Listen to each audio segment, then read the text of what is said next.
Patricia beforehand. No, you didn't. I said, hey, no questions today at the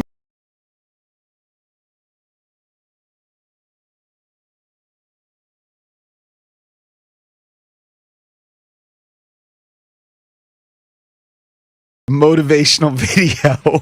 Got to get your grind on. Hey. It was like Sylvester Stallone, and then she's the boss. this Marine guy talking about it. She's sending her people off into the sales trenches. Right. Well, good. Well, all what good. was the gist? Just the was radio industry's dying. like that was my takeaway. like where we stood in the market, Yeah. where our numbers are, where they need to be, stuff like that. Right. where I the feel like market stuff is. they say every year. Every year, it Basically, seems it's like It's a year. It's a year in review about how we did, our expectations for the year. What we should be doing. every year the market is shrinking. That's what I do know. We've had for 20 years now. We've had these meetings about. It's just all falling apart Yeah. for 20 years. Yeah. And especially like- when the ratings changed, and they basically told people we're some of the few survivors. Yeah. That Yeah. they're going to change the way the ratings are done, and sports radio or whatever is not really working, and you guys are. They did give All away. going to be done. Did give away Remember that Amazon meeting? gift And that cards, kind of happened. but A yeah, it was. lot of people got whacked. True.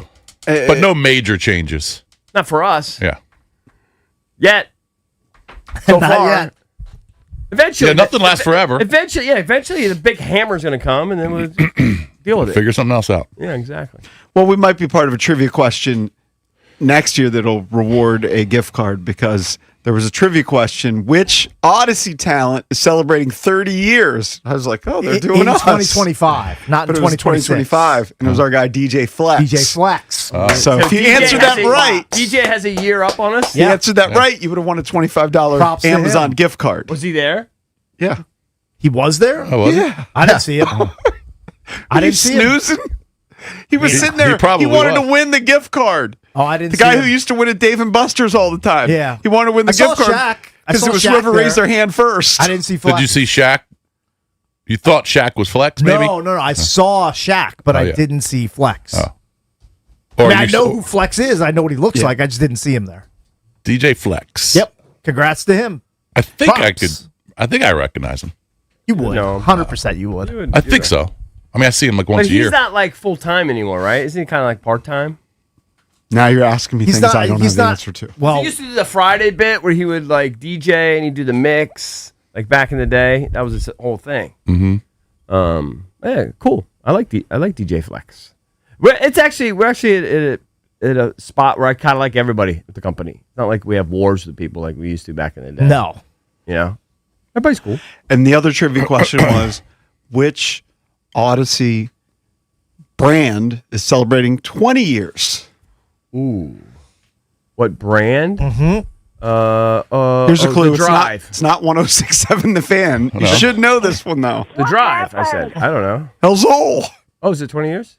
Think about it. We were on HFS, Yeah. and then it flipped to Spanish. Yeah, think I it's- remember yeah, that good day. call. Like it was Yesterday I saw a meme or whatever, and it said, 30 years ago today, he hate me. was introduced to the world. Rod Smart. Yeah, it was like XFL. So the original XFL, unless that was like 20 hours later or whatever, but I saw it yesterday. Yeah. I believe yesterday was the 30-year anniversary. We were all introduced to He Hate Me. Very good. Remember, he was kind of a viral sensation. Sure, because he had that on the back of his jersey. Might have been 25 years ago. It's either 25 or 30. Either way, it was a long effing time ago. I know that we did an XFL fantasy draft one year. That's super dorky. Oh, can't believe we did did it that. for one So season. maybe it was 25 What years were we ago. doing with our Might have lives? been 25 years ago. All right, as I mentioned, we got coaches on the show today. Coach Carberry from the It was Washington 25, Capitals. They got one 25, more game before the Olympic break. That's tomorrow night. We'll talk to Coach Carberry at 8 o'clock. Brian Keefe from the Wizards at 8:45. And Lindsay Rhodes, former NFL Network host, who's now with Sumer Sports calling the Super Bowl. She'll join us at 9:25. That's all right here on The Junkies. 106.7 The Fan. Hey, we're cutting it close to kickoff. Don't worry. Just got to make a stop at Giant for some wings, sides, chips, dip. The big game means a big appetite, you know? Nice. You got the Upside app too, right? Upside? What's that? Time out. You don't know this? Upside is a free app that gets you cash back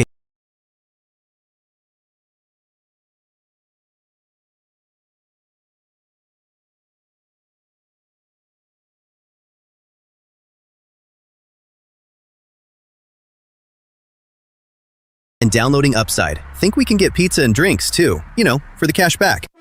Giant is now on Upside, and it's a big deal for the big game. Download the Upside app and use promo code DC1 for a $10 bonus on your first grocery purchase at Giant. That's promo code DC1 to get a $10 bonus.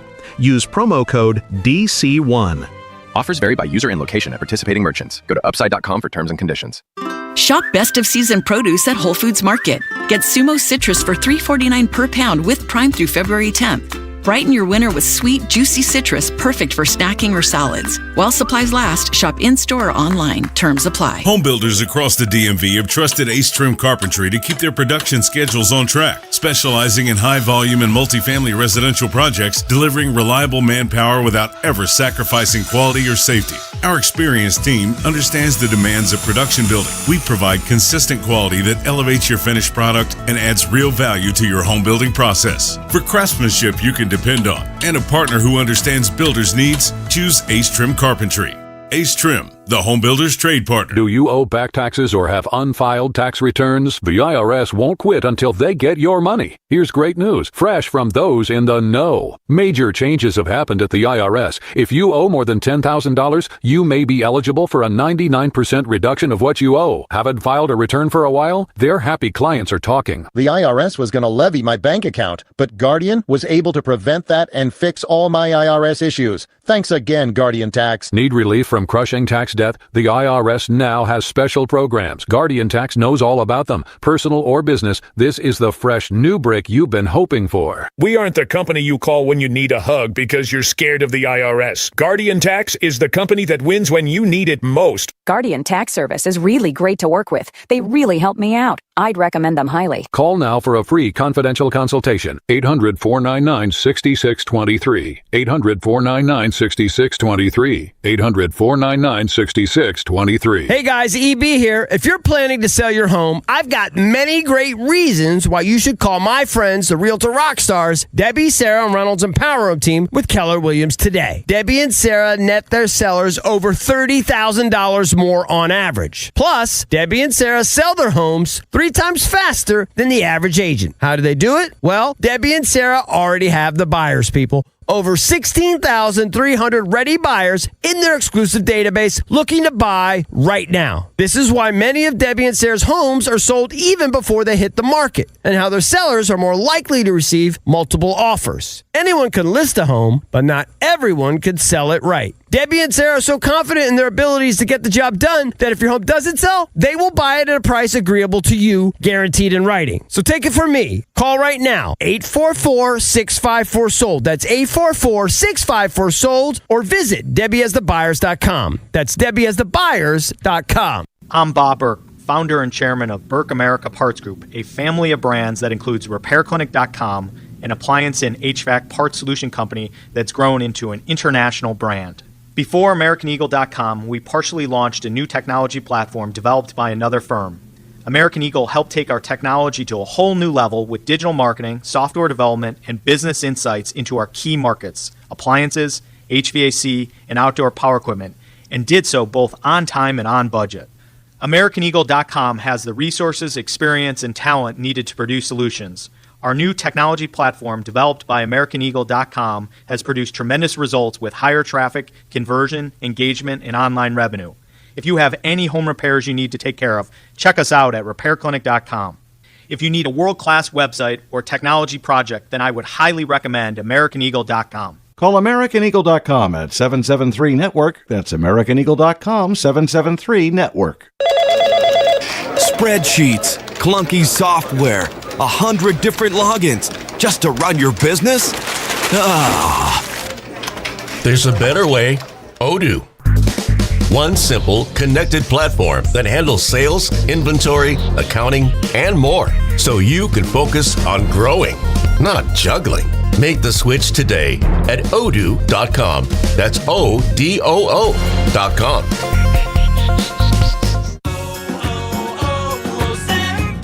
Hi, I'm Michael from the War and Treaty. You know the jingle. Now discover the facts about Ozempic, a GLP-1. Only Novo Nordisk makes FDA-approved Ozempic. Learn about the real thing. Talk to your healthcare professional today. Call 1-833-OZEMPIC or visit Ozempic.com to view the medication guide and to learn more about Ozempic. Semaglutide injection 0.5 milligram, 1 milligram, and 2 milligrams.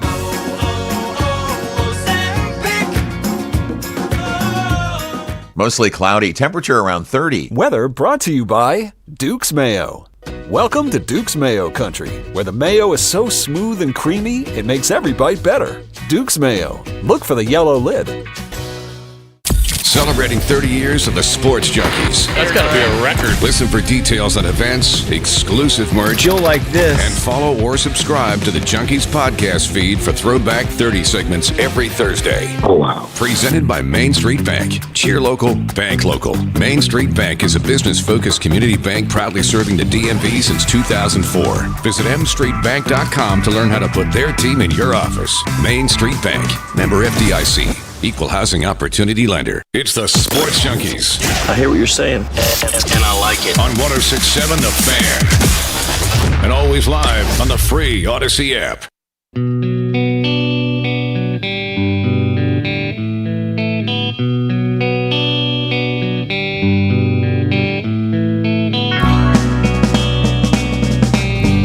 Jason battling a big-time cold. Struggling. He's got the tissues. Is there a doctor in the house? Doctor anywhere? I took some NyQuil last night. Oh, you did? Yeah, I haven't you taken slept NyQuil. silly. I think so, but I'm still tired. Man, NyQuil sticks with you, man. It just Sticks leaves with you you groggy. for like 2 days. Didn't you take NyQuil for 7 or 8 years? I don't know straight? if it was that long, but I think there was maybe like a 6-month period. But I Oh, haven't. it was way longer than that. Maybe I just haven't used it in a long time. I think he used it for years and years. But I needed it last night for sure. Well, maybe we have the elixir for you. What's that? Yesterday we were talking about what Gen Zers are eating more of. Oh yeah, and that is sardines Can't because wait. they're packed with protein. It looks like one Matt Valdez has brought in a can of sardines. Just one Mike can? Marr was looking at it. I heard him say, "Hey, somebody's gonna barf. Coming up in an hour. How big we're are gonna they? try sardines." How big are they? I mean, I don't think anybody's going to barf. Like, The packaging just looks like a bar of soap. yeah. So, but how big is each sardine? Oh, they're tiny. Oh, they I are. mean, look at the size of the packages. I don't know that I've ever had Did one. you just get one package? Yeah, That's probably fine. I got the one. The oil? caller suggested skinless, boneless sardines, so I got those, and they're served in olive oil. Okay. They had a bunch of different kinds. Now, do people typically eat them straight like that? They don't cook them or anything. They just eat them straight out of the can. I'm pretty sure you just pummel them out of the can. Yep. All right. What time are we doing that? that's the move. in an hour. Can we put some barbecue sauce or something on I them? mean, you can put whatever you want on them. I don't think I've had sardines before, and I pretty much will try everything. There's a couple of foods which gross me out, which I don't eat, and Right. one is very common. Okay. That a lot of people have. Tuna fish. I don't think I've ever had tuna I'm good fish. It with just tuna- grosses I'm me out, like good out of with a tuna can. Well, then I Out don't of know the how you can can eat is perfect. sardines. If you think tuna fish is gross, Yeah. how are But you it's gonna eat more of a sardines? mental thing. I just don't think I try it. I feel like most food aversions are mental. Yeah, Well, absolutely. well, Cottage cheese is another one. I won't That's have the one. cottage cheese. Cottage cheese. It just looks gross. I'm team never cottage cheese. Dude, Are I've you been using- supposed? Are you supposed to like swallow them like an oyster, I think or you're supposed to eat Oh, them. no, I'm like, chewing I think it. you're supposed to bite I'm them. gonna chew it. I'm gonna. Yeah. I'm What, gonna what are chew the it. odds that any of us likes it? 25%. Cakes, Mike? Cakes, big salt. Yeah. I like salty guy. salty I like stuff. salt. I'm a big salt guy, and it's- I like anchovies, like on pizza or If something. it's loaded with salt and it's fish, I'm probably going to like it. Yeah. Yeah. I mean, it I'm doesn't not- mean I'm going to run out and buy cans and cans of sardines, but I'm I may enjoy it. I'm a big salt guy. Big salt guy. Yeah, Big you, salt you might. greater than You might pepper. like it. Yeah. You're not as big a salt guy as that guy. Love salt. I mean, since we Love were it. teenagers, I remember how he would put extra salt on McDonald's fries. of course, they have to be properly salted. Well, I'll put salt. I like my McDonald's fries salty. I will Believe put me. salt on. They come salty. You put Sometimes salt they on- don't. You put salt on pizza? I haven't done that. This guy does. This guy puts salt on pizza. That's so It's weird. delicious. I Not a haven't lot, done that. just a little bit. You put Just- salt on watermelon? No, but I've heard that that's a thing. See, I do that. I haven't that can done make that. it actually a little sweeter. It's not a thing for me. Yeah. But salt on any food that needs or warrants salt, I put salt on I don't it. feel like pizza needs it, but you know, I can understand. I can do all sorts of salt too, like regular, like Morton salt, Himalayan pink salt, kosher, like surprised more you're not an coarse salt. adobo guy. I can do adobo, but it's I mean, few that's and like far my number. between. You know, that's my secret ingredient for Salt everything. is the greatest spice known to man, aside from Spice, the TV network from back in the 70s and 80s. Yeah. Was it 70s? That No, far? it's just 80s basically probably. a little run in the 80s, mid '80s to 80s. early '90s. I was going to say 70s way too early. I'm just, 70s, you had Super TV. Your dad had Super TV. Super TV, yeah, it was pretty super. You'd watch Emmanuel. Yeah, he had a What'd lot you have for on it, dinner? too. What'd you have for dinner last night? Last night, hold on, let me think. Wasn't that long ago. Dinner last night. About 12 hours ago. Oh, I got my wife and daughter take out Caesar salads with chicken, and I had a bowl of chili with some tortilla chips. It was delicious. Hard Times Cafe? Where? No, this is from a local spot where my son worked, right down the street from my house. Gotcha. Nice. Solid dinner. And didn't have to make it. I had chicken salad. My wife actually made chicken salad. So just whatever, a bowl of chicken salad, and she said she made it. So we could have it for during the day, maybe for a day or two. Just something you would snack on. So I just had it for dinner. Would you eat that though? It's like Chicken salad? Sure. It's basically the same thing as tuna salad. Probably. Yeah. But I like chicken it's- salad. There's a marginal difference. Tuna, like just get a can of tuna, some mayo, some cut up some pickle, Yeah. maybe a little bit of jalapeno, some little salt mustard. and pepper, You don't put a obviously. little mustard in there? You can throw some Dijon mustard in there, mix it up in a bowl, and it's good. Yeah. Solid. It was Taco Tuesday last night. Delicious. Do you ever And stray from how small chicken? of a- how or- small- what was or that? Do you ever stray from chicken? Do you do Yeah, ground of beef course. tacos Of here and there? course. Got shrimp and Fish? fish. Yeah. Oh, look but at I you. had crispy chicken last night. Okay, Two good. crispy. But how small of a world is this? The bartender at the place I go in Ashburn is best friends with Chepe. Oh, really? Nice. How did best- you he's best friend. deduce that? Just started talking to him, and he asked me what I did, and for a told guy him, and he said, "Wait a minute, have you ever heard of Helzol?" I said, "Of course. They're in our building. They're on our floor." Yeah. And he said Chepe's He his said boy. Chepe is his best friend. Right. They used to live together. And then every time I tell Chepe that I'm going to the spot he goes, "I want to go. I want to meet you there." I said, "You're not." He lives in Columbia or something. No, he lives in Gaithersburg. Okay, Gatesburg. He's not driving all the way over there just for tacos. That's Chepe Dude, talking. Take him an hour and a half just for tacos. I usually am honestly disappointed when I order tacos. Like if you go to a place like a Mexican place or some place, you go, maybe I get some fish tacos. That sounds good. It's usually just kind of disappointing to me. I don't know why. Yeah, not this place. It's really good. The chicken But nachos. here's the irony of the whole thing. I've been going to Taco Bell lately. Oh, you have? I've been You've been going making to a run Taco for the Bell border? lately because there's one in the only area, Yeah. and I could grab 3 hard tacos before I head to the golf course or something. Mhm. $10, and there. I mean, Is that the one on Georgia Avenue? yeah, like they're the Yeah. world's worst tacos, but I've gotten used to them. Yeah. They're not great, but they in a pinch, they And can a pinch, work. yeah, for $10. It's $10 now for 3 hard tacos. Right. I mean, they're probably worth 50 cents. Yes. 25 cents. Yeah. 10 years ago, that was probably And $3. I can't for the life of me eat Taco Bell tacos without getting it all over my clothes. I can't Hold on, do you're it. eating them in the car? Yeah, no, I've done it driving. I've Who given eats up on driving. tacos in the car? Well, I'm not gonna Well, when sit you're at really- Taco if Bell. you're That's really bizarre hungry. behavior. Do you I go get with the cantina? No, I just sit there, Cake. So say Yeah. I pull in the parking lot. Okay, let me Yeah, grab yeah. these tacos. Sure. I don't know how to eat tacos Right. without getting it all over me. Difficult. Do you go with the cantina tacos? That's I the just do. marinated chicken. No. I don't even know what that is. I do hard tacos. Hard taco You supreme. might want to try the cantina. Like sauce? It's a little more contained. No, it's almost like the tacos in a panini or Yeah. something. Like a pressed taco. Yes, it's like a pressed taco, and here. That's what we tend to get. You know down. how you don't veer from your menu items in Right, most you don't- places? That's yeah, my go-to sure. order. I used to get Mexican pizza, which went away, but then came back. Has anybody had it since it came I back? have not. May have No. to do that. Oh, I remember this past summer when I was in Vegas for the WSOP because I wanted to save a little bit of money because I was spending so much money on food. I saw a Taco Bell cantina and I didn't know what it was. So I went in. I was so pleasantly surprised by it. By how good it was? It was just like a nice little oasis. They serve alcohol. They had like Yeah. slushies on the wall. Right. It was clean. Like they had a fountain soda machine. I could fill up my redneck guzzler as much as I want. I love me some Taco Bell Cantina. Just don't see any around here. Dude, it's the first I've heard It's a of it. nice- it was a I've nice never seen spot. one. I didn't even It's know like an that was a thing. upscale Taco Bell. Didn't even know If it exists. It's like a your thing. Subway cafe. Do adding a little something I've to never it. experienced that. It's right down the street, Subway Cafe, because they have coffee. Man, I don't know. I think they have muffins. Yes, they do.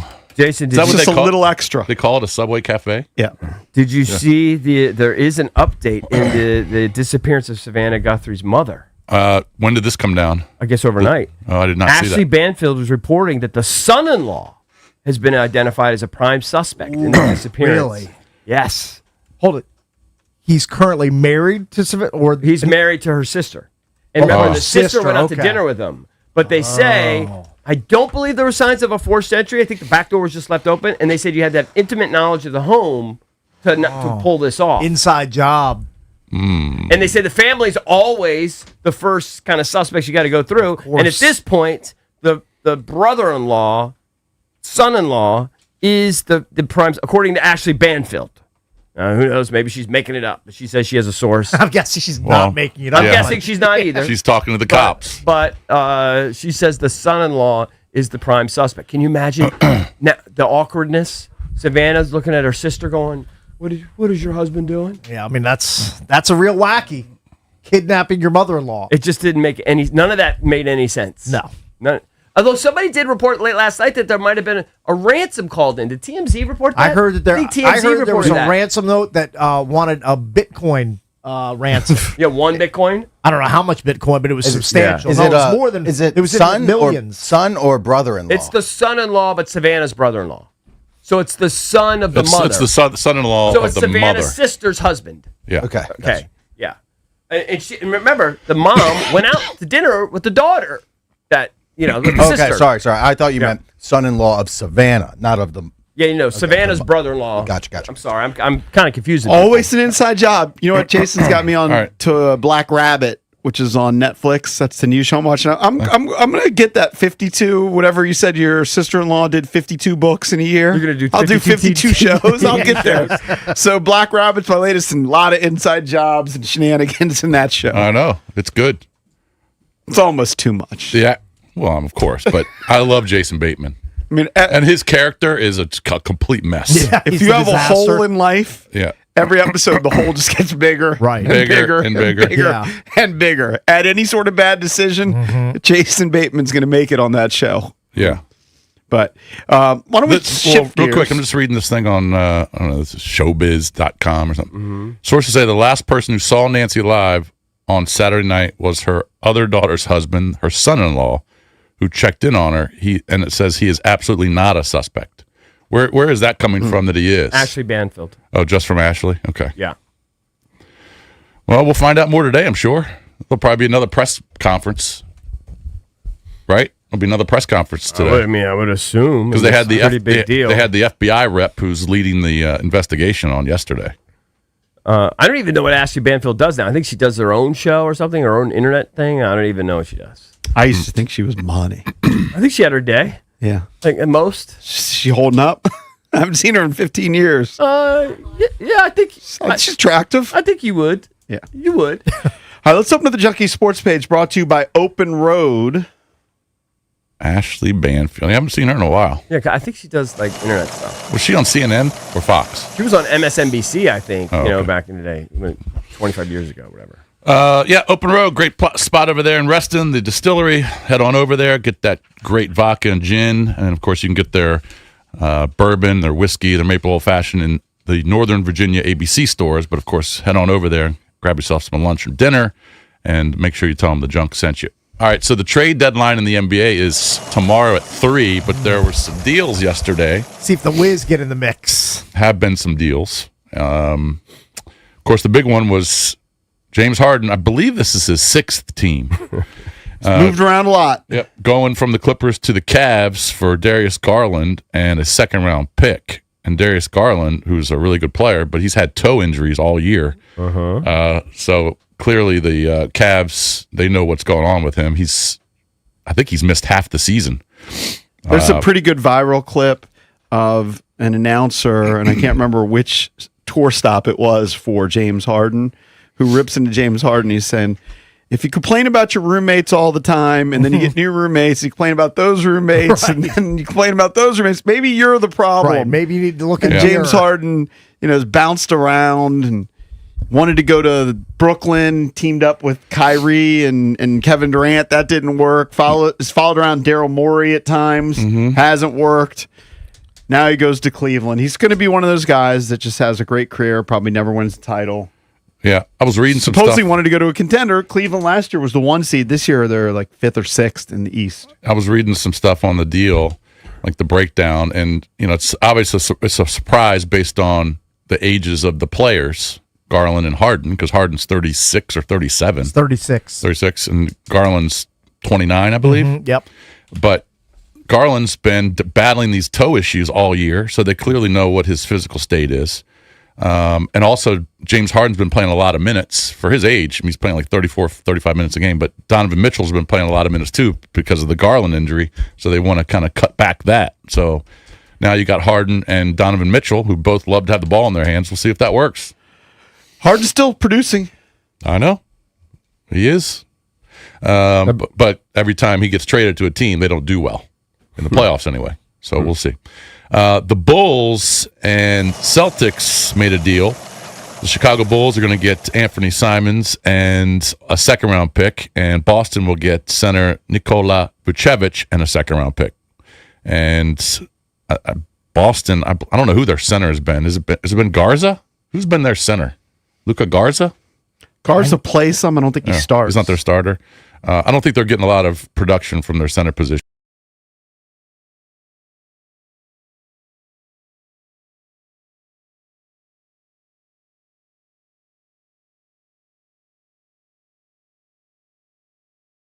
Conference, everybody assumed with Jason Tatum being gone for the year that they would slide. Right now, they are the 3 seed in the East, tied with the Knicks. Actually, I'm so you used could to say they're looking at the 2 seed. bottom of the standings. I don't even know who's at the top of the standings. Right. Because all I do is look at tankathon.com to make sure the Wizards are keeping pace with their L's. All right, so Neemias Keita is their center. 7 foot, 250 pounds, averaging 10 and 8.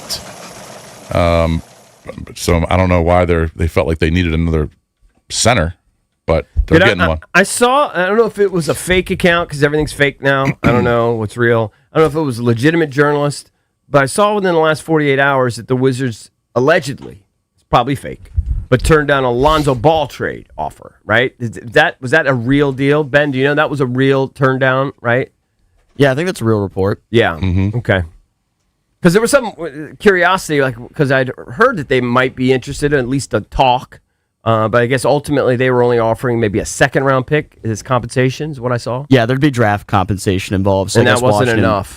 They want a little bit more than that. Yeah. That was according to Michael Scotto of Hoops Hype. Right, he reported it on Saturday. Okay, yeah, I knew I saw that. Well, I saw that Cooper Flagg went over 30 again, 3 straight games. He's 19. And he's balling out. Youngest he's player ever. already he's probably a unbelievable. top. Yeah, it's crazy. He's pretty good. Who predicted he would go 6 in the draft this year? Jamal Mashburn. Yeah, he's an idiot. So this deal is crazy because there's so many players involved. All right. And there's a big name. So Memphis traded Jaren Jackson Jr. to Utah. This was a 8-player trade and future draft picks. I believe Memphis gets 3 future first-round picks. They're retooling. I think they have 13 in the next 7 years. 13 first-round picks in the They're next loading 7 up. seasons. I mean, 7 years is so freaking long, but they got 13 first-round picks. All right, so Memphis will get Kyle Anderson, Walter Clayton Jr., Taylor Hendricks, and Georges Niang. The players don't matter. Utah will get Jaren Jackson Jr., John Concher, Jock Landale, and Vince Williams. So 8 players and a bevy of first-round picks. And Utah will be interesting because Kessler, Markkanen, Jackson makes a pretty big front line. So the trade deadline is not till tomorrow at 3 o'clock. There'll be some other big names dealt. Maybe John Morant. We'll see. And the question is whether Giannis gets dealt. And Giannis. Supposedly the Bucks are considering some deals, but they might wait till the offseason. Didn't I see a report? Was that also fake? The Wizards are interested in seeing, if they could make Giannis work here. Oh, I don't think I've not seen that. that. Was a fake report? That's got to be. Ben, have you seen Here's that what I've anywhere? seen on the Wizards trade front, that they're trying to move Marvin Bagley. Yeah. That's what I... You haven't seen that? It's like saying you're interested in Sidney Sweeney. Yeah. Yeah. Okay. Because so everybody's interested. I did see the Wizards mentioned, but okay. Everybody's interested in Giannis. Yeah. Everybody. But would we be interested? I mean, I know he's unbelievable elite, but like.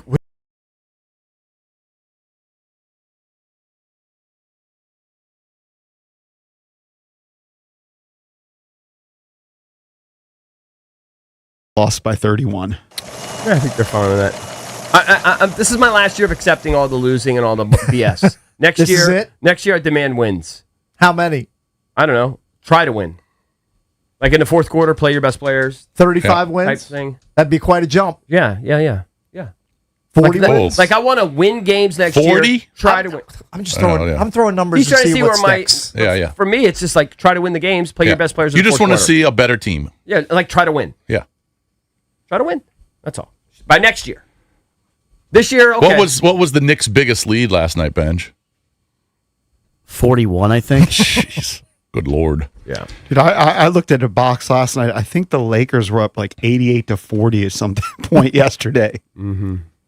All right, so we were talking about the Pro Bowl yesterday. I was watching the highlights of the flag football Pro Bowl. You weren't. I actually was intrigued. How bored are you? I was watching it. I liked it. Snowbound. I mean, the most bored person on the planet. No, I was just had it on this morning. And, What did you see? Give me the top. Give me the top 2 highlights you saw. Well, shocker, Shador Sanders threw a pick. Who did he throw it to? Who got the pick? Yeah. Joe Flacco. Yeah. Are guys playing both ways? No. Because they had defense players. Yeah, Jamar Chase was playing. He was playing both ways? Yeah, Jamar Chase had a pick. I don't know who got the pick, but I saw Joe Burrow score a touchdown. And So then, the Pro Bowl's on a Tuesday? Yeah, they played it last night. That's wild. I mean, just more ammunition. Where'd they It's play officially it? dead. Did they fly to Hawaii to play it? No, it's in San Francisco. It's in San Fran, yeah. It's at the Super Bowl site. Oh, okay. Is that why I saw John Gruden ran into Rich Gannon in San Francisco? Maybe. Sure. They had a funny if you interaction. say so, yes. That's Yes. what happened. Well, that's probably why they were there. I would assume that's why they were there. I couldn't tell how many people were actually in the stands. Didn't look like a ton. In but, case you care, the NFC won 66-52. 66-52. Yes. NFC won. Who was the MIVIP? I'm just looking at the Twitter feed. I don't know who the MVP is. I bet if that was on, if I'd known that was on or tripped over it, I might have watched it for a minute or two. Was it actually competitive, or did it look like a co-ed flag football game that you would see like on the mall? Well, I mean, the players are obviously a lot better. I mean, a lot faster. But were they going hard? It didn't look like they were going that hard. Yeah. But I don't know. I'm just watching the highlights. It was kind of interesting. Right. Apparently, Antoine Winfield Jr. and George Pickens were the MVPs. George Pickens did have a touchdown catch. Nice. But Jamar Chase had the pick six.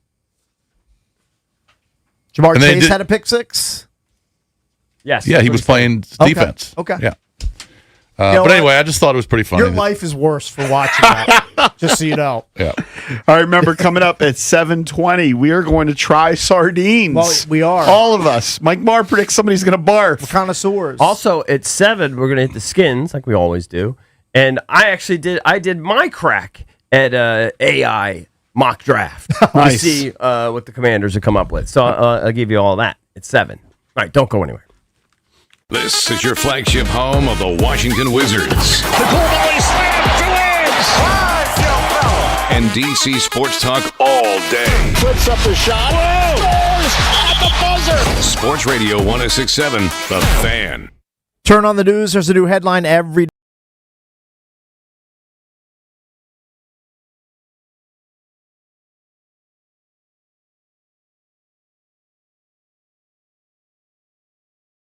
AANwealth.com. Their fiduciary advisors help you tune out the noise and focus on the big picture. They'll work with you to build a long-term financial strategy based on your goals, your risk tolerance, and your time horizon. Peace of mind starts by calling Trajan Wealth. Instead of constantly reacting to market swings, you'll have a plan designed to keep you on track no matter what the economy throws your way. Check them out right now. TRAJANwealth.com. Just like in sports, it's not about one play, it's about the entire season. Don't let uncertainty dictate your future. Call Trajan Wealth today. 202-929-6600. That's 202-929-6600. Or visit TRAJANwealth.com. Advisory services through Trajan Wealth LLC, SEC registered investment advisor, client paid advertisement. Additional disclosures at TrajanWealth.com. It's your boy Bish from the Junkies, and when I needed a new HVAC system water heater and a sump pump, I called Foley Mechanical. Dan Foley, the owner, came out himself, not some faceless company owned by private equity. He owns 100% of Foley Mechanical. He takes pride in every job. His crew, top notch. These guys know exactly what they're doing, especially with older homes and radiator heat. They crushed it at my house. They will for you. Foley Mechanical serves D.C., Maryland, and Virginia and proudly installs Amana HVAC equipment. Call Dan Foley. He's the real deal. That's another amazing run by Team USA. Mom, think I'll be on Team USA one day? Well, I'll take this one. What? Are you speaking to us? Yes, and to answer your question, anything's possible, especially with Xfinity. So, I can be the best snowboarder ever? Well, I can't guarantee that, but Xfinity can guarantee that your internet price won't change for 5 years. Okay. What if I practice every day? Then maybe you'll be snowboarding for Team USA at the next Olympic Winter Games. And Mom, you'll still be paying the same price for Wi-Fi. Ooh, really stuck the landing there. It's the Xfinity Gold Medal Celebration. Now through February 22nd, get our best price on gig Wi-Fi for 5 years guaranteed, just $50 a month. Plus, get Peacock Premium included for 2 years. That's a $10.99 value per month. Xfinity. Imagine that. Proud partner of Team USA. Restrictions apply. Requires paperless billing and auto pay with stored bank account. Taxes and fees extra. Actual speeds vary. Research shows that lifestyle change is more successful when couples do it together. Shared meals, shared habits, shared accountability. Now through Valentine's Day, DMV Weight Loss is offering 30% off for your loved one when you start the Metabolic Reset program together. No crazy injections, no extreme dieting, just a common sense approach designed for life. Call now or visit dmvweightloss.com to book your free discovery call for you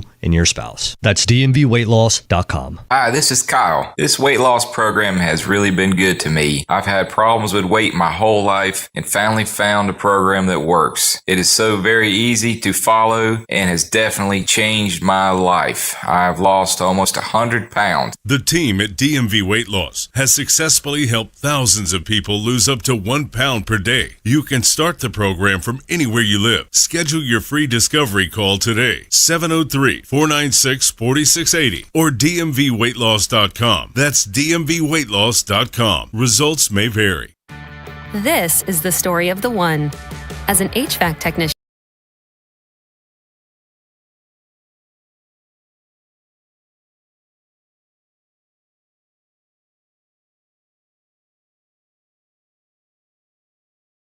he selects the product he needs to keep everything humming right along. Call 1-800-GRAINGER, click Grainger.com, or just stop by. Grainger, for the ones who get it done. Jake from State Farm. I just beat my running PR, so I'm celebrating with the Banana Bonanza smoothie. Hey, and you can keep celebrating when you create an affordable price just for you by bundling your home and auto with the State Farm Personal Price Plan. Go bananas. I will. Hey, make it a large. Bundling, just another way to save with the Personal Price Plan. Like a good neighbor, State Farm is there. Prices are based on rating plans that vary by state. Coverage options are selected by the customer. Availability, amount of discounts and savings, and eligibility vary by state. The NFL playoffs are here, and Heed the Call NFL podcast with Dan Hansis and Mark Sessler is your destination for coverage of every round, from Wild Card Weekend to Super Bowl Sunday. Heed the Call covers every game, every storyline, everything that matters, and we have fun. No fake hot takes, just entertaining football talk from your favorite buds at the bar. Wait, Mark, which bar? Well, like the typical neighborhood bar where the witty sports guys at a place like that. Ah, I like that. Follow and listen to Heed the Call wherever you get your podcasts. It's the Sports Junkies. Just hear me out. Speaking of fans, let's go to the phones. It's funny. 106.7 The Fan.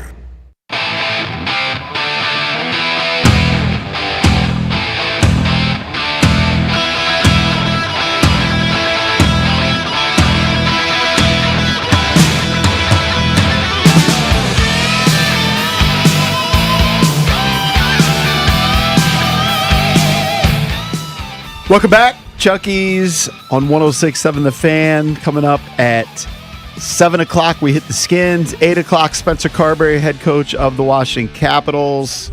Brian Keefe, head coach of the Wizards, joins us at 8:45. What am I going to do for 3 weeks while the Caps are off? You're going to watch the Olympics. Yeah, You you're can gonna read watch books. He's not going to read a book. He hasn't read a book in a year. I am actually reading a book currently at a faster pace than I've probably read a book in the last 5 or 10 years. All right, is it fiction, nonfiction? It's true crime. Oh, okay. Yeah.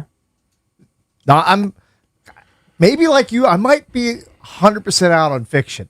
I'm at least 99% out on fiction. I'm out on fiction. I don't have time. I'm basically going to read books about poker, true crime, terrorism, Yeah. maybe some other world history, but that's way down on the list. Yeah. Way like pretty far down on the list. Right. I like the Nate Bargatze bit about books. Yeah.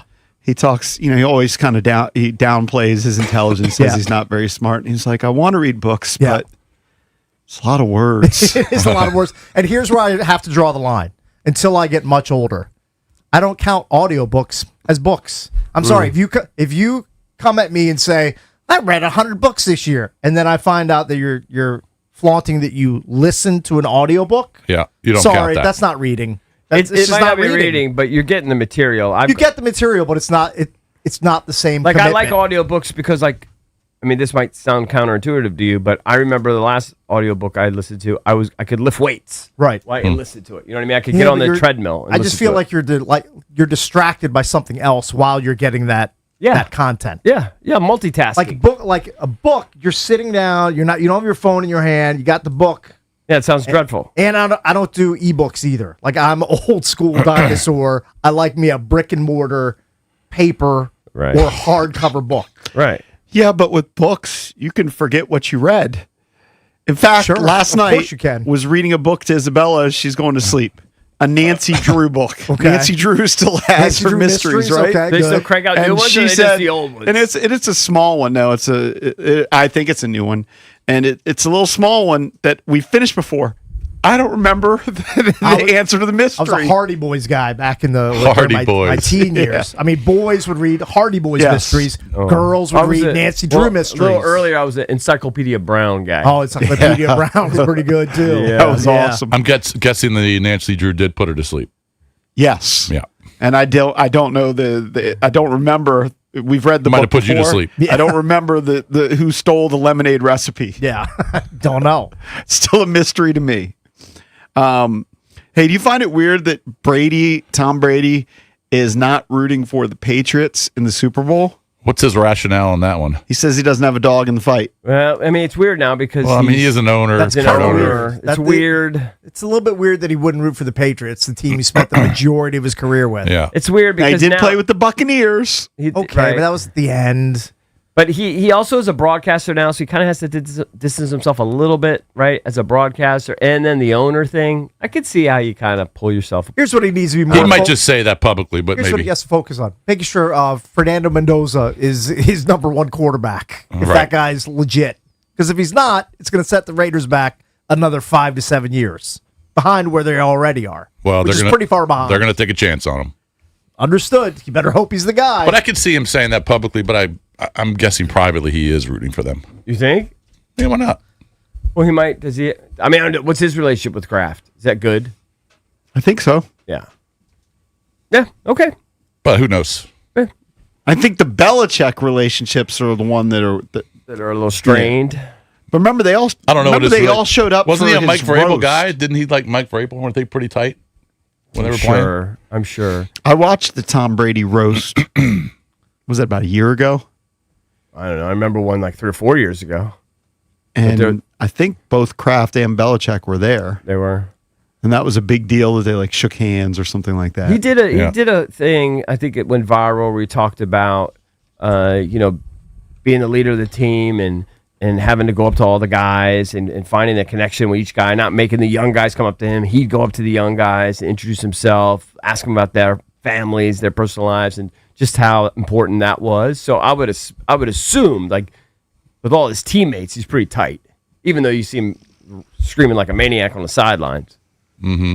So I'd assume like he's still tight with Vrabel. Speaking of screaming on the sidelines, remember the Lions fan that got into the thing Yes. with DK Metcalf? Yes.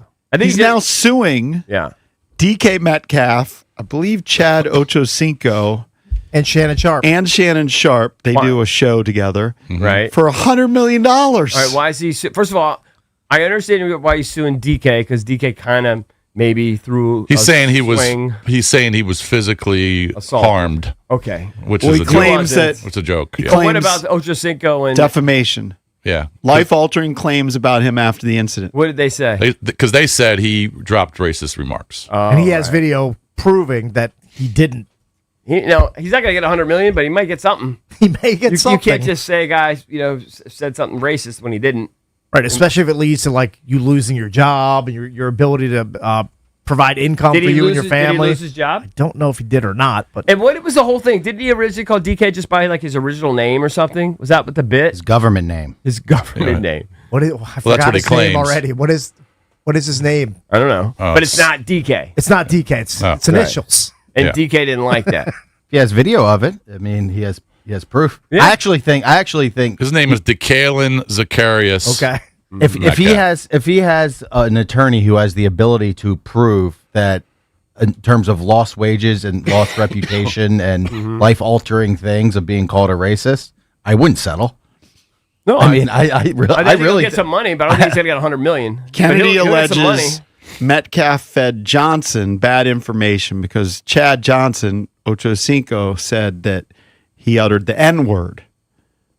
Right. And Kennedy now says that's torpedoed his reputation. Right. He's also suing Metcalf for assault and battery.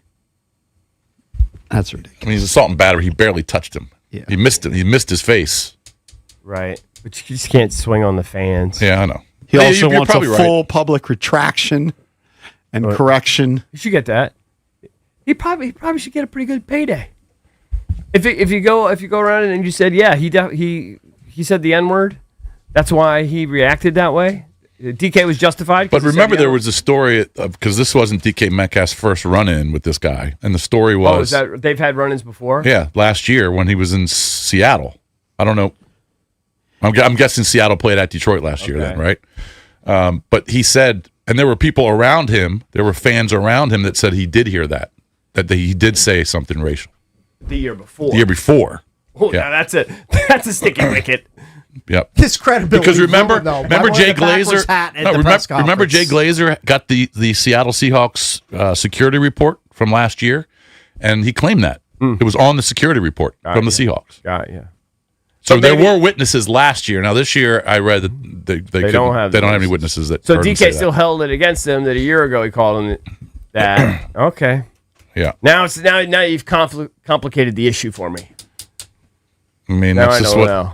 that's just what they're saying. By the way, you saw that we've been talking all about Lindsey Vonn, how she's going to run. They announced yesterday that she actually has a torn ACL. No, it's a ruptured ACL. I can't believe it. And she's just going to brace it up and go. Now, I think it's incredibly courageous, and she deserves it. She earned it. She earned her qualifying spot. If she thinks she can give it a run, she's going. But a lot of people are pissed saying that she should give the spot to a healthy, somebody else, yeah. like an alternate or something. Because there's no way.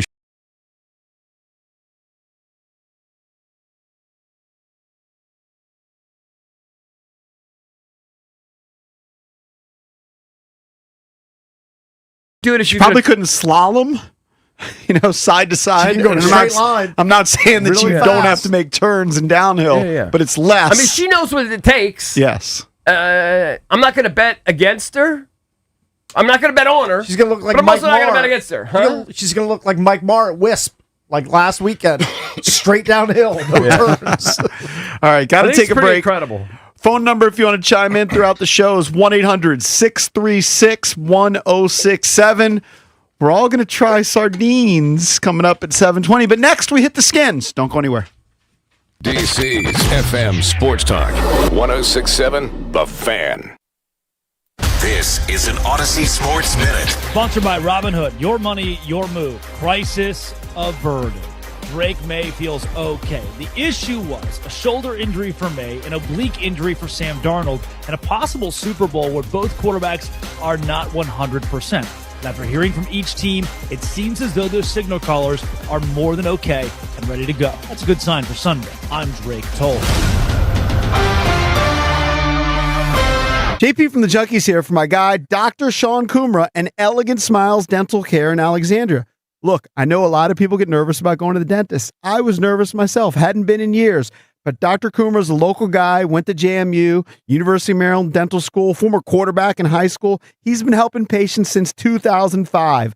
Follow my lead. I had a great experience. You can do that too. Book your appointment today at elegantsmilesdds.com or call 703-750-1099. With the new IHOP value menu, $6 is all it takes to go to your happy plates, where stacks of pancakes with bacon and eggs are just $6 every day. French toast, sausage, and eggs are, you guessed it, $6. And fluffy omelets come with a side of pancakes and only cost $6. Go to your happy plates every day at IHOP. $7 in some locations. Available every day for a limited time at participating restaurants in the U.S. Hours may vary. No substitutions. Not valid with other discounts or promotions. Prices may vary. Hey, we're cutting it close to kickoff. Don't worry. Just got to make a stop at Giant for some wings, sides, chips, dip. The big game means a big appetite, you know? Nice. You got the Upside app too, right? Upside? What's that? Time out. You don't know this? Upside is a free app that gets you cash back at gas stations, restaurants, or grocery stores. And right now they have a $10 bonus when you shop at Giant. Wait, I can get money just from buying groceries? Yep, and with Upside, I earned about $200 cash back last year. Okay, pulling over and downloading Upside. Think we can get pizza and drinks too, you know, for the cash back. Giant is now on Upside, and it's a big deal for the big game. Download the Upside app and use promo code DC1 for a $10 bonus on your first grocery purchase at Giant. That's promo code DC1 to get a $10 bonus. Use promo code DC1. Offers vary by user and location at participating merchants. Go to upside.com for terms and conditions. We all hear the radio ads about the IRS. They tell you to be afraid, to be scared, and they try to frighten you into calling. I'm not here to do that. Tax Relief Advocates is different. TRA is here to tell you that if you owe money to the IRS, whether it's $5,000, $50,000, or $500,000, we have a solution. It doesn't matter if you're sitting in your car, at work, or with your kids. No matter where you are, call now. 800-575-9049. Don't lose hope. TRA can eliminate or reduce what you owe to the IRS. Generous programs are now available that can give you a fresh start. Our passion is taxes and helping individuals fix their IRS problems. We have over 1,000 5-star reviews on Google and an A+ with the Better Business Bureau. You don't need to be afraid of the IRS any longer. End your tax nightmare today by visiting us online at TRA.com or call 800-575-9049. That's 800-575-9049. Tax Relief Advocates. Real solutions for real people. What if sports were traded like markets? Now you can test your sports IQ in real time with Robinhood Prediction Markets. It's not you against the house. It's you participating in a live market. You can buy or sell your positions all game long. You know the game. Put it to use. Trade every play with Robinhood. Download the app today. Futures and cleared swaps trading involves significant risk and is not appropriate for everyone. Event contracts are offered by Robinhood Derivatives LLC, a registered futures commission merchant and swap firm. I checked Allstate first and saved hundreds on my car insurance. Really smart. Unfortunately, I didn't check if I took the gas hose out of my car's tank. Ooh, not smart. And I drove off while still attached to pump number 3. Yeah, checking first is smart. So check Allstate first for a quote that could save you hundreds. Potential savings vary, subject to terms, conditions, and availability. Allstate North American Insurance Company and affiliates, Northbrook, Illinois. Live from the LindseyCars.com studios in the nation's capital, WJFK-FM and WJFK HD1, Manassas, and WPGC HD3, Morningside. Don't it feel good when your crowd behind you takes it in, fires, touchdown! This is your home for the NFL playoffs and Super Bowl 60. Let's go dominate! Touchdown! Bring it up, bring it up, bring it up! He's got it! Sports Radio 106.7, The Fan, an Odyssey sports station. 106.7 The Fan, Sports Flash. The Knicks ran their winning streak up to 7 games as they beat the Wizards last night, 132-101. The Knicks opened the game with a 7-0 run and never looked back. 4 Knicks scored 19 or more points. The Wizards were led by Will Riley's 17 points off the bench. And over in hockey, the Philadelphia Flyers ended their 4-game losing streak by beating the Capitals 4-2. Anthony Beauvillier had a goal and an assist. Alexi Protas had a shorthanded goal for Washington. They had their 3-game winning streak snapped with last night's loss. And the big news over in the NBA, James Harden is now a Cavalier, Darius Garland a Clipper. The big trade happening last night. From the Crop MedCap 5-Star Sports Desk, Savannah McCann on The Fan. It's the Sports Junkies. All right, I'm going to give you real quick. A good reason to listen. On 106.7 The Fan. And always live on the free Odyssey app.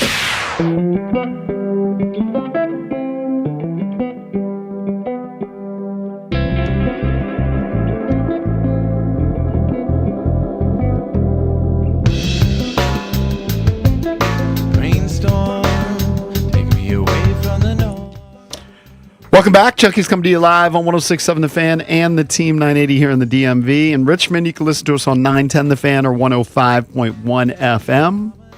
And you can watch us on the Monumental Sports Network as we celebrate 30 years of the Junkies. Presented by Main Street Bank. Cheer local, bank local.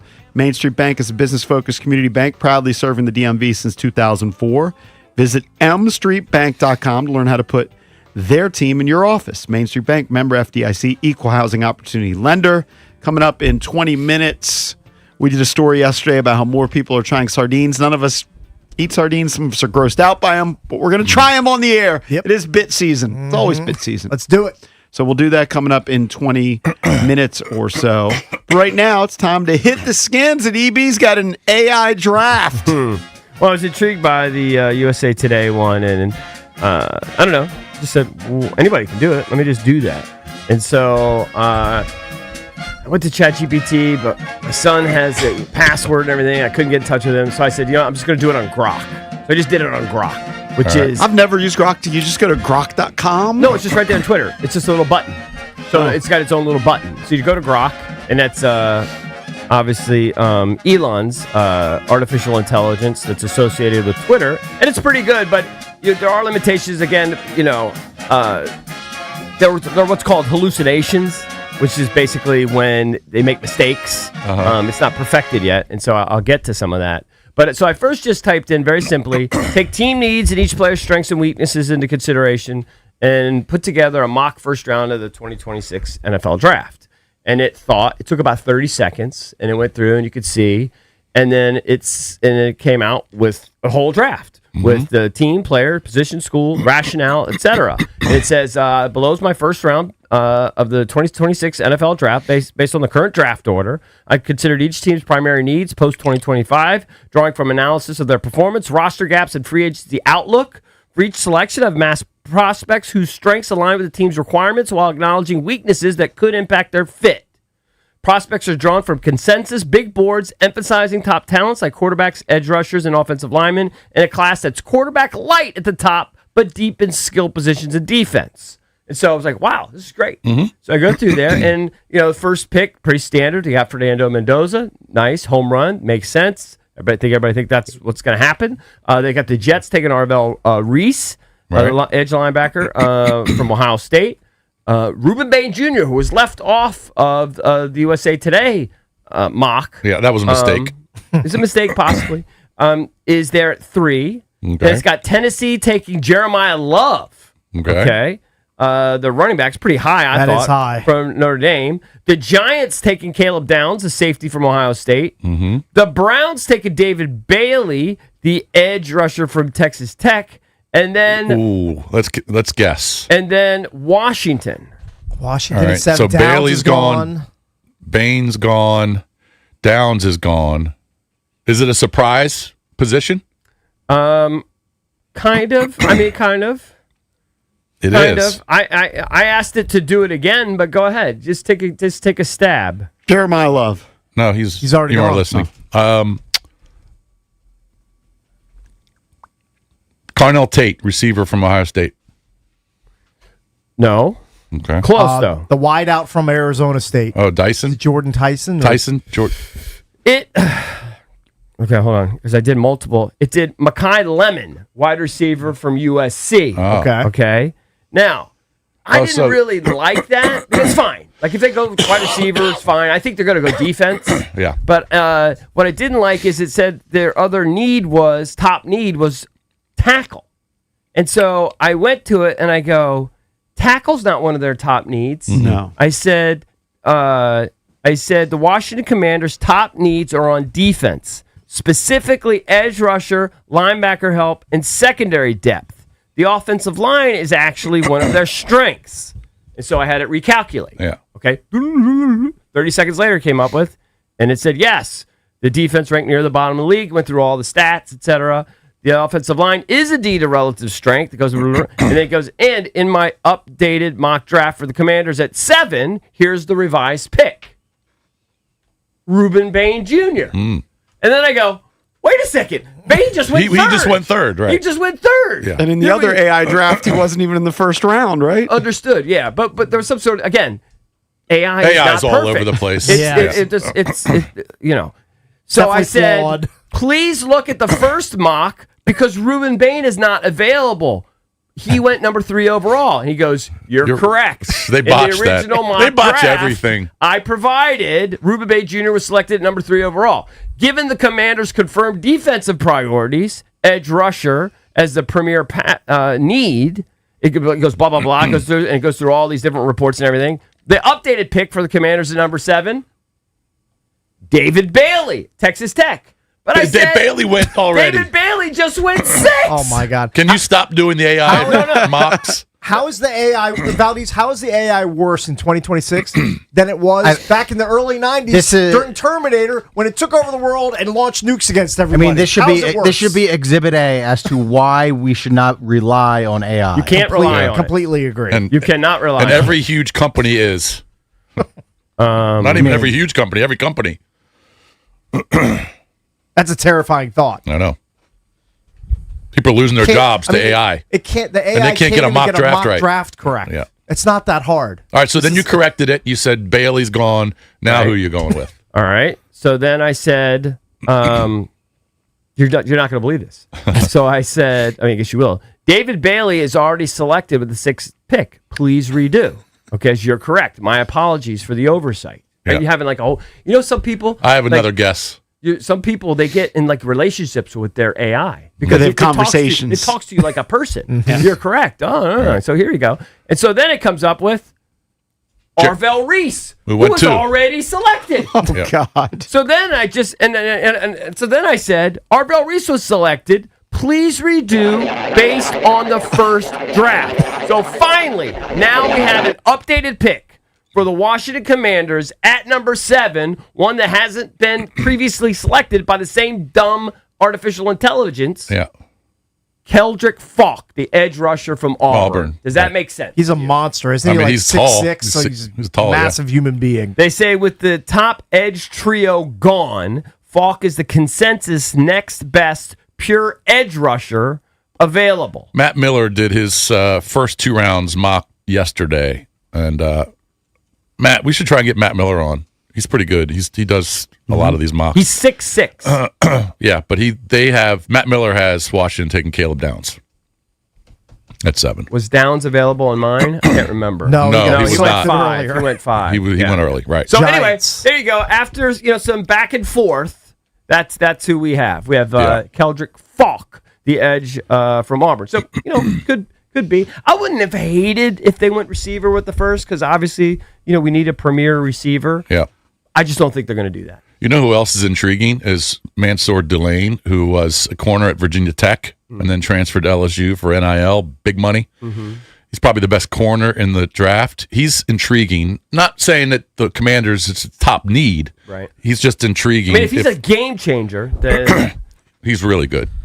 He was really good at Tech on pretty bad teams, and then he went to LSU. He was. A lot of people say he's the best corner in the draft in the country. All right, so obviously the other big topic yesterday, and I have also we can and add on to it, was the Commanders, I guess, put out there this another logo now that's incorporating spears, and I don't know if this is some sort of test run. JP, can you tweet it out at Junks Radio, the logo that they put out for people that didn't see it? I didn't love it. I mean, I don't mind putting spears in it or whatever. I think that's great. But I would just go back to do the old whatever they had before. Would they have the feather, the spears going through the feather, like on a helmet? It was a spear kind of on an upward trajectory, like I think with a feather toward the back of the spear. Yeah, Memory serves something correct? like that. I like that. That was fine. This is weird. It's got the W logo and then like a circle around it, maybe like a Coliseum or something. I don't know what that's supposed to be. And then two spears crisscrossing. Personally, I don't love it. I think they should incorporate spears. I think that's great. That honestly looks like something like AI generated. Right. Not great. Yeah. Because I've actually gone through with AI for some other things that I'm interested in and had it design logos for me, and it would look just like that. Right. It looks like literally just like it that. looks like something that like a third grader did. Yeah.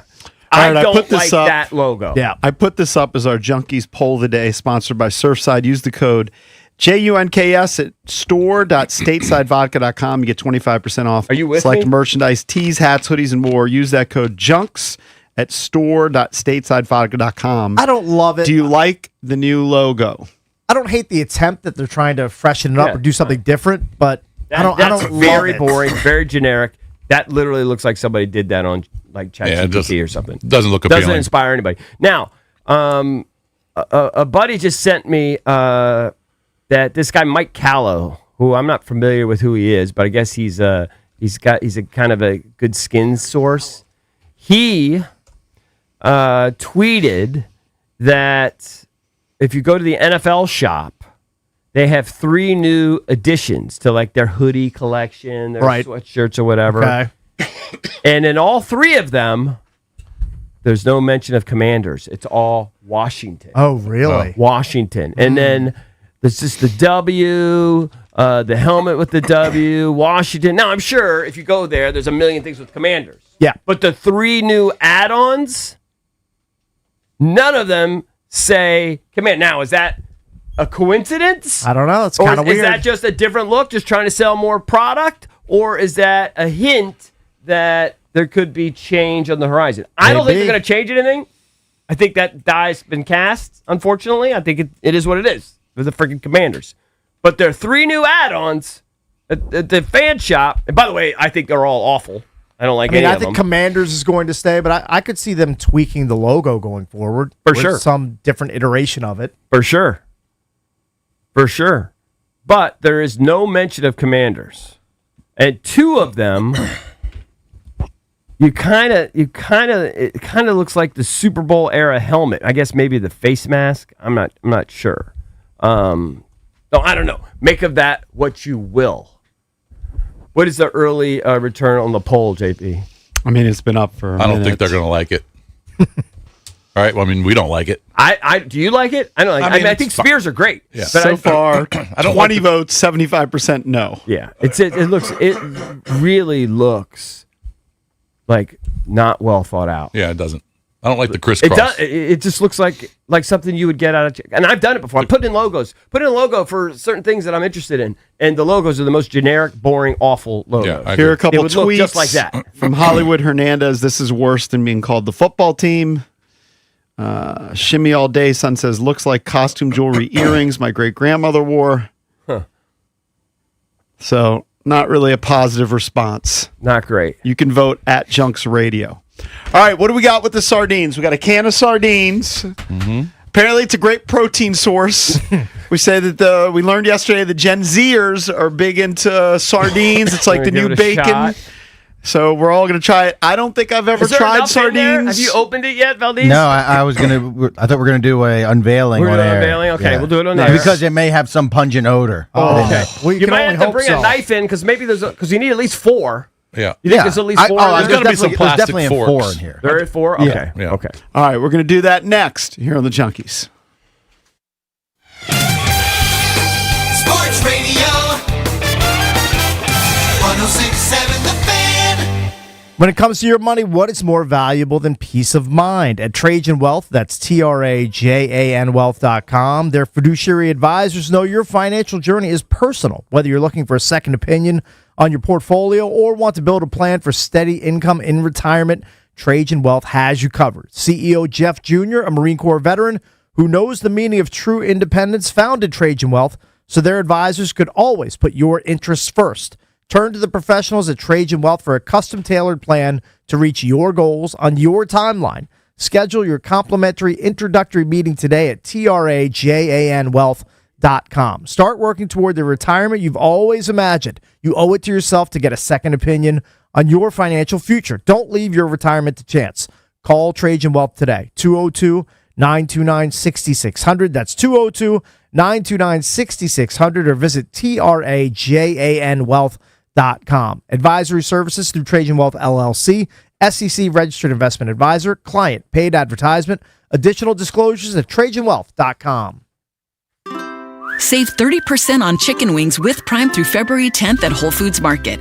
Perfect for weeknight dinners or meal prepping. Made with high-quality, strict ingredient standards you can trust. Shop in-store or online. Terms apply. Hey guys, EB here. Are you thinking about selling your home? Then call the only team I would trust to sell my home. That's Debbie, Sarah Reynolds, and Power Home Team with Keller Williams. You will absolutely love working with Debbie and Sarah Reynolds. Their results are incredible. They sold over 790 homes this past year, and they're once again ranked number 1 for families served in the D.C. area by the Wall Street Journal. Call Debbie and Sarah now. They'll sit down and show you exactly how they get homes sold for top dollar using their exclusive database of over 16,300 buyers who are ready to buy right now. They'll walk you through the process step by step from start to sold. And get this, if your home doesn't sell, Sarah and Debbie will buy it at a price agreeable to you, guaranteed in writing. You got nothing to lose. That's how confident Sarah and Debbie Reynolds are in getting their clients top dollar and a faster sale. So call now at 844-654-SOLD. That's 844-654-SOLD, or visit DebbieAsTheBuyers.com. That's DebbieAsTheBuyers.com. Coach Wooten's Basketball Camp, the world's #1 teaching basketball camp since 1961. Your child will learn the game, play the game, have fun, and get an experience of a lifetime at Coach Wooten's Camp. Let your kid be a kid. Put down the screen and go do what we do. Let's go shoot some hoops. Early registration discounts available. CoachWooten.com. 1-877 Cars for Kids. KARS Cars for Kids. 1-877 Cars for Kids. Donate your car today. 1-877 Cars for Kids. KARS Cars for Kids. 1-877 Cars for Kids. Donate your car today. Ready to get rid of that old car? Donate it to Cars for Kids. Call 1-877-CARS-FOR-KIDS to reach a friendly live agent. Donation is super easy, and your car can be picked up as soon as tomorrow. Call us now, 877-CARS-FOR-KIDS. That's cars with a K to donate your car today. 1-877 Cars for Kids. KARS Cars for Kids. 1-877 Cars for Kids. Donate your. Did you know you can donate real estate too? Go to carsforkids.org. That's carsforkids.org. Hey, it's B-Mitch here. Don't get caught in the cold with an outdated furnace or heat pump. Rude Pro Partners have access to 60 months of same-as-cash promotions on qualified equipment from February 1st to April 30th. Rude also offers other aggressive financing options. As temperatures continue to stay cold across the DMV, make sure you're saving money with the most efficient HVAC equipment. Rude makes it easy to upgrade your home's comfort without breaking the bank. Find a Rude Pro Partner near you at rude.com. And remember, if it ain't rude, it ain't right. The biggest game of the year is here. Can the Seahawks' suffocating defense lead them to ultimate glory? It's in! Touchdown, Seahawks! Or will Drake May and the New England Patriots shock the world? Touchdown, New England! Keep it locked in your home for Super Bowl 60. Expert analysis, the biggest guests, full coverage on Super Sunday, and every moment of Super Bowl 60. We are football. Sports Radio 106.7, The Fan. At Uline, they know firsthand the road to success is an uphill climb. Uline started in the family basement, and through hard work is now North America's most trusted shipping and industrial supplier. They get what it means to have the support of reliable, hard-working partners. So they keep 41,000 items ready to ship. Whether your company is still in a basement office or expanding cross-country, Uline will be there on your road to success. Visit uline.com. Another app for inventory, one for CRM. Oh, don't forget accounting. Wait, which login was that? Or you could use Odoo, one fully integrated system that does it all without the hassle. Ditch the app overload. Get everything your business needs on one platform. Try Odoo free today at odoo.com. That's ODOO.com. Can I take your coat? Oh, you noticed. Yeah, I found it on eBay from a seller in Vegas. Pre-loved and perfect. She listed it and jackpot. Italian leather, classic trench silhouette. And did you see the braided buckle? Hang on to your claim ticket. Oh, I'll hang on to this forever. Have you been on eBay? There's so many finds. And I bet that diving watch would sell fast. Just saying. Find what you love, sell what you don't. eBay. Things people love. It's the Sports Junkies. You're on the air. Listen anytime, anywhere on the Odyssey, iHeartRadio, or TuneIn apps.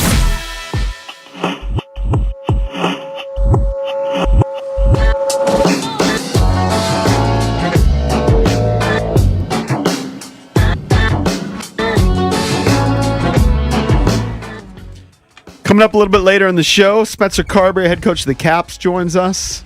That's at 8 o'clock. Brian Keefe, head coach of the Wizards, at 8:45. And at the end of the show, 9:45, give you a chance to win some Kid Cudi tickets. But right now, Cakes has a sardine can in front of him. Mm-hmm. Yeah, we're going to be sampling. Let's disclose. Have you ever had sardines from a sardine can? I have not. I haven't either. I don't think None of us I've have. ever put a sardine in my mouth before now. Kind of grosses me out. Yeah. I mean, it's going to be gross. It's not going to be. I don't think it's going to be great. No, it's not. I don't think it's going to be horrific. Let me see the box. I mean, I think if you imagine they're oysters. I don't like oysters either. Oh. I do like oysters. All right, it's 21 grams of protein. So this is I like 39% of your yeah, daily but for value. How many? In the whole can? Yeah, the whole can. For a Oh, can. yeah, but so it's probably like 3 grams in the one. By the way, I'm breaking my fast for this, so just so you know, I want props. By the way, yeah, but it's only 210 calories. if Very you little. put this in your pantry, it's good until September of 2030.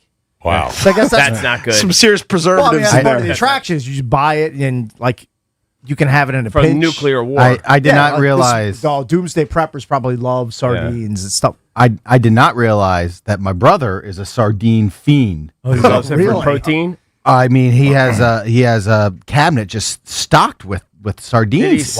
Is he texting you while he's listening? Yeah, he was listening. He has them in sunflower oil. He Okay. has them chicken of the sea in Louisiana hot sauce. Who knew? He has sardines that are in olive oil and with jalapeno peppers. Okay. And I'm out on that. And I asked him. I said, what do you put them on? How do you eat them? Do you dip them in anything? He goes, Yeah. I eat them out of the can over the sink like a man. Right. He downs them. That's a manly And way does he to do it like a post-workout thing? Is that what his thing is? I think that's like his snack. Yeah. Because I ran into Valdez's brother, first time I ever met him, at like Kava. And he's like, you can tell, he's like a workout guy. Mhm, Like, yeah. I don't know what his job is, but he's like a workout guy. A lot of protein in this here tin. For all you protein Well, the dorks. ingredients are pretty simple. It says olive oil, salt, and pilchards. Pilchards. All right, That's so the name do we of the have fish. a camera on it so you can What's- see? what It is a so- product of Morocco, according to this box. Morocco's big on sardines. Get ready for wild-caught, skinless and boneless sardines, ready to All right. eat, Hold on. hand-packed in Maybe it indulgent should olive oil. Should JP open it, or because for the cameras? It's on Cakes right now. So why don't have Cakes unveil it, open it, All right. then everyone can take a whiff, and then everyone takes their sardine wanna on their whiff plate. first? What, I almost wanted what to take a percentage whiff. of our listeners like sardines? 20%. Probably less than that. I got to pretty make high. sure I don't like cut my finger off. dealing God, I with hope this it like top. splatters all over Eric's face. Yeah. I mean, it's very Hope it gets all over It's his very laptop. gooey. Olive oil in there. so much olive oil. All right, the top is now off. Gotta be careful. I'm going to take a whiff here. I don't think it's It's gonna a be that definitely bad. strong smell. I mean, I Pungent? like I mean, fish. it's honestly, it smells like a can of tuna fish. Like if you pop open a can of tuna fish, very similar vibes. Be Does careful, anybody it's very like that full. smell? Tuna fish? I do. hate that smell. I like It's tuna fish. okay. It's not Yeah, the this worst smells smell. like tuna. Yeah, It it smells literally exactly smells like just tuna. like So tuna. I'll probably enjoy Say it. something I'm very gonna probably have the- disrespectful. I know what you're JP gonna will say. probably barf. I know exactly what you're gonna say. I hate that smell. JP is not gonna. He is not. Again, gonna I'm out like on this I don't tuna know if I'll fish. be able to smell anything. It's so stuff. Yeah, might be better that way. Smells like tuna. That's You what it can smell smells it. like. It's I'm cutting through. this is not gonna be hard. This is gonna be a walk in the park for your boy. This is gonna be easy for me. I don't I'm know. not really that grossed out by that many foods. We shouldn't do it one at a time. Should we do it all Oh, we together should do or it one all at once, I think, right? Yeah. All at once? Yeah, I think so. All right, I'm not just gonna like swallow it whole. Like I'm gonna Oh, no, you taste gotta- it. I'm gonna try to enjoy it. Cakes is massacring them. Yeah, I mean, right now. they're breaking up a little bit. I'm not gonna lie. Yeah. Doing my He'd best. be so bad at operation. What is your He number had no one? I thought my fine motor was What's your bad. number It's one only food my you're fine grossed motor, out it's by, terrible. Cakes? Your number one food you're grossed out by? Easy. It's cottage cheese followed by beets. I'll never eat either of those products I ever actually again like in my cottage life. cheese. I'm cottage cheese / tuna fish, so this is right up there. I've been eating a lot of cottage cheese because of these viral things, online where you can make like protein pudding or protein ice cream. It's just like cottage cheese, honey, Ugh. and like blueberries or something. Yuck. No, thank you. It's good. I'll never. The sardines are a little long. I wish they were about half the size. I wish they were smaller. Yes. Hey, what about let's see if There you some Cakes would take a slurp out of the can, like Of the olive oil. Just take a shot of the olive the oil. olive oil. Yeah, Eric, you know I mean, you it's do probably- shots of the olive oil. It's probably I wouldn't have a delicious. problem I mean, doing all it is olive oil and salt. Those are two things I love. I would have a problem doing it. Ship it. I'll definitely drink out There was a of the period tin. of time where I was doing like 3 teaspoons a day of olive oil. You're not doing that anymore? Kind of forgot. Oh. Just be careful with the olive oil. Don't free pour it because olive oil, a lot of calories. Got to be a little bit careful. Is this going to be chewy or does it go down pretty quick? I don't know. It's probably going to be Come like on, tuna. just be a I think it's going man. to be like Eat- tuna. eat that Don't tiny be a ass wussy. fish. What? Let me see. All right. Can I take one I got of these? it right here. Can I take one of these smaller Yes, ones? you can take a small piece. You it's think it's that fine. gross? I don't know. It just doesn't It's just look like, appealing. dude, It looks I know. terrible. It looks like It bad salmon. It smells just like tuna. All right, so we can do a It count. may be something else. Do you want me to do the shot of olive oil first? Or? Yes. All right, where's the tin? Yeah, do the shot Anything first. to delay it. Where's the tin? Just pass it on over here. Now, do I have to drink the Ben, whole are thing? you a or- sardines guy? Would you eat sardines?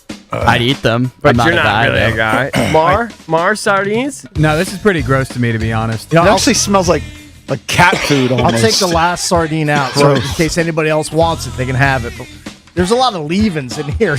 It's not just the olive oil. It's a little gross. It's pieces of the pilchards in with the olive oil. But I'll take a sip. I'm not looking forward to this. It's very rich. Yeah, it's fine. It's not great. I wouldn't recommend. Would not highly recommend. Can I get a chaser? Can I get like a You don't have Thank a God I drink? got my You don't water have a right drink? here. Dr. Pepper or something? What are you doing with your JP doesn't drink all show. He's got the world's He most drinks yellow- water. He's like It's not true. I usually he's a camel. drink about 4 glasses of water a day. Yeah, you do. A day, but how many do you drink during No, the I mean show? during the show. Oh, okay. All right, are we just gonna do this? We can do a countdown. Yeah, we'll do a drum roll here. Jason, I'll do a 30 second. I think I'm down in I'll this. fill Like, a little bit look, for you. I ate a grasshopper on the air before. I ate a cricket on the air. Yeah, that's nothing. This is Why don't Cakes you- ate a mouse pet. Yeah, it should be easier. nothing. It doesn't. Let's do a 3 million second Just countdown. look at this. I know, it's terrible. Wait a minute, this looks like It's just tuna. It's just gross. a fish, a It's a tiny ass fish. fish from Morocco. You know, I mean, how pussy. bad could it be? It's going to be terrible. All right, you got about 4 seconds. Then it's down the hatch. With The whole thing or just a smallest- bite? Bite. Take a bite. Whatever. All right, here we go. All right. It's a fish. Salty fish. It's It's like delicious. tuna. You know, Not it's that bad. It's like tuna. It is it's like actually In fact- kind of delicious. I might actually be able to eat tuna It's fish. not that salty. after all these years. It's not even that salty. I was expecting It's a exactly- horrific Hey, taste. It's not Where bad at does it- all. where- can you look? Hey, Ben, I'll can even you look finish up mine. What's the protein compared to tuna, a can of tuna to a can of sardines? I think a full can of tuna, regular standard can of tuna is about 38 to 40 grams of protein. So more? This has 21, you said. I thought you 21 said. for the So can. why don't people just eat tuna? Well, they do. Yeah, People They're put better it than in the can. sardines. Yeah, What, is it eat cheaper? tuna? Is it cheaper? Are sardines cheaper? JP, what does it say for the protein? It says 39%, 21 grams for how one many serving. For how many calories? 210. Then tuna is much better then. Yeah, we should do tuna. Packs more of a punch. Tuna, You know what? you get Young like people 100. are dumb. You get 130 calories to You just 29 realized that? protein. Well, you can get 4 cans of sardines for $5. Pretty You good. can kind of get tuna. If that you used to told be me able to that do was tuna, I wouldn't know any different. I would mix that with mayo and be fine with it. But now, since I know Tastes like it's tuna, honestly. since I know it's sardines, I don't like them. Right, it's the mental hurdle. Yeah, but you're being You know what? stupid. Kind of good. It's not. I mean, it's fine. I mean, you put this like on a salad or I something. don't think or it a has cracker, any and it's good. particularly good flavor, but it's not repulsive. It's like tuna. Right. Which I think tuna is only good when you put the mayo and the relish and the mustard. And Only serial killers eat it right out of the can. With I did nothing that in on college. It. That's everyone insane. had that phase. Yeah. I used to put tomato sauce on it. I used to put pizza sauce on it. I used to sprinkle Old Bay. Well, I could see Well, you doing that. Doesn't shock me. Well, you're That's addicted to that. That was your approach. It probably was pretty good actually with Old Bay. It's Yeah, it way was better si- than yeah, it was silly. pizza sauce. You know, sardines, not gross. Yeah. I thought I've always thought gross. Not gross. If you said that's tuna, I would say that's tuna.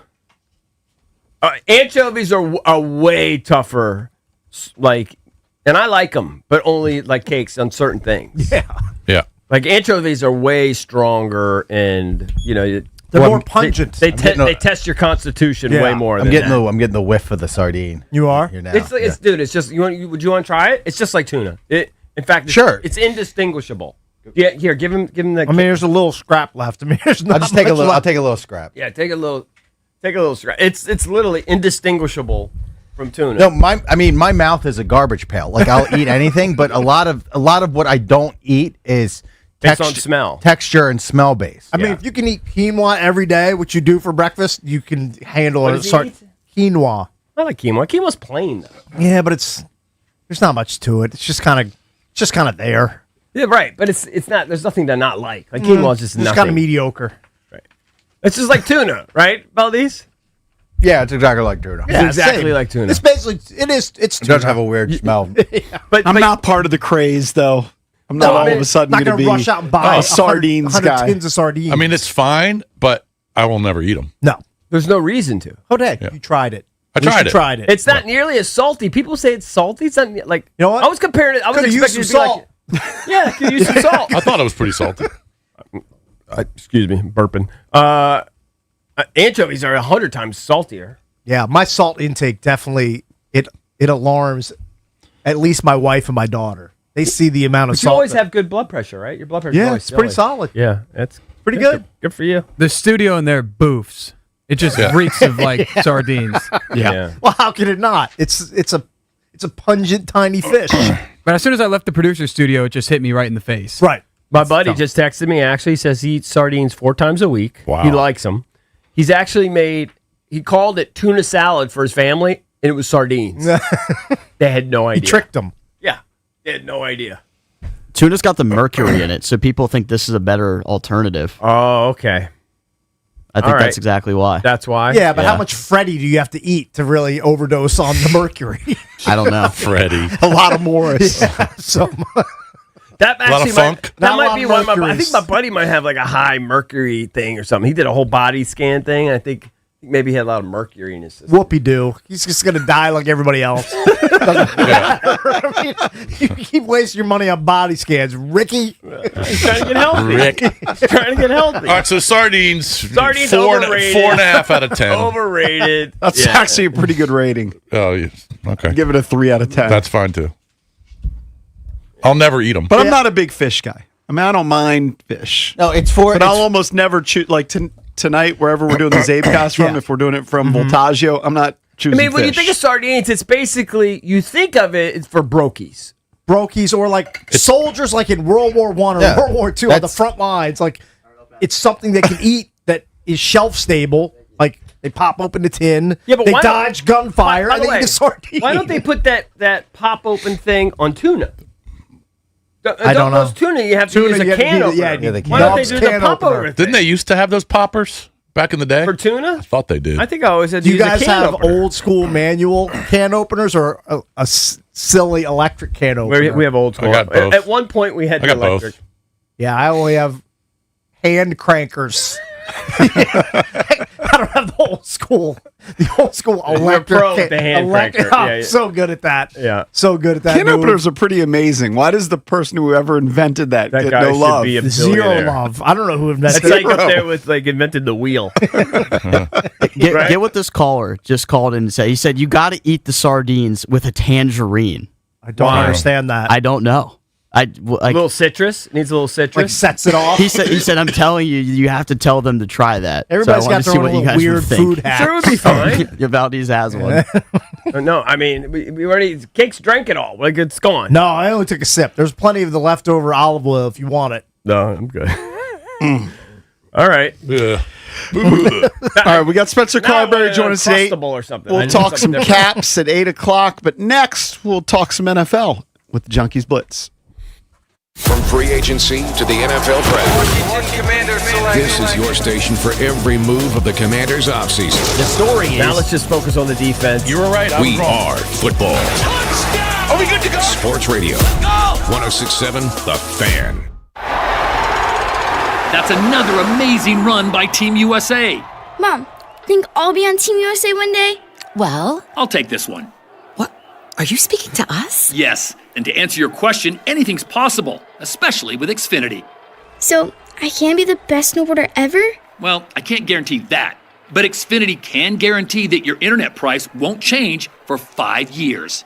Okay. What if I practice every day? Then maybe you'll be snowboarding for Team USA at the next Olympic Winter Games. And Mom, you'll still be paying the same price for Wi-Fi. Ooh, really stuck the landing there. It's the Xfinity Gold Medal Celebration. Now through February 22nd, get our best price on gig Wi-Fi for 5 years guaranteed, just $50 a month. Plus, get Peacock Premium included for 2 years. That's a $10.99 value per month. Xfinity. Imagine that. Proud partner of Team USA. Restrictions apply. Requires paperless billing and auto pay with stored bank account. Taxes and fees extra. Actual speeds vary. Imagine never having to worry about your home again. No surprise breakdowns, no stressful who do I call moments. Just the comfort of knowing it's all taken care of. That's what a Service Experts membership gives you. Our expert technicians handle everything from routine maintenance to worry-free repairs so your home runs exactly the way it should. No DIY disasters, no taking your chances on some guy with a 2-star review. Just year-round peace of mind. Stop worrying about home care and start enjoying your home again with membership starting at just $15 a month. Learn more at serviceexperts.com. Do you owe $10,000 or more to the IRS like Mark? I've been doing home remodeling for 30 plus years, but the economy crashed. I wound up losing my home, losing my job, and on top of that, owing the IRS a ton of money. I owed the IRS $114,000. It really, truly was the worst part of my life. Then Mark found Tax Relief Advocates. On news radio, I heard about TRA, and I thought, what's the worst that could happen? So I picked up the phone and I called them. When it was all said and done, TRA settled my $114,000 debt for $100, and I'm telling you, I was ecstatic. Could not believe it. Would recommend TRA to anyone. If you owe 10 or even hundreds of thousands of dollars to the IRS, don't lose hope. Do what Mark did and call TRA for a consultation. But TRA did. They gave me a second chance, and I'm forever grateful. Visit TRA.com or call 800-491-9914. 800-491-9914. That's 800-491-9914. All right, guys, EB here. It's your last call for football, and all week long, FanDuel's giving you a daily profit boost. Every single day leading up to the big game. Today's 30% profit boost is on the receiving markets. Receiving yards over under, alt receiving yards, and most receiving yards. Maybe you like JSN's yard total, 93.5. Maybe it's too much. What if you took the alt line at 80-plus yards? You can boost the odds. Will anyone rival JSN for the most receiving yards? All you have to do is opt in each day and place an eligible bet to use that day's profit boost. So whether you're locking in early lines, riding your favorite props, or taking one last swing before the final whistle, FanDuel's giving everyone something extra to cheer for during football's final week. Just visit FanDuel.com/EB. Play your game with FanDuel, the official sportsbook partner of Super Bowl 60. FanDuel Sportsbook is the official sportsbook of 106.7 The Fan. You must be 18 and over. Present in D.C. Opt-in required. Bonus issued as non-withdrawable profit boost tokens. Restrictions apply, including any token expiration and max wager amount. See terms at sportsbook.fanduel.com. Gambling problem? Call, text 1-800-GAMBLER. It's your boy Bish from the Junkies, and when I needed a new HVAC system, water heater, and a sump pump, I called Foley Mechanical. Dan Foley, the owner, came out himself, not some faceless company owned by private equity. He owns 100% of Foley Mechanical. He takes pride in every job. His crew, top-notch. These guys know exactly what they're doing, especially with older homes and radiator heat. They crushed it at my house. They will for you. Foley Mechanical serves D.C., Maryland, and Virginia, and proudly installs Amana HVAC equipment. Call Dan Foley. He's the real deal. Think switching to T-Mobile's a whole complicated thing? Nah, it's easy. You can do it almost anywhere in just 15 minutes. Even poolside like Drewski, you can switch to T-Mobile and unlock savings that are built to last. With T-Mobile's Better Value plan, you can save over $1,000 a year versus Verizon and AT&T. Save on streaming, satellite, and more benefits that they leave out. Now I get all the VIP perks. Start saving from day one, and for a limited time, get T-Mobile's Better Value plan. I know you love deals. Plus, switch right now, and we'll even pay off your old phone up to $800. What do you think of all that, Drewski? Stay chillin', just switch it.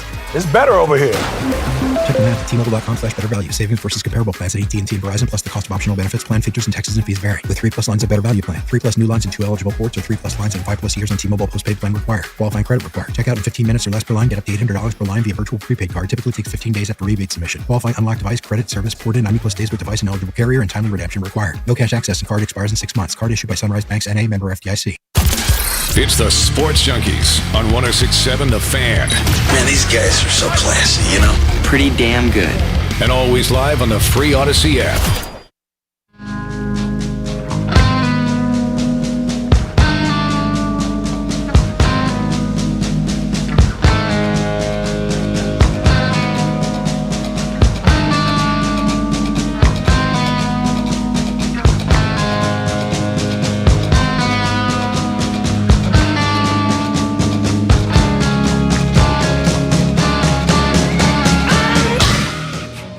I don't usually brush my teeth in the middle of the day, I'll be honest. But got to today. After like sardines and just holding cups and cups of coffee, it might have to be in the rotation today. I've ventured Like, away. Straight up, brush the teeth, go on with my day. Yeah, I've ventured away from buying anything from monumental vending lately. Right. That comes and goes. I'm not committed Sure. like Chase. But the last few weeks, I haven't been buying anything. Yeah. I think I'm going to Good get move. like a Diet Dr. Pepper Yeah, or something. I might need a palate cleanser, like a Coke Zero or something. Yeah. You know, like would really hit the spot. I need something. Yeah, I hear you. All right, let's get into the Junkies Blitz. Go around the NFL. The Junkies Blitz is brought to you by Offenbachers. Football season's here, and cooler nights are calling. Score big with the hot tub and fire pit. Warmth, comfort, and the perfect game day vibe. Let Offenbachers help you upgrade your backyard today. And don't forget, Offenbachers now carries indoor and outdoor saunas. I've got the outdoor, but I was talking to somebody. They're like, "Can you get one indoor?" Of course, you can get one indoor. Yep. And you can get infrared if that's your thing. I personally like traditional sauna, where you use the water, build the steam. It's up to 194 in mine. It's unbelievable. Very good. Love it. If we still did Donkeys of the Week, I think Patrick Mahomes Sr. would be a Donkey of the Week candidate. Mm-hmm. He was arrested on Tuesday for violation of his probation. How many times has he been arrested? He's been arrested 3 times for DWI. He's a That's mess. not great. He also had Who was it you said? Mahomes' dad. Pat Mahomes Oh, yeah, yeah. Sr. He also had a public intoxication back when Mahomes was in college. Yeah. So that's at least 4 arrests, alcohol related. He's wearing an ankle bracelet. Now, I don't know how this works, Yeah. but they said that he was drinking alcohol, which violated his probation. Well, I mean, he clearly has an alcohol problem. Yeah, he's Probably needs to go to alcoholic. rehab. Who was the He's former, using something called who was the the former Scram Braves pitcher? He was getting in a fight with alcohol John monitor. Rocker. John Rocker. Yeah. So I guess this ankle monitor can pick up whether he's drinking or not. Now, he provided subsequent urine samples on January 5th and January 9th. Both came back negative, but this is a guy who could face 10 years. And so he's going back to jail for the probation violation. As I mentioned, he was arrested for his 3rd DWI. That was in 2024. He served some jail time that. He was arrested in 2016 for public intoxication. So it's a lot of issues with Pat Mahomes Sr. His latest arrest was from February of 2024. During the encounter, the former Pittsburgh Pirates player admitted to consuming, quote, a couple of beers. His BAC content after he blew was 0.23. Yeah. Okay, that is not a couple of No, beers. A couple of beers That's and a couple 12 shots. That's a couple of dozen beers, maybe. Like, to get to 0.23, like, you're consuming a lot. And what's Patrick Mahomes? What's his relationship with him? With his dad? Seems all right when I've seen, yeah, they're like all at right, Super yeah. Bowls and everything. Really? Yeah, he's got issues. His dad's just an F-up. Well, his dad's a drunk. His Yeah. dad he needs to go to rehab and try to get off the booze. I think it's the Dies cast. for him. Probably, but I mean, you can try to kick it. No, you can. But try to kick your demons. He would have tried like 4 incidents ago. Right. So, I mean, that's just who he is. The NFLPA's interim boss was asked about an 18th game. Oh, yeah. I mean, it's David inevitable. White. Yeah, it's coming. And he said, our members have no appetite for regular season 18th game. Yeah. The money's got to go He up. added the Not 18th sure they have game much is not leverage. casual for us. It's a very serious issue. It's something that comes out of negotiations, and nothing will move forward until players have the opportunity to account for all of those factors. Take that into consideration, then through negotiations, agree or not to the 18th game. Quarterback play is already at an all-time low. You want to see it get worse? Add an 18th game. Yeah. But I think they're going to cut It's going to happen. It's inevitable. They're going to cut the preseason even more and add it. Now, it's probably not going to happen until the current agreement's up, which is 2031, I believe. Right. So you're not going to see it for a while. I mean, did we ever think we were going to see 17 games? If you want to degrade the value I of the didn't. game further, add another game. I think it's a terrible idea, but I'm sure But eventually you, it will happen. understand that the die's cast. Like this is part of the long-term plan, the long-term vision. I'm sure that the players are going to have to eat it, and as long as they get a raise, they'll play an 18th game. But it's not great for the product or the league. It's not. I don't think. You're right. But I'll say this, the college football playoff, Yeah. Indiana won 16 games. That's a lot more games than you're used to in college football. Right. I think it worked out great. For them. Yeah, but they also have For Indiana, They also have more of a break in between some of those games, which helps. some of those That's are fair. 3 or 4 weeks. Yes. Yeah. Which helps the they're certainly the top 4 seeds. A couple other stories here. The Steelers are expected to add guy I'd never heard of, Brian Angelichio, as their next offensive coordinator. Oh, He my buddy. becomes the Steelers' 4th different offensive coordinator in 4 seasons. Of course, Mike McCarthy, the new head coach, will still call plays. See, Brian Angelichio is 53, and he was most recently with The Vikings. The Vikings. He was underneath Kevin O'Connell. Yes. He was I the guarantee you- passing game coordinator and tight ends coach. My buddy, who's a huge Steelers fan, he hated well, he didn't like Tomlin, but he hated the McCarthy hire. Okay. So Do your I guarantee Steelers he's friends like anybody or anything. I guarantee he's going You to hate sound like this. a miserable bunch. Yeah, he is miserable. He's going to hate this too. But he came from the Vikings. I mean, he came from a whiz kid. Yeah, it's a pretty good tree to come off of. The McVay, Hey, Kevin he O'Connell tree. he was here. He was the Redskins tight end coach pre-COVID. Oh, back in 2019. Yes.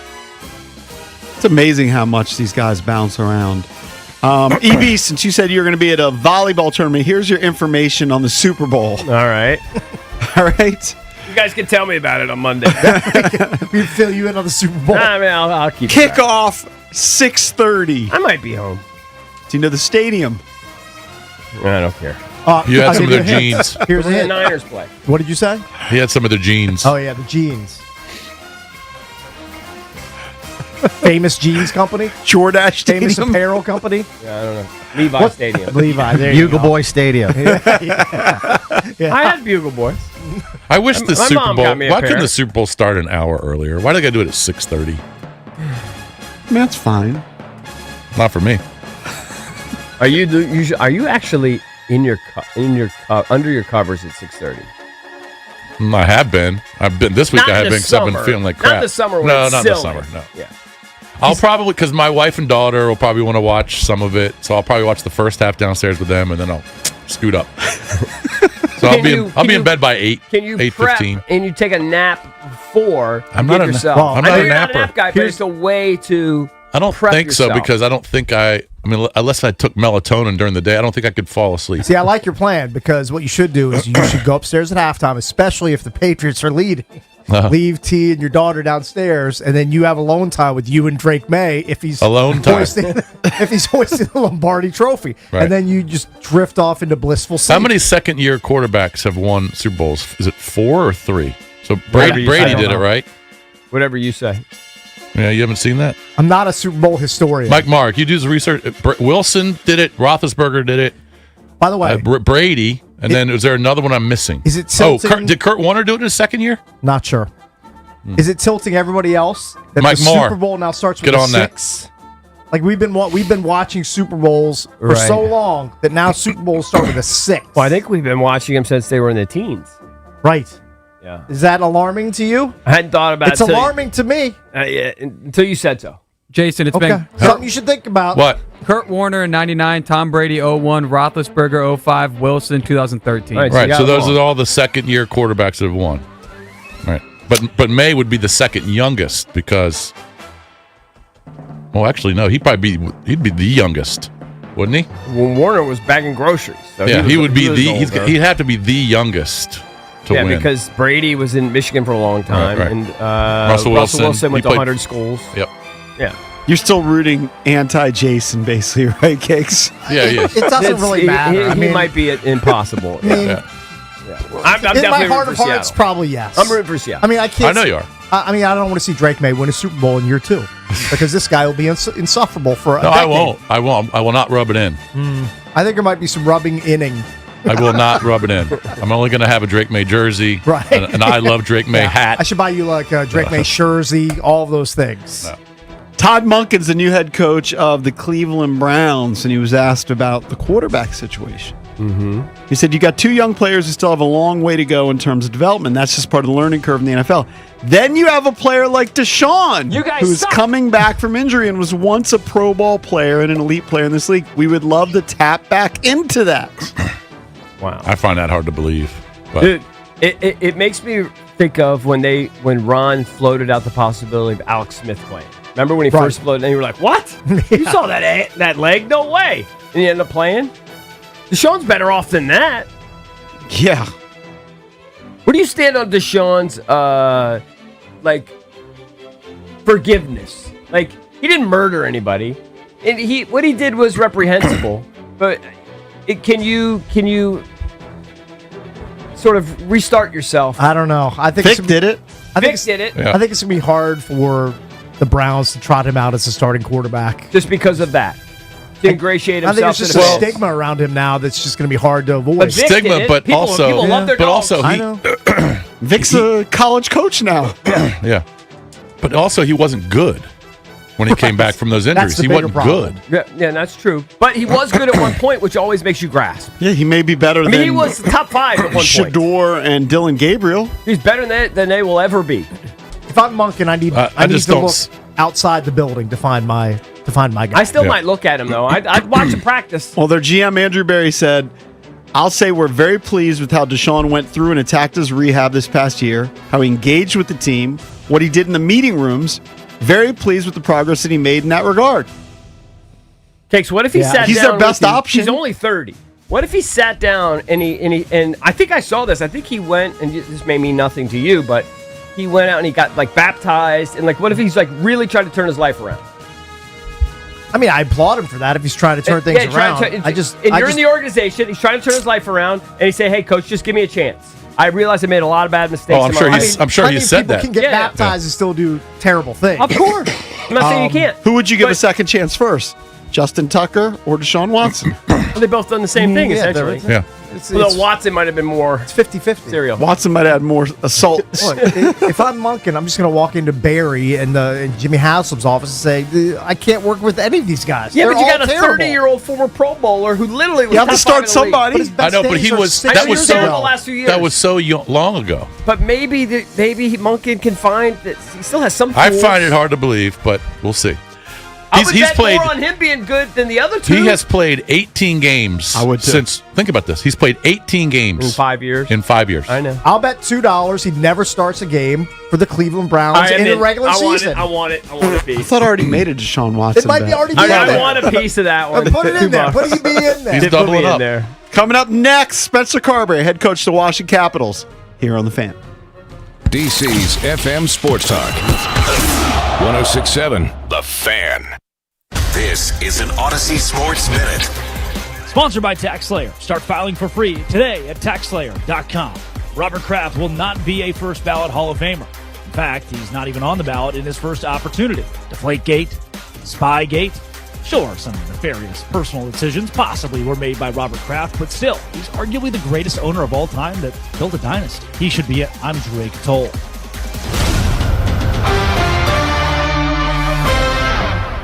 Diabetes, high blood pressure, anxiety meds, everyone's on them. If you're a 50-year-old male, maybe a bit porky, and you may even have type 2 diabetes, $1 million of term insurance may only cost you about $200 a month. Call Term Provider. Speak with Big Lou at 800-700-6898. Big Lou will find a term life policy for you even if you have type 2 diabetes, are overweight, or have high blood pressure. Term Provider has helped thousands of people like you who think they can't afford term life insurance. To buy $1 million of affordable term life for you, all you need to do is call Big Lou at 800-700-6898. Lou will make sure the scales are tipped in your favor. Call 800-700-6898. Big Lou will answer your call and work to fit you into a term life policy that you can afford. Remember, Big Lou's like you. He's on meds too. Call 800-700-6898 or biglou.com. When the new year hits, every business could use a little something to stay ahead.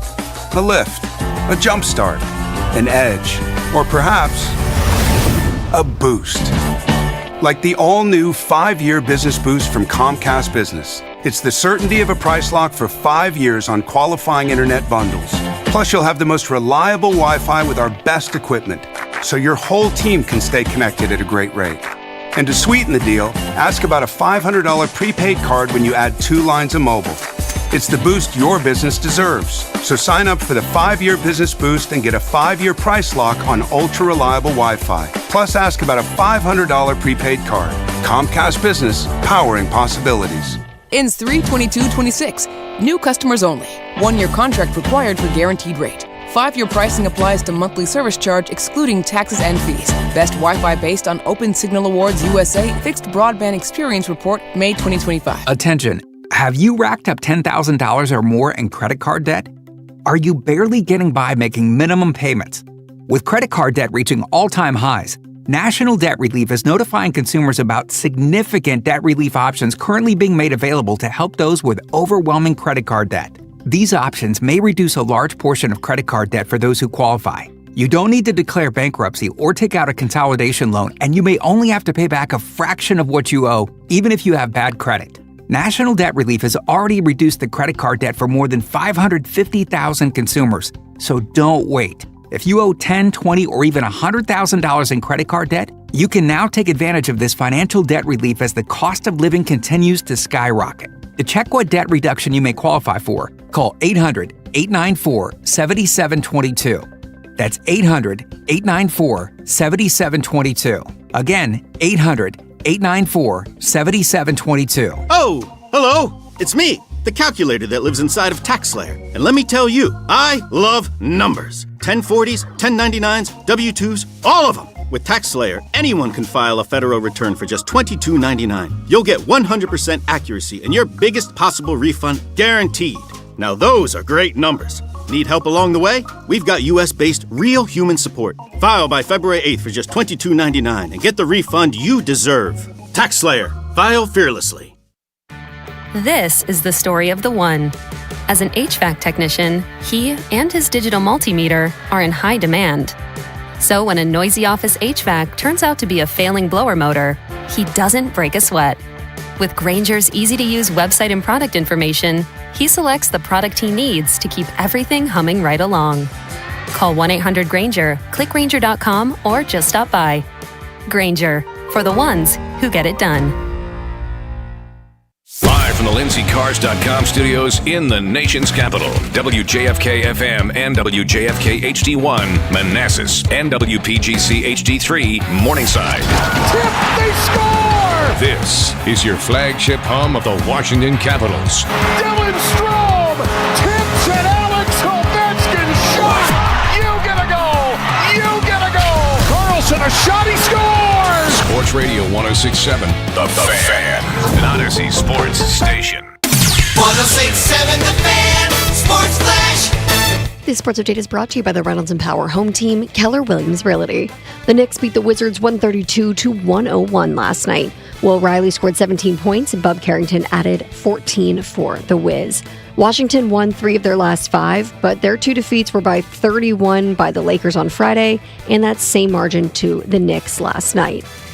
The Capitals, their three-game winning streak was snapped last night with a loss to the Flyers 4-2. Anthony Beauvillier and Alexi Protas both scored in the loss. And the Clippers traded 11-time All-Star guard James Harden to the Cavaliers for guard Darius Garland and a second-round pick. James Harden told ESPN late last night that he was not the one that requested the trade, but he did approve it. From the Crop Medcap 5-Star Sports Desk, Savannah McCann on The Fan. It's the Sports Junkies. Let's talk it out. You can watch the show live or on demand. What are we watching for? As I said, we're not sure. On YouTube.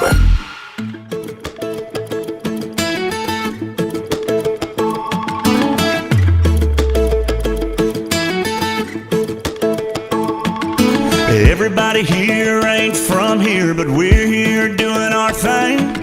Letting go a little by little, sipping on a frozen drink. Tiki bars taking, pouring all weekend, clouds ain't leaking no rain. Two pieces shaking, white caps. Welcome back. Junkies come to you live on 106.7 The Fan and the Team 980 here in the DMV. In Richmond, you can listen to us on 910 The Fan or 105.1 FM. And you can watch us on the Monumental Sports Network as we celebrate 30 years of the Junkies all year long. Presented by Main Street Bank. Cheer local, bank local. Main Street Bank is a business-focused community bank proudly serving the DMV since 2004. Visit mstreetbank.com. Learn how to put their team in your office. Main Street Bank, member FDIC, equal housing opportunity lender. Speaking of 30 years, we were texting yesterday about our date for Dewey. Our trip to Dewey Beach, and so we're trying to lock that in. We'll announce that once it's locked in. Very good. I'm excited. But we were texting back and forth last night about that, trying to get the date solidified. All right, let's talk some puck. Joining us right now is Spencer Carberry, head coach of the Washington Capitals, presented by the Centers for Advanced Orthopedics. More physicians, more locations, more advanced care centered around one thing: you. Visit CFAortho.com. And, Coach, before we get into last night, let's focus on the positive. Before last night, you had a 3-game winning streak. What jumped out about how the team was playing that kind of changed things to win those 3 games in a row? I think just we went to Detroit, end of the road trip, and I think just top to bottom, our entire lineup was really, really solid. Forwards, D, goaltending was solid. And we just sort of, where, the game's on the line, or there's different moments through the game where we made the play or made the right read and found a way to win is probably the easiest way to sum it up. And then we continued to do that through those last couple of games, is just playing a little bit better, more consistently with our entire lineup, and finding ways to win. So, Coach, we got to talk about Clay Stevenson. He's been an absolute rock for the Caps in the absence of LT and Chucky. And let's just update the listeners on his whirlwind week for those that don't know. So last Wednesday, he played for Hershey at Rochester, made 27 saves, helped them get the win. Then he makes his way to Detroit to back up Chucky. He made it there Thursday morning, so he's there for the game Thursday evening. Gutty performance also by Chucky to get through that game. That was awesome to watch. Then Saturday, he gets the start and his first NHL win over Carolina. Right. I was at that game. The building was electric. Might have been the win of the year for the Caps. Then he gets day off Sunday, and then he gets back-to-backers against the Islanders and the Flyers last night. I mean, what a crazy week for him. He's been great. And on top of all that, I need to know why his nickname is Mud. I should know that, but I don't know that. I need you to fill us in. It'll make sense when you hear it. Clay, Mud. Oh. Yeah. That makes sense. Okay, it's clicking 100% now. right. It's clicking. Yep. Okay, good. Yeah. What a week like you just described. I mean, for him to he played last year, if you remember, he played the last game of the season last year in Pittsburgh, and we were sort of locked up. Everything had been decided for seeding and whatnot. So it was great for Clay to get into an NHL game, his first NHL start. The game didn't go great. He played really well. We just, it was the last game of the season. Guys were just kind of trying to get through it. And we ended up losing that game significantly, and So nothing to take away from the experience of playing your first NHL game. You will never forget that. But for him to come up in this time of the year and play the way that he did the last couple games and just the whirlwind, and it's huge, right? Like I don't need to talk about how important this time of the year is for our team right now. For him to play as well as he did and get us those few wins was huge. Coach, speaking of playing well, your rookies, they are growing up quickly. Leno is fourth amongst rookies in the league in points with 30. And Sordiff, his 17 points since December 31st, leads the Caps and are the most among NHL rookies in that span. I'm sure you don't really consider them rookies anymore at this point of the season, but you have to be thrilled.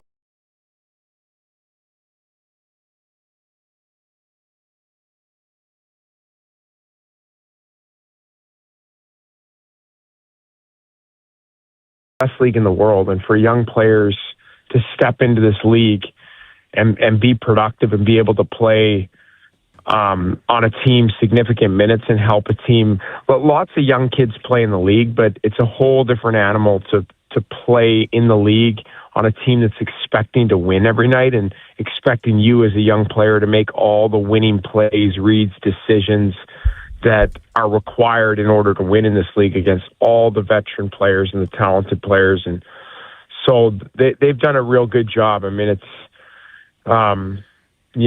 with where we're at, some of the injuries that we had, they've had to step up into larger roles probably than we and they anticipated, but they've done a real good job thus far. So I'm guessing you're going to see Clay again tomorrow night before the 3-week break, and then Chuck and Logan will be fine after that break, correct? So we're planning on, we'll see how it goes today, but we're planning on Logan being able to start tomorrow. Oh, nice. He's back. Nice. Okay. Yeah. That's good. Talk a little bit about Ryan Leonard's play. I saw that he drew his 24th penalty, which ranks pretty high in the league. You've talked about, you've talked about his play before. It does seem like he's getting a little more time too. Yeah. His minutes have increased. He plays on our first unit power play now. Does a really good job there. He's playing kind of, I would call it top 9. So I move him around a little bit depending on situational stuff inside of our lineup 5-on-5. But yeah, he's a big part of our team, especially offensively. Like he's so dynamic, and I think that drawing the penalties is he's not a perimeter player. Like he's a dynamic offensive player, but he also attacks you, and he takes pucks to the inside, and he's not afraid of contact. And so that's, I think, where you get the drawing of the penalties is he's always trying to go into traffic and try to beat guys and try to get to the inside. And I think that's where he's able to draw those penalties and put defenders in difficult spots. We're joined by Spencer Carberry, Caps head coach, on the Rude Guest Hotline. So I saw your post-game presser last night where you mentioned that you think the Olympics break and where it's happening in the schedule may be sneaking up on some people just because it's so unique compared to a standard all-star break. How have you and your staff been stressing that to the players as we have just one game left now before a 3-week pause on the season? Yeah, we've been trying to talk to our group about it probably for the last month, about how important this stretch is because of the uniqueness of it, because of where we're at and where we sit in the standings, because of the Eastern Conference and the strength of it, and how good this side of the conference has been. So there's a lot of teams that are doing really, really well. So I read something the other day, and it's crazy because this is just a unique year with everything that's gone on. You may need 100 points to get into the playoffs in the East. And so if you do some math, some teams right now that it's interesting, right? Because in years past, you always use as a player and as a staff member, you use the All-Star break as kind of your reset. You're like, okay, so here's where we're at. As long as we're, within striking distance, we're fine coming out of the All-Star break. We just got to, get this amount of points. Well, now, because the Olympic break is so late in the season, we're only going to have 23 games left when we get back. So there's just less time. There's less runway. So you got to make sure that you are very close within striking distance, or else you're going to have to go on a real significant run with just 23 games remaining. Are you telling the guys to take, I don't know, 5-7 days completely off and not work out at all and just forget about hockey until you guys get back to practice? Or do you want them to do something when they're away? I think it's to each his own. I think the one thing I will say is, because of the spot we're in and because of the run that we're going to need to go on, you're going to have to do something. Mm-hmm. You're going to have to do something. Make sure your conditioning's up and all that. Yeah. Big time, physically and mentally, because when you get back, we're going to have, about a week to get ready to roll, and we are going to have to roll. Mm-hmm.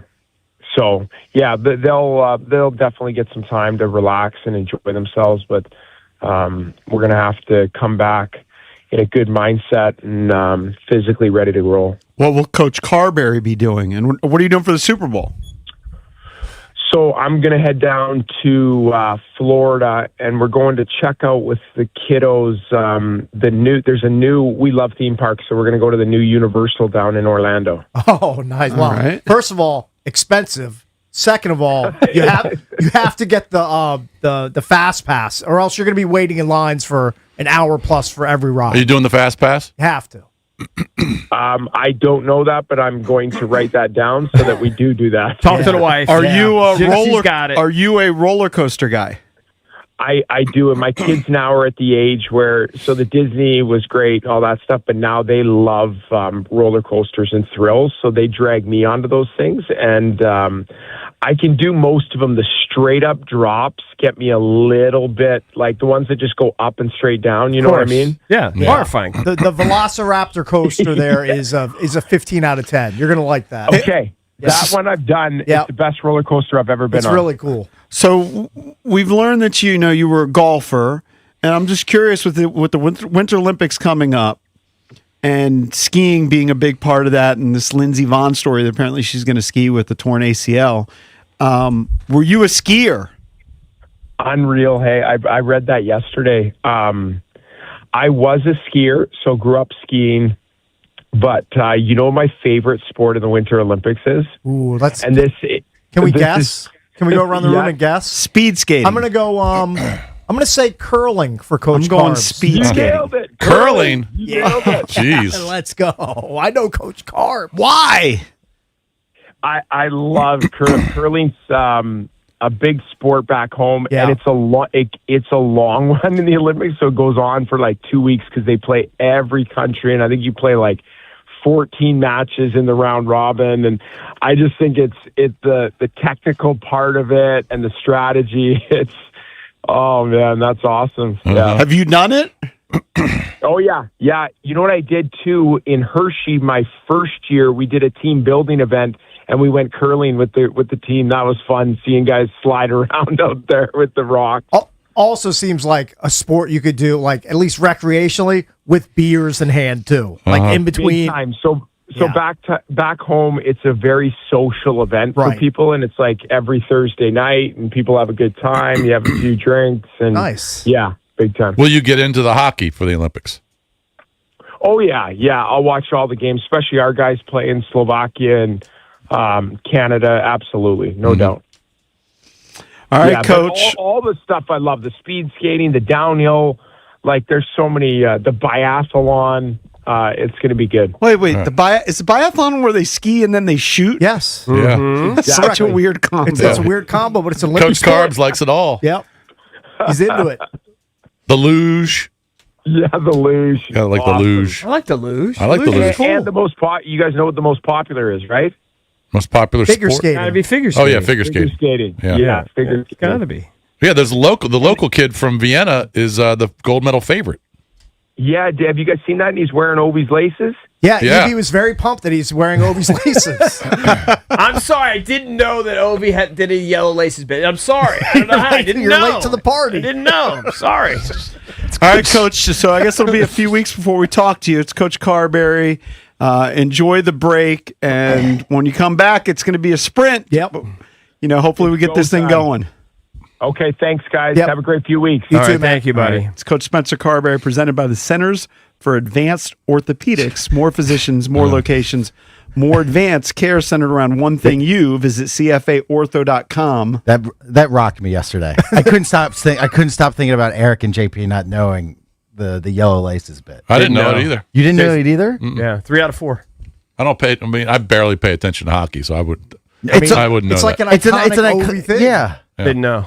Bypassed me. It's the Guys sleep on Ovi. Mount Rushmore of DC athletes. It's one of the. Didn't know how he did his shoelaces. It'd be like not Allen. It'd be anything I like would Allen notice. Iverson wearing a headband and a sleeve. I mean, No, I it's get like- goofed on a lot for sleeping The on the Rigo- Rigo drill. This Yeah. is kind of Yeah, it your actually- Rigo it- drill. Not even yeah. close. It's not even close. Oh, The are you Rigo kidding drill me? is- No, the Are Rigo you drill is kidding? self-explanatory. It's not even. It's not definitely even the close. same level. It's same level. No, it's It not. is not. It's not. It's 100% not. it is. It's not. You don't listen. I don't know. I've probably seen Ovi in person 15 times in my life. I don't know. It's not something I notice, and on TV, it's not something I notice. It's pretty noticeable. Well, it's not even not about. something I look at. It's not even about looking at it. It's about just being aware that he does Unaware. it. Yeah, unaware. Unaware. Yeah, There's 3 guys 100%. right here. 3 unawares, 1 aware. It's not. We just didn't know it. It's probably great. It's probably greater than Max Scherzer having 2 different color eyes. Right. No, that I knew. It's a blind spot. Yeah, did you know I that? Of course. Yeah. That I knew. But like I don't think It's it's just as my- recognizable as, for example, Walt Williams is famous for wearing the high socks. If you were in that era, I'd say it's you knew equivalent. that. It's basically Yeah. the same I don't thing. think it's equivalent. I'd say it's not as noticeable. equivalent. It's Keith Van Horn wearing high socks.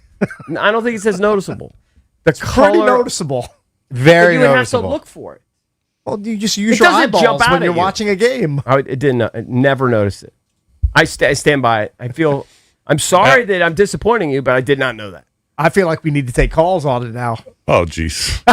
You can. Just a quick, That's just a quick, slanted, but if we just went a quick if you, poll. that's the better poll would just be to be No, the out poll, on the streets. no, the poll is: do you know what color laces Ovi wears? Well, no, Three of the every- four host a morning sports talk radio show in DC. And I follow Yeah. Ovi Yeah. fairly closely. Didn't know that he wear yellow. I mean, I don't know. I don't know what color underwear he's in. Maybe he wears like underwear. Well, you I don't know. see his underwear. You see his laces every I don't game. see his laces. and it's been I don't talked. look It's at been his talked about. laces. Okay. It's also been talked about his Clearly entire you don't. career. No one's ever talked about it in my presence. I got at least 5 people that called yesterday about it. Yeah. That were Said- shocked that Yeah. you guys didn't know. Well, I think it, Just don't know. Yeah, but those are Caps fans. yeah, it's Yeah. probably the more diehard Hardcore Caps Yeah. I know, and you guys are Caps fans. Yeah. I'm a Caps I'm not fan. diehard, though. I'm not a diehard Caps fan. I'm a Caps fan. I mean, if they're in the playoffs, of course, I'm rooting for them. Yeah. JP's trying to relate this to like a man on the street thing. This Right. isn't a man. This is a fan No, of the it's for Caps fan base. If you're part of the Caps fan base, you know that Ovi wears yellow laces. You just do. No. I don't think any. You know what? Here. How about this? If you're a Do you dedicated consider- fan and care about the team, you know Not, he wears not even yellow dedicated. laces. I'm not a dedicated fan. I'm a All right, how about I'm a this? casual, I'm and gonna I text know. my daughter. My daughter, who's 22 years old. And Big she's a Caps fan? Caps fan. Okay. Yeah. She loves Caps. Mm-hmm. And I'm gonna ask her if she knows. How are you going to That's like- frame it? How are you framing the question?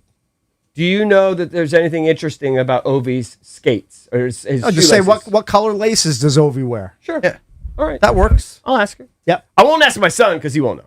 Right. But my daughter's she's a big Caps fan. Right. Let's see if she We'll does. know by her response how big of a Caps fan she is. She pays attention. I don't know how close attention. She doesn't know the color of the laces You might know. of the most important player in franchise history. Yeah. That's He definitely is that. It's a trivial detail, but I definitely did not know it. It doesn't jump out at me on the screen. They're not like neon yellow. They or kind of something. jump out at you. They are yellow on black skate boots. You'd have to be looking for that, though. I've literally never looked for that. I pay attention when I watch Caps games. I pay attention to the puck. Okay, what color laces does Tom Wilson wear? I'm guessing everybody else wears like white Guessing laces. exactly because you don't know. No, Nobody it's knows. Nothing it's special about their laces. There are other players that wear yellow laces. I mean, not that are There's- as high I think they profile just as are Ovi. surprised because if it was John Carlson that was wearing them, it's one thing. But since it's Ovi, we don't know that. If you That's ask, why they're if you surprised. ask any Caps fan, what are a couple characteristics about Ovi and like his? I would say he likes beer. Well, he's missing a front tooth and he Yeah. wears yellow laces on his skates. That would Like, not those be would- in a top 100. I would. Those I would mean, be two of the top responses, I would think. Likes hot Russian chicks. I wouldn't. I mean, just yellow laces is just. I just don't know. It's a blind spot. It's fine. Everybody has blind spots. I think I wish I could give it an It is a blind equivalent. spot. If you want to grill us, 1-800-636-1067. We're the Junkies. Be right back. 1067 The Fan. Hold on one second. Find my read. There you go. I got it. FanDuel. We love FanDuel. It's the last call for football, and all week long, FanDuel's giving you a daily profit boost every single day leading up to the big game. Today's 30% profit boost is on the receiver markets. Receiving yards over under, alt receiving yards, most receiving yards. JSN's yard total's high, 93.5. You want to go over that? You want to go under?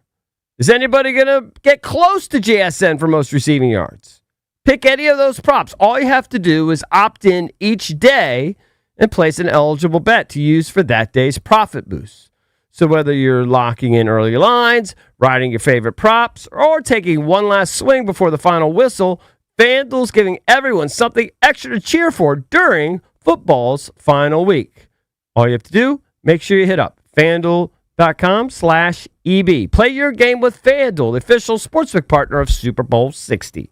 FanDuel Sportsbook is the official sportsbook of 1067 The Fan. You must be 18 and over. Present in D.C.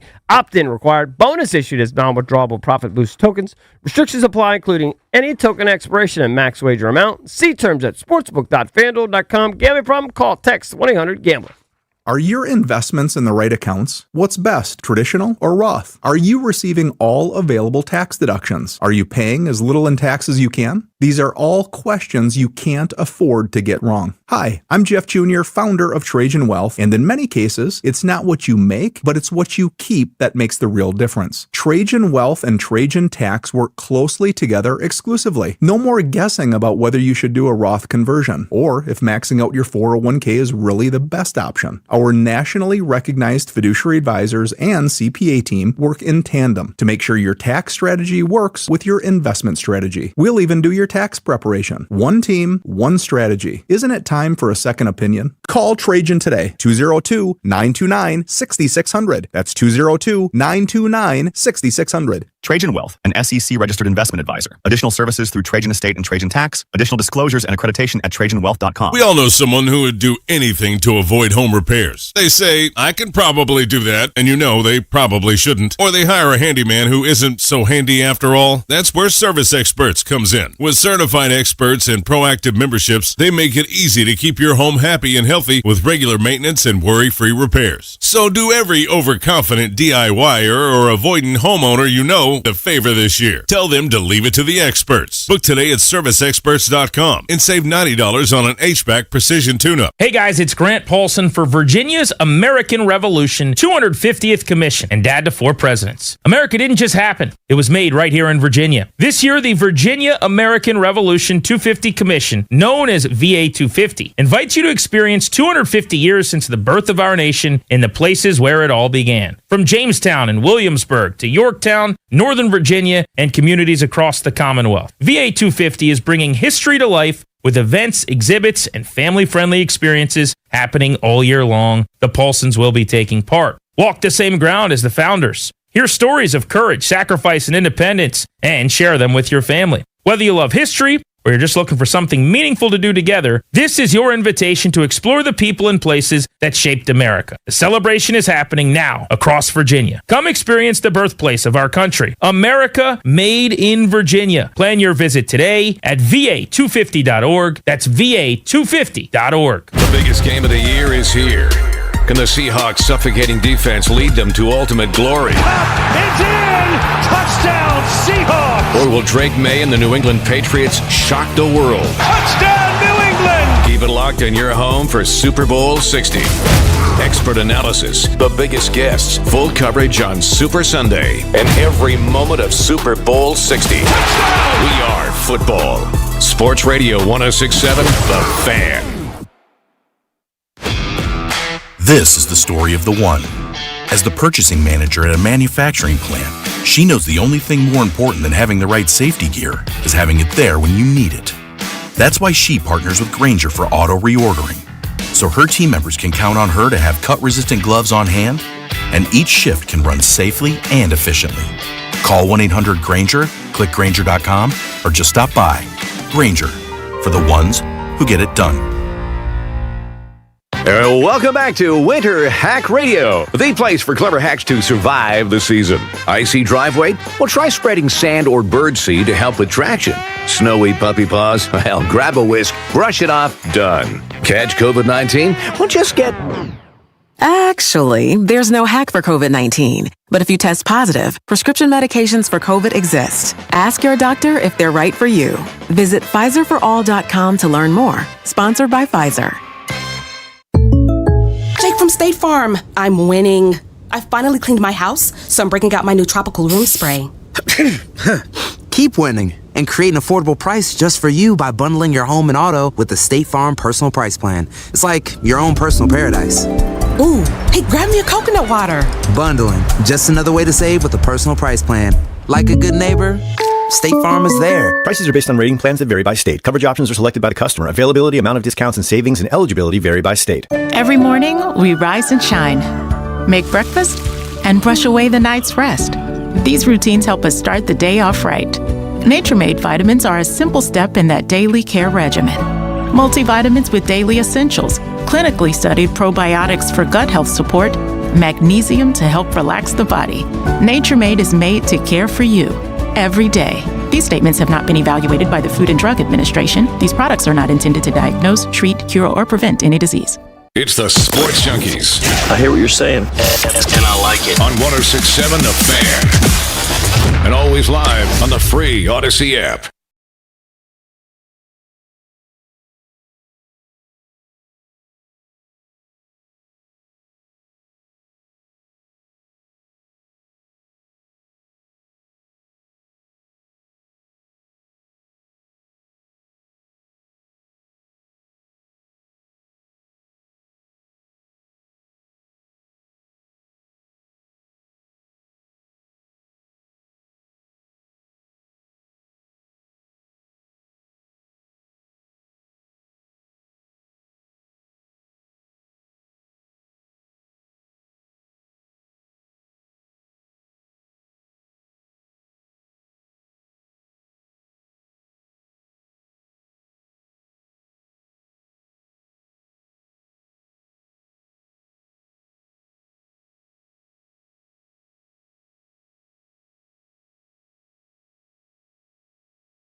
Same thing. Yeah, it's no different. The other thing I wanted to bring up, I thought it was going to earlier, taste more like shrimp. an update on the poll of the day. All right. So the Commanders seem to be testing out this new logo, which is kind of a shield with a couple of spears going through it with the W in the middle and a couple of stars to the side.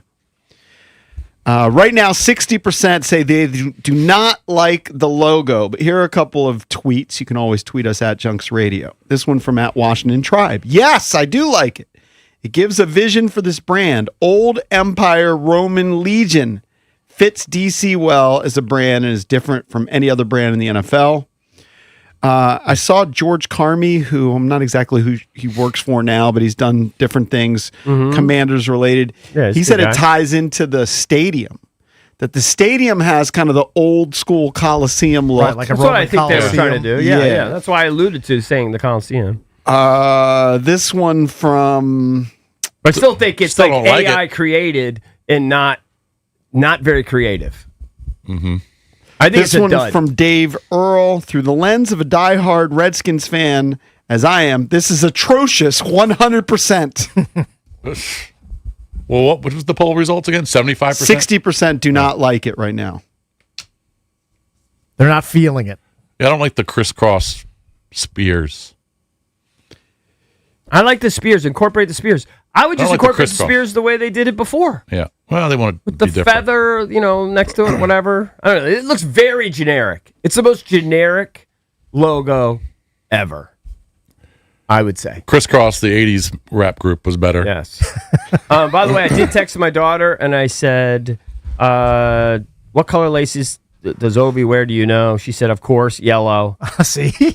I told you she was a fan. Yeah. I said, they're breaking my balls because I didn't know, neither did JP or Jason. She said, wow, Cakes would know, of course. And I said, yeah, he knew. She said, that's how you recognize him on the ice. And I said, well, I recognize him by his build. Like I recognize him by his number. By the way he carries himself. Like you just His see position, his, sure. Well, I just see him. You know what? I don't watch enough Caps I never games. look at their shoes. Cakes. Now that I'm watching the highlights, You watch them. now I see it. Yeah. You watch probably 82 games a year plus playoffs. I don't know about that, but You're pretty close. I watch the bulk of the games. But when they're on. but I'm not looking at their skates. Never looked at them before. I mean, I'm just sure. Figured they're I'm regular sure it's skates. been talked about when watching a game, but I just kind of forgot about it. It's not important to me.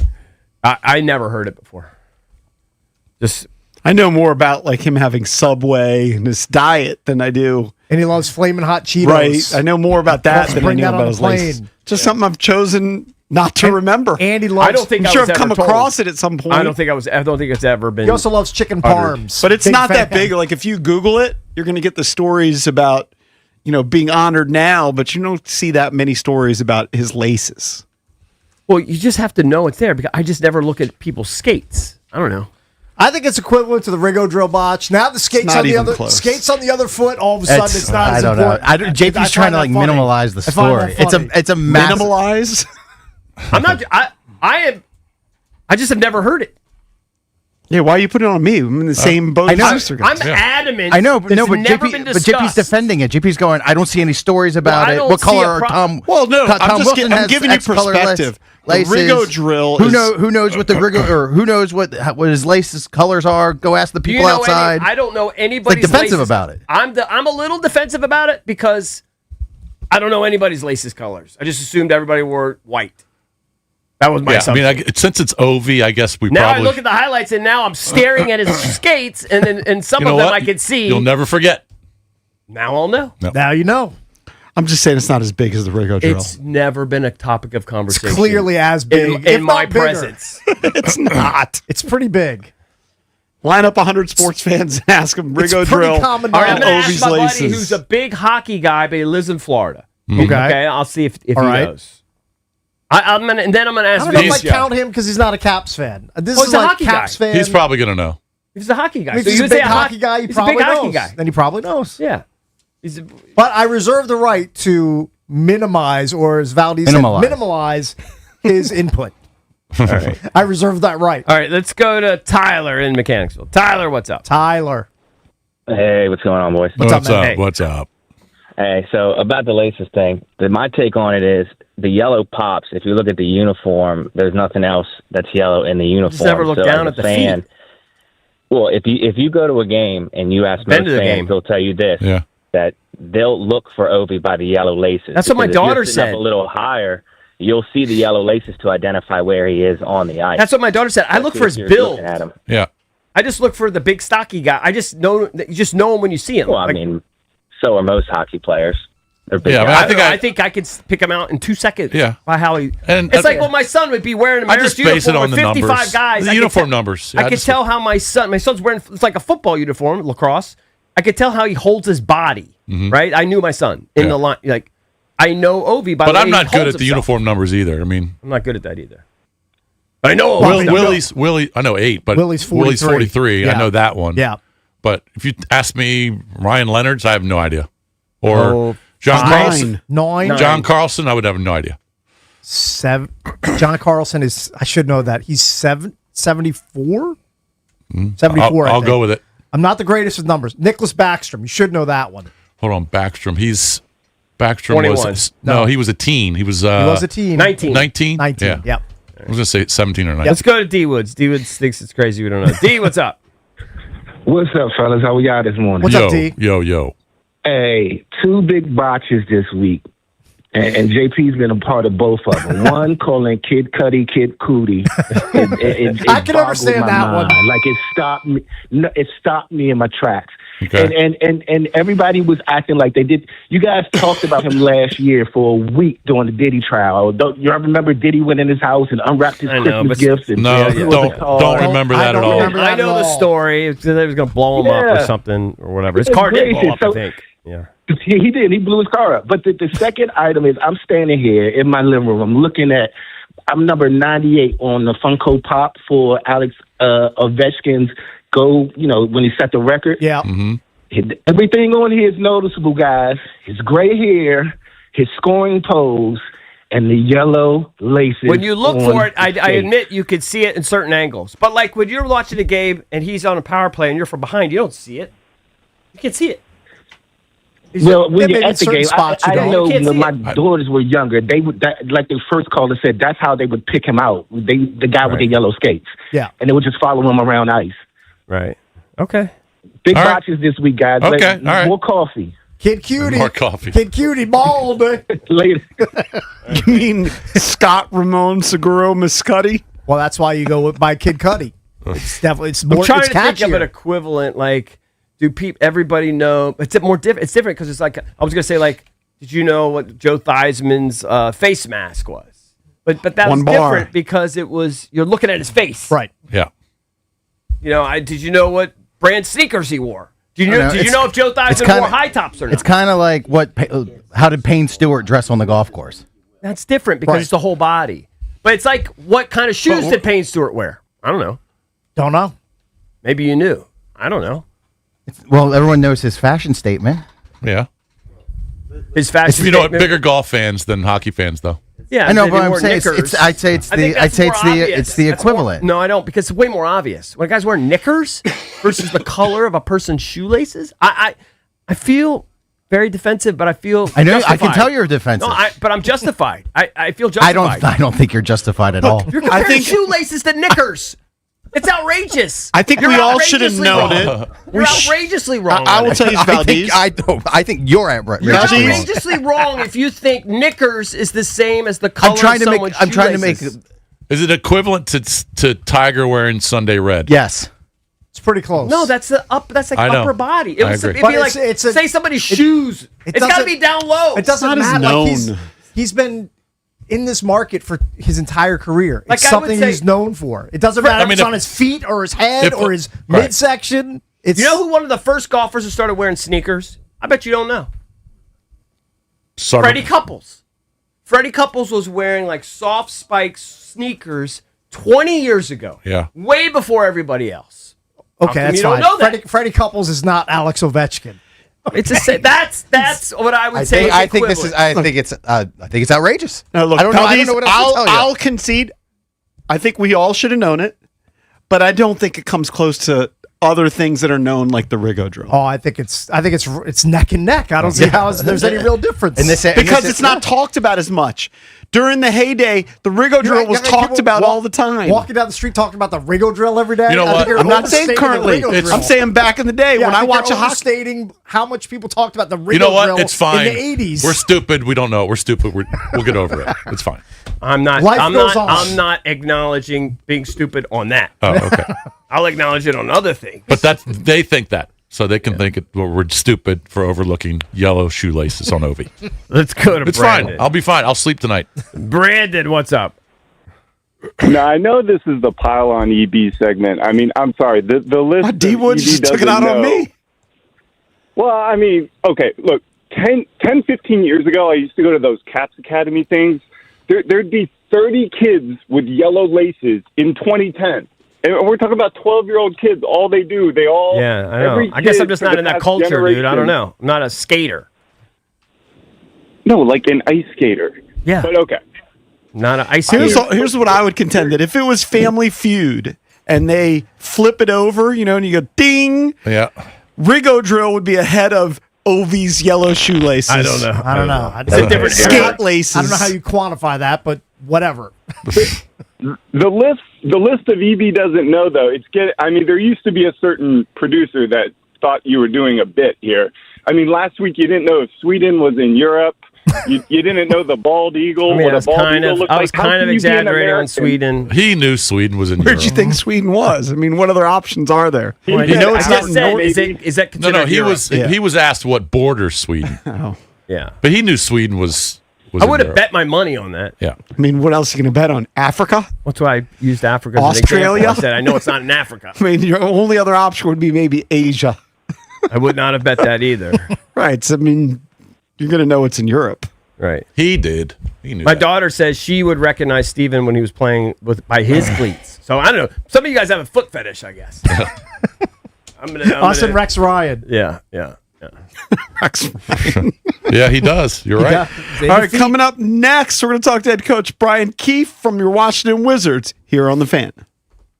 This is your flagship home of the Washington Capitals. Shooting, he scores! It's a power play goal! And DC Sports Talk all day.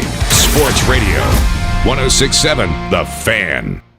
Home means everything to you. So when rates drop, you don't just sit back. Rocket Mortgage watches the market to help you save money when the time is right. We make refinancing simple and savings even simpler. Never miss a new lower monthly payment with Rocket Mortgage. Learn more at rocketmortgage.com or call 1-800-4ROCKET for cost information and conditions. Conditions apply. Not a commitment to lend. Rocket Mortgage LLC, licensed in all 50 states. NMLS ConsumerAccess.org number 3030. Save 20% on wild-caught lobster tails with Prime through February 10th at Whole Foods Market. Perfect for romantic meals for two. Made with high-quality, strict ingredient standards you can trust. Shop in-store or online. Terms apply. Hurry! It's your last chance to donate your car to Cars for Kids for 2025. Any car, running or not, can be picked up as soon as tomorrow. Act now for your maximum 2025 tax deduction and vacation voucher. Call 877-CARS-FOR-KIDS to donate. That's CARS with a K. That's another amazing run by Team USA. Mom, think I'll be on Team USA one day? Well, I'll take this one. are you speaking to us? Yes, and to answer your question, anything's possible, especially with Xfinity. So, I can be the best snowboarder ever?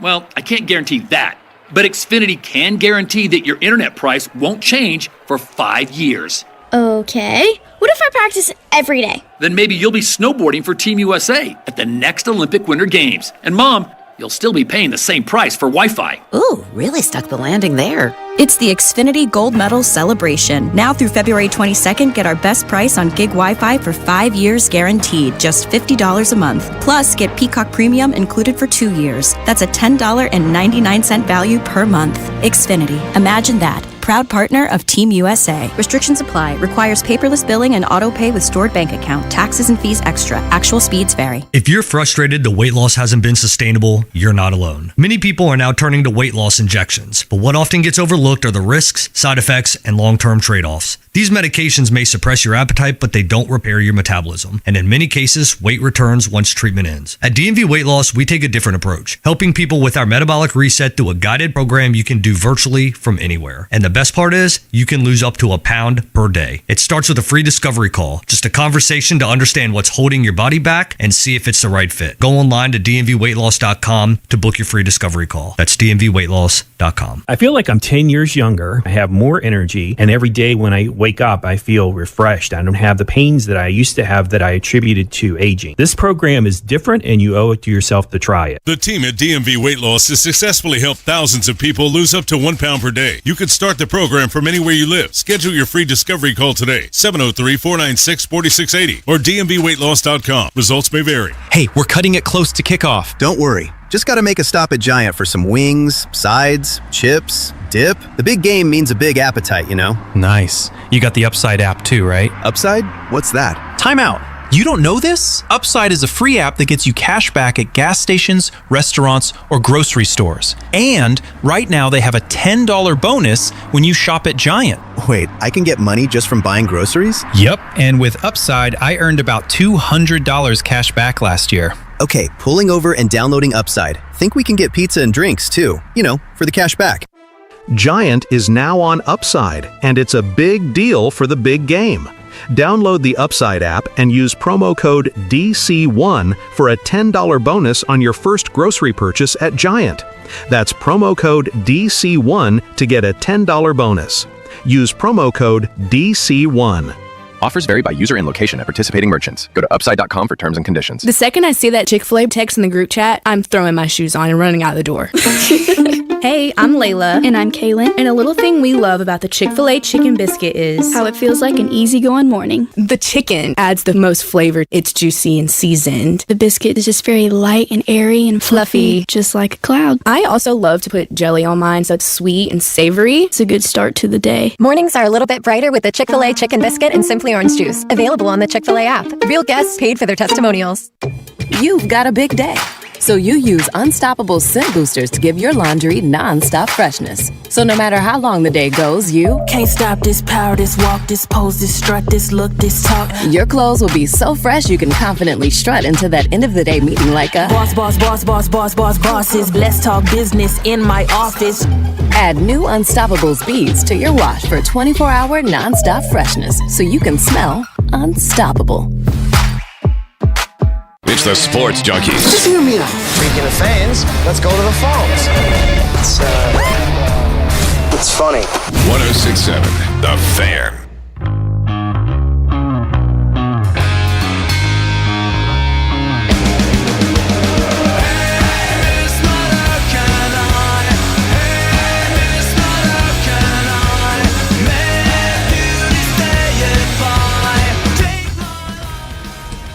Welcome back to the show. Junks on 106.7 The Fan, Team 980, Monumental Sports Network as well. It's time to head out to the Ruud Gas Hotline. Ruud, the most reliable heating and air conditioning products in the DMV. We welcome in Brian Keefe, head coach of your Washington Wizards. Coach Keefe, good morning. How are you? Good morning, guys. How are you? Doing well. So I wanted to ask you about Will Riley because he seems like he's getting more minutes and really producing. What have you seen from his game? You know, I think you're seeing a guy who's really grown and developed over the year. Obviously, he was an assignment down with our G League team, our Go-Go, and I think that's prepared him for the moments that he's shown lately. And he's been the rotation here for, probably a good month stretch.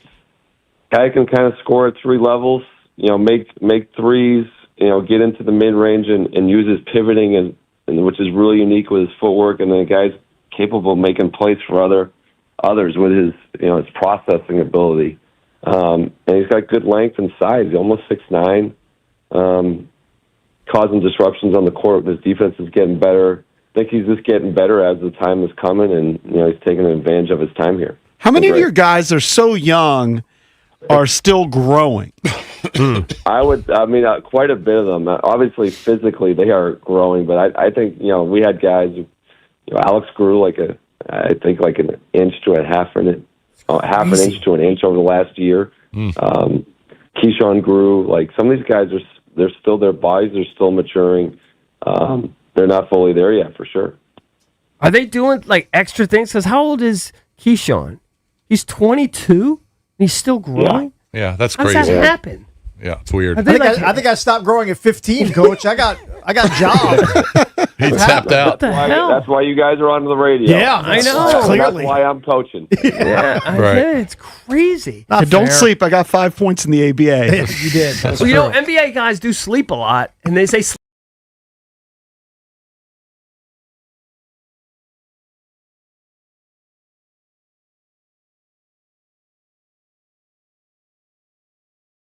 I think it was Saturday They were on against us on tear. Sacramento, and I wanted to ask about that game because it's interesting, like the lineups that you guys sometimes close with, and we mentioned Will Riley, but I believe A.J. Johnson got a lot of run in that game. He scored 17. He had 14 last night. How do you decide who's kind of like your closing five? Yeah, I think we talked about at the beginning of the year that, this was going to be a year for opportunity and growth for our guys. That came at a point of the schedule where we were pretty dense in the games, and we wanted to see, some of our guys like AJ and Will and Sharif Cooper, them experience, execution down the stretch in a close game. And they did a terrific job. Wanted to see them under pressure and get to do things that they're not always in those opportunities to get. And I thought they did a really terrific job closing that game out. And it just shows you, the preparation behind the scenes that those guys were able to do that and play extended minutes, and credit to the coaching staff and the medical and performance teams to get them ready. But a lot of credit to those guys for keeping themselves mentally and physically sharp to be able to do that. It was really impressive. So last night you play the Knicks, and the Knicks are one of the best teams, if not the best team in the East. That game gets away from you. How tough is that squad? Knicks are playing great, playing really well right now. One of the better teams in the league. I think they're on a good win streak. Obviously, we weren't happy with. We've been playing at a pretty good standard here in terms of how we want to play offensively and defensively. We didn't play to that last night. We got another opportunity against a really good team here coming up in Detroit on the road here tomorrow. So, those are great tests for us. We didn't play what we were capable of, and we've been playing at a pretty good level here recently, but we're excited to get back at it tomorrow. Coach, the trade deadline is tomorrow at 3 p.m. Are some of the players walking around with their heads on a swivel, or do you just stress them, look, it's not something you control the controllables, and it's going to shake out however it works with the trade deadline tomorrow? Yeah, I mean, obviously that time of year for the players, like I've been doing this for myself for a very long time, but yeah, that's just something that we've been very good about with our guys, and our guys are very good. It's focus on the things that we can do every day to get better, and that's always been our message. And we just take things one day at a time. Tomorrow we'll get ready for that game tomorrow, and we just keep pushing it forward. But those are real things for sure. But our guys do a really good job of just focusing on the things that we can control. Can you give us a Trey update? Is he doing a little bit more this week than he was last week? Which one? We got 2 Treys now, remember. A-E or E? Yeah, Trey Young or Trey Johnson? No, he's talking about the Hawks Trey He's Young. talking about the former Hawks. You mean the Wizards Trey Young? He's talking about former Hawks. The wealthier Trey. Right. Okay, T.Y. gotcha now. All right, now we clarified that. He's doing some work in the gym, more uncontested work, doing some shooting. But we said this before, prioritizing his health, that's the number one thing. But he is able to do a little bit on the court, which is nice to see. Trey Young versus Trey Johnson, 103 balls. Who wins? Ooh, you know what? We might have to have one of that one day, a little contest in the gym. I mean, both elite shooters. That would be pretty interesting. I'm not, And who would be closest amongst the rest of the team? Would it be Bub? Yeah, Bub would be up there for sure. Well, Will's shooting well, right? Isn't he? Yeah, crazy? we got a lot of guys. Yeah. They do. Keyshawn, yeah. I might put myself in there. Get yourself in the mix. What is Coach Keefe's highest game scoring total in your career? Oh, that's a great question. Did you ever put up like 40 in high school, or? I don't know if I ever put up 40, but I averaged a few points. You guys can look me up, I guess. I don't know exactly. I mean, I'm getting older. That's a long time ago. I think I would remember that. I think if I had like a 50 burger one time, even if I was 13. We're older than you, bro. I think I would remember. Yeah. Yeah. I could score a little bit, but that's so far removed, I don't think about it much. Those good old days at Winchester High School. Were you surprised that Harden got traded yesterday? Didn't really see it till I guess that happened after our game. This is part of the NBA. I know it's exciting for people. I think it draws a lot of interest for our fans and stuff. But I guess I'm probably never surprised by anything anymore. I've been doing this for so long. Right. And there'll be some other big names probably dealt today. When is the end of the deadline? Tomorrow at 3, I believe. Okay. Yeah. All right. Well, thank you, Coach. We appreciate it. All right, guys. All right, buddy. Best of luck against the Pistons. So, Coach Keefe, I don't like seeing the Pistons in first place. Coach they Keefe should be at the bottom, kind of with the Wizards. But their turnaround has worked. When he was and that could be ugly tomorrow. Yep. Coach Keefe, when he was in high school, averaged 28 points a game. That's pretty good. Pretty He damn probably good. had some 40 burgers. But I believe our if he guy averaged 28, he did. Yeah. I believe our guy Bobby Balicki, who hooks us up with Surfside, our guy from Surfside. His claim to fame is, I think he went to the same high school and has a better 3-point percentage than Coach Keefe. Where did Coach Keefe play in college? UNLV and Irvine, I think. Oh, okay. Yes. I think he started at Irvine. UC Irvine in Vegas. Vegas. Yeah. Then he entered the portal. Did he get any run at UNLV? I haven't seen his numbers there. I have one game lost from him in an NCAA tournament game back in '98. He scored 15 in a loss. He's a baller. Lost to Princeton. Yeah, gross. How does UNLV ever lose to Princeton? Tark is coach? I guess Tark was his coach. It was at mid-90s. You know what? He's sneaky tall, 6'4". Yeah. I didn't realize that. Yeah. Anyway, that was Coach Keefe from your Washington Wizards. They, of course, beat Sacramento in a game which supposedly, I asked them about the closing lineup, that they were trying to lose, both teams. You can't really tell us that. We can't say it when he's on the air, but the Kings were trying to lose too because their best player, Sabonis, Ben said was warming up and looked good. Right, and then they said he's at out. like 5 o'clock, he's not going to play. Yeah. Right. And a lot of the starters for the Wizards didn't close the game. And it couldn't be more obvious. Sal Labissiere played 27 minutes. Yeah, that guy's been It around couldn't the be league. more obvious that they're tanking. That 6 teams are tanking, maybe more. Sacktown, bunch New of Orleans, teams. Indiana, Brooklyn, Indiana, the all of them. Wizards, They're and all Utah. tanking. Yes. Where are we right now in it?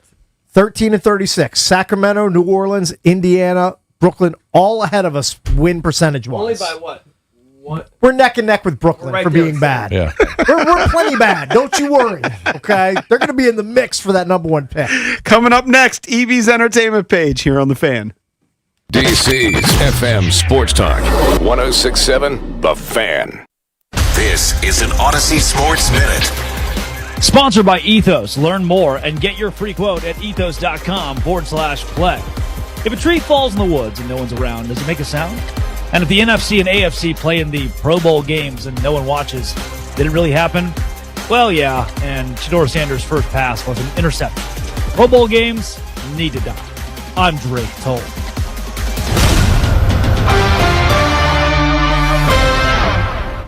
I really messed this one up.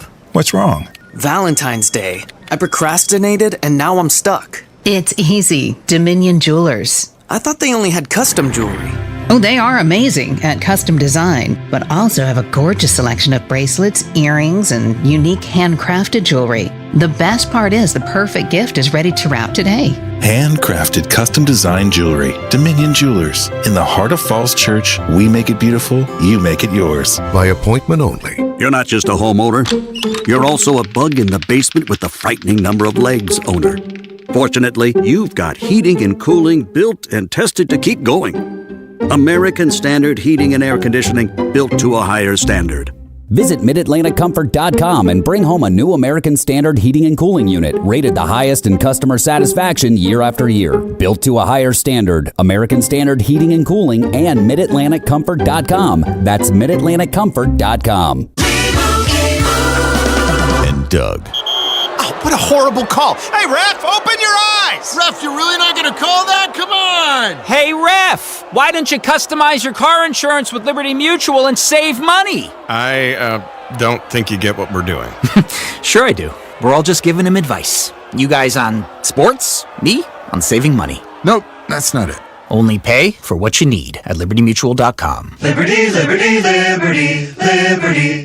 Oh, and that's a hard foul. Let's listen for the call on the floor. The taxpayer owes back taxes. Penalties and interest are assessed and wage garnishments to begin immediately. The IRS never misses that call. I wonder if they will challenge it. The call is under review. Priority Tax Relief has been called in for a review. Priority is the best in the business at negotiating your tax debt and has even eliminated the debt for some clients. Priority Tax Relief is saving their clients millions of dollars every month. After a careful review from Priority Tax Relief, the debt has been eliminated. No foul on the play. Whoa! That completely changes the game, folks. If you owe more than $5,000, call Priority Tax Relief, and in minutes they'll review your case for free with a direct line to the IRS to see if you qualify for life-changing relief. No more worrying about wage garnishments or frozen bank accounts. Call Priority Tax Relief today at 800-584-7531. That's 800-584-7531. We make your tax relief our priority. Call now. Priority Tax Relief. The Nation's Gun Show this weekend. New location at Manassas Mall. 800 tables. Huge selection. Everything you need for the shooting sports, self-defense, and training. Get your guns while you still can. Concealed carry classes. The Nation's Gun Show at the Manassas Mall in Manassas. Friday 1 to 8. Saturday 9 to 5. Sunday 10 to 5. More info, advance tickets, and coupons at thenationsgunshow.com. That's thenationsgunshow.com. It's impossible to have a bad day when you started with Chick-fil-A. Hi, I'm Miles. And this is Grant. And the little thing we love about the Chick-fil-A chicken biscuit is how the fluffy, crispy goodness wakes us up in the morning. The chicken is crispy, the biscuit is soft, it's iconic. Throw some jelly on it, you can throw some honey on it. It helps me kick off the day. The hash browns are great. And I really like the shape of them too. Little circles of crispy goodness. Yeah, those early morning chicken biscuits are just great, man. Mornings are a little bit brighter with the Chick-fil-A Chicken Biscuit and Simply Orange Juice. Available on the Chick-fil-A app. Real guests paid for their testimonials. Hey, can you blow up some balloons for Jack's party? I can't. I'm so congested. You need Sinex Saline from Vicks. Sinex Saline Nasal Spray? Yeah, just Sinex. Breathe. Sinex Saline instantly clears everyday congestion associated with colds and year-round allergies with a gentle, ultrafine mist that's no mess and easy to control. Daddy, we need more balloons. On it! Enjoy life's important moments without congestion. Try Sinex Saline from Vicks. Just Sinex. Breathe. Ah. Use as directed. Live from the LindsayCars.com studios in the nation's capital. WJFK FM and WJFK HD1 Manassas and WPGC HD3 Morningside. This is your flagship home of the Washington Wizards. Carrington drives, left double, flips up the shot. Scores at the buzzer. Goal, baby! The Wizards' biggest lead of the night. Sports Radio 106.7, The Fan. An Odyssey Sports station. 106.7 The Fan. Sports Flash. The 2026 NBA trade deadline is rapidly approaching tomorrow, 3 p.m. The biggest splash yet came last night with the Clippers reportedly trading James Harden to the Cavaliers in exchange for Darius Garland and a second-round pick. The Bucks, though, they don't feel any pressure to trade Giannis Antetokounmpo before the deadline. Several teams, including the Timberwolves, who are creating some payroll room, the Golden State Warriors, and the Miami Heat are making aggressive offers for the two-time MVP, but the Bucks say that they may take those offers into the off-season when the best deal may present itself. In your DC sports scores from last night, the Wizards take the loss to the Knicks 132-101. Capitals also taking an L last night 4-2 to the Flyers. From the Crop Medcap 5-Star Sports Desk, Savannah McCann on The Fan. It's the Sports Junkies. All right, I'm going to give you real quick. A good reason to listen. On 106.7 The Fan, and always live on the free Odyssey app.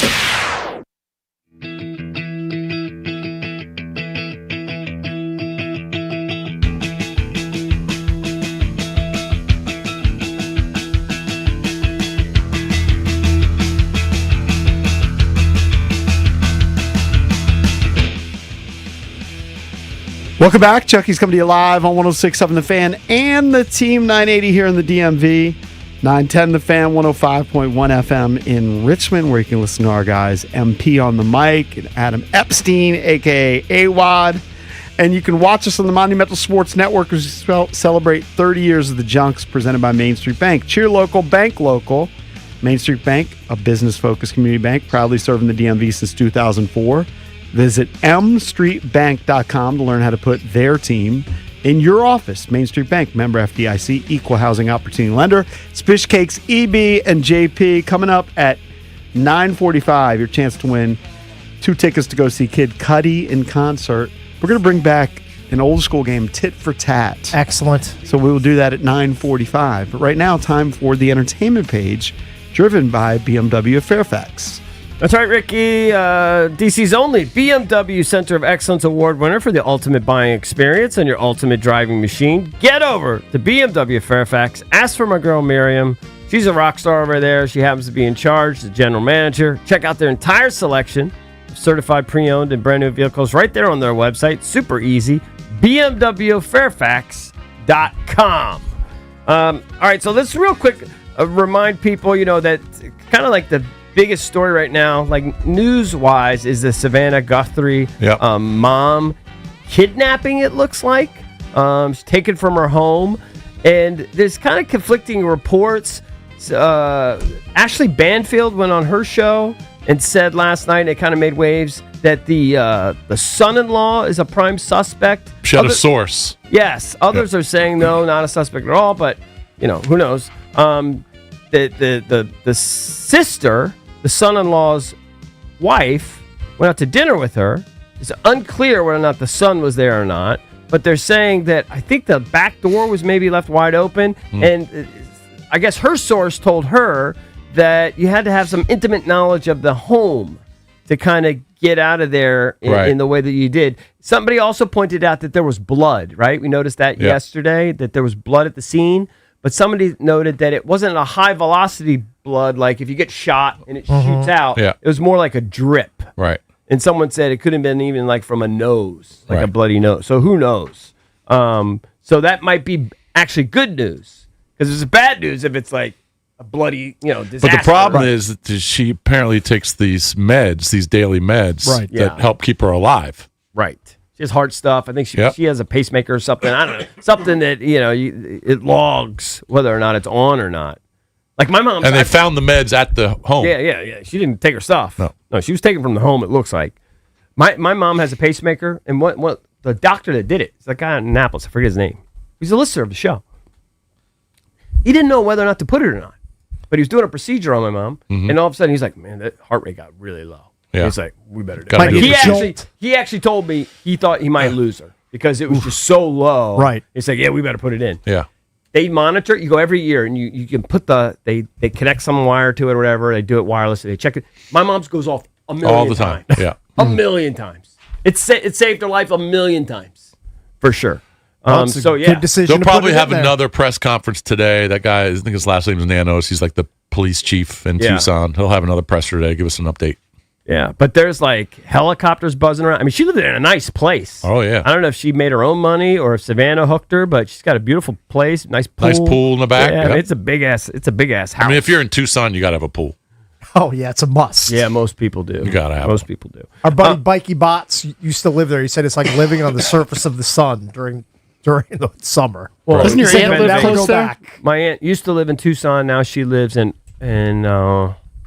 it's right near there. I forget the name of the town. It's like Oral something. Don't know. I don't know. I know you don't I know. only know a few towns in Arizona. Flagstaff, Phoenix, Scottsdale, Tucson.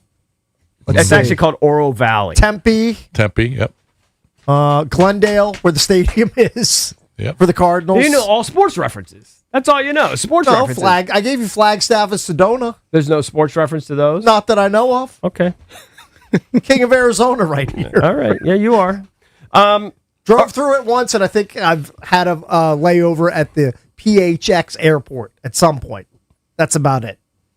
I Valdez, think that's the only place I've been in Arizona. Right, the airport. Yeah. Valdez has audio of Marshawn Lynch, and it looks like he was a guest on Bill Maher's podcast. Now, is this like at the Super Bowl, or is this just...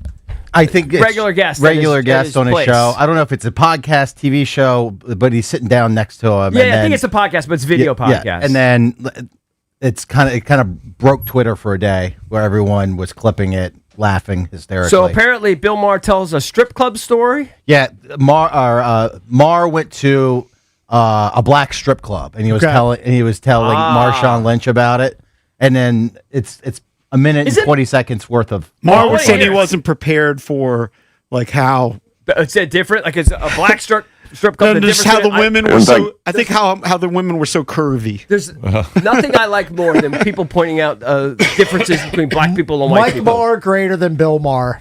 I mean, I don't even think it's particularly close. Oh, I'm with you on that, brother. I'm with you on In that. fact, Killer Mike was talking about this on my last show of the season.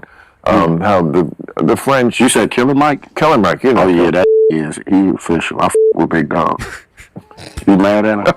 I love him. That's He's my a dog. great. Are you kidding? Hell yeah. He took me to the Blue Flame. See what I'm talking? Damn. Maybe I need to tap in with him. You definitely do. Was it hella ass cheeks in that motherfucker? It was so ridiculous. It was like a cartoon. Ridiculous. To me, Oh, in a good way. Not in a good way. It was hella ass. That much ass. It was just, like, you know what? People have different ideas of beauty, and we are all allowed to, like, you know, when you order in a restaurant, I like it rare and you like it well done, whatever. You goddamn right. So, like, I've never been, what? We're shaking on that? Okay, great. So, I've been to strip clubs. I just was never to one like that, where it was so exaggerated. The bulbousness of the buttocks, sometimes matched by a voluptuousness of the chestal region. Yes, Big ass. I think. Yeah, God. It sounded like you was in over your head. I wasn't ready for all that ass. I was completely ready for it. It was literally over my head. Mm-hmm. Isn't Bill Maher girls. known for like he's had like girlfriends of all kinds of different ethnicities sure. and races and everything? Yeah. I think he dates, he's open to anything. Oh, I would have He's thought up he was for married. anything. He's not married. I'm I don't meeting the think so. girls right now virtually. Giggles, Silk, Batty, who else?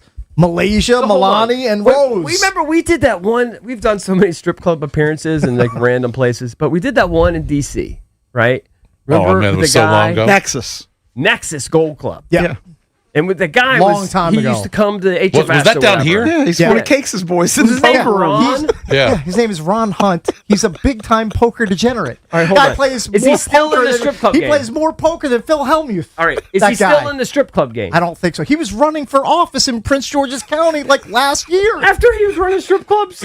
Yes. All right, so a business. This guy Ron. It's a businessman. This guy Ron who apparently ran for what? Yeah, city council? local businessman. I can look up what he ran for. I don't remember what he it was. He was like the Don King of strip clubs in DC, right? At least to us. To us. And he had us out. And now I'm trying to remember. The Nexus Gold Club, though, Yeah. was that a client? Was the. It was right down It was- here. it was too. down here. It was like by Nats Park. Yeah. Understood. Yeah. It was in a kind of a dicey neighborhood. Yes. to be honest with you. But here's the question. I don't have any recollection of the girls. Was it all one ethnicity? No. Was it No, it was a was it mix. white girls, black girls, Spanish can't girls, remember. everything? Can't remember. I have no idea. His a mix. He used to hype up Starster with the booyah. Yeah. I remember He that was ran like for PG County executive. Did he win? No. No, but he ran. Right. I remember driving like to work, and his face is on like a poster on the highway overpass. Right. So, I was like, that's the dude from Nexus Gold Club who loves poker. it's so he funny. so I wanted us guess at the I've never- time, which we didn't do. What was He his wanted us to do a weekly appearance there for Monday Night Football. his line. Yeah. What was his slug line? was, you know what? You know what? Right. Yeah, he had us out. That was his bit. We would go begrudgingly because he'd pay us like $500 each or something, right? And you stand against the wall. I don't think he paid us as much as Cal. Cal paid us more Cal than was, that. Cal was my guy. Cal Cal paid paid us us a like lot. $1,000 Yes. each. Yeah. I Yeah. think we to actually just stand got a there. normal standard appearance fee. At I mean, the, and in cash at money Nexus. too. You didn't wait for a check. Yeah, you got paid. go to the at back the I end. can't office. believe that. I cannot believe we did that. Yeah, but we were so uncomfortable because It's not our scene. it's not I'm not comfortable in that We're just scene. regular suburban guys. I'm a regular suburban guy. We've been to strip clubs, but we're not regulars. Yeah, I've been to, We don't know the protocol. I've been to strip clubs, honestly, like with boys. He gets very half dozen uncomfortable times. on the air. You know, when you're in like your 20s. My shortest visit to the strip club was Cakes' bachelor party. Yeah, I was set up. I was Cakes framed. grabbed the stripper. That's all alleged. There's no video Yeah. whatsoever. The last time Mar, he grabbed her. I mean, you can't I had grab 20 her. beers. I couldn't. I think he was on stage on a chair. Yeah, To be you- fair to you're him, supposed to sit on your hands. because he was the bachelor. They Right. put him on stage, and he's supposed to not move his hands at all. I couldn't help And the myself. girl's doing the lap dance, and his hands I had a wandered. moment of weakness. Yeah. I am flesh and bone. I'm His hands I'm a mortal wandered. What was man. the reaction? What was the reaction? Whose reaction? Hers. No, the bodyguard As soon as jumped the in. the bodyguard. Oh, the saw it, bodyguard, and he okay. said, "This guy." So his reaction was stop that. You about got mauled. Was pick me up by my arm and, Yeah. and boat race me out of the club. It blew up the bachelor party because the bachelor party had roughly 15 to 20 people. And there was the childhood friends, like we all knew each other. And then there was Yeah. kind of like his Towson college guys. friends, yeah. And then we all scattered like Yeah, flies then we just- then we just afterwards. went out and got hammered in Baltimore. Some people we went to Hooters. I think we ended up in Hooters. Sounds correct. And then some people went to like a lame I club. have no recollection. I remember him getting thrown out, and I don't remember where. Oh, I ended up. remember we tried like a club because there were like You know girls how pathetic dancing that over is? like if you bins. go from a strip club, then you end up in Hooters. Yeah. Yeah, That's It's what we did. It's so awkward though. I'm so uncomfortable in those. I was things. at a strip club for my bachelor party in Chicago. He gets very I wasn't at uncomfortable your- on the air. No. Yeah, I thought you did a bachelor party in Ocean City. Did you get married twice? Well, Yeah, you have two wives no, we don't know about. it was another. It wasn't really a bachelor party. It was Just a celebration. Yeah. But it was just Who awkward. were you with? Like Rudy and all Thomas those C. guys? Mooney. Okay. Yeah. Yeah. Actually, no, it wasn't a bachelor party. What am I thinking? It's just guys' night It out. was just the guys' night out. But it was just so awkward because they're paying for the strippers to come up to me, and I didn't know how to act. Yeah, I don't know. I had no idea Yeah, what to you do. don't know the Have protocol. you ever gotten? I've never gotten a lap dance in my life. Got one that night. It was I got very, one. very awkward. When we were in It's so awkward. when Yes. we were in Vegas for something we've done as a show. I don't know if it was for the World Series of Poker. Ran into Yeah. a friend of mine who was there for a realtor convention, and this was awkward. That's called a strip club he was convention. like, "We got to hang out tonight," Yeah. and he was there with his father. And we went to one of the clubs there, I think I might have went. famous with you. one. No, you didn't come. I went to one and strip club there. and his father goes, we're like taking a limo there. It's like big baller. And he goes, what do you want? And I didn't know what yeah, that's what I thought. I was like, I'm not hungry. He goes, no. What do you want? Do you want a blonde? Do you want big boobs? Do you want this? Do you want that? And this is a dad. This is a horny dad. That's who had weird. been to our house for like a Thanksgiving dinner That once. is a weird dynamic. And he had his own personal like stripper, I guess, for when he comes into town. And we sat down and eventually got a lap dance show. I would just be embarrassed. I would just stand against the wall and wait till the time is up to get out of there. Yes. There's some girl spreading her legs and you're giving her $1. It's humiliating. Terrible. It's awful. You gotta give him a give him a 5, EB. I love vagina, but I mean, I'm not into the strip clubs. Just staring at some poor, broke, homeless girl spreading Some her legs single for mom. $1. They're just trying to pay her bills. Yeah, it's an awful thing. Anyway, I don't know how we got to I guess we're not getting any endorsements. Atlanta, so I guess this is my point. So if you go to Atlanta, then I never thought about it. I guess, like, they have white girls in Atlanta strip clubs? How we got there was Bill Maher. I understand. But when you go, you know what I mean? I think. Who knows? I think what he's saying is that they're depending on where you go. I figure in Tampa, I think there's a difference. It probably depends on where you go, which one you go to. I think there's a difference between a white strip club and a black strip club. I would assume in Atlanta they're more like black strip clubs. It's a stereotype. I'm sure there's different kinds. I'm sure King of Diamonds has white girls in it. Yeah. That's the famous one in Atlanta. Bill Maher wasn't prepared for the big butts, is what Marshawn Lynch was saying. Yeah. I understand what he was saying. It's I had never thought of it that it would be so distinctly different. It's like a BBL convention in there. Maybe they're looking at that big butt of yours. I do remember one year, it was 30 years ago or so, and we did, because again, this is something that I experienced when I was in my 20s. Like, you go to strip clubs or something, it's like a rite of passage or something. Right. You go to a couple. And we were going around in Atlantic City trying to find a strip club. Yeah, that was for another bachelor party. They wear bottoms. We're like, what are you? We were like they don't get naked? I was literally. We were on a mission. I'm so uncomfortable. Is that like a state law or something? What was It's a weird law. They were like wearing bathing suits. I was like, this is a ripoff. Should have gone to Hooters. Me and Drab went to a strip club together with a sales donk here. Yeah. After a Ravens game, I'm sure you can put two and two together. Yeah. And he said like the Ravens were down by like 30 Justin points. Tucker was there. Yeah, and he goes, if they come back and win, we're going to celebrate. We're going to go out. I go, all right, whatever. We're getting smoked. They ended up coming back to win. And we ended up going. We took him up on it. And he walked in there. He looked like Norm from Cheers. They all knew it. Yeah. That is hilarious. He's like, hey, welcome back. Yeah, don't say his name. That is hilarious. 1-800-636-1067 is the number if you want to chime in. We will play Tit for Tat on a game show Wednesday coming up at 9:45. But next, talk a little Super Bowl with Lindsay Rhodes. Used to be with the NFL Network. She's now with Sumer Sports, calling the game live from San Francisco for Super Bowl 60. We'll talk to Lindsay Rhodes next here on The Junks. 106.7 The Fan. All right, guys, it's the last call for football, and all week long, FanDuel's giving you a daily profit boost every single day leading up to the big game. Today's 30% profit boost is on the receiving markets. Receiving yards over under, alt receiving yards, and most receiving yards. JSN's yard total is super high, 93.5. You want to go over that? Maybe you want to go under. Is anybody else going to rival JSN for most receiving yards? Just pick your little parlay, pick your little single bet you want to make, individual odds, whatever. Opt in each day, place an eligible bet, and use that for that day's profit boost. So whether you're locking into early lines, riding your favorite props, or taking one last swing before the final whistle, FanDuel is giving everyone something extra to cheer for during football's final week. All you have to do, go to FanDuel.com/EB. That's FanDuel.com/EB. Play your game with FanDuel, the official sportsbook partner of Super Bowl 60.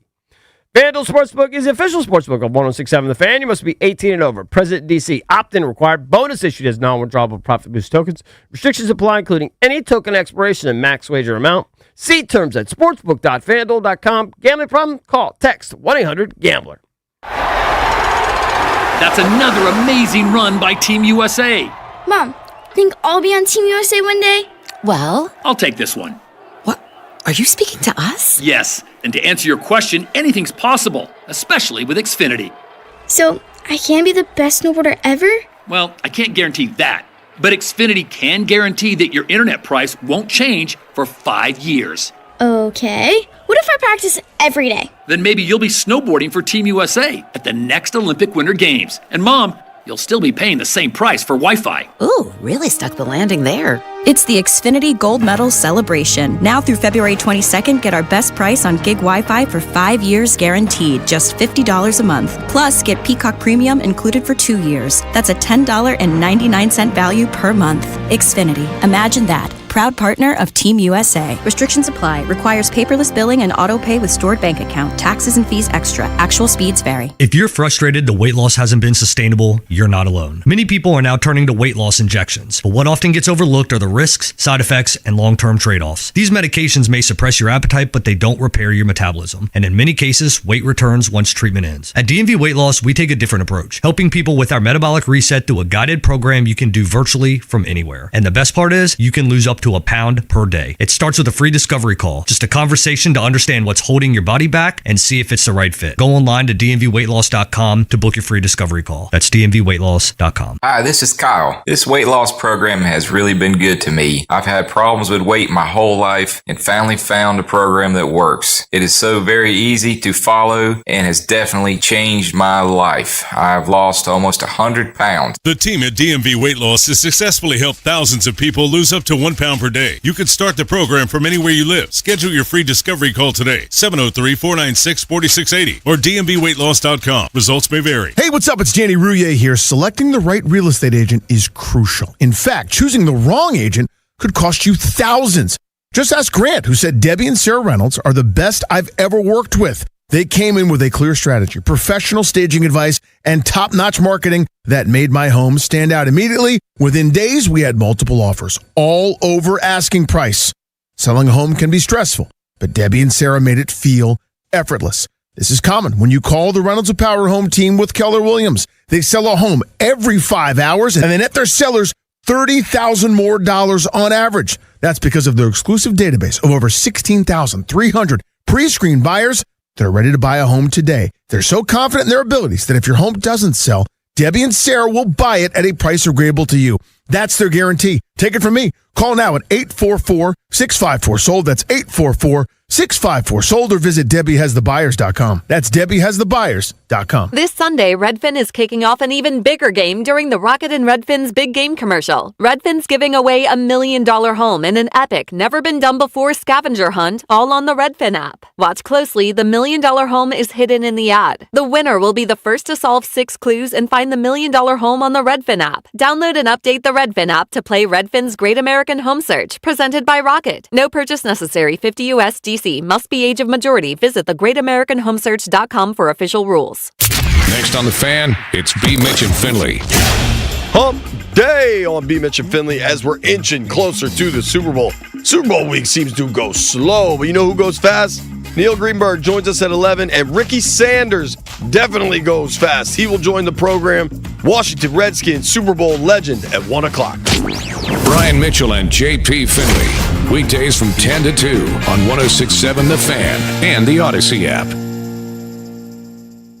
I'm Piera Palazzolo, VP of Digital Marketing for the American Management Association, a company focused on the management training skills needed to enhance the careers of business professionals. We did our research when it came to the best companies for website development and chose AmericanEagle.com. And we couldn't be happier. AmericanEagle.com worked closely with us to understand the front and back end requirements needed to launch an e-commerce website that could handle the complexities of running thousands of seminars nationwide. Our robust new website and improved SEO saw immediate increases in site traffic and web revenue. If you're in need of managerial effectiveness and success, visit our website at Amanet.org. If you're in need of a website that provides an unparalleled consumer experience, I highly recommend AmericanEagle.com. Transform your business today. Dial 877-WebNow1 for a free digital consultation with AmericanEagle.com. I know that hiring can be challenging. You need someone to match your role perfectly. Well, now you can meet them fast on ZipRecruiter. your team. Build it sooner. Meet your match on ZipRecruiter. Just head to ZipRecruiter.com/free right now to try it for free. That's ZipRecruiter.com/free. Meet your match on ZipRecruiter. Try it free. It's the Sports Junkies. You're on the air. Listen anytime, anywhere on the Odyssey, iHeartRadio, or TuneIn apps.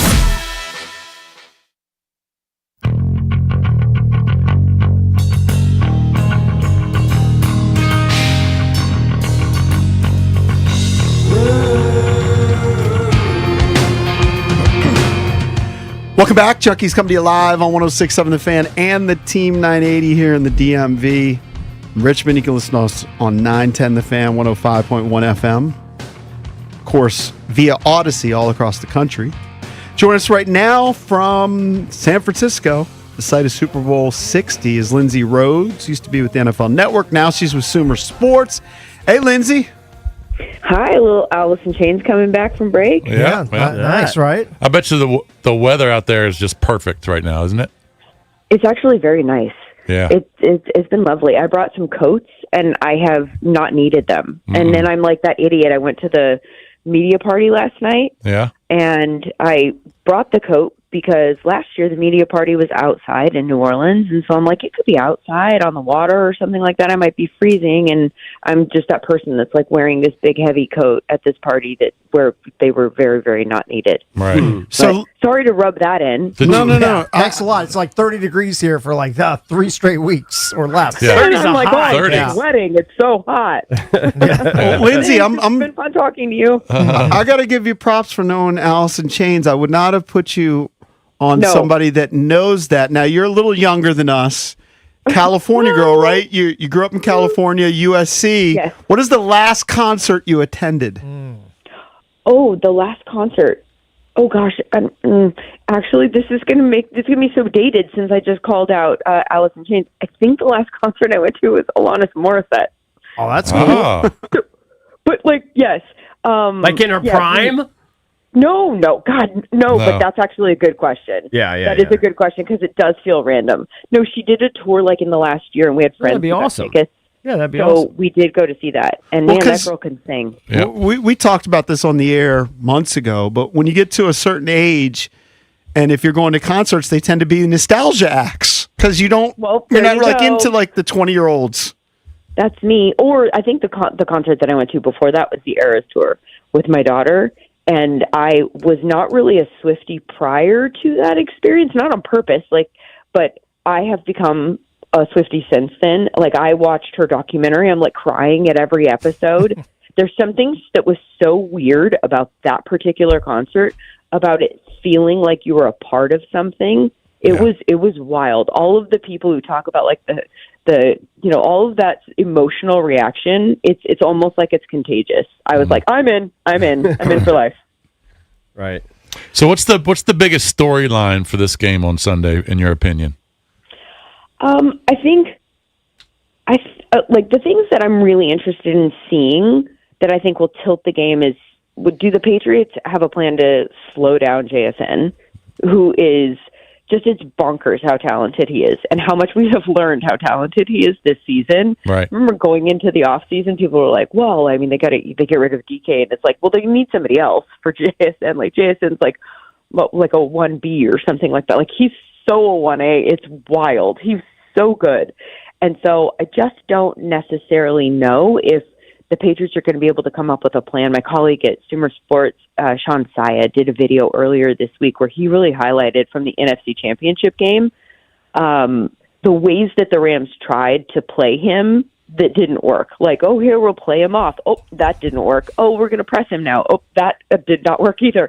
Okay, let's put him in a box. Nope, that's not going to work either. Like, he made the Rams defense, which is a pretty good defense, just look terrible. Like, to the point where I live in L.A., I was watching the game with Rams fans, and the Rams fans were like, our defense is trash. And I'm like, it's very much not. But, yeah, it's not having a great day.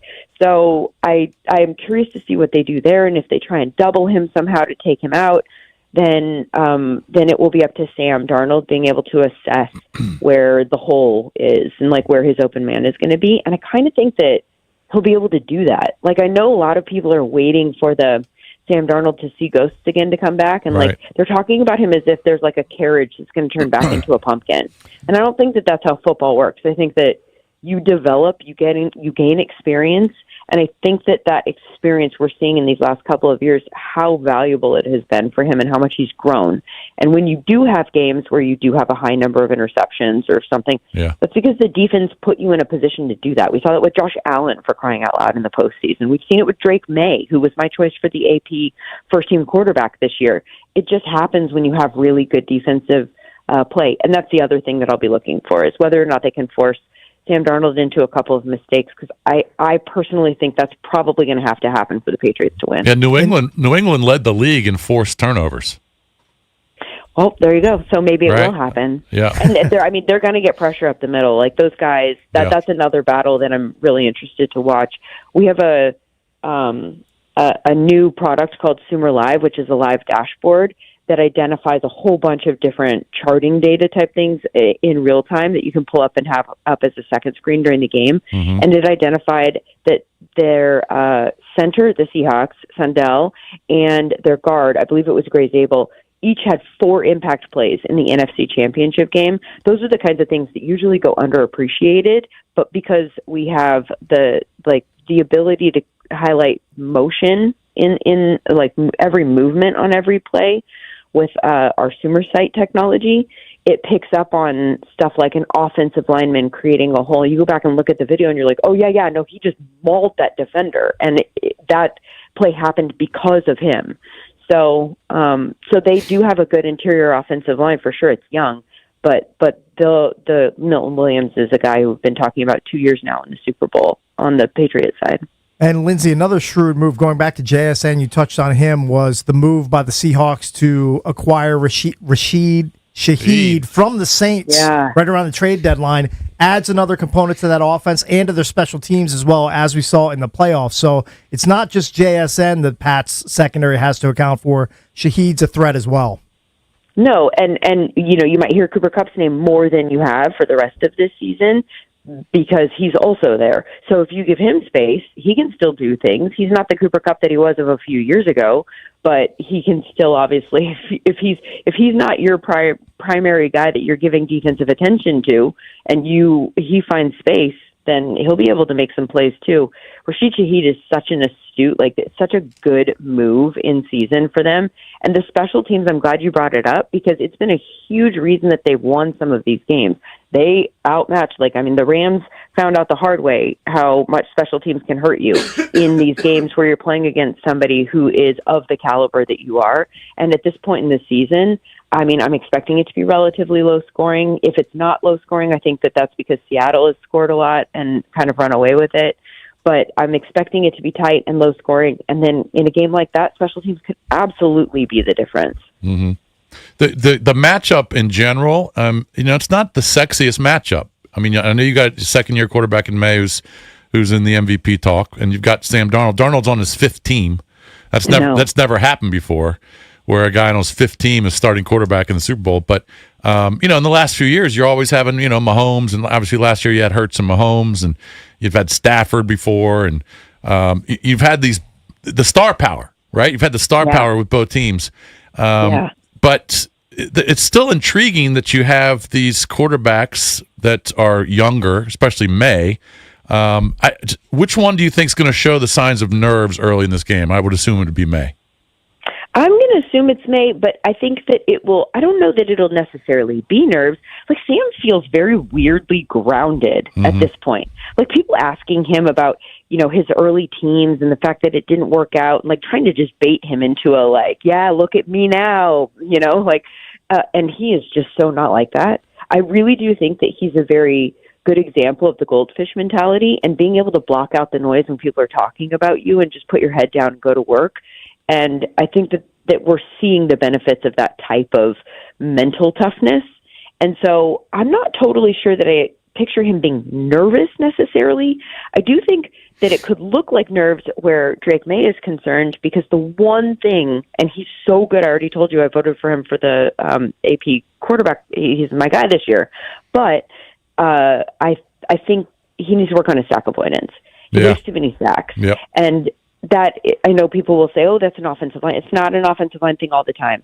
You as a quarterback, and we saw this with Caleb Williams this year, the O-line in Chicago got better, but he got better at avoiding the sacks, at understanding when the pressure is coming and how much time he has, and then kind of like the rhythm of when to flush out and how to avoid it, and then when to get the ball out of his hands just right before the defender gets to him, and it turns into a sack. And maybe that's a throwaway. And then if he gets sacked, he's got to hold on to the ball. Well, there's that. Yeah, because he's been bad at that this year. But yeah, I would agree with you. Yeah, there have been 2 games in the playoffs so far where Drake May doesn't have a single pressure to escape attempt. Mm-hmm. Attempt. It didn't need to come out of my mouth 2 times. That's okay. It's all good. But you know what I mean? Like, so under pressure, he's escaping.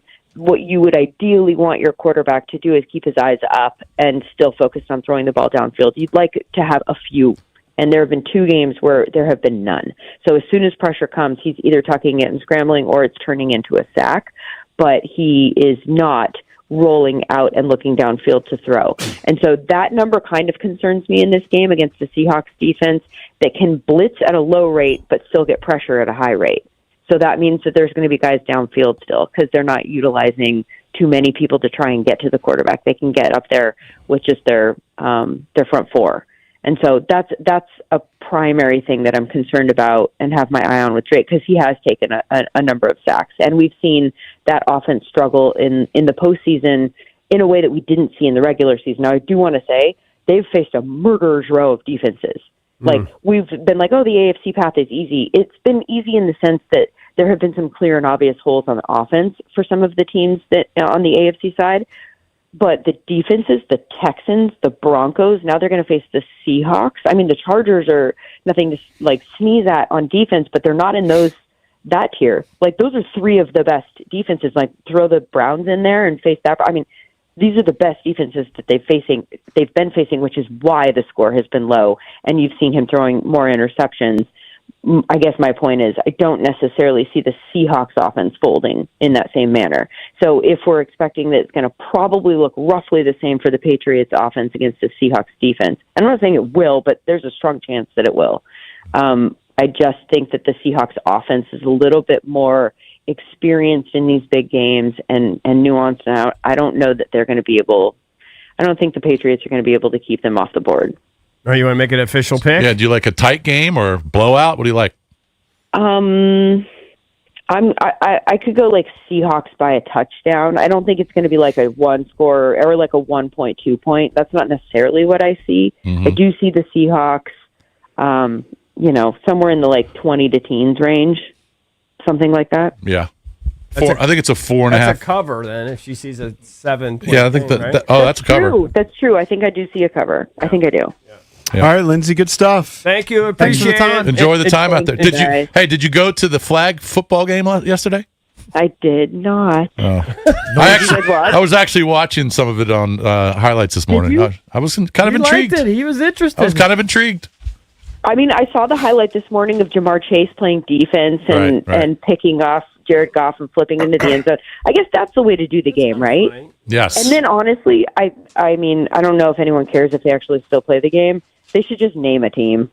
Yeah, exactly. And then everyone who literally made the first team and we voted you in, you're a Pro Bowler, collect your bonus, put it on your resume. Right. Like, we can't allow some of the people that played in the game to be able to be referenced as Pro Bowlers for the rest of their career. No. It's dumb. No, it's criminal. We agree. All right. Thank you, Lindsay. Thanks, appreciate it. Enjoy the weather. Coming up next on a Game Show Wednesday, we'll give you a chance to win some tickets to go see Kid Cudi. You can call in now at 1-800-636-1067 as we play Tit for Tat. But first, we have some breaking news from Savannah McCann. Breaking sports news on 106.7 The Fan. Per reports, the Washington Post executive editor Matt Murray says the paper will be closing its sports department effective today. It is closing the sports department in its current form and plans to cover it as a, quote, cultural phenomenon. They plan to retain several reporters to join features, and they'll cover sports through there, according to staff on an all-call this morning about an hour ago. A lot of the Washington Post sports journalists reporting that they have been affected by these layoffs. The Washington Post sports department is completely different than we knew it. It's a very sad day for sports media, not just in D.C., but around the country. From the Crop Medcalf 5-Star Sports Desk, Savannah McCann on The Fan. 106.7 The Fan.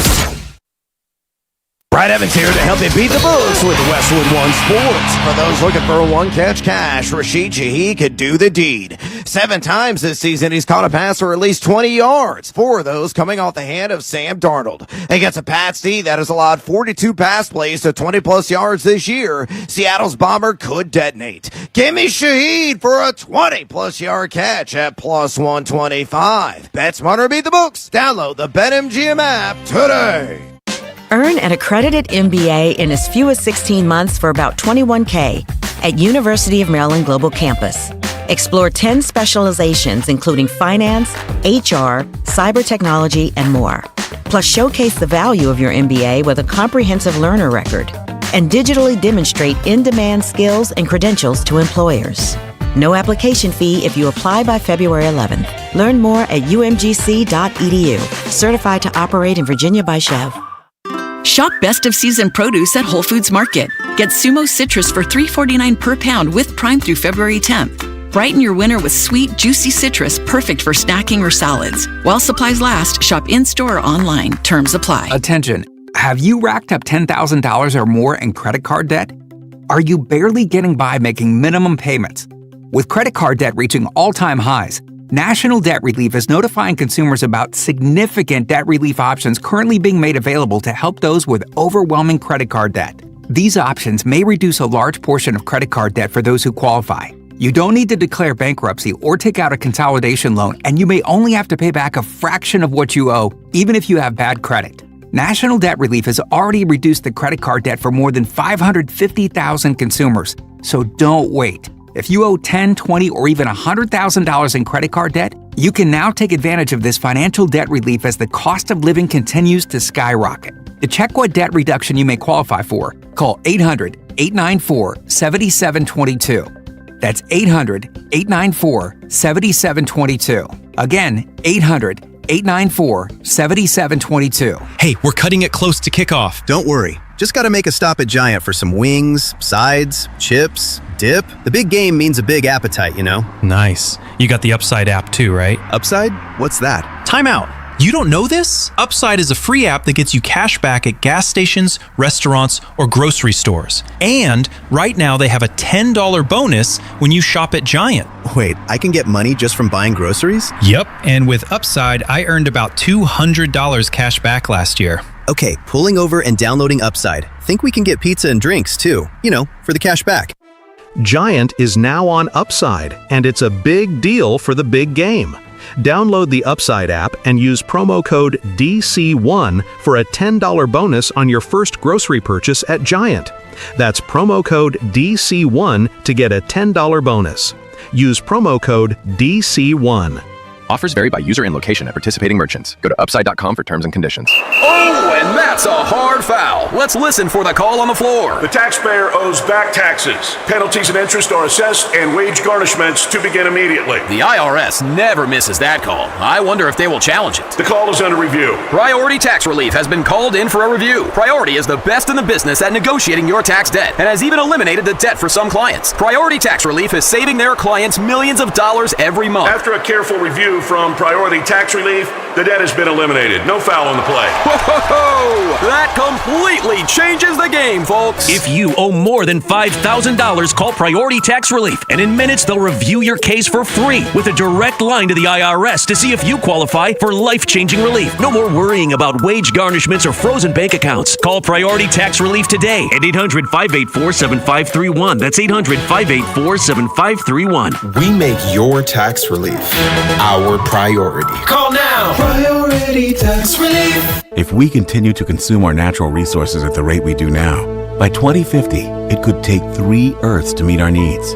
The Earth can't speak up when it needs help, but we can. Be the voice for those who have no voice. Visit worldwildlife.org. Did you know about 1 in 3 people with plaque psoriasis may also develop psoriatic arthritis, which causes joint pain, stiffness, and swelling?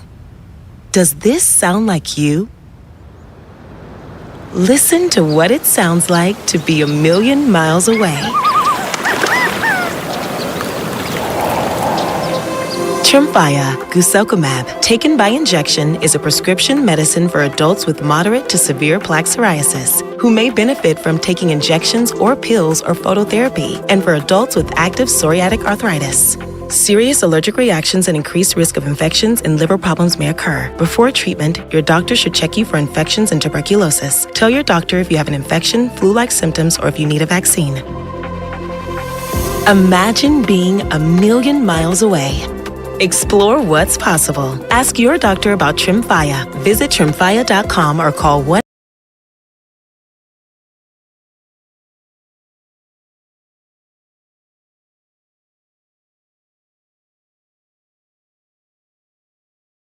On the free Odyssey app.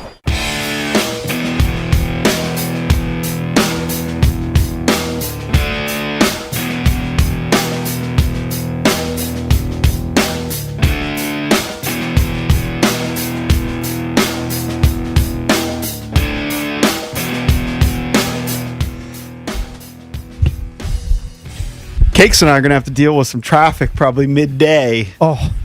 We're heading to MGM National Harbor to do the Zabecast. Oh, is that where you guys are doing it? Yeah, Zabin wanted to promote my book, and I was like, you know, we're going to have to do that. And he's like, can I rope in another junkie? And Cakes, I was like, Cakes is at MGM all the time. It's his home away from home. This is very true. And you and I did it, I guess 4 years ago. We did the Zabecast from the Palm. Yeah. So today, I guess we're going to do it over at TAP. Yes, that's correct. So we'll see All the right. Zabe later. But I have to drive carpool, so I'm gonna. I usually like to be later in the carpool line because I've been early. My daughter goes to St. Elizabeth's, and they don't have buses, so they do carpool line, and school ends at 3. My sweet spot is to land there at 3:17 because I'll still be in line, but I'm not in line that long. I once had lunch nearby. And I was like, what am I going to do? I don't want to drive home, be home for 10 minutes, and then come back here. I get in line at like 2:45 thinking nobody else was going to be there. I still had to wait like a kid.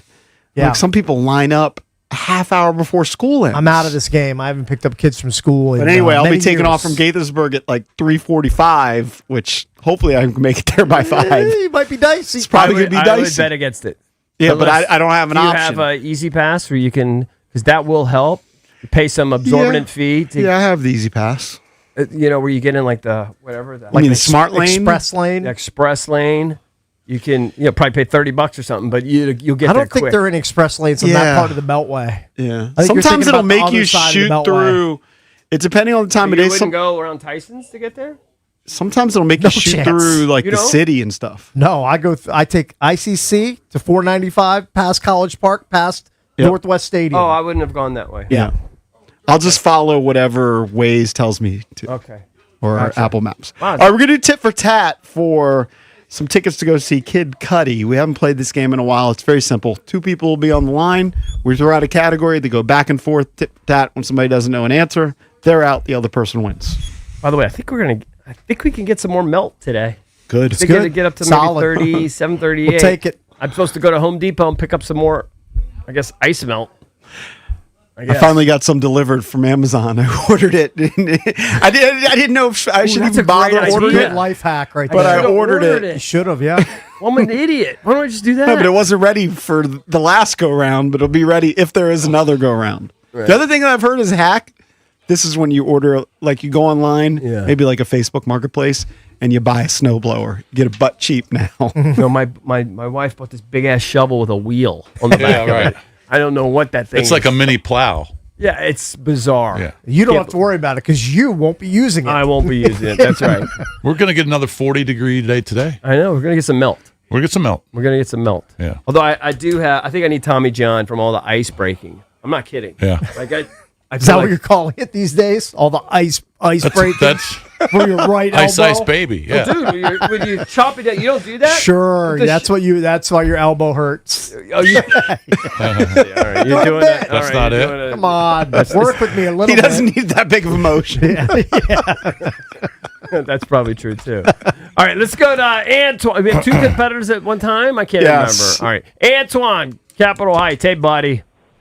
Hey, how you guys doing? Hey, we're doing great. How are you? Antoine. And let's go to Sean in Burke. Good morning. Hey, Morning, good John. morning, I was Sean. just in Capitol Heights on Saturday for a futsal tournament, the old Run and Shoot. It has some new name. Nice. But I was like, Nice. I was here, and I actually played one-on-one against Johnny Rhodes like 20 years ago for bet- Jugs yeah, TV. Sure didn't cook you. I couldn't even get a shot off. Dude, he's one of the greatest defenders of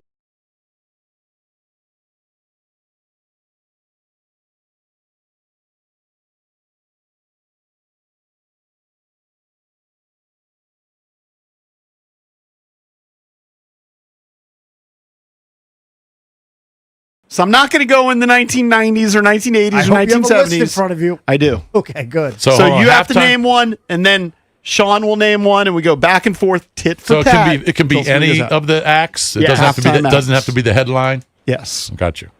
I think I could do. No, okay, it's got to this. be the headline. Oh, okay. It couldn't be like Missy Elliott.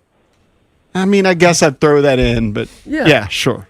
Okay, go ahead. Go ahead, Antoine. I'll start with Madonna. Madonna was that Yeah. in 2000? 2012. 2012. She All was like right, 100. Sean. That's 14 years ago. I'll go Prince. Yep. Prince. Definitely. I might have the better years. He was in but- Miami, yeah, it's right? 2007. Yeah. Definitely performed at a He party. performed with the Florida A&M marching band, Yep. by the way. Okay. Back to Antoine. Coldplay. Yep. That was a good one. That was a good one. That was 2016. Back to you. Kendrick Lamar. Yes, Yeah. a couple of years ago. 2025. Back to you, Antoine. These It's guys are tit pretty for good. tat. They're pretty solid. Well, some big ones. you guys I'll are go Katy Perry. Yes, Katy Yeah. Perry. Left shark. I like that one. Left shark. 2015. Right boob, left funny, I was shark. gonna say, that's what I was going to say. I'll say Snoop. Yep. Snoop did perform. I don't think he was the main headliner. He was in but 2022 with Yeah, he was part Eminem.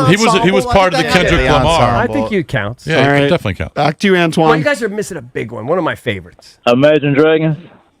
Imagine Dragons. I No, don't I think don't think so. they've been in the I'm going mix. to check this list. Hold Yeah, on. check that list. They've definitely performed before in something. Not Imagine at the Dragons. Not the Super Bowl. Imagine Sorry, Dragons. Antoine. We have a winner that is Sean from Burke.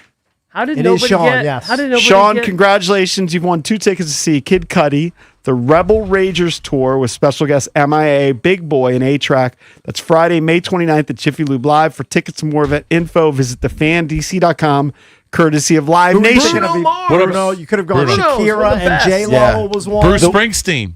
The Weeknd. The The Weeknd. Weekend. I mean, here's your last. JT and Timberlake, yeah. Timberlake. Janet Jackson. and Janet Jackson. I mean, your last The one ten- that, the one that Yeah, was ruined that in everything. the- I think so. I was still in high school. Your Yeah. last 10 Definitely years was. in reverse order. Bad Bunny, Kendrick Lamar, Usher, Rihanna, Eminem, The Weeknd, Shakira, paying on Maroon ads. 5, Justin Timberlake, Lady Gaga, Coldplay, Katy Perry, Bruno Mars, Beyonce. Yeah, Beyonce was one. Yeah. Yeah. Wasn't Aerosmith one? Wasn't that like Long 2000? time. That was Yeah. maybe 90s, though, right? 'Cause U2 in 2002, Paul McCartney in 2005, The Rolling Stones in 2006. Yep. So there we go. Tit for tat worked. Hadn't Good. done it in years. Gave All it right, away. we got to get out of here for Bish Bucks Cakes. EB, I'm JP. We will see you tomorrow. Coming up next, it's our friends B. Mitch and Finley right here on The Fan. This is an Odyssey Sports Minute. Sponsored by Robinhood. Your money, your move. Move over, Bill Belichick. There's another Patriot who won't be in the Hall of Fame this year. Yeah, that's right. Robert Kraft did not receive enough votes from the selection committee to be in the class of 2026. I have a feeling that the Patriots scandals from the past are now coming back to haunt them. I'm Addie Bates. Diabetes, high blood pressure, anxiety meds, everyone's on them. If you're a 50-year-old male, maybe a bit porky, and you may even have type 2 diabetes, $1 million of term insurance may only cost you about $200 a month. Call Term Provider. Speak with Big Lou at 800-700-6898. Big Lou will find a term life policy for you even if you have type 2 diabetes, are overweight, or have high blood pressure. Term Provider has helped thousands of people like you who think they can't afford term life insurance. To buy $1 million of affordable term life for you, all you need to do is call Big Lou at 800-700-6898. Lou will make sure the scales are tipped in your favor. Call 800 1-800-700-6898. Big Lou will answer your call and work to fit you into a term life policy that you can afford. Remember, Big Lou's like you. He's on meds too. Call 800-700-6898 or biglou.com. That's another amazing run by Team USA. Mom, think I'll be on Team USA one day? Well, I'll take this one. Are you speaking to us? Yes, and to answer your question, anything's possible, especially with Xfinity. So, I can be the best snowboarder ever?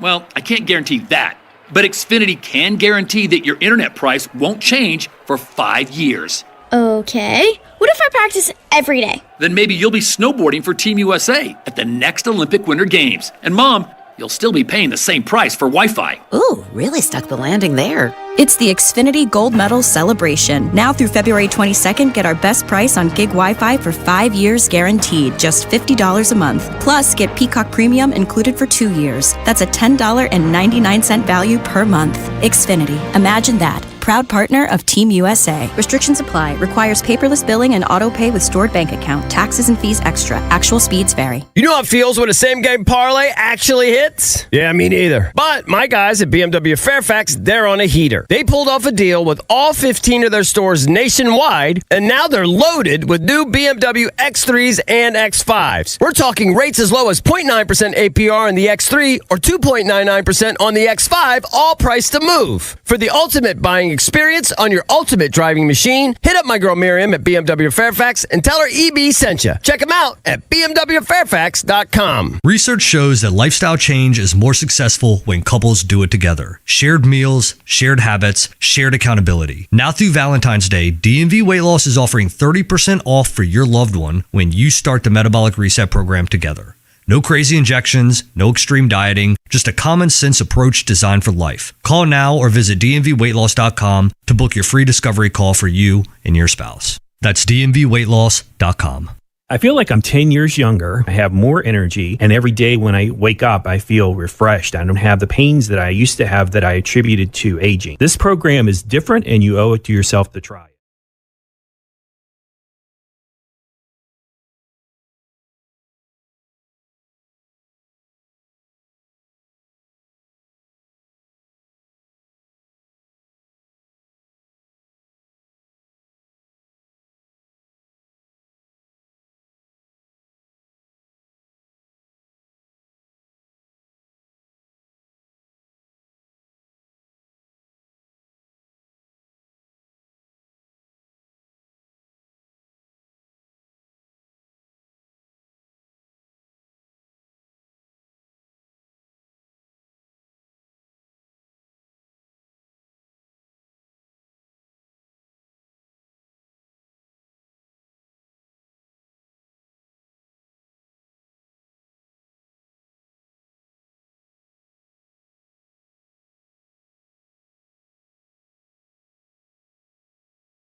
Everybody, it is 10 a.m. in the District of Columbia.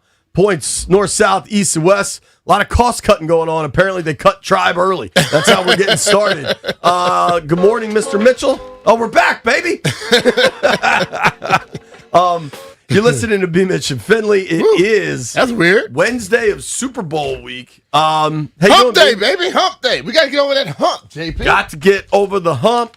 I got to tell you, speaking of the hump, I left my house early as hell today. I know. Because I know, like, this. I'm trying not to be mad.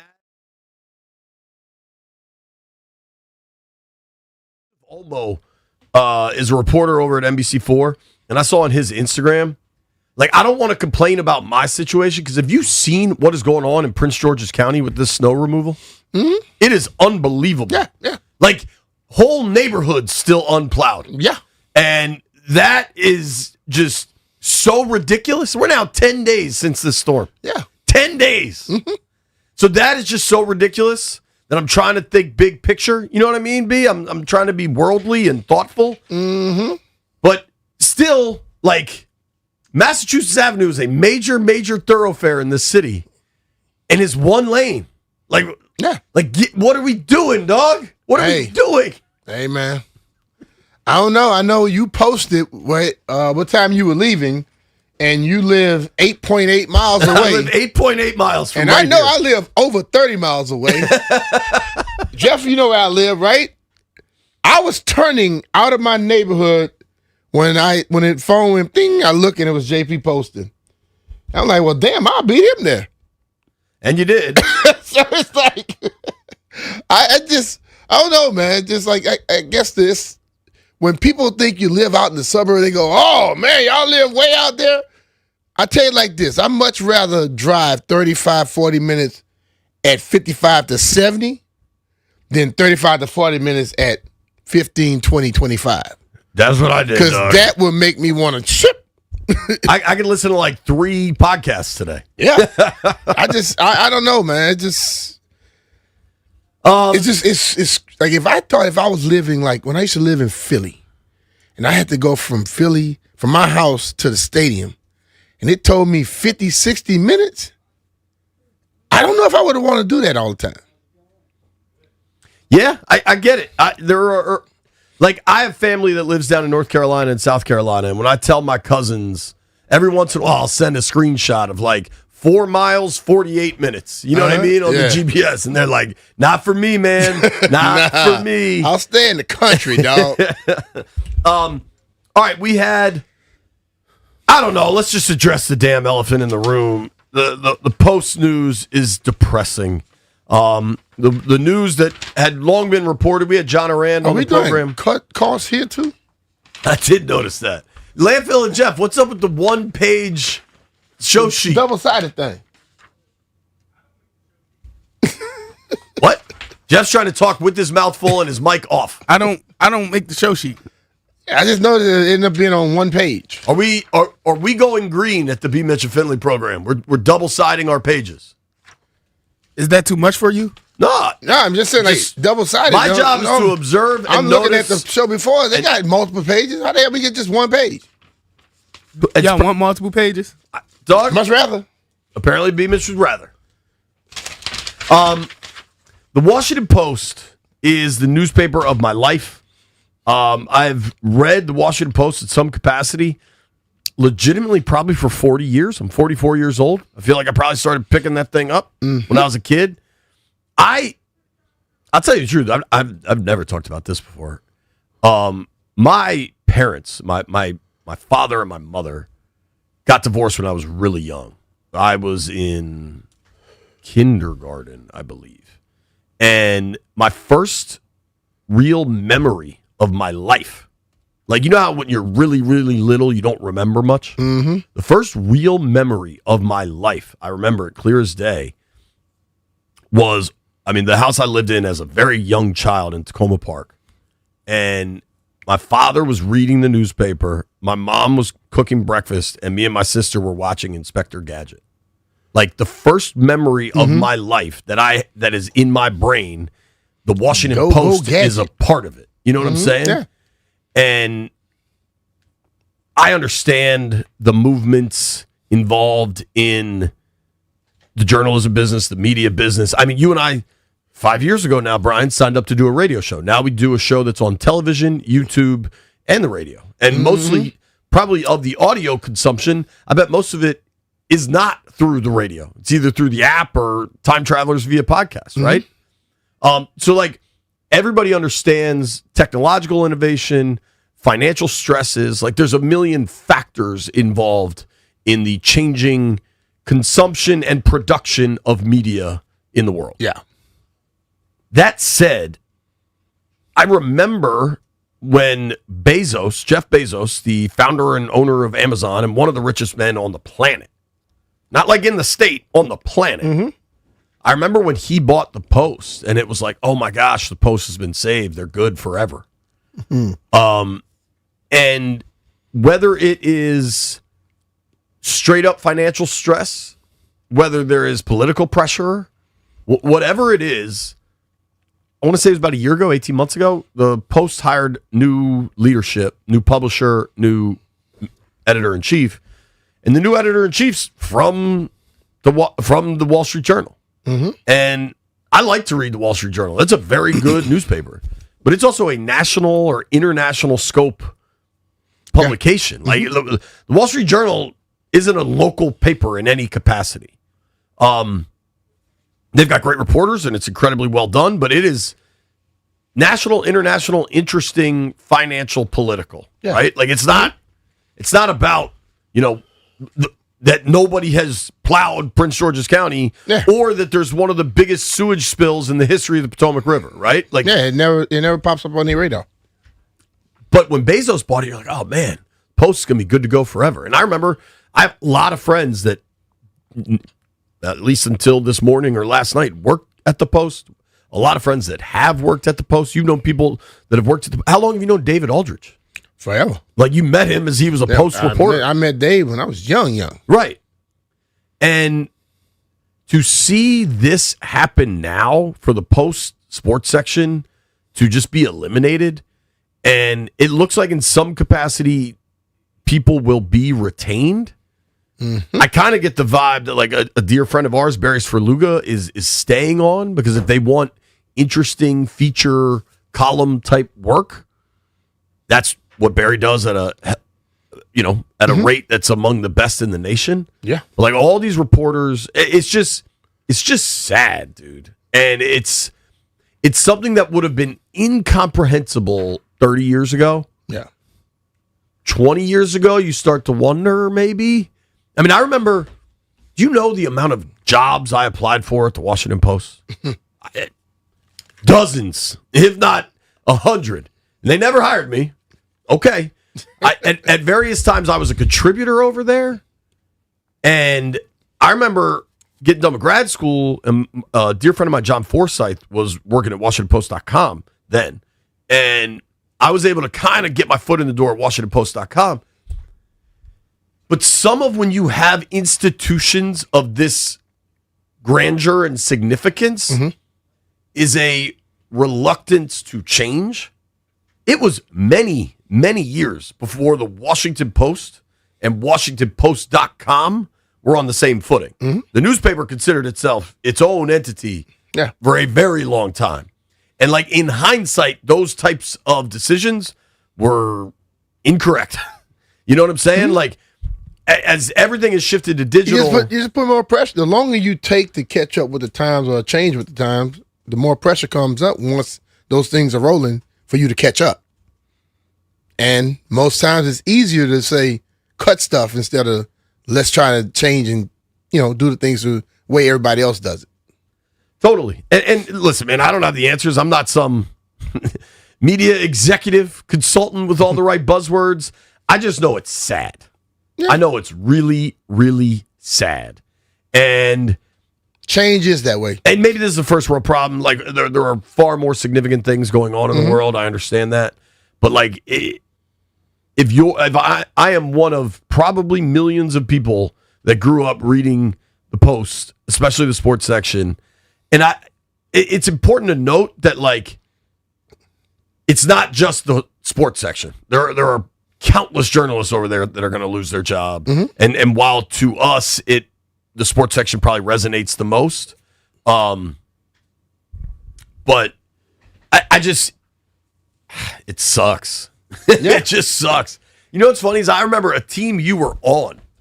One of my favorite things, and this was like cutting edge graphics back in what year were Heath and Gus drafted? Do you remember? 95-ish? That was 4-ish, 5-ish in that range.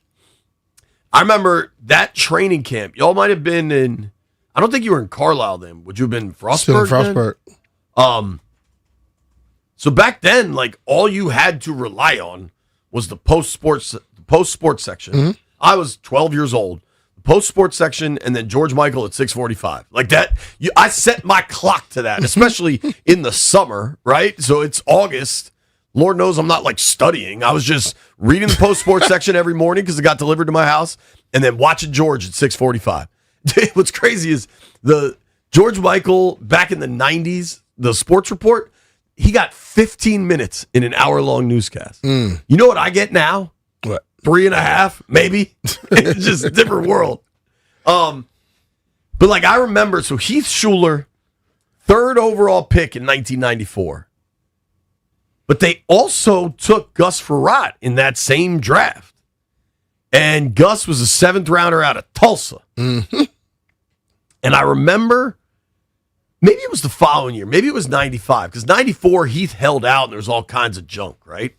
But 95, it was like an open competition for those two. Who's going to be the starter? And I remember the Post every day during training camp had this graphic that I thought was like so cool, which in hindsight is a 1995 newspaper graphic. It was, considering what people do now, it doesn't compare. But in 1995, it just had like Heath and Gus with an arrow pointing up, down, sideways, based on how well their day went. And it was just like this cutting edge. You think about the names, everybody knows the names that have worked there and the type of work they've done. And a number of people have kind of pointed this out today. If the Washington Post and the Washington Post sports section never existed, Dan Snyder probably still owns the Redskins Commanders football team. Whatever Dan owned that he sold for $6 billion, he probably still has it. And if you think about like the pressure and the stories they've told, and it's just a bummer of a day. Yeah. It is. And I mean, everybody's going and canceling their digital subscriptions. I'll probably do the same. I honestly might just get a Wall Street Journal digital subscription because I try to read it and it's always locked out on my phone. I think my mom has one. Maybe I can just use her login. I don't know. But our friend Neil Greenberg will join the show at 11 a.m. I imagine. Well, you know, if you look at it, the fact of the digital subscription that you do it based off of certain people. Yeah. You don't necessarily do it just because of the whole paper. You do it because you want to read certain columns, certain stories. And I feel at that point, you just have to, if they're not going to be there, why be spending that extra money every month? Yeah, man. It's really, really interesting. And it's really, really sad. And seriously, to a lot of people I know and know well, I feel terrible. Greenberg will join us at 11. We'll let him share his own words, his own thoughts on that. Obviously, there's a Super Bowl going on. I think more and more people are starting to realize how terrible the layout is for the Super Bowl in San Francisco. I know Landfill posted something. Who was this dude? Somebody in the thread is starting to complain about the layout out there. Well, I mean, I could have told you that. The last Super Bowl there, it's like you're down in the city and they try to put, normally everything is right there together. Right. You know, but then they had you down in the city in one spot, but the experience, NFL experience was across town in another spot. And if you want to get to the stadiums and all, I mean, to the practices, you're talking about a journey. Yeah. It's like you getting to work every morning. But the difference, add about an hour onto it. Well, right. And me getting to work every morning, well, let's call it 9 miles. It takes me an hour. Yeah. Out there, you got to go 50 miles. Yes. In the same traffic. Yeah. Nah. I don't need all that. Somebody asked this, and maybe White Brian can look this up. I would guess that Santa Clara, where Levi's Stadium is, from the city of San Francisco, is the farthest distance of any stadium from the namesake of the team across the NFL. I would say yeah. Unless, now Dallas, the Metroplex down in Dallas is a massive area, so maybe technically, where are they? Arlington, right? I don't know the distance. But everything is right there. Arlington to Dallas. I'm talking about like the stadium and the practice stuff are there. Well, Foxborough to Boston is far as hell, but they don't call them the Boston Patriots. They're New England. They're in New England. Yeah. Why, Brian, you have that information? I'm looking to see if there's a longer one. What is Santa Clara, you think is it? AI says it's Santa Clara. It's got to be, dude. It's legit far. Like it'd be like if the Skins played in Baltimore. You know what I mean? Like if M&T was their home stadium. Apparently, it's 43 miles from San Francisco. I'm pretty sure that would be like Leesburg. Yeah. Remember they wanted to go to Dumfries for a hot second. Yeah, can we, as we mourn the Washington Post sports section, can we take a brief moment to just celebrate that Dan doesn't own the damn Washington organization anymore? Those dudes kicked around Dumfries as a serious idea, and the new guys have RFK Stadium getting built. I think as soon as... let's take a brief moment. I think they was using that to try to get other spots, but nobody wanted to go to Dumfries. The people in Dumfries didn't want the stadium. I mean... They know how traffic is already. Cataclysmically Anybody awful. that drives up and down 95 did not want a stadium there. Yeah. So coming up at noon, we're going to talk about the best Super Bowl host location, best and worst. I think there's lots of nominees. I think a lot of new stadiums are getting built, so you're going to see the Super Bowl in some funky areas, which will be pretty interesting. I'm really excited. At 1 o'clock, Ricky Sanders is going to join the program. Rick. Two-time Super Bowl Where's winner. Ricky Sanders? Where's Ricky Sanders? Let's see if we can get that audio for when Ricky joins us. Dave Mason going to join us at 12:30. I think he's out in San Fran. It's time to start looking at some prop bets for this weekend's game. I mean, Super Bowl's got to be the single most heavily bet game. Yeah. You think in the world? I would say in the world. Yes, because that's when you get a bunch of people that are just, casual fans that come in and all they want to do is just bet. Right. Touchdowns, and then they bet on the Gatorade and all this other stuff. Yeah, you get a lot of people doing that. I wonder if now you got to figure the World Cup. World Cup's probably the only consistent singular event that has more people. No, I guess maybe Champions League final and some of these big, the English final and the Spanish League final might have more singular viewers on that program than the Super Bowl. But the way you can bet football, there's so many options versus the way you could bet soccer. I think you bet, win or tie, right? Or lose, I guess. Like I can't imagine there's a whole lot of props on like what's Harry Kane's over-under goals? I don't know. A half? Like, I just think because of the nature of the sport. Yeah. I don't know that. It's certainly the most bet thing in our country. And time to run through some options for the prop bets. NBA trade deadline heating up. James Harden goes to the Cavs. I don't know what that does for Cleveland. Cleveland's problem is they're really good in the regular season and can't get it done in the playoffs. Isn't that the exact knock on Harden? Yeah. Like, what? Tell me the playoff series James Harden has shown up big time. None of them. Wasn't there the one where people thought he was like kind of on drugs for Game 7? Like he had been at the club all like they had they had footage of him coming out of the club at like 5 a.m. Some of these guys, you need more youth to come in and just push them out. Harden's 36. Yeah, it's time for him to go. But I mean, he can fill it up. He's averaging 25 a game. Mm-hmm. How much you giving up? What's his plus minus? Oh, that's a good number. See, the whole thing is, if a guy averages 25, but he gives up 20, and his plus minus is high, that's not doing you very very well. You got to have a very good one at that. 20. Plus 20 right now. Plus 20? He is? What is James Harden playoff plus minus? I can't see James Harden at a plus 20. Who he checking? He gets assists. They playing zone? This is crazy, dog. James Harden has a career playoff plus minus of plus 246 over 173 career playoff games per StatMuse. Despite a positive overall career rating, his performance has fluctuated significantly, featuring notable high-minus elimination games, such as a minus 29 in a 2020 loss against the Lakers. Oh, man. So, plus minus, no, that's another one of those things. It's analytics thing. Don't really tell you the true story, right? Who knows, man? Who knows? Take shot at the analytics. Neil Greenberg's going to join us at 11. We'll hear firsthand what's going on at the Post and how difficult this time is going to be. Going to talk a little Super Bowl next. The game is coming, even though it seems like a slow burn out there as far as the hype machine, but they're going to practice today. It's a Sunday game, so this is the first day of the real practice week. Let's take a deep dive into the Super Bowl. It is B-Mitch and Finley. B-Mitch and Finley are presented by John Leahy and the Fine Living Group. Find out how much your home is worth in less than 30 seconds at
B. Mitch and Finley, 1067 The Fan.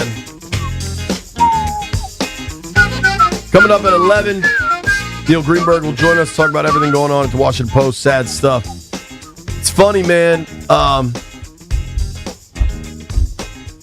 I think absolutely by Sunday at kickoff, what time's the game kickoff? 6:30? Something like that, 6:30, something like that. We'll be at MGM National Harbor. If anybody wants to roll over Get there there. around 5 something. Yeah, man. They got to have the right credentials. Don't just say anybody want to roll over there, Jay. Oh, is that right? Hell yeah, you can't just roll up in there. Well, you can still go to the casino. Maybe not to the party thing we're doing. That's it. If you tell them to come, they want to see us. I'll go throw some craps. By 6:30 on Sunday, everybody's going to be fired up about the Super Bowl. Period. The fans of those two teams are fired up now. But right now, honestly, so our friend Greg, dear friend of the program, everybody's boys with him, he just texted me, bro, is it me or does it just not feel like Super Bowl week? I don't know. Maybe it's me. You know why I just feel like feels not weird. I'm going to be real, Jay. If you and I were there, people will feel like it's Super Bowl week.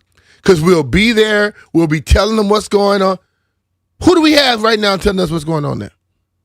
Even the media night, from people I talked to, like the setup for it, they did it down in San Jose, I think, even though they're trying to do everything in San Francisco. Like, it's just disjointed. And I think it's a little weird. I mean, it's weird out there. I've been out there for it, and it's weird. But I just think when you have representation sitting back telling you what's going on. Hell, when we were in L.A., think about that. Yeah. We were way out at Pelican Hill on a patio. And I guarantee you more people were excited about that Super Bowl than they are about this one because they had someone daily that they listened to daily telling them about it. And hell, we aren't there, so we don't know what's going on for the most part. Hell, but we were like figuring out what was happening in those days. I'm falling asleep at the damn bar. that was wild. What was the name of the damn place? Beverly Hills, Spago. Spago. You know, it's like. Did you take a bunch of tequila shots with Paul Pierce, which led you to falling asleep at the table? Nah, if I drank all that vodka with you all day. Yeah. That led to that. And you know, the West Coast start for you and I is good and bad because terrible. The start of the show starts early, but we're off pretty early. You get a feel of it, and I just think that is something moving forward. You got to think about that. You know, you need a feel of what's there. If people don't want to go, fine. I like to go. I like to go too. So this was from Awful Announcing, and I found this interesting. It said, when it came to possible Super Bowl matchups as the NFL playoffs began, a game between the Seahawks and Patriots wouldn't have been among the favorites to draw the most invested audience for the Super Bowl. That's not to take away from Sam Darnold, Drake May, and the players and teams involved. Hopefully it will be a great game that goes down to the wire. However, it is to say that there may be a struggle to find really captivating storylines heading into this year's game that have been present in recent past. Does Drake May sliding comfortably into Tom Brady's throne move the needle? How about the unlikely career journey of Sam Darnold? Is America ready to anoint Jackson Smith and Jigba as the great NFL star? It's not quite Taylor Swift watching the Kansas City Chiefs dynasty. And all of the noise surrounding the game isn't helping the cause. This year, more than ever, it seems as if the Super Bowl, the biggest event on the sporting calendar, is somehow being overshadowed by everything happening around the game. Given the popularity of the NFL, it seems impossible, but it's happening right before our eyes. The biggest story in the NFL has been the ongoing controversy surrounding the Hall of Fame snub of Bill Belichick. Now that news has been continued with the snub of Robert Kraft. The most talked about individual for this Super Bowl isn't a player or coach, but halftime performer Bad Bunny and the political impact of his halftime show. It's, I don't know, man. You know what, though?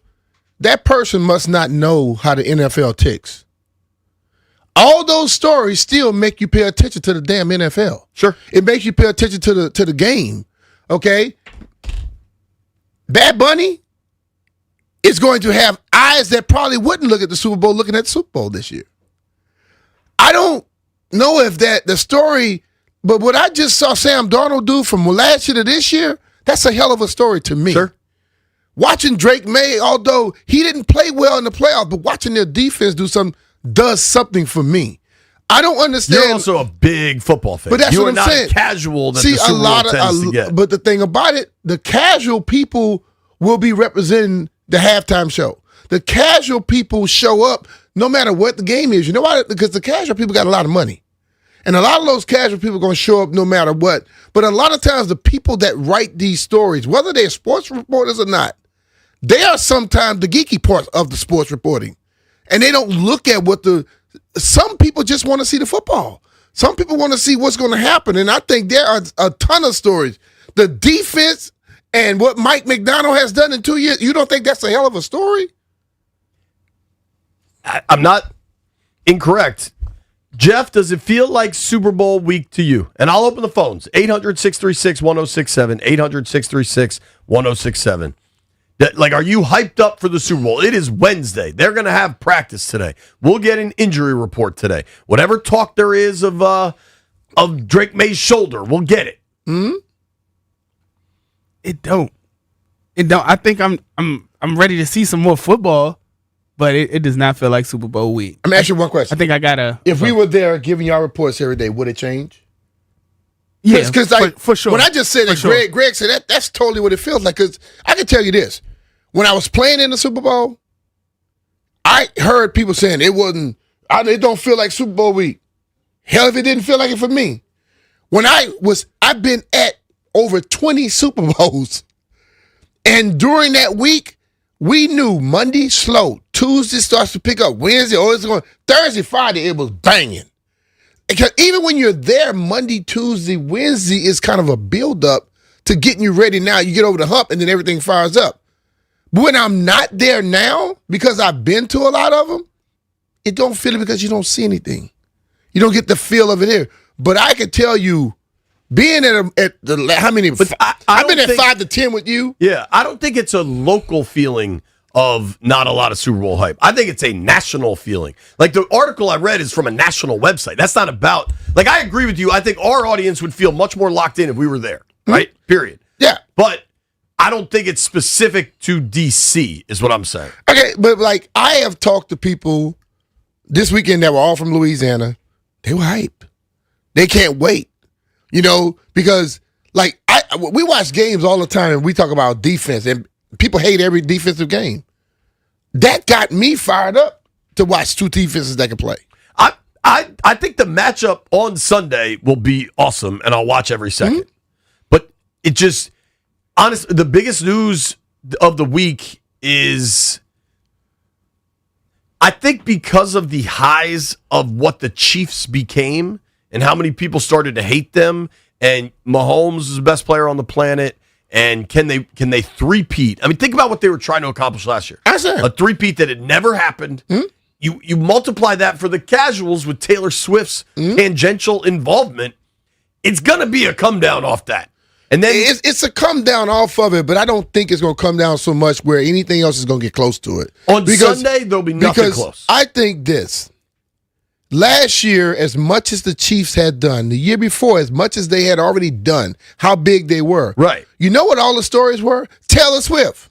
It was stuff outside, what the president was going to do. It wasn't necessarily the game until the game and the weekend came. It's like this every year where it's a little build-up. Today, you'll see a difference as it goes. Tomorrow, more. Friday, more. By the time Sunday comes, it's about to explode. I feel like today, I don't know. We got Mike is in D.C. Mike, does it feel like Super Bowl week for you? Heck no, it don't feel like Super Bowl weekend. I told my wife last night, I'm watching the Wizards. I turned from that. I said, oh, the Pro Bowl's on. I turned from that. We started watching reruns. It just does not feel like it's a Super Bowl week for me. I'm sorry. I don't know. Maybe as Saturday evening, Sunday morning get here out, it'll hit me.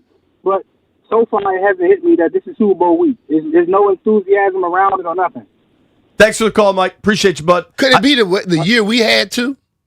Maybe, but I don't think this is just a local thing. But I'm just saying, people across the country. We're talking to local people here, right? And they're gonna give us stuff based. And I'm asking questions to see if that made a difference too.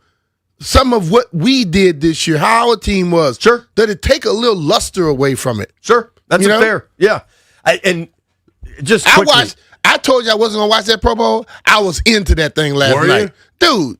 Listen, wasn't. bro.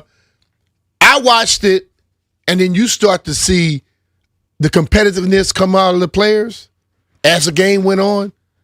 That's all I care about. I understand what is not, so I don't judge it based off of what Pro Bowls were. I like the fact that when it got close, all of them changed their mindset. Earlier, they were just moseying around.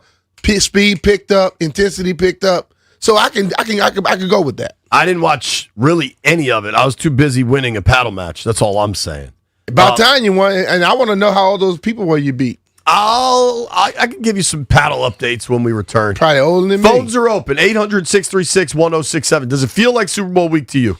It's obviously going to build. It just feels like a slow burn this year, slower than normal. Nobody go anywhere. It is B. Mitch and Finley.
So we're talking about if it feels like Super Bowl week.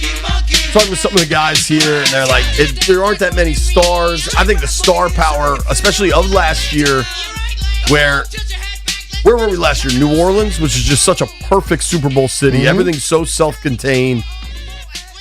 Then you add in the Chiefs going for a three-peat against the Eagles, like massive, massive brands in football.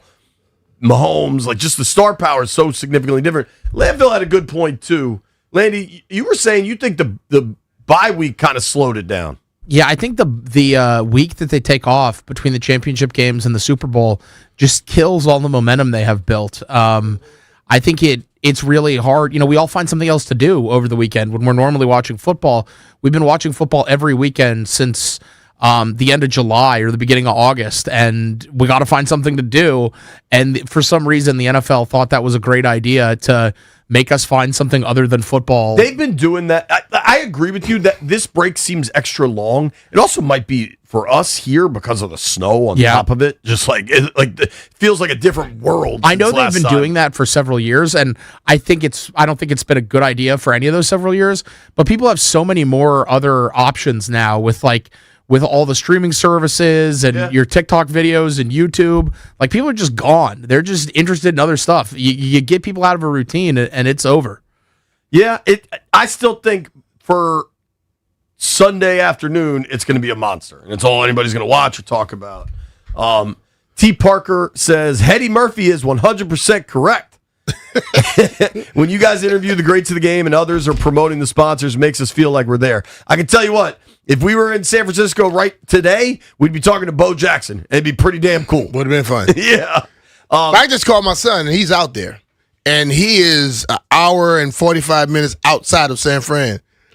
He say, you may not think something going on, but it's something going on. Right. He says people all over the place. And when he checked in, you could tell what's happening in the city. And I had one of my buddies that I played with in New York that lives out there was trying to see if I was there.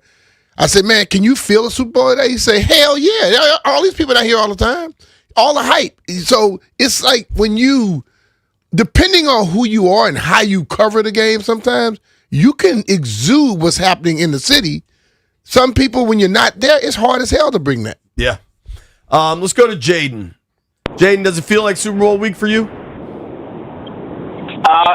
No, I think I've been kind of listening in and out, but I think what you said earlier, JP's 100% spot on. Like it doesn't. There's not a lot of juice.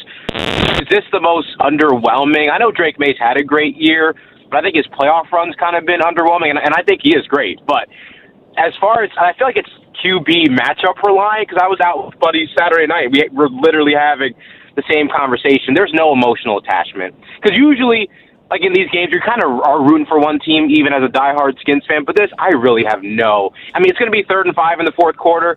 I'm going to be kind of indifferent. Like if Sam Darnold picks it up, great. If Drake May picks it up, great. Like I'm not going to be. There's no real emotional attachment. And I feel like that's just kind of due to the quarterback matchup. Like even a guy like Jalen Hurts, we saw him play in national championships, for a couple years. Even there's not a lot of juice, because I don't know if it's because Drake May came up from a school that we didn't watch much, and Darnold's kind of uninteresting. Thank you for the call, bro. Appreciate you. Do you need somebody to hate to make you like the game more? Most of the country started hating the Chiefs so much that's why I asked that question. Maybe because you do. I don't know. People sit here and you didn't like the Chiefs. Now that they're a team like the Chiefs is not in it anymore. Oh, it's no juice. So you got to have somebody you hate to have juice. How about just having two teams that you like? How about having people you like to see if you can get some juice out of it? Yeah. I mean, I think, I don't know. It's going to be very, very interesting. Sunday is going to be dominated by the Super Bowl, but it's been a slow burn so far. Matt Stafford, what do you think? You just mad you're not playing in it? No, I'm good because my head coach and my GM just got locked up to extensions. We're all good. We got plenty of Super Bowls coming. But it kind of creeped up on us, and I think the snow and ice dumps, the files dumps, the Grammys, people are worried about Savannah Guthrie's mom. And, when she went missing, everyone kind of was thinking about Cal Ripken Jr.'s mom, right? Yeah. We all thought, man, I hope it's not a similar scenario. Hopefully it'll have a better conclusion like that. That horrible situation went. But, so I think everyone's going to rally around the Seahawks, though, because they think about when they should have just handed it off to Lynch, and it's football justice. Yeah. Seahawks need to beat the Patriots. Good call, Matt. appreciate Thank you, guys. dude. I'll add one other thing, B. The last 2 Super Bowls have been in Vegas and New Orleans. Just cities that bring like its own buzz. Yeah. You know? All right. Neil Greenberg from the Washington Post is going to join us in a minute. If you listen to the program or simply don't live under a rock, you're aware of a ton of layoffs going on at the Post, which would just seem unthinkable. Our guy Leroy has called, is a Washington Post guy. What's up, Leroy? Good morning, gentlemen. How y'all doing? We're good, man. bro. How you doing? So I'm going to ask the question. Did you get laid off, sir? No, I didn't get laid off. I actually am a carrier for the Washington Post, so I've been with them for 26 years. Wow. When the Graham family owned the Washington Post, there was nothing for them to treat the employees like gold because they knew that we were the grassroots, and without us being able to get their newspapers out there, that basically the Post had no business. But now that we have new ownership, they've moved our warehouse out of Washington, D.C. They put us out in Largo, Oxon Hill, Rockville, and they expect us to come back into the city during rush hour and make the same amount of routes run at the same time. And the thing about it is our subscriptions are dropping off because a lot of the subscribers are older people. So unfortunately, a lot of them are starting to die out. So that's the reason why, one of the reasons why the Post subscription list is dropping. But since they have been also raising the price of the papers, that's another reason why. And there you're going to take the sports page out of it. You're going to have less and less paper, but they're going to still charge you a large amount of money for the newspapers. So they need to look at the upper management that are getting rich, putting money in their pockets, and not giving us carriers or other managers that are working on the street sales and stuff, they're not giving us any raise. Leroy, We how haven't much had raises. How much has subscriptions dropped over your time? From 26 years ago to now, I imagine it's 60, 70%. I had a commercial route when I first started, and I was carrying 2,200 papers a day, dropping them at office buildings. Now I do residential, and I'm barely carrying 150. Wow. Wow. Yeah, that's significant, man. Well, thank you for the call, Leroy. I hope everything stays all right for you, sir. Well, us carriers should survive. I'm just upset that you're going to take a sports page out, and more people why are gonna you drop it doing that? Yeah, because you're just trying to save money. Correct. Thank you, buddy. Good luck. Thank you. The consumer cannot be forgotten. Yeah, man. Because they can forget you real quick. Correct. When we return, Neil Greenberg, formerly of the Washington Post, will join the program.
1067 The Fan. It's time for us to get to the Rude guest hotline. Rude makes the most reliable heating and air conditioning products in the DMV. Talk to our friend, Mr. Neil Greenberg. Pains me to say this, formerly of the Washington Post. Greenberg, how you doing, pal? I'm hanging in there. How are you doing?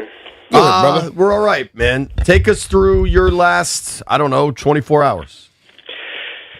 Oh, gosh. So we get word that we're going to get an email this morning on who's going to be staying, who's going to be going.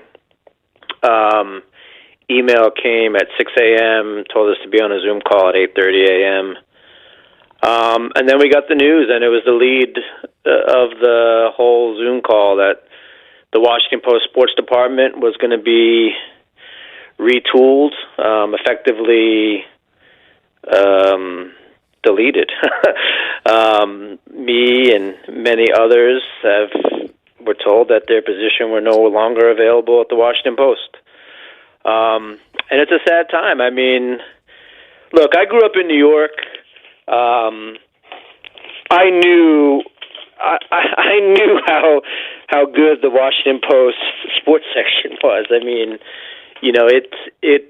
it had a murderer's row of talent, and I was blessed to be a part of that for 14 years, 3 as a freelancer, 11 on staff. And I took it seriously, and I know many of my colleagues did. And, to think about the Washington Post without a sports section is just unfathomable to me. I'm still processing it. It's a sad day for a lot of people. I will say the support online on social media that I've gotten today has been overwhelmingly positive and truly appreciated. It's hard for me to feel completely sad because I had a lot of fans. Mm-hmm. The sports department had a lot of fans, and a lot of them are being vocal today, and I really appreciate it. I mean, they say they're going to cover sports as like a cultural phenomenon. What's that? That's a good question because our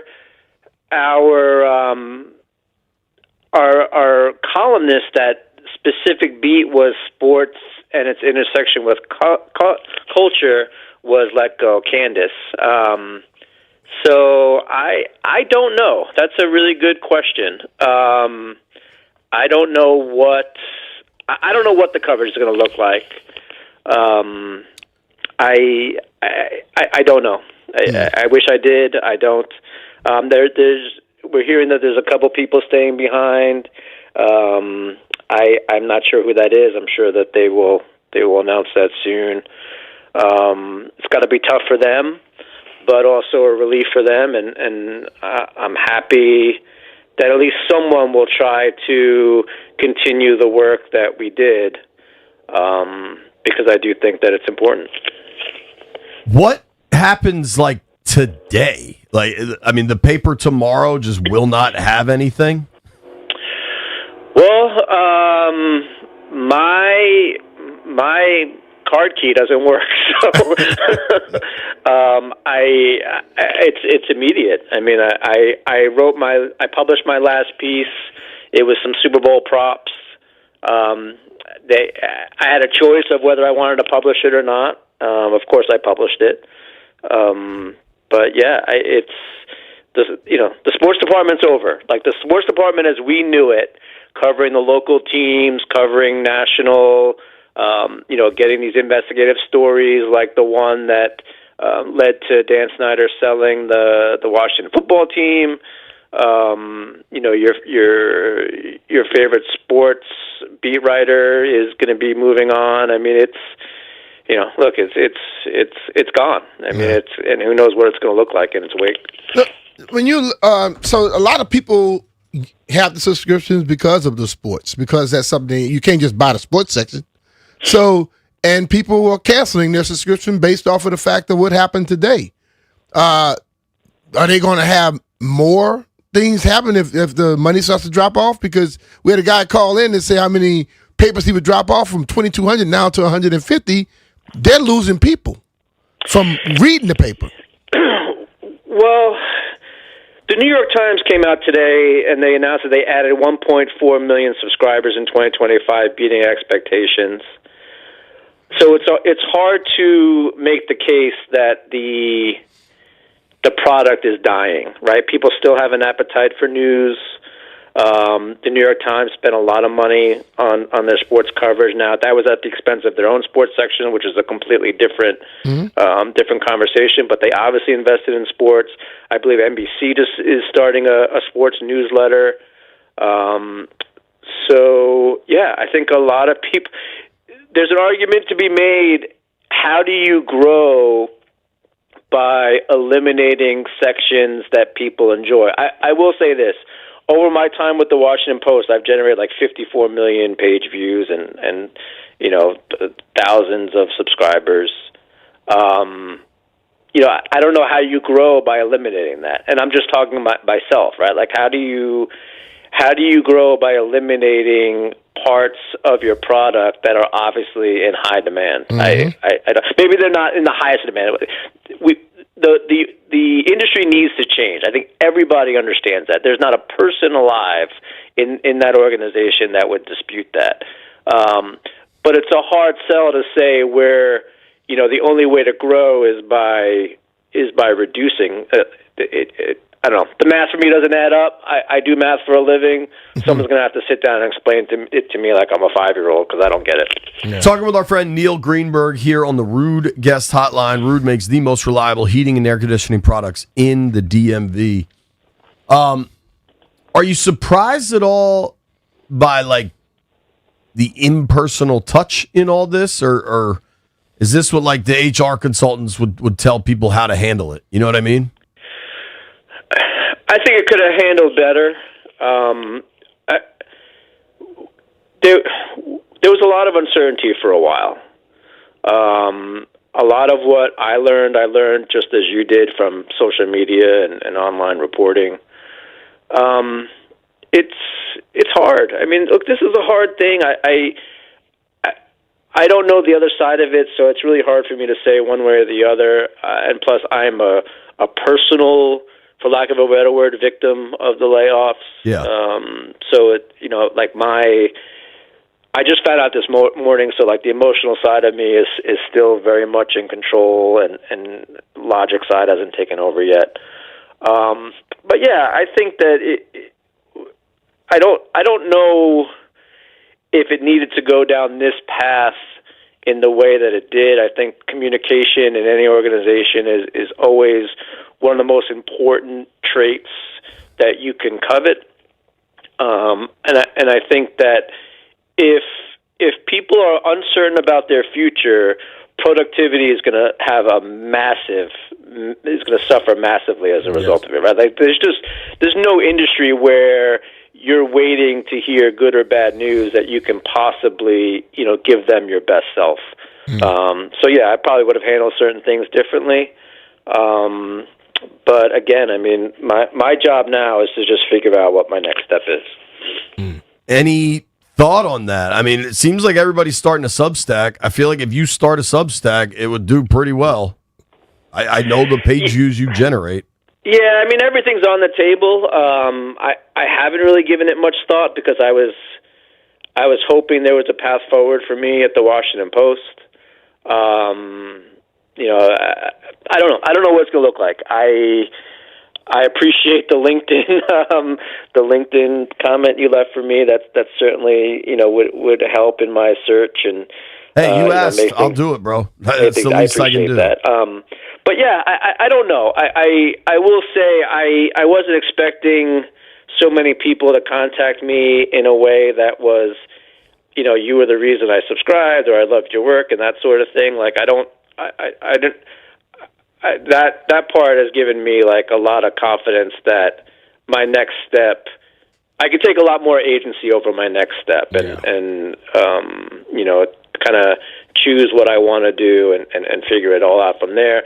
Again, I'm somewhat of a unicorn. I know I've said this before, and it's not with any humility, but I cover all sports from a data perspective in a way that resonates with the layman. I think that is a very, very selective trait in terms of the industry. There's no one else that I know that does it. So, if that's you're the only one I like to follow. I know, and that's actually going to be like the first thing on my resume. I'm going to lead with that quote. But yeah, look. One door closes, one door opens. That whole thing. My takeaway from this is it's not the Washington Post did not want to be in the Neil Greenberg business. They didn't want to be in the sports business.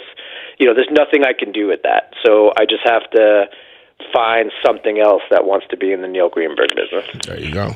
I don't want to be callous. I think you in our interviews, or your weekly podcast here at 11, that doesn't change as far as I'm concerned. Every Wednesday at 11, Neil Greenberg has a slot on the B. Mitch and Finley program. For what that's worth. I appreciate that. I may take a week or two off to kind of that's also fair. A little bit. That's also fair. But yes, I cherish this spot. I cherish the station. I mean, the station has been amazing to me. The Junkies had me on to talk about something I wrote for a blog even before I was full-time at the Washington Post. CK gave me a hockey show that I did with Tom. That we did for a long time, talking about the Capitals and the NHL at large on the weekends, and let us fill in on some nights. Obviously, you guys, Grant and Danny, the station to me has been so supportive, and I can't even express how much I appreciate it. And you guys in particular, I've been on the show for years. You've always been a P1 for me, and I truly do cherish it. Well, certainly we appreciate that. Today's about you, not about us.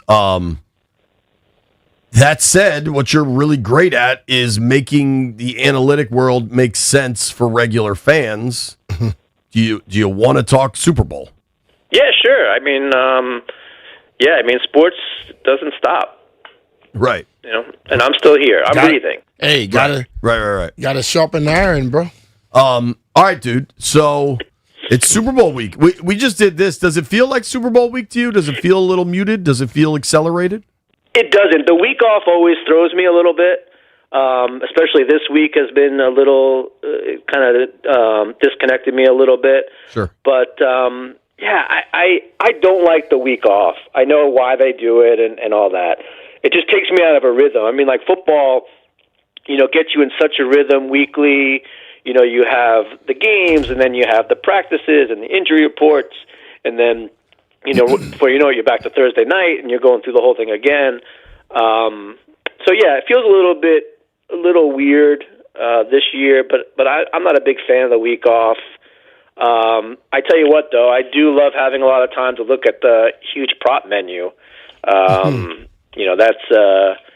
That's always fun. I always like seeing the weird things that I can bet on if I truly wanted to just lose my sense of reality.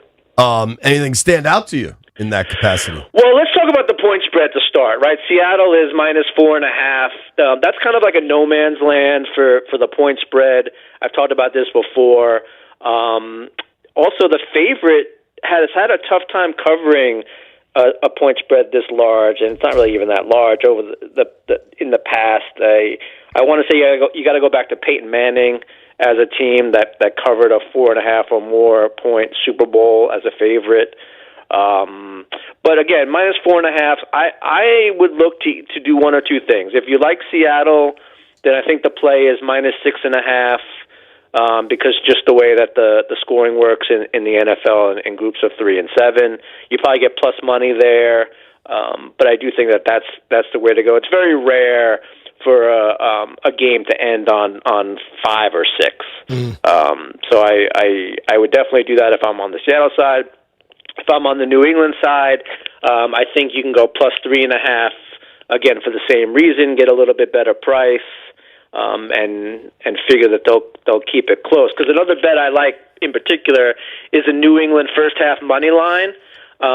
Because this team just doesn't fall behind in the first half. The last time they fell behind at the first half or faced a scoring deficit was in week 3. They've been tied or ahead in the first half since. So I really do like New England first half money line, which I think is pretty robust. I want to say it's like plus 160, 170. Do you think this will be a high-scoring game, low-scoring game, what? I think it's going to be the first half will be very close. I actually also like under 21.5 points in the first half, which is an alternate line. They have 23.5, I think, out there. I do think it's going to be close, and then I think you're going to see Seattle pull away with it. I do think strength of schedule matters here. New England hasn't been that battle tested. There's been numerous data points to that effect from who they played, the coaches that have been fired on the teams that they played, the strength of schedule, etc. Seattle's kind of the opposite. They've shown that they can beat some really good teams, and that defense is good. It's opportunistic. It's solid. They are battle tested. So I think close first half, and then I think things start to get a little bit silly in the second half. For me, I see it one of two ways, dude. I think Seattle jumps on them early and kind of runs away.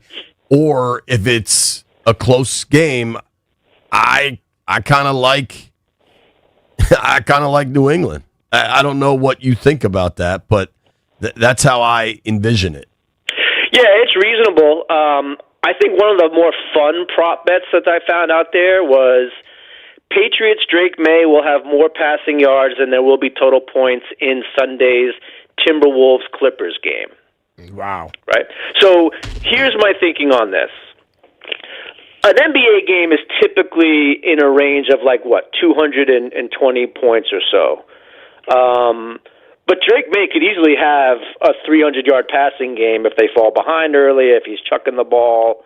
I do think that, the injury concern will probably, if he's not hurt, maybe he tries to take advantage of a defense that thinks he's more limited than he is, so I can see more shots downfield. And I just think the range of Drake May's passing yards just seems to be higher in terms of ceiling than the Timberwolves Clippers game. So that's a fun prop bet that I'm looking at as well. It's going to be a fun one. What is your top prop? You have any of the funky ones, or is it that one? That's like the weird one. I do like more conventional Rashid Shaheed over 21.5 receiving yards. Going back to what I said, I think that this game could have some explosive plays. He could rack that up in one play. He's definitely an explosive receiver. And also for a big bomb, I like the Mario Douglas to score the first touchdown for the Patriots. You can get 10-1 on that or better. He's all 4 of his touchdowns this season have been the first one for the Patriots. So I kind of like that one as a sneaky. Here he is downfield and kind of gets behind the defense. That, as I said, that thinks maybe Drake May is a little more limited than he is. You got Marcus Jones and Shaheed, 2 outstanding returners.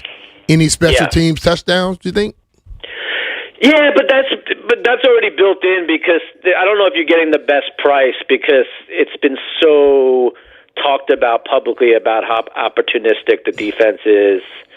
So I really do think that the books have shaded that a little bit. Okay. So you're not getting great value on there. I mean, it's definitely going to be fun to watch and fun to root for, but I'm not sure that holds enough value for me to actually plunk some money down. Man, Greenberg, I appreciate you making time for us, bro. I know you got a million things going on. You tell us when, where. We will support you wherever that is. And, hopefully we talk to you next Wednesday at 11. But if it's a couple weeks, I understand. Walk tall, brother. I appreciate that.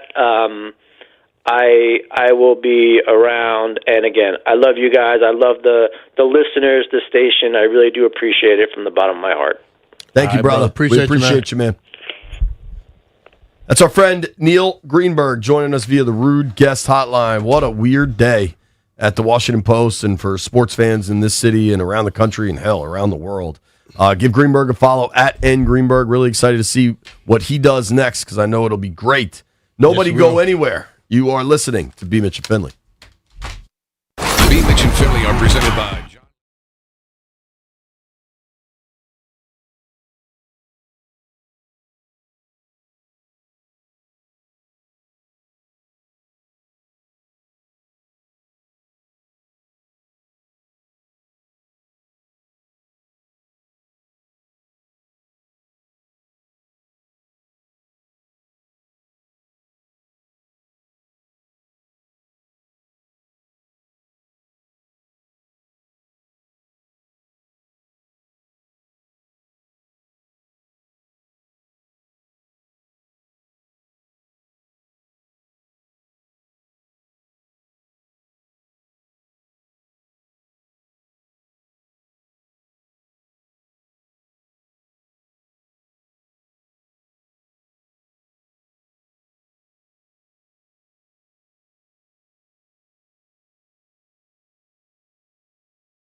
or on the Odyssey app or the podcast, wherever you get your stuff. That's where we are.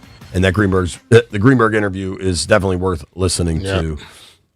B, it is Super Bowl week, and it kind of naturally brings the question. It's just crazy because a year ago, optimism was through the roof for the Washington Commanders. And I posted this video yesterday. Nikki Jhabvala is out in San Francisco for The Athletic covering the Super Bowl. And Nikki at media night Monday night. We should see if we can get Nikki on from out there. She asked Christian Gonzalez. Christian Gonzalez, the Patriots cornerback, who's brother-in-law, really good player. So for those that don't know this, David Blau is married to Christian Gonzalez's sister, who's quite an athlete in her own right, an Olympic hurdler, I believe. She's definitely an Olympian, a track athlete. I look that up for me, White Brian. What exactly her? I think it's hurdling, but I could be wrong, and I don't want to be wrong. But Nikki asked Gonzalez, what is Blau ready for this opportunity? And he's talking about his brother-in-law, so what else is he going to say? But he's like, hell yeah, man. He knows he's a football mind. He's super locked in. He's ready to go. And what Blau said, they've got a lot of weapons in Washington. And I retweeted Nikki's video and was like, a lot of excitement for David Blau. And I got about 50 replies like, weapons in Washington? One dude, it was kind of funny. He said, Dave Blau must have bought a lot of guns if they got weapons in Washington. I just thought that was a funny line. Funny. But like a year ago, this team was on the doorstep of making the Super Bowl. Granted, they got blown out in the NFC title game. I think the final result wasn't quite indicative of a decently close game for much of that game. Yeah. There was a third quarter fumble really turned the turnovers tide. and stuff changed it up. But knowing the Super Bowl is this year, knowing both teams in the Super Bowl this year missed the playoffs last year, it makes you wonder and ask, like, how can Washington get to the Super Bowl next year? How can they snip the snap, right? 400-meter hurdles. 400-meter hurdles. She's strong. Okay. Yeah. I'm just glad I was right about being a hurdle. Yeah. And I'm curious, like, the super obvious top of the list answer, Jaden Daniels staying healthy. Yeah.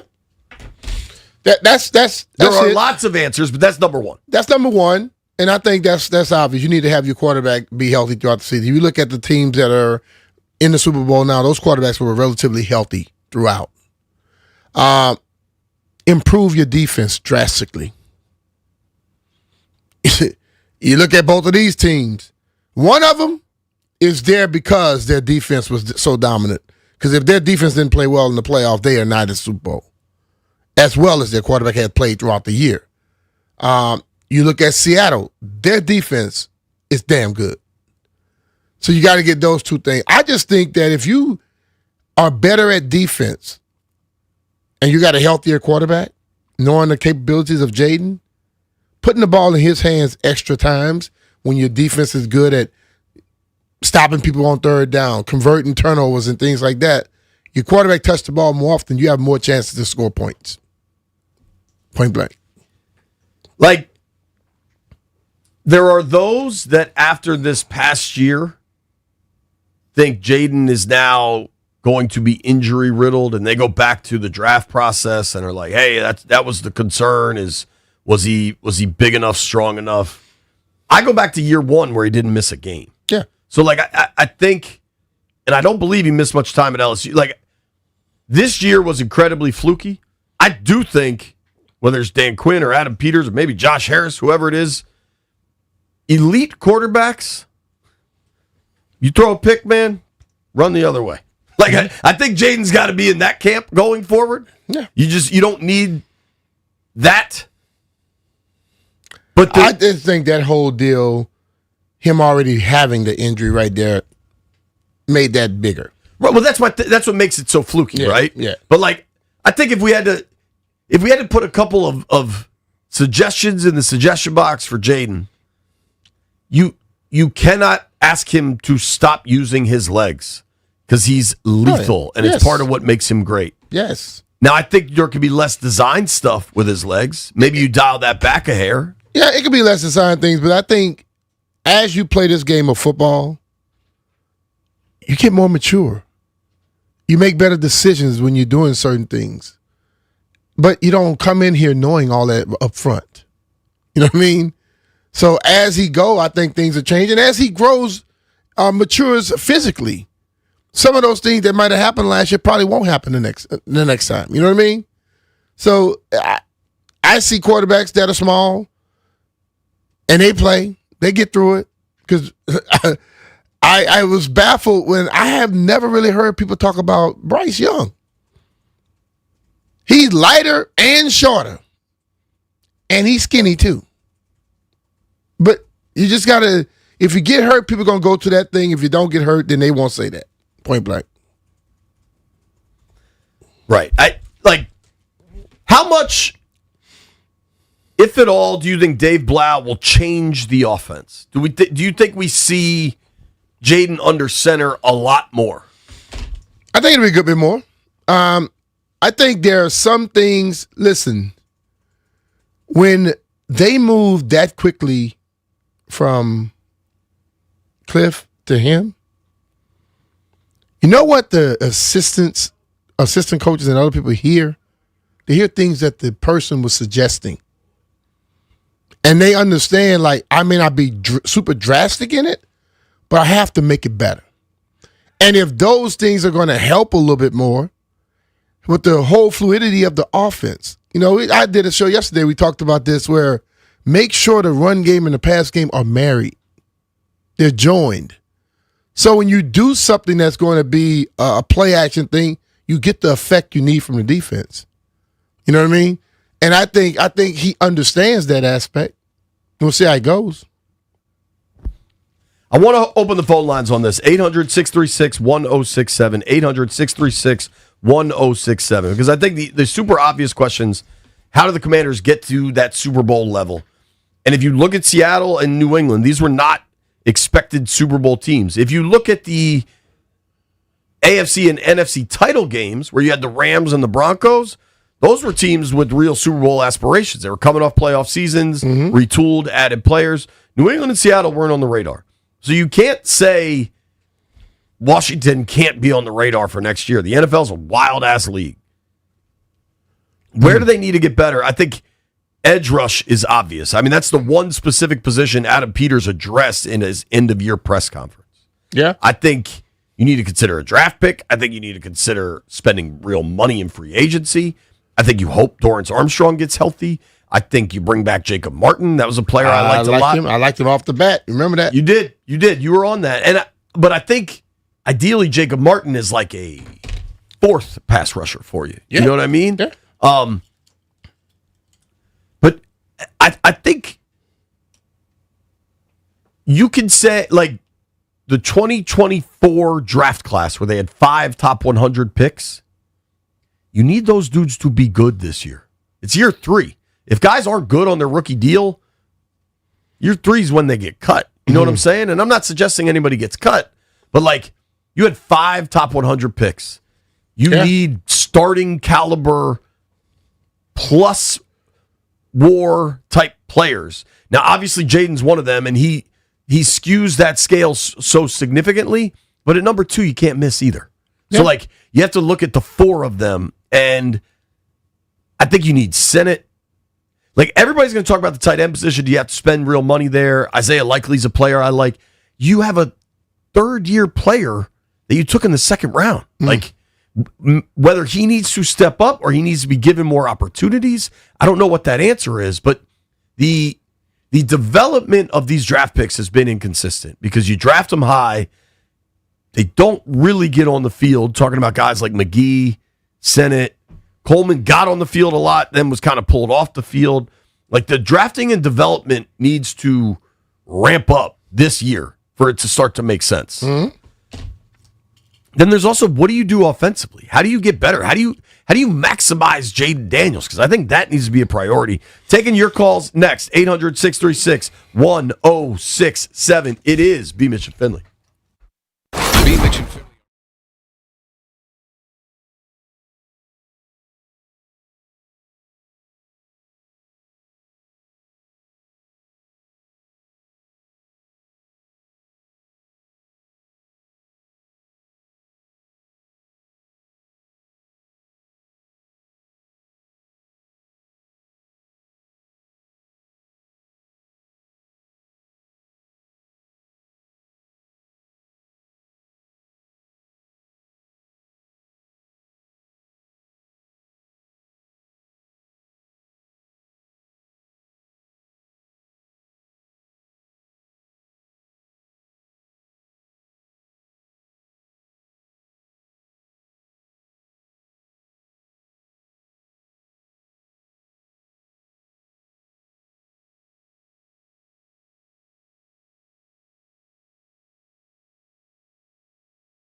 Mitch and Finley, 106.7 The Fan. I'm going to let my man Vic and Akaki kick us off here. What up, Vic? How do the Commanders get back to a Super Bowl level? What's up, fellas? What's happening, man? How you doing, I'm gonna man? jump right into this. I'm good. So, first of all, the standard of excellence, standard of consistency, attention to detail has to be established. Let's just talk about the two Super Bowl teams right now. The Seahawks and the Patriots have established that. We know football has its own level of unpredictability, and that's why sometimes games are high scoring, low scoring. But there are things we're going to see done well from good football teams.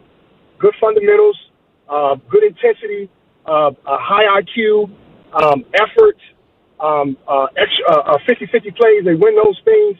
And sometimes when it's a tight game, it's just when two really good teams are competing, and the best players are going to show that they're the best. That's what has to happen. Now, I'm going to get to my end with this. You all just were saying when we went to commercial, you got a lot of 3-year players on a rookie deal that still haven't gotten a lot of time, haven't developed well. It's a combination of two things, or it's one of the two things. Either these players are really bad, and our general managers and our scouts are not good, and I don't believe that totally. Or the coaches that were here that have been now cleaned out weren't good coaches. Now, B. Mitch, I hear you say this all the time, and we can agree to disagree. There are high school football players playing on a national recognized level that are held to a higher standard than the Commanders were defensively and on our offensive line, specifically in those areas. The offensive line coach is fired, and we have a new defensive coordinator. Obviously, there were areas that were not held with the same accountability, standard, and excellence that was held when we were winning Super Bowls or to get back to deep runs in the playoffs. And that has to be expected. Great players do not have to be coached as much, but the Dallas Cowboys needed to still be coached. Jimmy Johnson was still a you-know-what head. Bill Belichick was still a you-know-what head. Bill Walsh was still a you-know-what head. Joe wasn't as crazy as them, but from stories I've heard, Joe had a standard that he wasn't going to bend on in a lot of areas. That has to happen for teams to be good for a long time or for significant tenure. And if that does not happen, we will not be good. So I'm looking forward to seeing these new coaches establish the standard of excellence, attention to detail that wins football games in situational football, high-intensity football, when it's time to win the game. I agree with most of that, Vic. I think the offensive line coach is out because he was aligned with Cliff and there were some difference of opinions. That said, I think Bobby Johnson did a good job. That O-line was good. Yeah. Of all their problems, I don't see a lot of them on the O-line. But see, that's what I'm saying, JP. I'm not knocking you. But what I'm saying is, from a coach's eye, I see things that I'm like, okay, nobody else sees this. There are too many times at the point of attack where we don't have leverage. People are standing up. There are too many times when we're not using hands, we're using shoulders and hips. There are too many times we're not running our feet to the second level to get our running backs within the secondary and get them from a 3-yard gain to a 5, a 6, or 7-yard gain. I'm looking at that from a coach's eye, so I know if I can see it, other defensive coordinators can see it, and other teams preparing for us can see it. I don't make millions of dollars to sit around a film room and prepare players to play all day. They do. So how can I see it and they can't see it? And I see it. If lowly Vic sees it, Vic and Akaki sees it, you got to know that somebody else sees that it's in the Commander's front office. All right, man. Appreciate you, bud. No problem. Let's go to Bones. What's up, Bonesy? Hey, what's going on, JP? My main man, B. Mitch. What's up, Bones? Shout out to Jeff, man. I got to make a donation, man, so we can get Jeff a new car, man. Hey, hey, you do that by yourself. Hey, but look, check it out. Hey, B, JP, man, look, we need a lot of pieces, right? We need a few pieces on the offensive side, and we need a lot of pieces on the defensive side, right? So, man, God willing, man, these new coaches, man, they come in there, man, and work with what they got, man. I'm talking about, man, like the players that were on the sideline that couldn't get on the field and stuff like that. Man, put these people, man, to work, man, and establish, because we got a solid offensive line, man, and we got to establish an identity, man. Use that RB room, man. We got a nice RB room, man. You know what I mean? I know we got two running backs in that, at least 2 running backs in that RB room that we can rotate, man, and establish that running game so that we can establish a sustained drive every time we get the ball, man. Establish sustained drive and stop going 3 and out, you understand, and putting a lot of weight on the defense. The offense got to protect the defense, man, until we get us a real good, solid defense, man. That's what we got to do, man. Try to establish an identity with this run game. Take advantage of our RB room and our offensive line until we can get the pieces that, make this defense real solid, man. That's my suggestion, man. Hey, I love you guys, All right, man. Thanks for taking Appreciate my it, brother. Appreciate you, man. Thank you. Jeffrey, what's your fix? How do they get to the Super Bowl? Well, first we got to get that defense straight. That's the main thing. Keep the team healthy. I think for this year, as B always say, in order for you to get in football shape, you got to play at football speed. I think training camp and all that got to be a little longer, got to be more intense. Then I think we'll be there. Once we fill some holes, get into a regimen of playing at full speed every practice, we'll be good. There you have it. It's B-Mitch and Finley coming up at 12:30. We're running through prop bets. Anybody want to get rich this Super Bowl Sunday? I bet you do.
Shout out to all our friends from the Washington Post Sports Department. We're thinking of you today. And going forward, really excited to see what happens next for a lot of super talented people, not just the sports department. There's a lot of departments impacted. Stuff I've read over the years, certainly the Post sports department closest to us. All right, I want to get into best and worst Super Bowl cities, but real quick, kind of a funny scene. So B, we were just in the kitchen getting ready for lunchtime, feeding time here at the zoo, and there was another person in there, and B was like, "Yo, congrats, man!" And he's like, "Oh, thanks, bro." And B's like, "Yeah, that's really cool." And I was just standing there, and I was completely unaware of who or what we were congratulating, and I was just like, "Yeah, congrats, dude." And then he had to run back. And I said to B, "Congrats for what?" I thought you were going to say a baby on the way, getting married. Nah, but man. Now we know, and we're excited. Yep. Also, the DJ World, brother. Haven't made mention of this yet. We're going to have, I think Joe B's going to join the program tomorrow. The Caps have their last game before the Olympic break tomorrow. Yeah. But, dog, I did get to watch the end of the Caps game last night. Not a great loss for the Caps last night. The Flyers had not been playing very well. To go up there and lose on the same night. So I listened to the game on the way home from paddle, which I won. I may have mentioned that. Went to a tiebreak. It was intense. I want to know why you holding all the details. I can reveal them.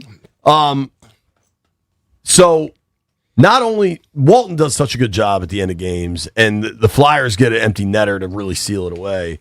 And then Walton explains, he's like, not only did the Caps lose, but Columbus has now won their 6th in a row, and Columbus is now tied with Washington in points.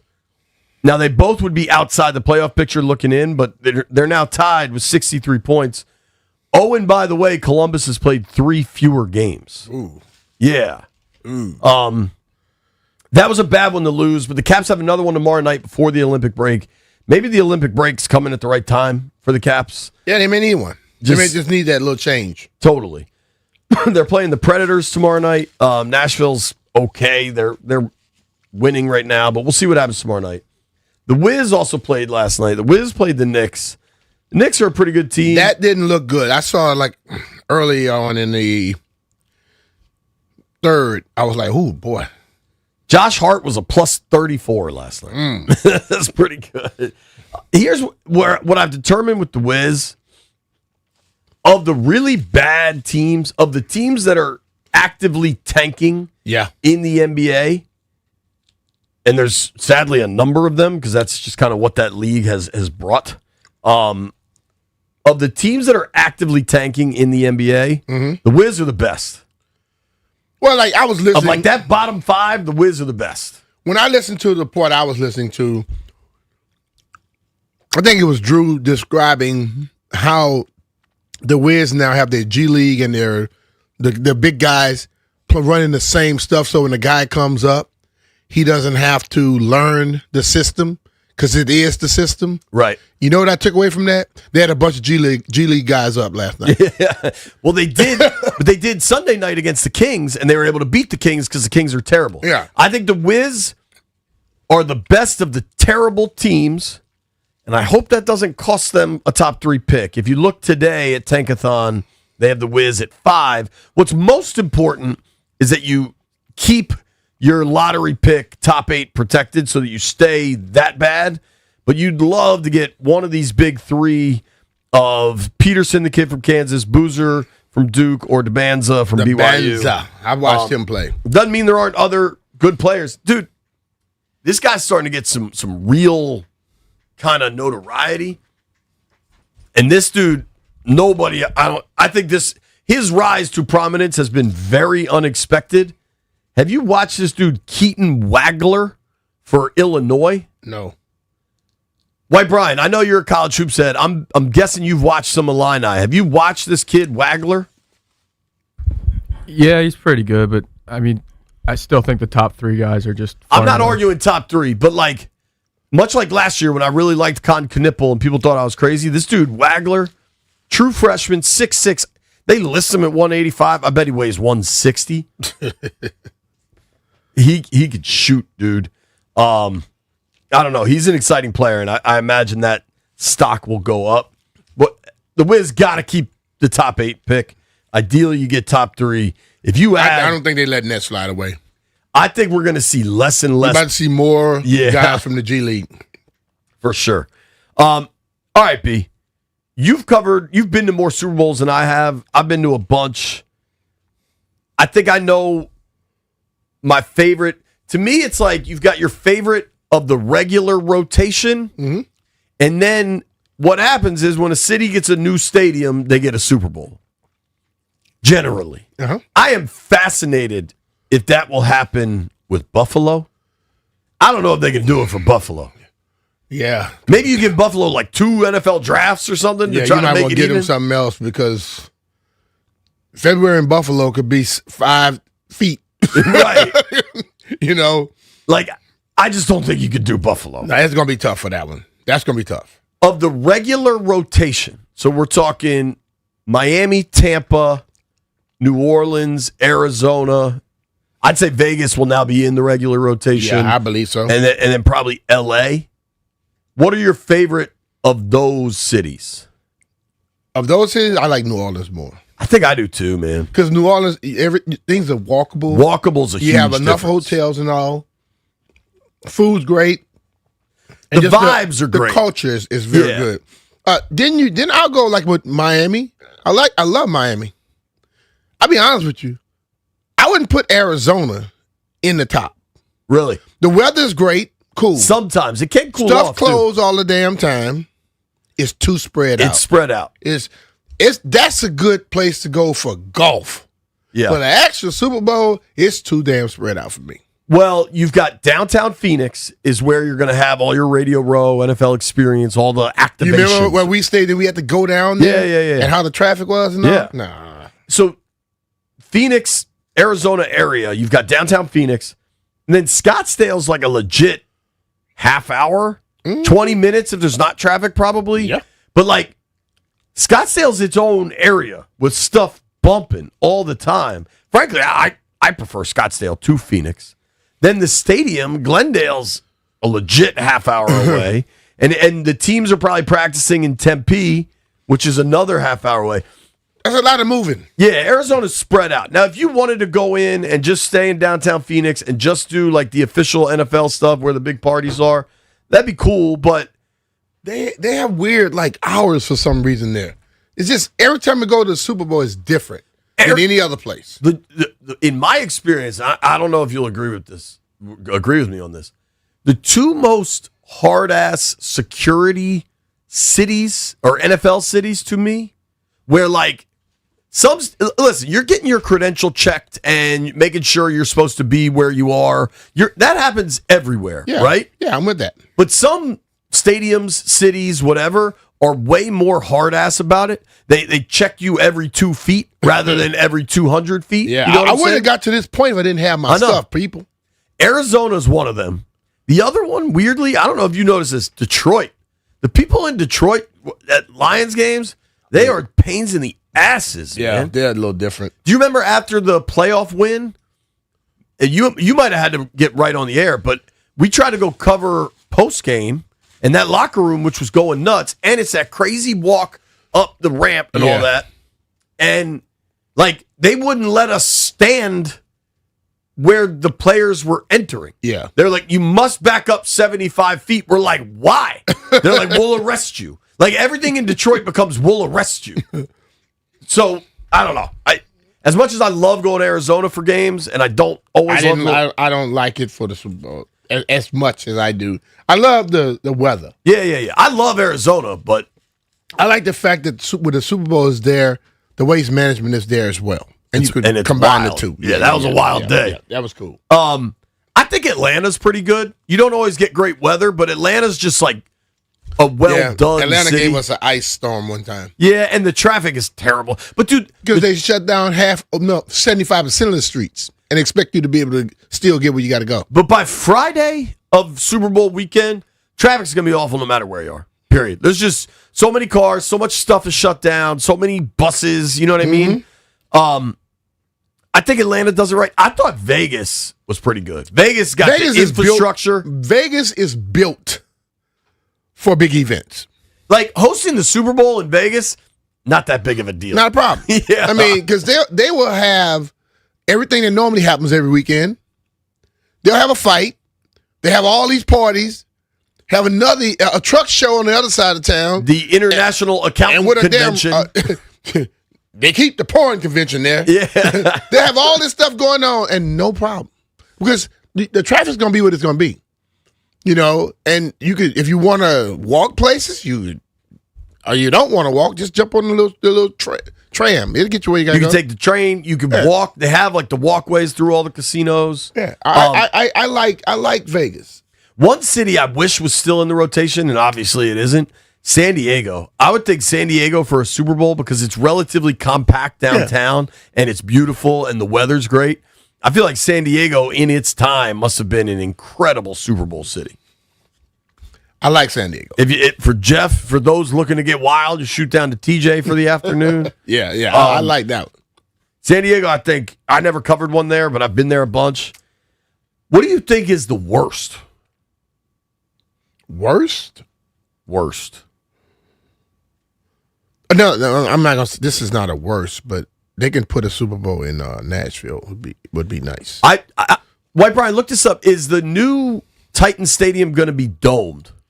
Because the problem with Nashville is weather as well. It is sneaky cold down there. It's a fun city. It's great, and they're built for crowds. You just could go Broadway. That big strip of country honky tonk bars will be so packed. They've got a dope arena where the Preds play. They've got a convention center, all that right downtown. The worst was New York. W, what's the deal on Nashville? Based off of they'll have a translucent roof. Okay, so they're going to have a roof. They'll be in the rotation. New York, the way that stuff was set up, your stadium is way out there in the Meadowlands. The parties in New York City. New York City is hell already. Right. You know, and I can't much remember where Radio Row was set up, but it was pathetic. I thought it was on like a battleship or something. Or they had people staying on a ship? Pier, I think it was. Down at the pier. Something down at the pier. It was too much. Didn't one of the teams stay on a boat or something? I don't know about that. No. The worst is Jacksonville. Yeah. I didn't work that out. They had to have a lot of boats because they didn't have enough hotel rooms. Well, dude, if you think about it, so that Super Bowl now in Jacksonville was 20 years ago. It was 2005. Like, when I worked a game in Jacksonville in 2018, probably, I thought that downtown was pretty lame and, like, empty. I can only imagine in 2005. And that was by far the most wasn't good criticized, I would say, of Super Bowl cities. It wasn't enough anything for it. And, like, if Jacksonville was at all a decent Super Bowl city, they'd go back because it's in Florida. Now, Northern Florida, though, that ain't Miami. No, it's not. That's probably 600-700 miles. But it's way better than some of these other places. Yeah, right. Minneapolis got it because they built a new stadium and they've got a dome. We don't need to go back to Minneapolis. I just have a affinity for Minneapolis. I mean, we won the Super Bowl there. Sure. I love Prince. You know, the Glam Slam was nice. Just that area, I get it. Just say it like that. I think it's cold as hell. Yeah. You remember I left when I met you down there before, I left Monterey Peninsula because I played the golf tournament. I remember that. And I came there with just my quarter zip on.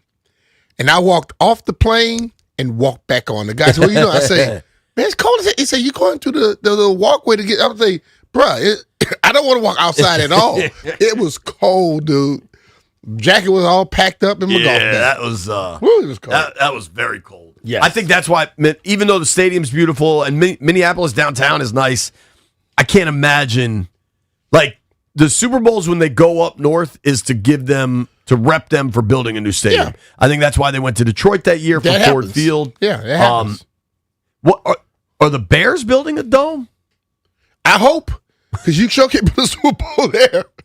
Right, like you. Yeah, Detroit was New York pulled it off because of the Giants. Detroit was kind of sluggish, but it was fun for some reason. Detroit, the downtown in Detroit is reasonable, and they have, I think because of the car world and that big Detroit auto show, they do have a ton of hotels downtown. It was good. It was good. Like, have you ever stayed in that? It's a massive hotel at like the GM headquarters, right on the lake or the river, whatever that is, right there. I think they had it's a Westin. They had an event there that I went to. Yeah, I stayed there. I mean, it's they had a car show. It was a car show while we were there for the draft. Okay, and I went over there, and there was another event I went in, but it's humongous. So this Super Bowl is obviously in Santa Clara. This is now Santa Clara's second Super Bowl in 10 years. Mm-hmm. Seems like they will stay in that rotation. Do you think they should? No. I don't either. It's too spread out, and it's too much. The Super Bowl is supposed to be fun time for everybody. Can you imagine if the players have to have avails that they have to get to from where they all over the place? That has to be a problem. Because everybody not going to the players. I think it should be Miami. I do like Tampa. I think Tampa's pretty well set up. I like the Bucs Stadium to me is like Camden Yards in Baltimore. They're older stadiums now, but they were just done really well. Yep. And maybe over the years you got to modernize as you keep going. But that stadium holds up. Raymond James, I think it's called. And I think Tampa's downtown is cool. You got plenty of hotels, like activities. Yeah. You can be on the water. The weather's pretty good. Mm-hmm. So if I had a rotation, it'd be Miami, Tampa, New Orleans, Vegas, LA, Arizona. And that's just your regular sixsome.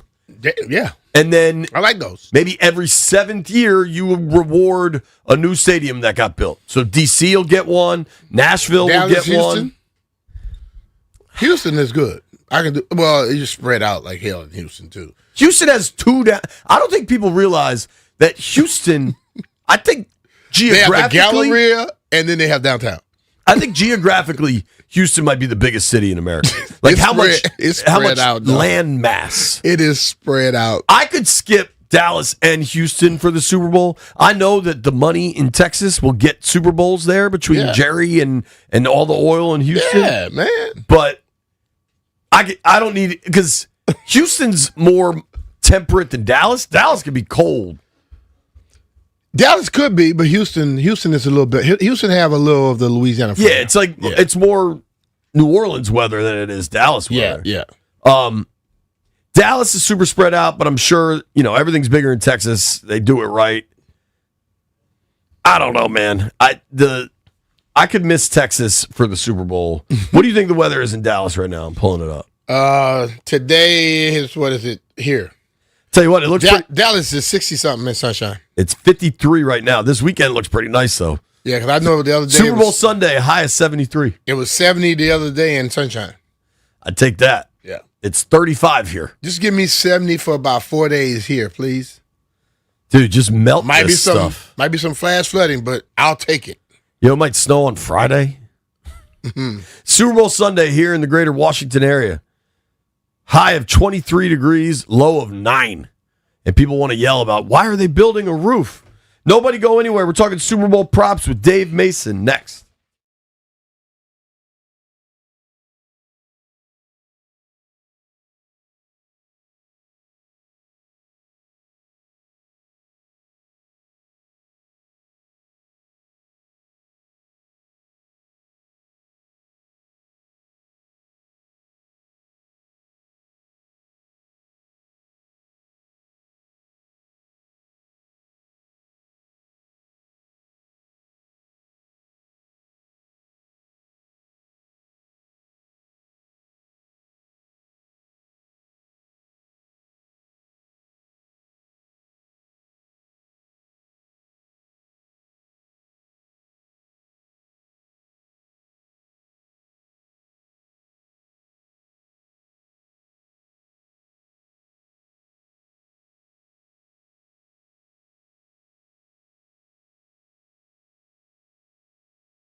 Took a walk around the world to ease my troubled mind. I left my body lying somewhere in the sand. B. Mitch and Finley, 106.7 The Fan. Oh, buddy. You see the Jets hired an offensive coordinator? Who's that? Frank Reich. Hmm. I think he and Aaron Glenn go way back. And UMD, right? Turk. Now, we keep talking about this. I believe that is probably until Clint Kubiak leaves Seattle to get a new job. I think the Jets was an OC job where you're calling the plays. Aaron Glenn ain't calling the plays. Nope. But a bunch of people pulled their name out of the Jets OC job. Mm-hmm. How hard do you think it is? Like, you kind of saw something similar with Todd Monken, right? Yeah. A lot of people pulled out of that Cleveland job. And then Todd got it. Todd's an older fella. This might be my only chance. Frank Reich's been out of football. I think he coached Stanford last year for like a one year. Like, I think they were like, all right, Frank's going to be here for a year to get our ship right. And then they were probably talking with Tavita the whole time. You know coaches at a high level, personal level. You've been coached at a high level. How hard is it for them to just punt on? Like, if you're a young coach, think about Kingsbury right now, who told the Saints last year, I'm cool, man, I don't want to interview. Like, it's got to be pretty difficult to do when you got young coaches saying no thanks to the Jets just because that Jets job is a mess. If young coaches saying no thanks, then they must have talked to someone else. You know what I mean? They had to have talked to some older people or somebody who gave them a little hint of like, nah, you don't want that job right there. You want to go somewhere else. That's going to be more of a headache. And if your job is being described as a bigger headache than it's only 32 of them, right? That's a problem. Yeah, dude. I mean, that Jets job, good luck with that. All right, we are excited to talk to Dave Mason right now, joining us via the Ruud guest hotline. Ruud makes the most reliable HVAC equipment in the DMV. Dave is the brand manager for Bet Online Sportsbooks. What's up, Dave? How you doing, man?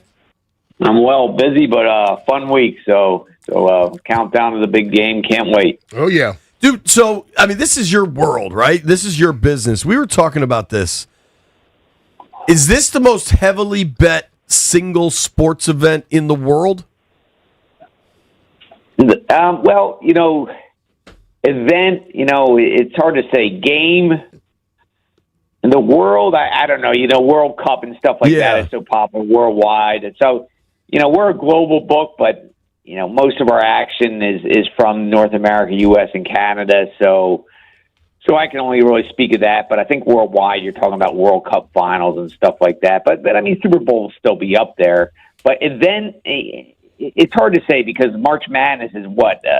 Right. Countless, 64 games or whatever versus one game, the Super Bowl. So an event, March Madness will do more. But for one single day of betting, one game rather, it's without a doubt the Super Bowl. Do you think that's because of so many just casual people get in and they just try to do all the prop bets and things of that nature?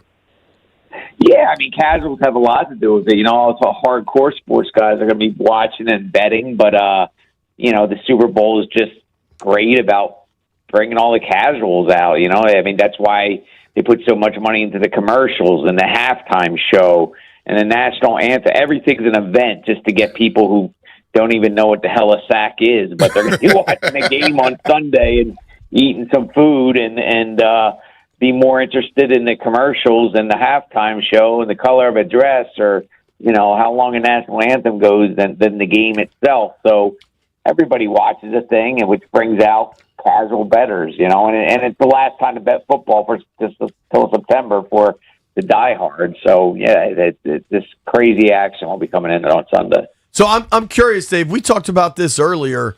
It feels like a little bit of a slow burn for the hype machine with this Super Bowl. Like it just doesn't seem like it's as dominant of a topic. Certainly last year you had the Chiefs going for a three-peat and everything. Have you noticed Sure. that on the book side? Like you have less action in, maybe it's not, people are waiting until the weekend. No, not really. I mean, the Super Bowl always, year in, year out, once we open those lines, championship weekend, conference championship weekend, I mean, there's just an absolute flurry of action from until Monday. Sunday and Monday, there's just tons of action. Then it kind of levels out. So since then, it's been very, it's plateaued, ticking up a little bit. But Thursday, Friday, it goes up more. Then Saturday, Sundays, it's just, intense. But, I hear you. It doesn't seem like there's as much buzz. But, we're coming off years where it was the Brady all those darn years, and then the Mahomes and Andy Reid all those years. So there's been Taylor Swift and stuff like that. Right.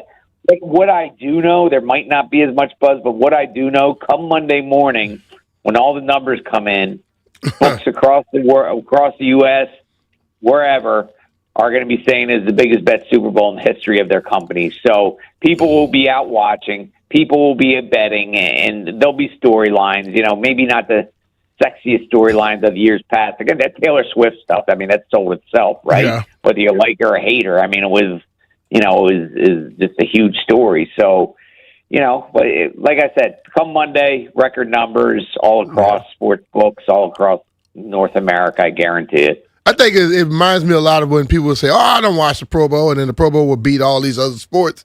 I think football is just that wagon right now where people are going to be tuned in.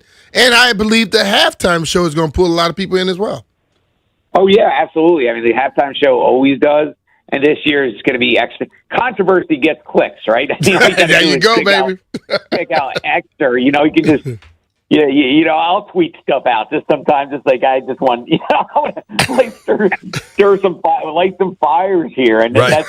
and this one is gonna, I don't want to get into politics or anything, but half the people are gonna love it, and half the people are gonna hate it, and the people that hate it are gonna still watch it, and people are gonna argue back and forth, and will Ice get on the stage? Will he say Ice? Who the hell knows what's gonna happen? But it's gonna be a spectacle. So absolutely, the halftime show is huge. We're talking with Dave Mason here on the Rude Guest Hotline. You can follow Dave at Dave Mason, BOL. Check out all the lines he posts from Bet Online. So, dude, one of the things that I think must be so much fun for you in the odds maker side of things is, being an offshore, you get to make all sorts of stuff, and you guys have some wild availabilities this week. Like, how do you determine... because I get all the emails from your guy Jimmy, and some of the stuff is just crazy. Like the halftime stuff, the broadcast stuff, the Gatorade stuff. How do you guys figure those odds out? Yeah, I mean, well, some of the stuff is we do it every year, and it's kind of like the halftime, for instance. We'll be doing the first song every year, and it just changes with the artist. But we already kind of have that blueprint. Okay, what they're going to wear, what's the first song, etc. Will they be wearing a hat? Yes, no, that kind of stuff. And then we just watch videos to a certain extent to come up with some odds and take action and move accordingly. So, a lot of those odds can be beat pretty well because it's just 4 or 5 of us knuckleheads watching Bad Bunny videos and trying to come up with stuff, So, but as far as the unique ideas, yeah, I mean, we're always looking for storylines. Like I said, the last few years, the Taylor Swift stuff wrote itself. I mean, that there was just so much content for that, but always looking for, ideas. Mike Vrabel yesterday doubled down that he was going to cut off his manhood if he won. So, there's props there. I mean, there's stories within stories, right? For sure. Yeah, that's one I don't want to ever bet on. I hope it doesn't happen. We just hope that's a void, and he was just talking nonsense. I hope, Greg, that he just, I was just joking, because that would be a messy grade. Yeah, that hurts just thinking about it.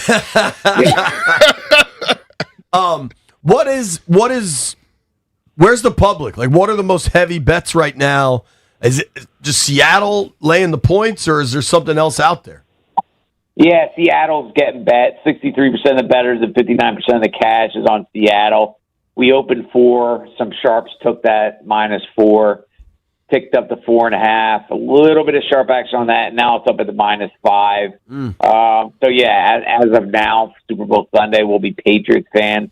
As far as the total's concerned, 61% of the money's on the over, but 54% of the 61% of the bettors are on the over, but 54% of the money is on the under. And just the usual props. I mean, there's all sorts of First touchdown score. Yeah, first touchdown score. I think we're exposed on Walker on that one pretty big, but that's always a popular one. MVP. We're actually exposed on Cooper Kupp there pretty big. People are taking a long shot. It's like 75-1, so I just consider those kind of lottery tickets. But will there be a safety? Yes, that's always a big liability. Will there be an overtime? Yes, that's a big liability. So yeah, tons of big liabilities out there. Where are most people on the total on this thing? The total? Yeah. Yeah, it's currently 45.5. It opened 46. Where's the action, I'm saying? Yeah, where's the action? 61% of the bets are on over and 54% of the cash is on the under. Wow. Now, I don't know what your role is. Like, what do you think are the smart plays? Like, I think, what do you think of the Pats money line? And will that go up? I know it's not quite 2-1, but it's flirting with it.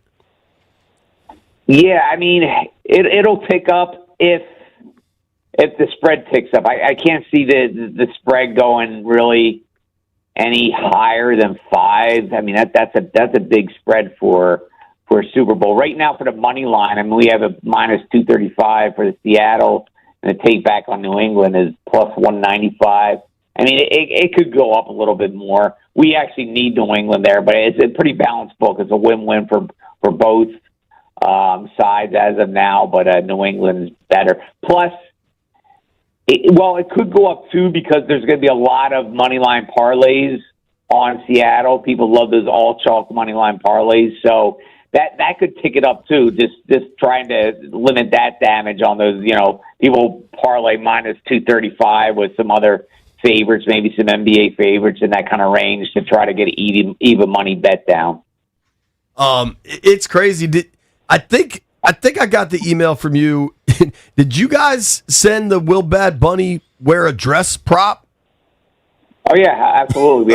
We have all sorts of halftime stuff. Will he wear dresses, and will he talk about stay ice and so on and so forth. Let me see what those. Let me bring that tab up now. So yeah, first song's always the popular one, most popular one, but you have to bet that early because probably today or tomorrow they're gonna have a dress rehearsal and a lot of information will go out, and then we'll have to close it. But yeah, ball gown is a plus 175 favorite for the style back. Dude, so I was curious about this. I saw you guys. So Drake May is married to his high school sweetheart, but they've actually been dating since middle school, right? Okay. Now you guys have a prop up. Will they mention that Drake May is married to his middle school girlfriend?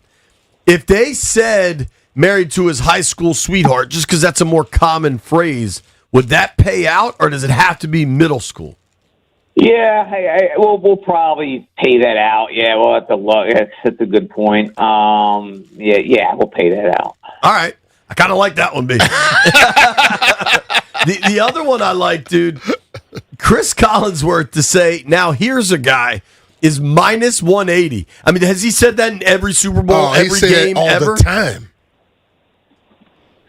Yeah, I mean, I don't have the stats, but he says it often. Like he says it 8 times a game. Yeah, minus 250 now. Yeah, it's minus 250. Now. Cheaper bet in the end. Dave, thanks so much for joining us, man. It was a lot of fun to run through some of this crazy stuff, and I hope you have a fun and profitable Super Bowl Sunday, dude. Hey, I appreciate it, guys. Take care. Enjoy the game. Take care, man. Bye-bye. Dave Mason for Bet Online. Give him a follow at Dave Mason, BOL. Got to talk a little NBA trade deadline, and Ricky Sanders, member of the Posse, joins us at 1 o'clock.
Keep it playing, Lampville. Jeff posted a video that he's our dance instructor. Jeff, show the people what they want. Shout out to Jeff. I take my role serious. Put him on. Dance instructor Jeff Walker. Joey, get the He damn is camera awful, right. dog. Hold on, Jeff, you got to keep going. Jeff don't have no really. There we go. Doing the robot for whatever reason. Hold on, get Rooster in the frame. Rooster, dance for us. Rooster, get in there and dance with Jeff. Chris is just filming it. White Brian White Brian would rather be any place in the world than right there. But hang around them. He like, in between Chris and Jeff. He said, "Hi, I'm trying to get away from these fools." At least the Jeff side smell good. Dave, you say, "Oh, hey, B." I'm not saying. I'm just saying. What? He's got it hidden under a jacket. Rooster is wearing a red polo shirt. Roos. I see what's going on over there. I'm not saying. I'm just saying. Rooster out here walking around, strutting, peacocking, like The Rock entering the ring. I got you, Roo. I had a real question. So I don't think we were on air when White Prime found these numbers for us. Mm-hmm. We were talking about Cleveland getting James Harden, and maybe this was even before the show started. Yeah, he was on. The Cavs have traded for James Harden, and according to Vegas, they're now the leader by a small margin to win the Eastern Conference. But White Brian tracked down the numbers. You and I were talking about James Harden plus minus. Mm-hmm. James Harden in the playoffs, his plus minus. What were the numbers, WB? Like minus 60? Minus 40, minus 43, and I think last year's minus 60. Yeah. Good luck with that. Disappear. I think he does a little Michael Jackson in the playoff. He moonwalks the other way. It's good luck with that, Cleveland. I don't know what to tell you. I think a little bit about what happens to him in the regular seasons. They give you all those little ticky-tack fouls and stuff like that. In the playoffs, they make you play tougher. And he don't get away with all that crap. Other teams play harder. Yeah. Why does everybody get so excited for playoff basketball? Because one, it's just the best teams playing. Mm-hmm. And two, everybody tries hard the whole game. I love the NBA, but you can't deny the difference in tenacity from regular season to postseason. Oh, yeah. The tenacity is very low in regular season. I have a serious question, though, that I thought of. I feel like maybe I was with you when I thought of this. I don't know where I was. Kevin Hart, widely acclaimed, loved comedian. Mm-hmm. I don't have a big Kevin Hart opinion. I don't know that he's that funny to me, but I'm sure in spots he is. Mm-hmm. I kind of find him a tad annoying. Whatever. He's super rich. He's in a zillion commercials. Good for him. Mm-hmm. I can't help but notice this Kevin Hart, LeBron James DraftKings commercial is it's everywhere now. Yeah, they've been together. They've been doing that for years. Right. Yeah. Here's my question. Is any other active athlete in a gambling commercial in the United States active? I don't know. And if you're the NBA, which has had the biggest betting scandals of any American, maybe baseball's bigger in 1919 World Series. You know, that's something that I have never thought about that. Active NBA player doing betting commercials. Yeah. Now, if there is another player that we haven't thought of, but please let me know. For the most part, I don't think LeBron has anything that discusses the actual betting. Sure, it seems like they're just chopping They do it up. all of the silly stuff about how somebody gonna do a dance, a touchdown, a dance or whatever, high fiving, 40-yard dashes, and Kevin doesn't really say a lot of the stuff, but at the end they go through the little stuff. So I don't know if that's how they play it. Obviously they're not talking about betting, but still, that's an active NBA player. Yeah. Doing gambling commercials. Now, plenty of athletes, once their career is over, start doing the betting. I understand what you're saying, but I probably give the NBA more respect than I give all the other leagues who nobody that is out there can touch it, but all they doing is getting rich off of it. You think the NBA was like, oh, we want to make sure our players have this opportunity, Or do you think LeBron said, I'm doing this, I dare you to try to stop me? Because that's kind of how LeBron operates. Because it's not like there's, like, SGA is not doing these commercials. Jason Tatum, think about other stars. But just think about life, bro. Think about how it's always been. Well, the level that you're at dictates what you can and can't do. Sure. Because, like, listening to when we talked the other day about the general manager in New England, and then it was a linebacker who said he lost $30,000 because his son was born. Yeah. So put that in there. when you start looking at all those things, a top-notch player today, if he was like, look, I got to be here, and it could be a game that weekend, they'll find a way to deal with it. But you be a loyal player on the bench. You better not even much think about bringing up the topic. So it's different for everybody. And LeBron, what he's done so far, come on, man. They're going to let it go. They're obviously letting it go. It's gone. Yeah.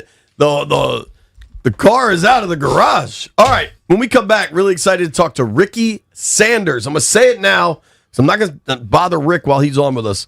The absolute change the Washington organization has to make is put Ricky Sanders in the Ring of Honor. It's a joke he's not in there. That is an easy fix for ownership. Get it done this fall. Ricky Sanders joins us next.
Really excited to jump When they on come around. the Rude Guest Hotline. Rude makes the most reliable HVAC products in the DMV and talk to our friend, Mr. Ricky Sanders. Rick, how are you, man? What's going on? What up, Rick? Oh, man, I'm good. I'm good, man. How you guys doing? We're doing Good, man. great, man. Can you still run that Larry crisscross for us? Oh, yeah, man. Charlie 10 hits. Man, I could still do a 5-yard out. That's about it. Ricky, what's it like for you? I mean, you've heard it for so long, right? But what's it like for you to when you hear that Ronald Reagan clip with Doug Williams and then Ronald, where's Ricky Sanders? I know it, man. I'm always looking for him myself. Like, where's Ricky Sanders? It was fun, man. You know, it was a surprise. I didn't know they was going to do it. 5 minutes before it happened, Joe Gibbs came up to me and said, Rick, I want you to get the last one out. And when President Reagan says, where's Ricky Sanders? I want you to run out and catch the ball. He's going to throw it to you. He said, and catch it. And then when you finish, give it to him and say, happy birthday, President. So, and it wasn't even rehearsed. So I was like, oh, no, don't drop the ball. But he threw you a strike, dog. Oh, yeah. He had a little spiral on it. I was like, oh, look at it. Well, because I think Reagan played a football player in a movie. I think he was the Gipper in like the old Notre Dame movie. Yeah, I think so. Somebody said he played in college or high school, so he still had that arm. He still had it. That's awesome, man. So, Rick, in that Super Bowl, do you even remember your stat line? Because it's ridiculous. Yeah. Yeah, it was pretty good. I think I had 10 catches, 193 yards, 2 touchdowns. Yeah. That was that one against Denver. So you think about a receiver. That's nuts. A receiver with 10 catches, 193 yards. You would think that nobody else did anything, but then you had a running back with over 200 yards, right? Oh, yeah. Timmy Smith rushed over 200. I think Gary had over 100 yards. So I'm like, wow. When in basketball, they talk about when the shooter gets hot and it just looks like the basket gets bigger. Oh, yeah. What was that second quarter against the Denver Broncos in the Super Bowl like? Because y'all were down 10-0, and then you explode for 35 points in that second quarter. It was amazing, man. It was like it felt like there was really no defense out there. We was just in practice, so it felt like. Doug was throwing 80-yarder to me here, throwing a 50-yarder over to Art and Gary. So it was like Timmy running up and down the field crazy. So it was like, wow. I mean, for Timmy Smith, who is, he found out the morning that he was going to be the starter. That morning. That morning of the game. Yeah. That's crazy. But the thing for me, Rick, when I hear that game and people talk about it, they say they scored 35 points in the second quarter. I go, yeah. How good was the defense for them to keep getting the ball back? Oh man, think about that. You gotta get the ball back from people. Yeah. I mean, we had probably one number one defense back then, man, and Monty Coleman, all those guys, Charles Mann, Buck. It was just, man, Darryl Green was covering. We had some great players on that defense, man, and they didn't get the credit they need. Those guys, man, they held us. They got us the ball. The second half, and it was over.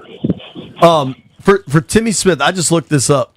You realize he had more rushing yards in the Super Bowl than he did the whole regular season? Yeah. That's crazy. Yeah, that's amazing. I know that. Yeah. Ricky, the holes that the Hogs were opening up for him, man, it was like you could ride a dump truck between them. What was that season like though? Because if I remember correct, there was a strike that year. It was a pretty crazy season, and I think the Skins were one of the few teams where they didn't have the labor discord where guys weren't crossing the picket line and all that stuff. Right. It was a strange year, man, because half the season, we didn't even get on the field. But then it was just a strange season. You know, the guys that came up, like what they call them, the scrubs or whatever. They were no scrubs. They were good players. Anthony, all those guys, and I think for 4 or 5 games they started the season for us, and then after that we came back after the strike and then just took off. It had to be fun. And then what's wild is that wasn't your only Super Bowl. Y'all did it again 4 years later in Minneapolis. What was the difference in those 2 Super Bowls, Rick? Oh, the difference in that, man, I think we had one of the best offense and defense, number 1, and number 2 defense in the league. And I think we won, 16-1? Something like that. 14-2 regular season and finished, I guess, 17-2. Yep. 17-2, yeah. And it was just crazy, man. You know, with Mark Rippon, man, he was throwing that ball up and down the field, man. And, you know, the posse was out there, Gary, Art, and myself, and all 3 of us had over 1,000 yards that year. So it was a good season.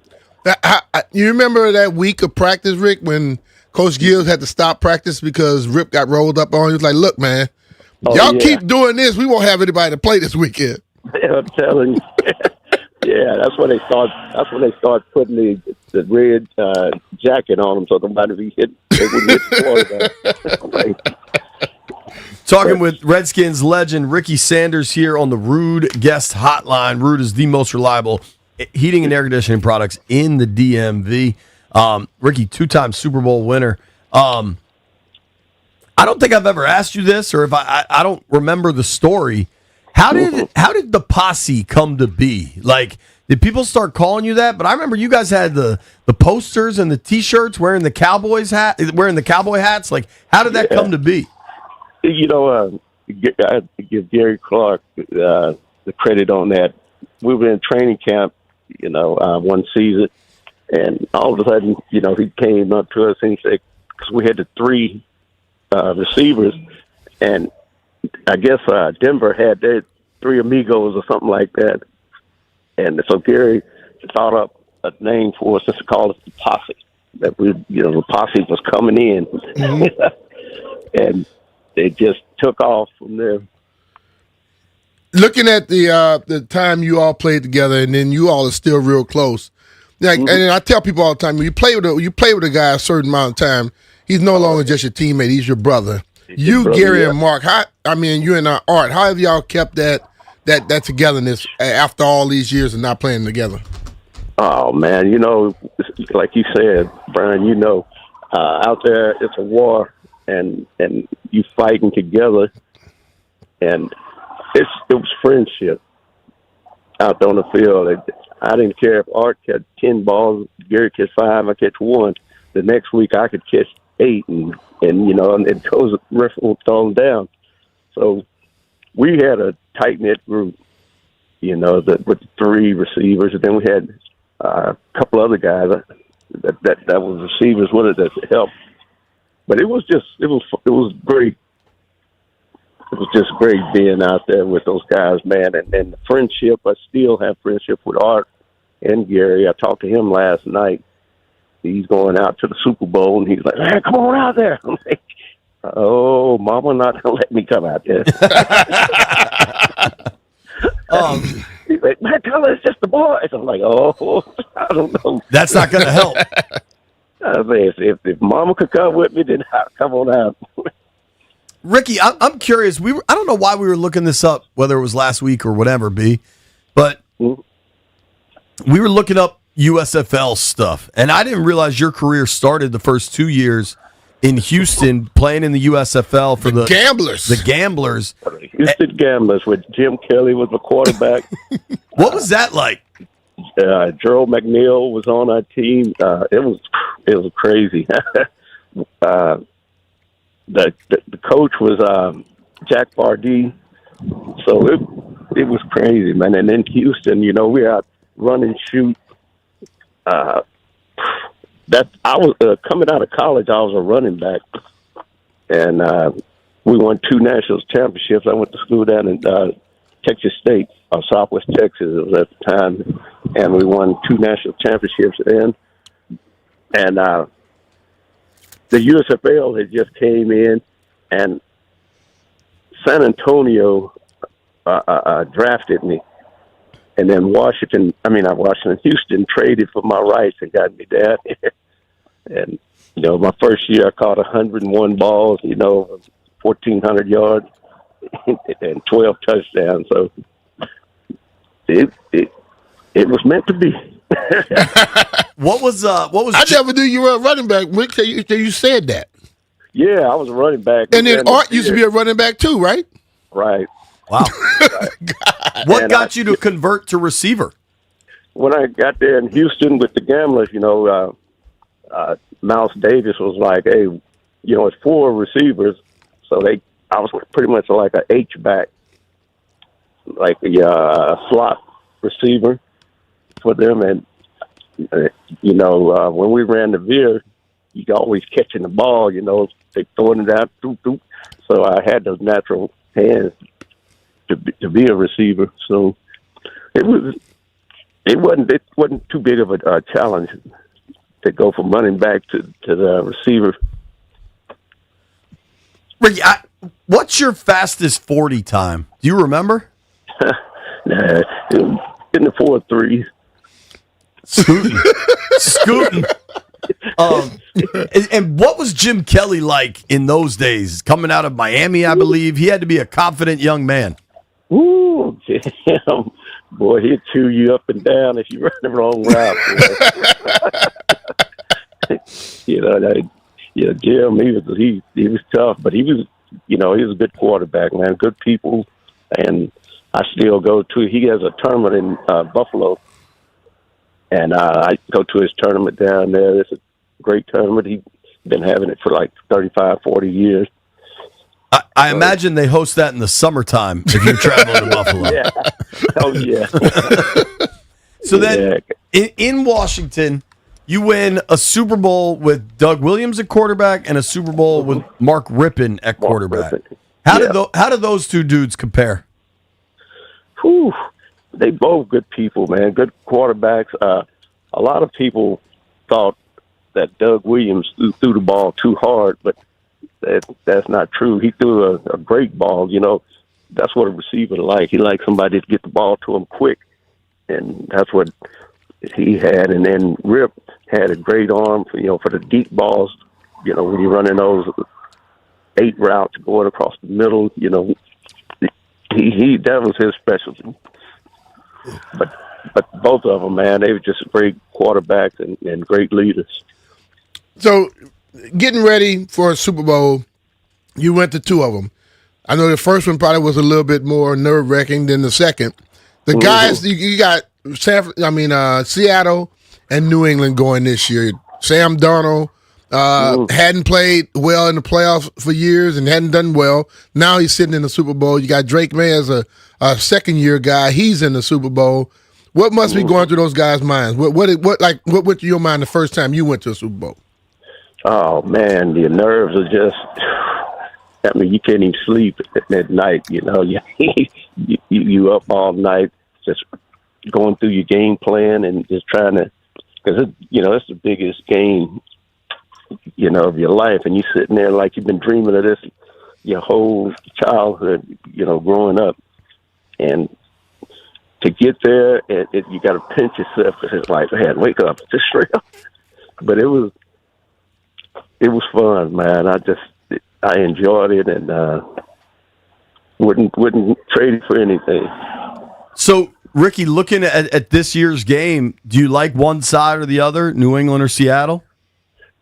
They both got good teams, but if I was playing, I'd like to be on Seattle's team. I like their quarterback and the offense that they run. I would love to be in it, but like I'm saying, New England, there ain't no pushover, so it's gonna be a good game. What do you think of the young Seattle receiver Jackson Smith and Jigba? Whoo-wee. Yeah, he got some quickness on him. Yeah. I was looking at him and I was like, wow, who was that? Is that Ricky? Yeah, he's smooth. When you watch young wideouts, like as a guy that's done it at the highest levels, what any one thing do you look for most?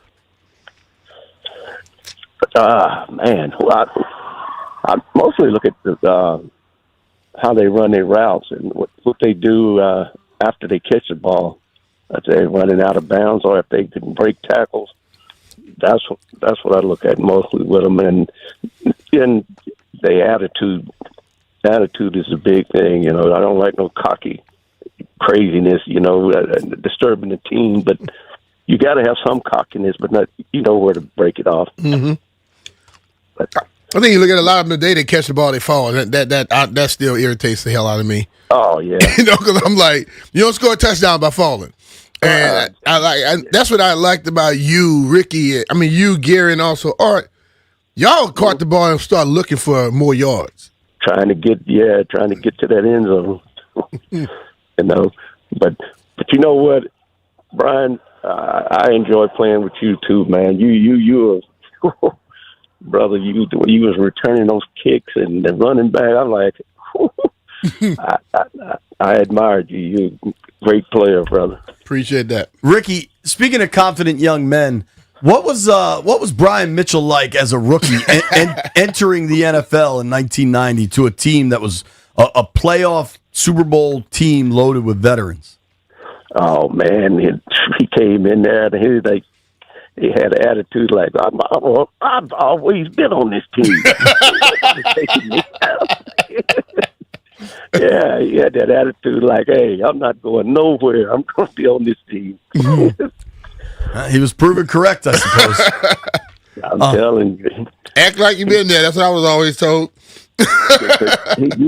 He went to school with same school with Clarence Verdun, and that's the way Clarence was. Mm-hmm. Man, ain't nobody taking me out of here. Well, hey, Ricky, we really appreciate you making time brother, for us, man. Enjoy the Super Bowl this weekend. All right, brother. Y'all have a good one, man. All right, man. God bless you. Hey, right. and let's pray for Savannah. Savannah's mother. Yes, definitely. And for that, all the stuff that's going on around the world over in Minnesota. Yeah. So keep our prayers up. All right, absolutely. Thank you for the time, Ricky. Yes, sir. All right, man. Y'all have a good one, man. All right, you too. Great. Ricky Sanders joining us on the Rude Guest Hotline. So you had Ricky, Gary, and Art. Art super quiet. Rick somewhat, but confident. And Gary not quiet. Not quiet at all. Ricky Sanders. But it all worked. In 8 seasons in Washington, almost 6,000 receiving yards, 36 touchdowns, 2 Super Bowl rings, 1 president asking where he is in the Rose Garden. Get Ricky Sanders in the Ring of Honor yesterday. I really hope to see a press release in June announcing that Week 12, the Commanders are at home playing blank. It's going to be Ricky Sanders Day where he's going in the Ring of Honor. That's an easy fix, folks. Let's make that happen. Nobody go anywhere. Let's run through what exactly is going on with the Hall of Fame right now. It's B. Mitch and Finley. B. Mitch and Finley are presented by John Leahy and the Fine Living Group.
To get to, I want to talk some Hall of Fame, but we do have to do our AAA poll question of the day.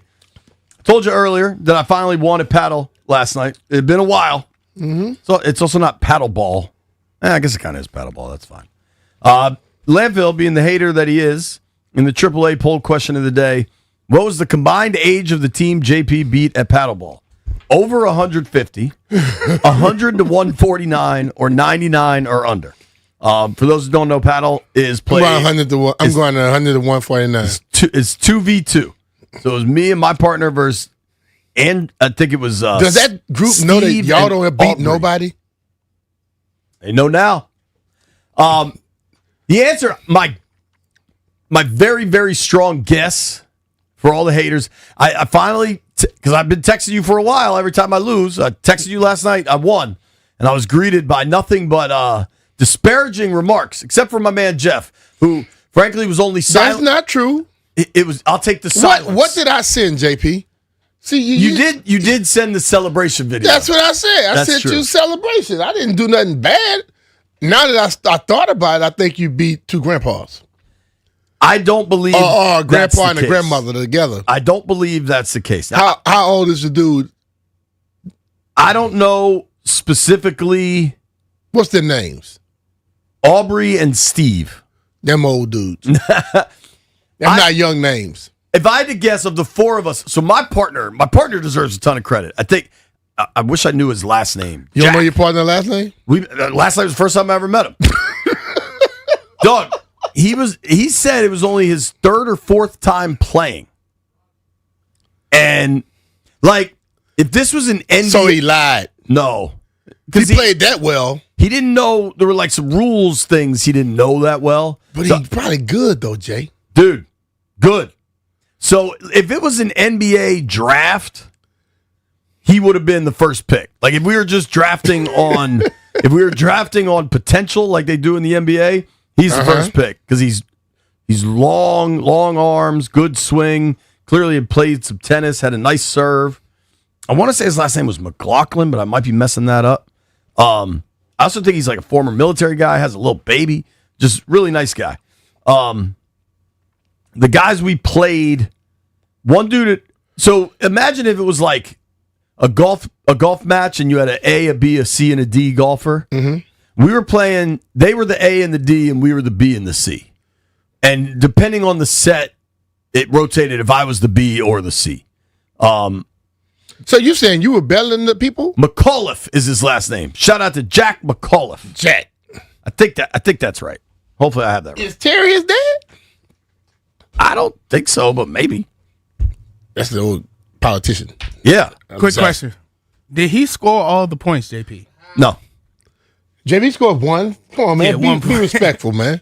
So my game, again, it's a bunch of haters. If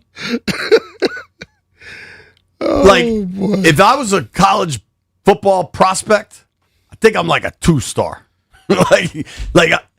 Because Landfill says 1. I was about to beg to differ, Jay. I've seen you try to run one time. You got me at a 1? And you lost. Who are you racing anymore? Oh, it was Toby. No, not Toby. Cody. Oh, yeah. That wasn't my best. That was not your best performance. That was not my best. Cody smoked me. I like it looked like before you could get out your blocks, he was done. I like to think I could beat Toby in a race, for the record. Toby fast, man. Y'all should do it right in the alley. I will race Toby.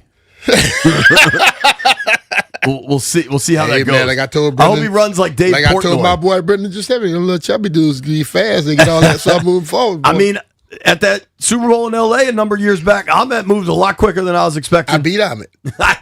I was at the starting line, not the finishing line. So. Yeah. Y'all try to set me up. I played pretty well.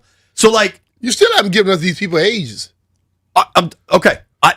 The dude, Steve, was the oldest. I think it would, in order of age, oldest to youngest, it was probably Steve, me, Aubrey, Jack. So Aubrey and Jack are both younger than you?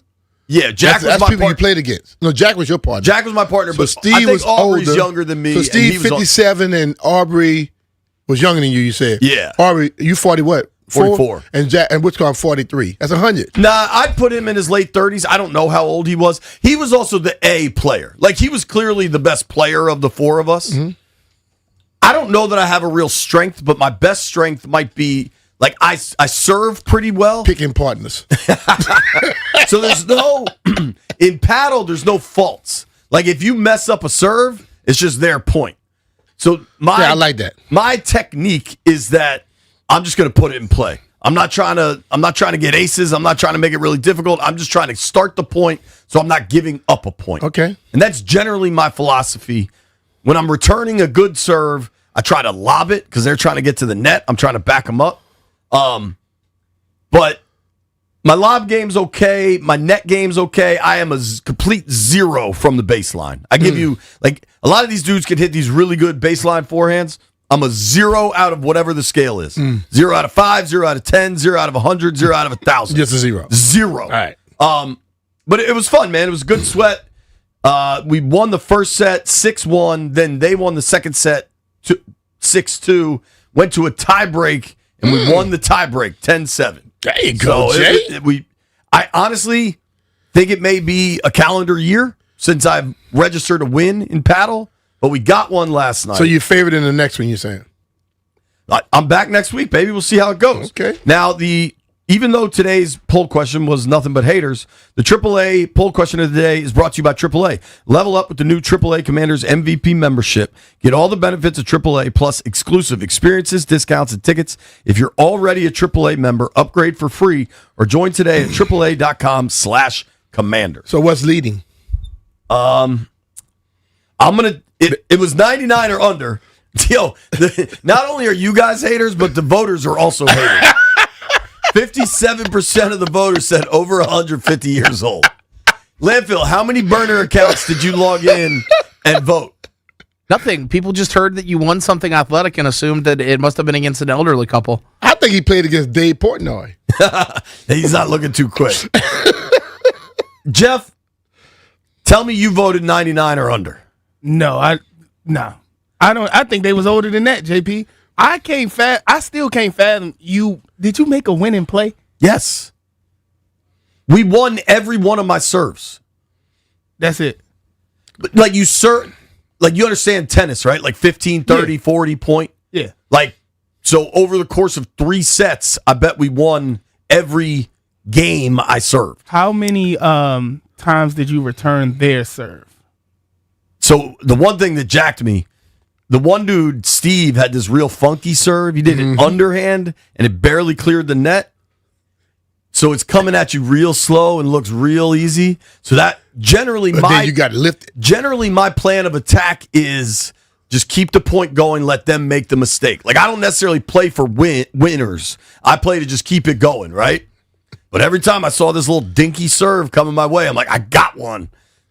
Just error. Just put it right in the net.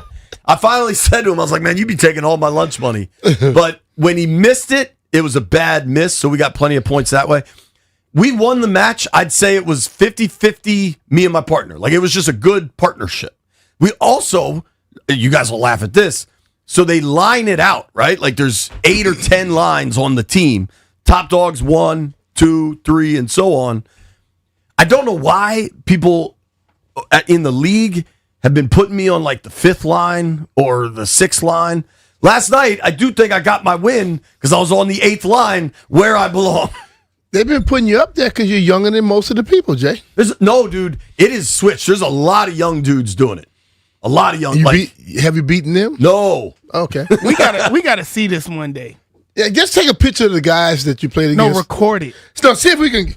I got see if we can get pictures of the guys you played against, and then we gonna estimate how they age. I was honestly thinking about this. I'll bring B and Jeff. We can all go. I think Landville, you're welcome to, but I don't think you'll come. Yeah, I'm not going to go. I figured. But White Brian could come. The 4 of us could go play after work one day. There's 5. You're not going to go, you say? Yeah, I'm not going to go. I feel like we have to just go back real quick and cover something. You said that you were only able to beat somebody at paddle because he served underhanded, like a grandma. It's like a technique. So there's like a technique for people who suck. No, some really good players do it that way. I'd say it's what like was a basketball player from LSU that did the free throw on the hand? Pistol Pete, Yeah, right? yeah. He did a Pistol Pete serve. It's because of the popularity of pickleball, and you could only serve. What's the difference in these two? Paddle's a very different court, very different ball. Paddle has like a cage around it. You can play it off the cage. Okay. It's played on these like wooden boards, so it bounces really funny. But I was thinking about this. Brian Mitchell, elite athlete, NFL player, Super Bowl winner, Pro Bowler, All Pro, all these things. Racquetball, let's go. Well, in paddle, just because you've never played, I think if B played paddle with me, I would have the advantage week 1. Week 2 would be a toss-up, and I think by week 3, you'd be kicking my ass. Let's just play racquetball off the bat. But I've never played racquetball. And then I'm going to have the advantage. No, I'm going to have the advantage the whole time. That's the one with the wall, right? Yeah. Bro, I would never play that again either. I would never play that. I would or love to lacrosse play again. that with you, Jeff. Bro, we had it, like we had the court in college, and one of my homeboys in with the college, he was like, y'all don't play this down here? I'm like, no. He was up in Jersey somewhere. And he took me in there, bro. That ball, he was, wow. Yeah. And that ball came so fast. I was like, I'm good off this. Nah, see, And that's then- This the type ball of game doesn't I move like as to play. fast, but it does get going. The 4 of us can go play paddle. Landville, you can come and be the ref or film it, whatever you want to do. I think, B, knowing how you are, you would love it and get really into it. That's generally what you do with sporting events. Yeah. Like biking and golf and all the other things. Yeah, if I'm going to go, I'm going to go all in. There's always a bar.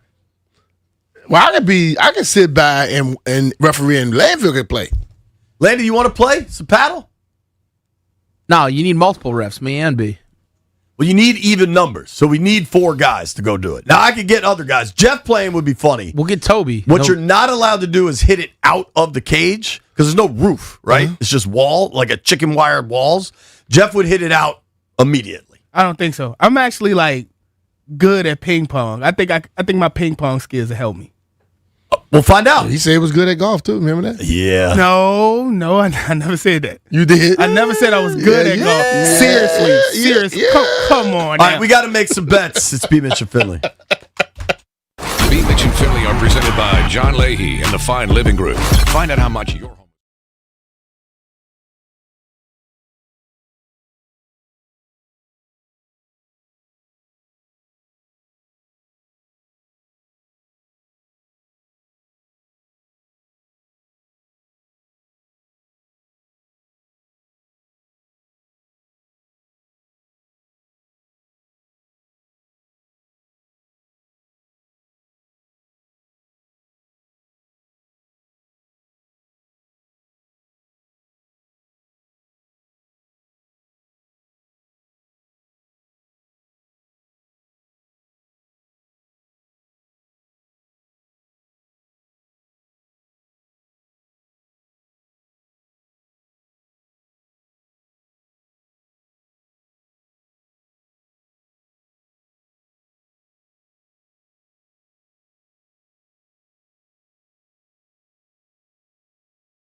Are trading 10-time NBA All-Star Anthony Davis, Jaden Hardy, D'Angelo Russell, and Dante Exum to the Wizards in exchange for Chris Middleton, AJ Johnson, Malachi Branham, Marvin Bagley III, 2 first-round picks, and 3 second-rounders.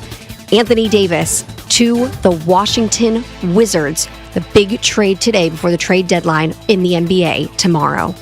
From the Crop Medcap 5-Star Sports Desk, Savannah McCann on The Fan. This is Tress Way, and you're listening to B. Mitch and Finley on 106.7 The Fan.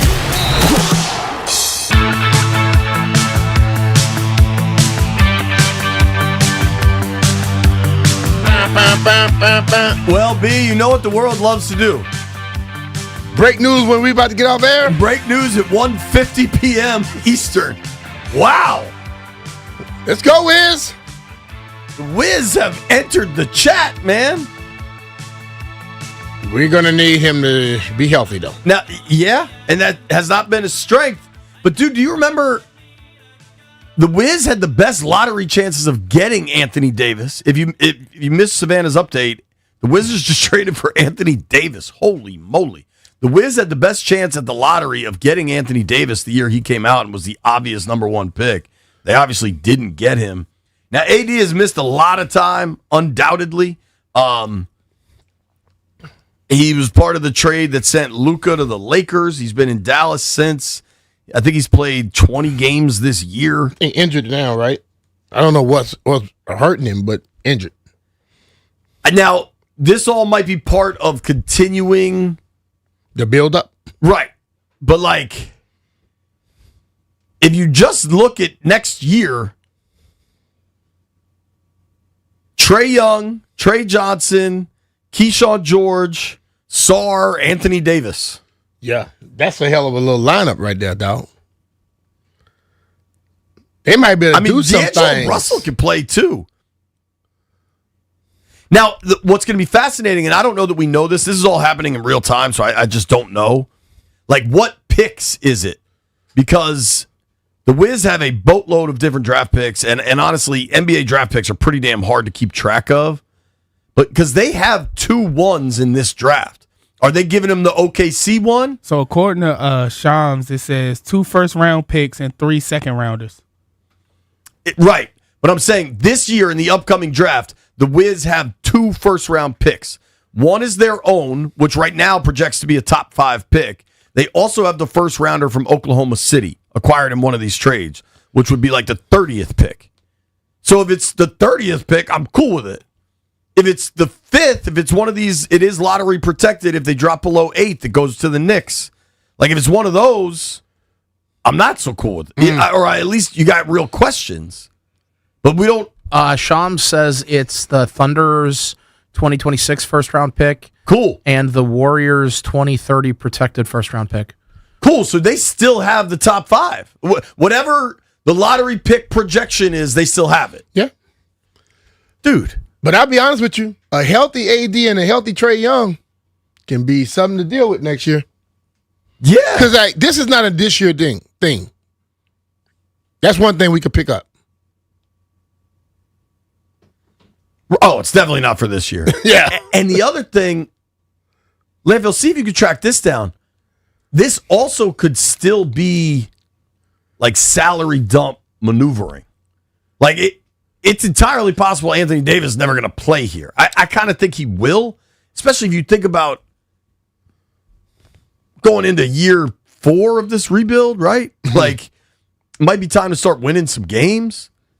But, dude, that's pretty damn exciting. Just for the Wizards, that is 2... Yeah, we were thinking nothing was happening, and then all of a sudden, bang. 2 All-Stars acquired in the last 2 weeks, 3 weeks. Mm-hmm. I don't know, man. That's a pretty loaded team. I'm trying to figure out. I know how to operate Spot Track for the NFL really well, but the NBA is a different beast. It also might be shutting down right now because the whole world. Let's just go around the 5 of us real quick. How shocked are you? The Wizards just traded for Anthony Davis, Jeffrey. I'm very shocked. But, hey, if it work out, I'm just excited that they're making moves. White Brian. Shocks, but it kind of makes sense. Traded for an injured Trae Young, trade for an injured AD. Landy, the Wiz, get AD. I'm a little bit shocked. Brian. I didn't expect anything to happen with the Wiz, but this is really a shock to me. Think about it this way. The Mavericks traded prime Luka Doncic for 34-year-old Chris Middleton and some picks. Basically, that's what it looked like. Now, does he get hurt a lot? Yep. But I don't know, man. That is wild. All right, we got to run. Grant and Danny coming your way next. Plenty more to come on the Anthony Davis trade. The Washington Wizards trading for Anthony Davis. Big time. Thanks for listening. Thanks for watching. You made it this far. I owe you an Anthony Davis jersey.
What's up and welcome in. Grant and Danny on Wednesday, February 4th, 2026, which has been an incredible day in and around D.C. already, and it's only getting crazier. Just a few minutes ago, we found out that the Washington Wizards are trading for Anthony Davis. We'll be discussing that throughout the program. Should let everybody know, Scott Turner, the former offensive coordinator in Washington under Ron Rivera, will be with us in an hour at 3 o'clock. And Mike Pereira, longtime NFL official, who has done a very good job breaking the game down in the media over the last several years for Fox, stops by to talk officiating ahead of the Super Bowl at 5 o'clock. But Danny, Blockbuster doesn't even begin to cover this. We're sitting in our office a few minutes before the start of the show, and news comes via ESPN and Shams Charania. The Mavs are trading 10-time All-Star and future Hall of Famer Anthony Davis with Jaden Hardy, D'Angelo Russell, and Dante Exum to the Wizards. What's staggering to me about this deal, we'll break it down from all angles, the Wizards did not give up any of their young core. They did not give up any of the pieces they care about. They did not give up any of their own first-round picks, including the top 8 selected hopeful, soon-to-be All-Star that they're drafting in the top 5 this year in one of the deepest draft classes ever. And they're able to go get Anthony Davis, who won't play for the rest of this year, but when he is available next season, could end up being a star again if healthy. And so they have now brought in Trae Young, not playing right now, but will play next season, Anthony Davis for next season. And around those two guys, you've got developing sharpshooter Trey Johnson. You've got a big who is becoming and flourishing into kind of all-star form in the future ahead of our eyes, and Alex Sarr. They are done deconstructing, and it looks like they're going for it into next season. Michael Winger, Will Dawkins, rest of this front office, wherever you guys are, take a little bow. Look in the mirror, point at yourself, and say, good job. This is a masterclass.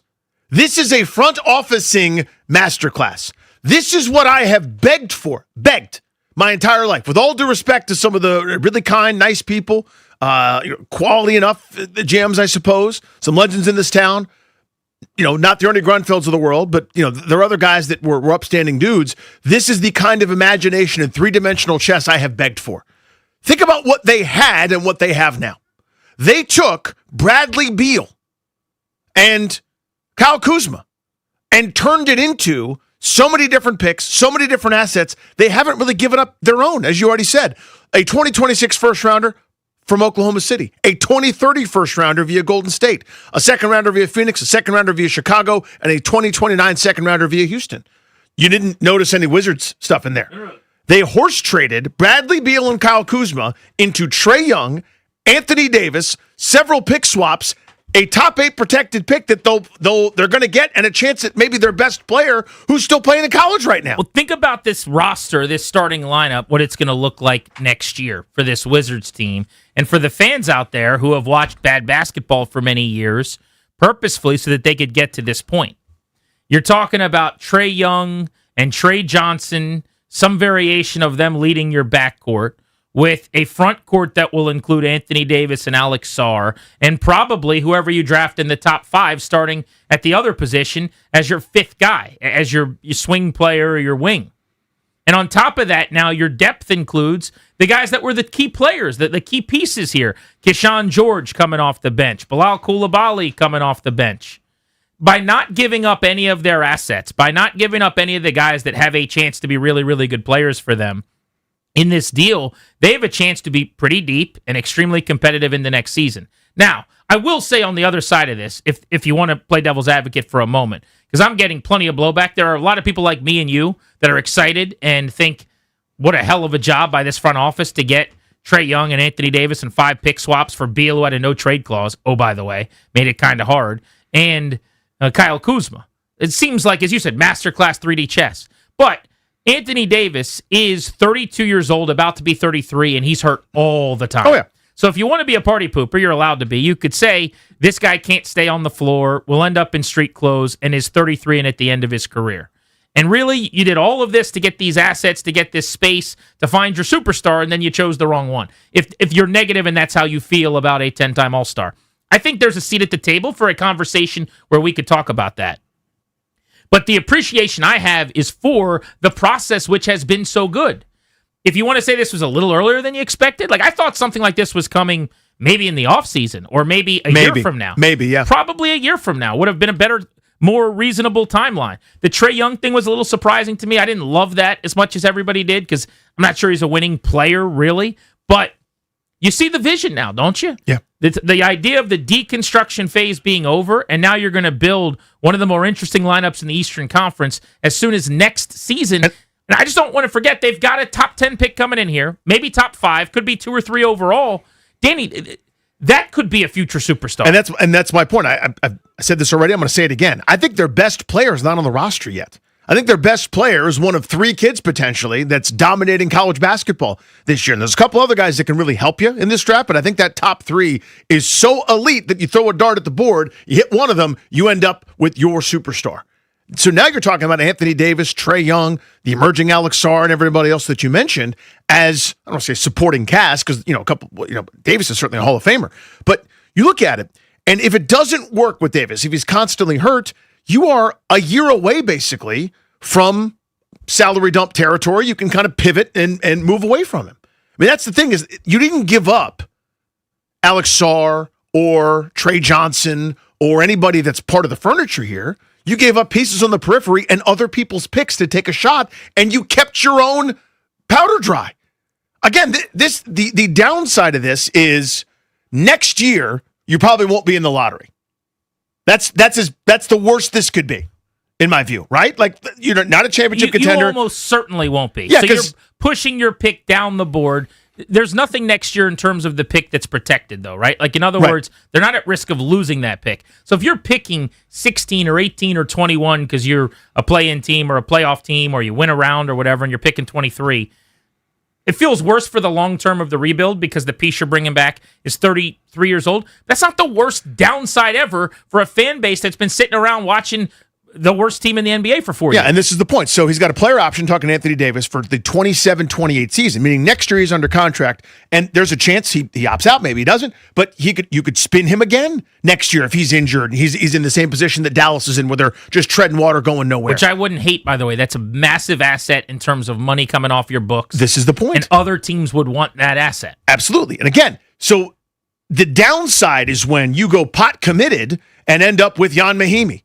The downside is when you go all in and end up with with Trevor Ariza for the 3rd time.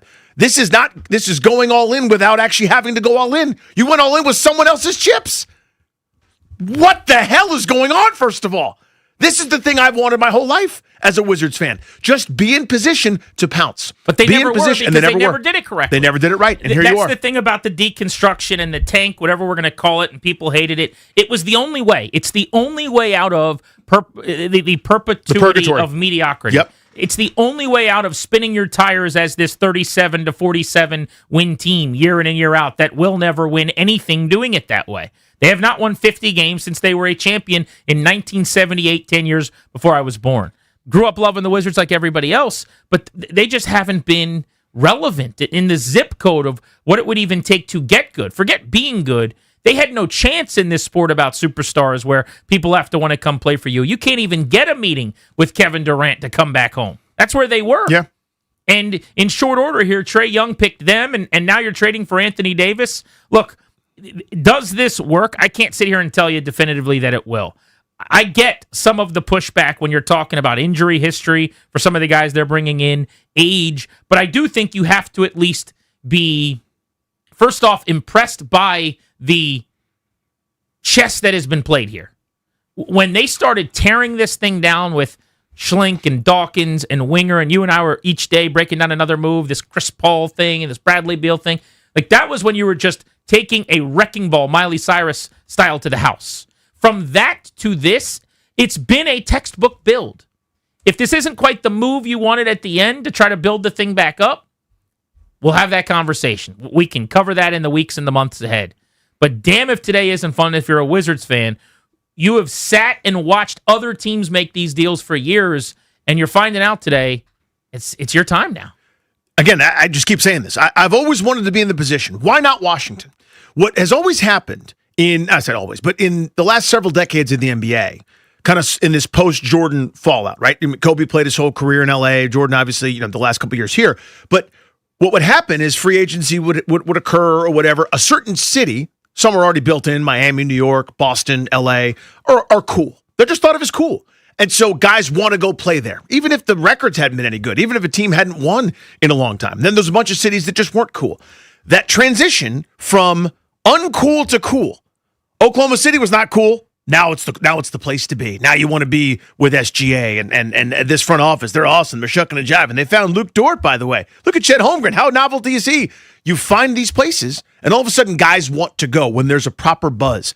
And then you can get the tiebreak. Then you can get the veteran, the Ray Allens, willing to take less and go try to win a championship. That's how you can get pushed over the top in this sport that's so about stars, because you play both ends and you play 75, 80% of games. And you dominate the basketball. There's only one to go around. And a star player, whereas on the ice in the NHL, you play 18 minutes a game. Here, you play both ways, and you can affect the game at all times, even without the basketball in your hands or scoring. Now that you have outsized type expectations, this is exciting for the first time. Real excitement for the first time in a long, long time around here. Trae Young, Trey Johnson, Alex Sarr, Anthony Davis, and your pick in the top 5 to 7. Worst case scenario, 6th or 7th overall, but you're probably going to be picking in the 2 to 5 range. In one of the deepest drafts and best drafts to be picking in the top 5 in recent history. That's going to be your 3. And if they're not ready at the start of the year, so it's Keyshawn George in his 3rd season, and that guy comes off the bench for a little while until he's ready. But for the people that are frustrated by this, I don't get it. I go back to the main argument I would have is they kept all their picks and all their good young players. Yep. What are you mad about? Maybe the asset, like the whole point is the space and the ability to do the big thing, and they chose this big thing, and it's not the big thing you wanted. But it's not like this is forever. As you said, there's a chance next year is the end of the road that you can get out of the Anthony Davis contract midway through next season. So it's not like you're signing up for 4 or 5 years of 32-year-old, about to be 33-year-old Anthony Davis. This could end a year from now at the trade deadline. But the picks, everyone's like, oh, they gave up picks. The Oklahoma City pick, the Golden State pick, the Phoenix pick, the Chicago pick, the Houston pick. Yeah, those are assets. You got them to make a move like this. So maybe you don't like this choice of this aging, injury-riddled player. But I think the real ones that are out of Cap One Arena, the Wizards fans that have kind of stuck by this thing, I'll bet you most of them are very, very excited about this, if I had to assume.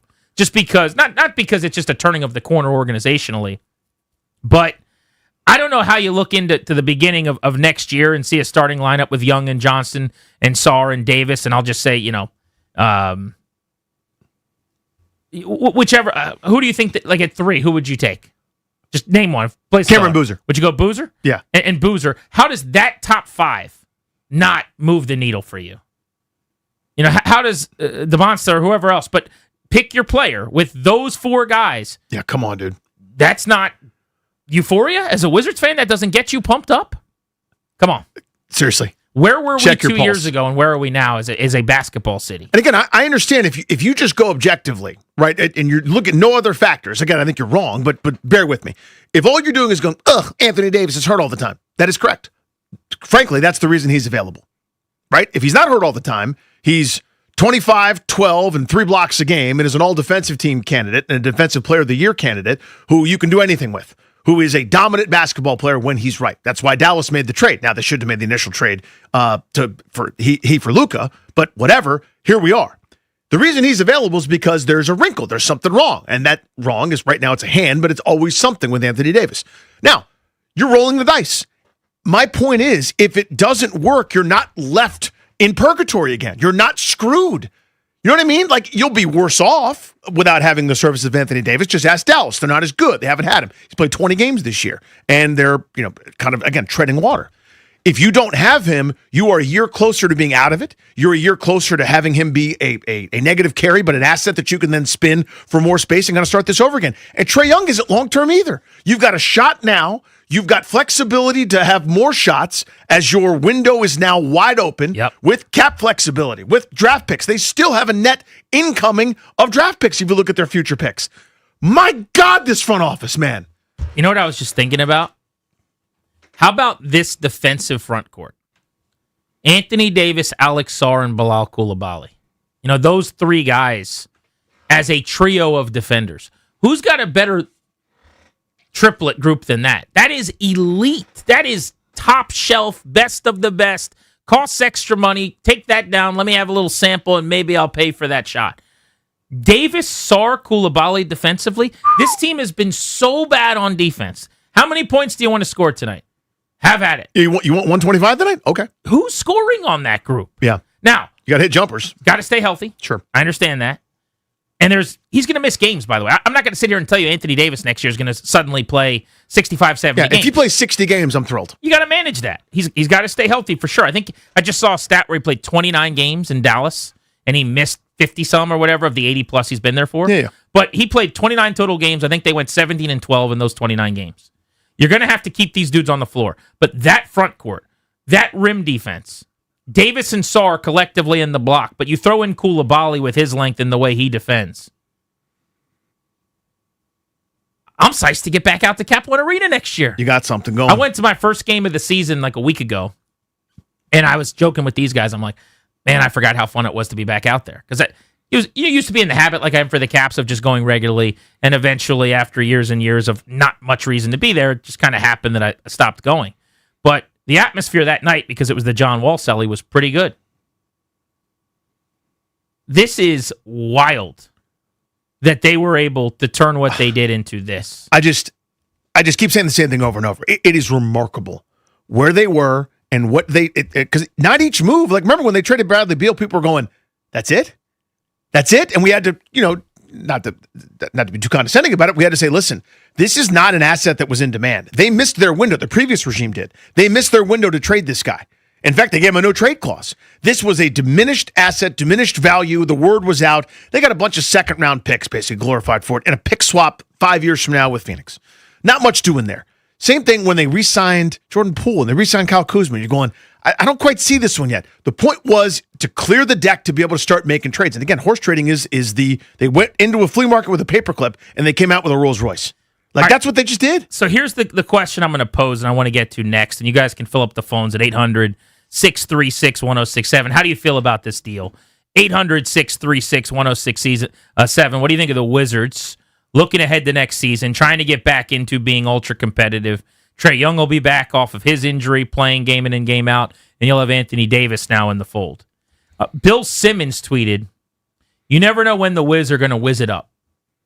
And I haven't really seen his logic on this, but there are plenty of national people that are kind of poking and jabbing a little bit and digging into some of it. The idea is their knock would be anytime you can go get a 32-year-old injury-prone big man, you got to do it. There are people that will say, look, this is now a ticket to the 4 or 5 seed in the East as a ceiling, out of the lottery, but not really a championship contender. Should this have been the time to jump? You've been squirreling your nuts away all this time so that you go on a trip. You know what I mean? You're saving all this money.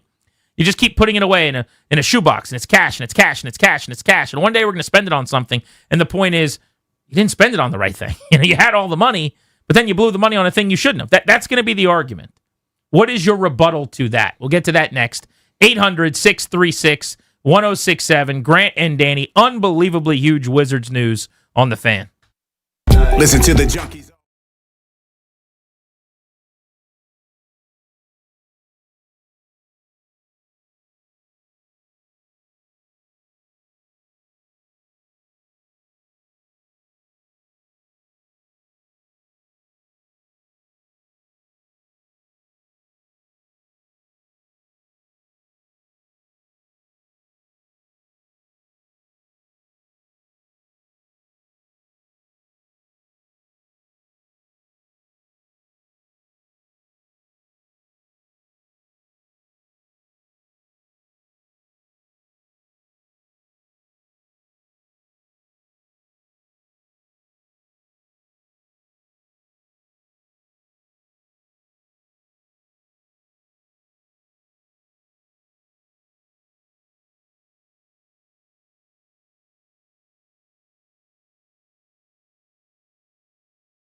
Thanks to Toby for the update. You just heard the breakdown. Mavs trading 10-time All-Star future Hall of Famer Anthony Davis to the Wizards in a deal that includes D'Angelo Russell.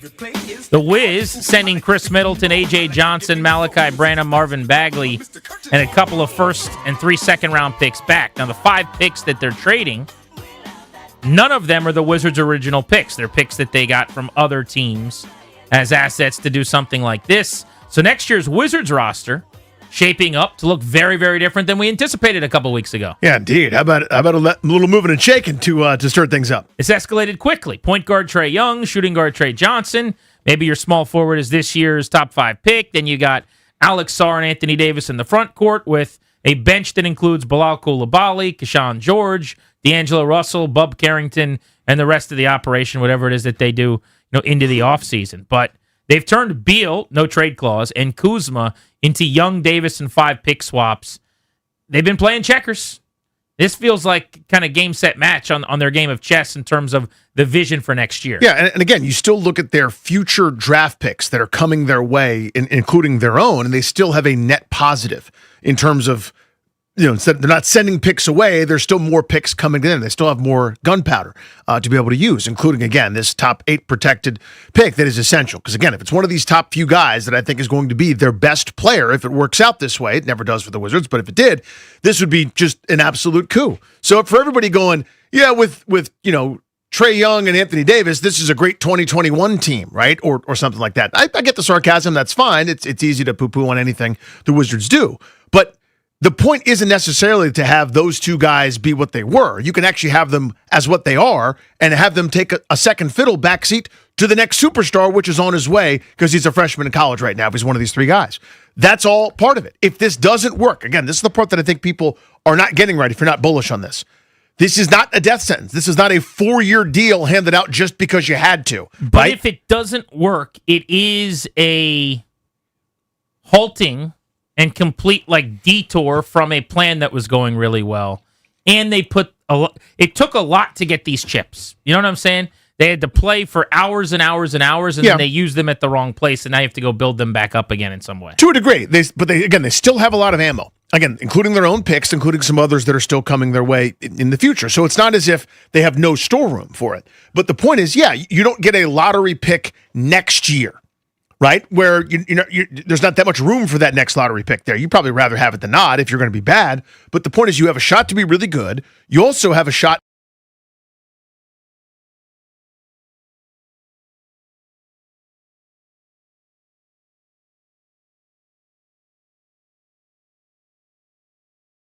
as your core. This is the point. This is why we're all here. Let's go to Larry, who's in the city. He wants to talk about the Wiz. What's up, Larry? You're live on Grant and Danny. What's up, fellas? Look, I've been a Lakers fan since Michael Cooper and them was wearing the high socks, and AC Green was a virgin with a jerry curl. So, but I always, look at the Wizards as that family member that come over your house and go in your refrigerator, and you ask them what they're doing. But then there's some family members that can come over your house and go in your refrigerator. You're not going to say nothing. You're going to say, bring me a beer. But no, I think it was a great move. Like you guys said, if you, being a Lakers fan, I've seen Anthony Davis. If you like this, you're not paying a lot of money for the younger guys. You can still let them grow and have that mixture of veterans where Anthony Davis has 2 more years left. You sit him like you and Grant, you and Danny said is sit him, and then you just extend Trae Young where you're not losing too much for 1 more year, which he has 1 year left. Next year, you stand up for 1 more year past his playoffs, which will equal to Anthony Davis 2 years left. And then by that time, if you have to pay those guys that are 1 or 2 of the young guys, Keyshawn George and one of them, a little bit more money, you're coming out of one of those 2 contracts. Right, they're coming off the books. I mean, you're going to get Trae Young next season because he's not opting out of an amount of money that he can't get otherwise, right? So he's back. He's going to be on the books for next year. That's obvious. And you have at least that year of Anthony Davis. But to what you said, Danny, if this goes badly, Davis is hurt a ton, Trae Young is not healthy, they're not playing and performing, then you hit the eject button sooner rather than later. And it's basically a couple of year detour on what is still a pretty productive overall process. Because at that point, you've got Saru's coming into his own. Johnson, who looks like he could be a stud. You've got this top 5 pick who may end up being the best player in the organization with 33-year-old Anthony Davis, with whatever you're going to get out of Trae Young. If this pick works out as well as it could, then a lot of this other stuff doesn't matter that much. You already have a ton of talent plus this pick. I'm not suggesting that these types of assets, giving up 5 picks, not your own, spending this kind of cap space isn't meaningful, because it is.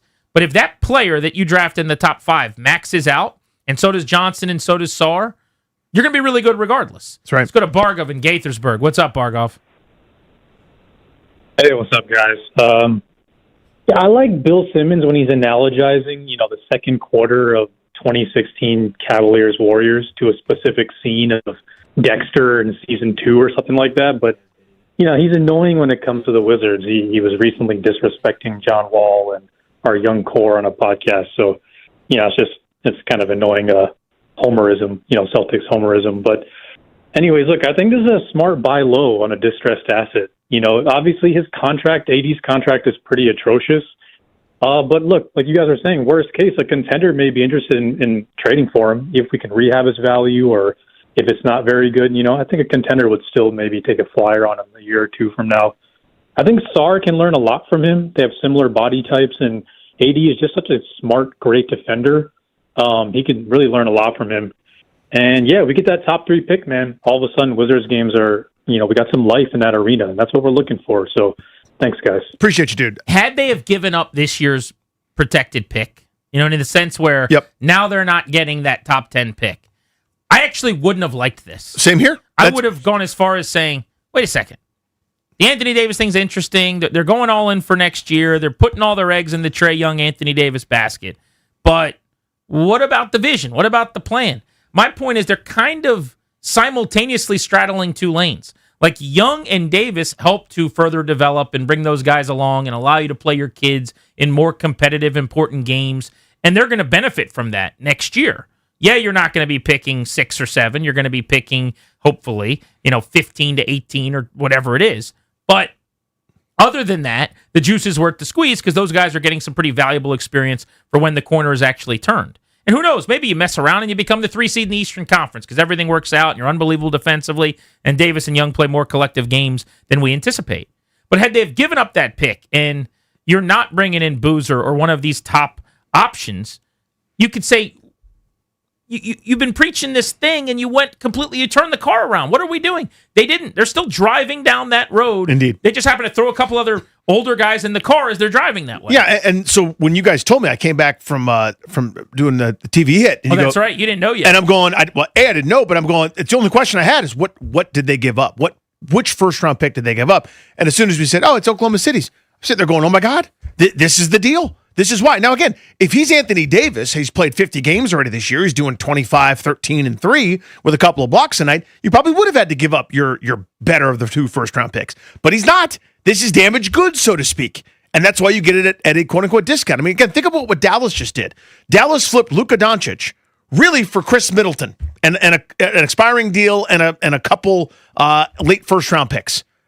Okay, awesome. Right? Here's another part of this that fans won't care about, right? But there's an asses in seats part of this, I think, too. It doesn't make it right, but it has been bleak at Capital One Arena. And there is this element, like when they made the trade for Trae Young, I talked to some people, and not everybody over there loved it, per se. There's a couple people that are like, I don't really like that one. And it's how I feel. I was like, I don't really see this. I don't think he's a winning player. Like, why did they do this? It feels like it's a little off the path of what they've been trying to do. And there was this element of, I think at some point you got to do something so that someone mentions this team. Someone cares about this team. So there's a little bit of that. I don't think this is that at all. And I would go as far as to say, I'm just thinking out loud. Who is the last player in this organization who was as relevant, important, famous, accomplished, whatever you're going to say, as Anthony Davis? Like, when is the last player on this team that was as nationally relevant for basketball as him? Paul Pierce, when he did the 1 year I'll come down there and hang out thing, when he basically, was an undersized 4 for the I Called Game year. You think Pierce at the end of his career was on the same level as AD, was averaging like 22 and 12? No, not as a player. That's what I'm talking about. No one is a player. Nobody's a player. I think you can make the case this is one of the most famous, accomplished NBA players that's ever played in this organization. Yeah, and that's not nothing. No, it's been a long time. I guess my point. I'm just thinking of nationally relevant. Like everyone knows Paul Pierce's like name, etc. value. Yeah, name value. But to that point, I mean the resume for Davis has not been the same over the last several years. We all know why. I mean, the injuries are there. He was a star as recently as 2021, and he played 70-some games, I think, a couple seasons ago in LA, and did his normal thing. When he plays, it's 25, it's 12, it's 3 assists, it's 2.5 blocks a game. The impact is unbelievable. When you think of him this year, what you're like, oh, he's been banged up, he's just been okay, right? 21 and 11, like that's what this guy does when he plays basketball games. Right. That's the point. And so now it's a matter of can you get him healthy? Can you do it? I have no idea. And again, that's why Dallas is willing to do it. They got sick of it. The same way probably the Lakers got sick of it. And the same way maybe fans here might get sick of it, where it's always something with this guy that's so unbelievably talented, so unbelievably gifted, so good at this modern game of basketball, right? The way that it's played, inside, out, 3 levels, can affect shots, has condor arm length and reach, can bother people, can handle. You can run your offense through him, you can run it around him. Anything you want to do, he can do on a basketball court. You eventually get tired of it when he just can't get right, can't get healthy. If he doesn't get healthy, if it's this constant same thing, again, this is not, I keep coming back to this. This isn't like a disastrous free agent signing where you sign, Gilbert Arenas after his knee procedure. He's never the same. And all you're trying to do is get out of it. Or the kind of the standard issue, what was for Washington, an overpay for somebody that wasn't that good, or a long-term commitment, or giving up the prime assets. They didn't give up any prime assets for the upside of Anthony Davis. Not one of the players that's in the core of this thing, and not one of the picks that was their own. And the first rounders were likely to be back-end first rounders anyway. Yeah. Oh, by the way. It's not like they traded someone else's first-round pick that was likely to become pick number 7. Yep. These are... Yeah, they're not taking the Kings pick and handing it off. Absolutely not. These are deep into the 20s. By the way, I just looked this up. 20 and 10 seasons all time for the Wizards. Can you think of anyone that went 20 points, 10 rebounds in a season for the Wizards? Not since Elvin Hayes. Elvin Hayes in the 70s. Yeah. Walt Bellamy for the Chicago Zephyrs and Baltimore Bullets.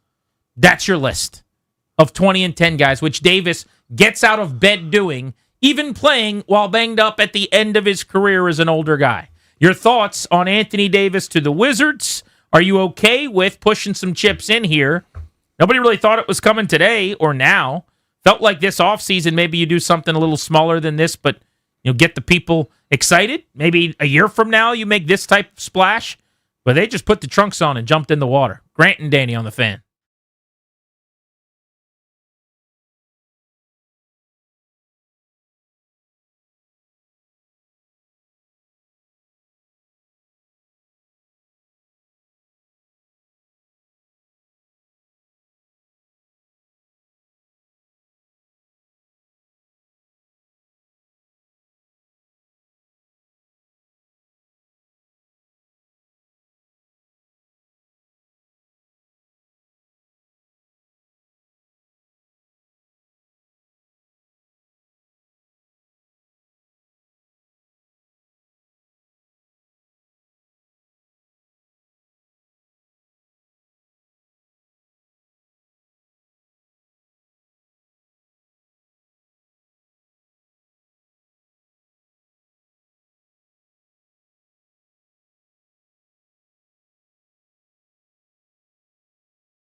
We certainly didn't think we'd be spending the first hour of the show breaking down the machinations of a Wizards blockbuster.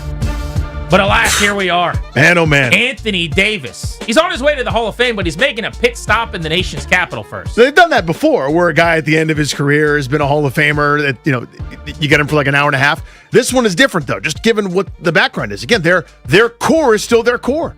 You didn't have to strip it away to go get yourself Anthony Davis and to take a chance. Tobes, can you do me a favor? Can I get the Wizards starting lineup from game 1 of this season? And here's where I'm going with this. Home opener style. The difference between the energy in this city, the butts that'll be in seats, the amount of people at Capital One Arena, and the amount of on-air content, frankly, in places like this, or if you had a newspaper that covered sports, like the amount of columns and stories that would be written. Obviously, we don't have one in town right now at the Washington Post that'll be covering that game anymore because they got rid of their sports section inexplicably. But the pixels, bro, just the amount of everybody caring again last year to this year. So what was that starting lineup game 1 of last season? All right, starting forwards, Chris Middleton and Keyshawn George. At the center position, Alex Sarr. Starting at guard, Bub Carrington and C.J. McCollum. That's tough. But Danny, Trae Young, Anthony Davis, guys that have combined for, 15 All-Star teams, something like that? Right in there, yeah. Two of the biggest names in basketball over the last several years, leading this young group. Trey Johnson on his way, Alex Sarr on his way. The energy will be big back. I mean, the number of open shots for Trey Johnson with those two guys whom you just mentioned, look, all the attention, they're solar system type guys where everyone has to pay attention. You cannot do anything except for pay heavy defensive energy towards Anthony Davis. He runs towards the rim. Everybody reacts. That's open looks for Trey Johnson. That's open looks for George. That's playmaking stuff. I mean, the possibilities on both ends of the court. Now, when Trae Young's out there, you have to hide him defensively. What better way to hide him than with two elite rim protectors? That's not just these guys can really protect the rim. No, I got some data right there. Those big bold columns right there where it's black ink on the Pro Basketball Reference page in terms of block shots and rim protection stats. Those are two of the best in the sport right now as part of the same team. The YouTube channel today, the 106.7, the fan page, people are watching on YouTube, is lit. And people are debating and arguing and yelling. I'm watching a debate right now between people saying, who are you starting if the draft pick's not starting, Keyshawn George or Bilal Coulibaly? Wizards banter. Wizards discussion. Someone's like, you got to trade Bilal for this. And someone's like, trading Bilal? How could you do that? Rocker. Yeah. It's fun, man. The Wizards are worth talking about today. Elijah's in D.C. What's up, Elijah? What's going on, fellas? Thanks for taking my call. I really like the move. I think it shows the fan base and your players and potentially the rest of the league that you are willing to make these moves. So behind the scenes, I think that's going to be really helpful for the future to let the players know that, okay, we're moving in the right direction. They are wanting to build around us. We don't even have the pick that's going to, come in, so they'll be able to help him. So I like the layers.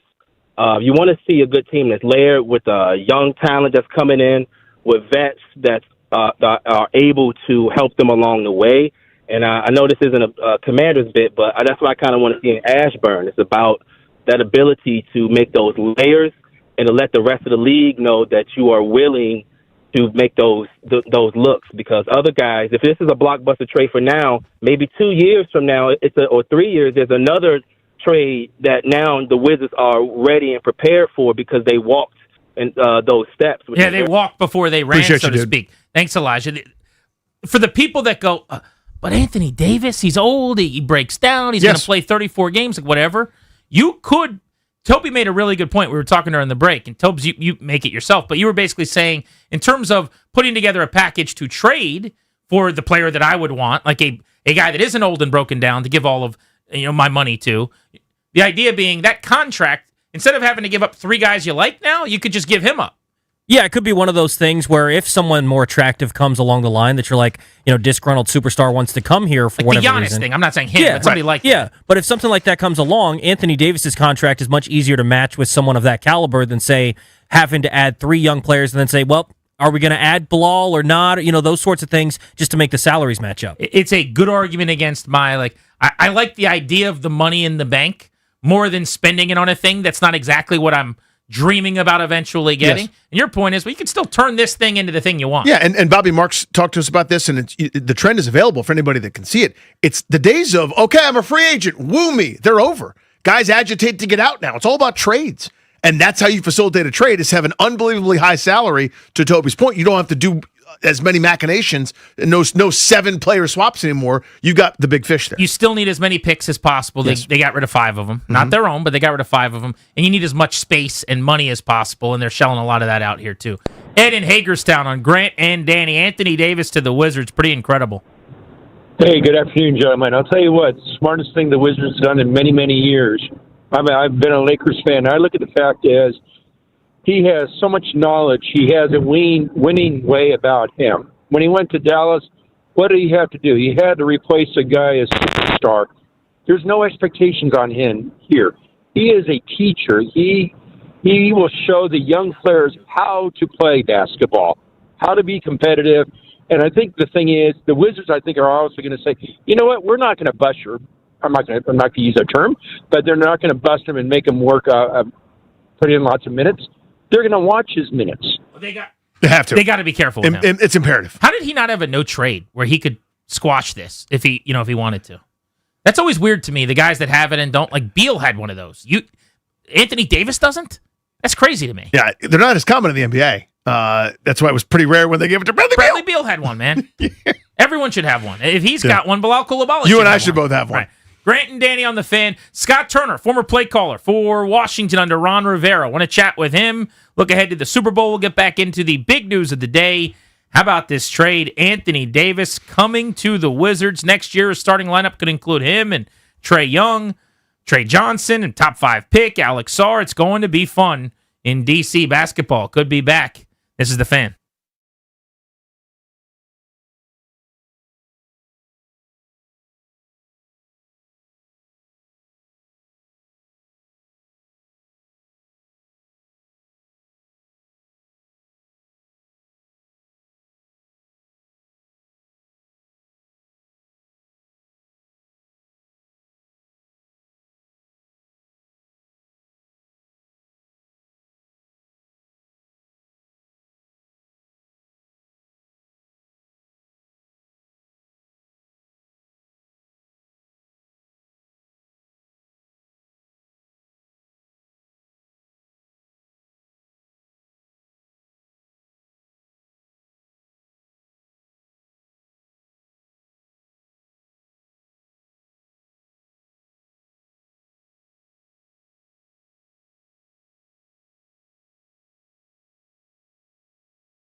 To you exclusively by the law firm Kondorian Murad. Estate planning, elder law, real estate transactions, probate administration.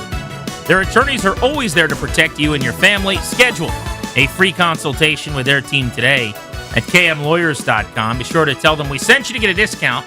It's kmlawyers.com. You wouldn't have thought it Wednesday before the Super Bowl, but 1 hour into the show, we haven't talked any football.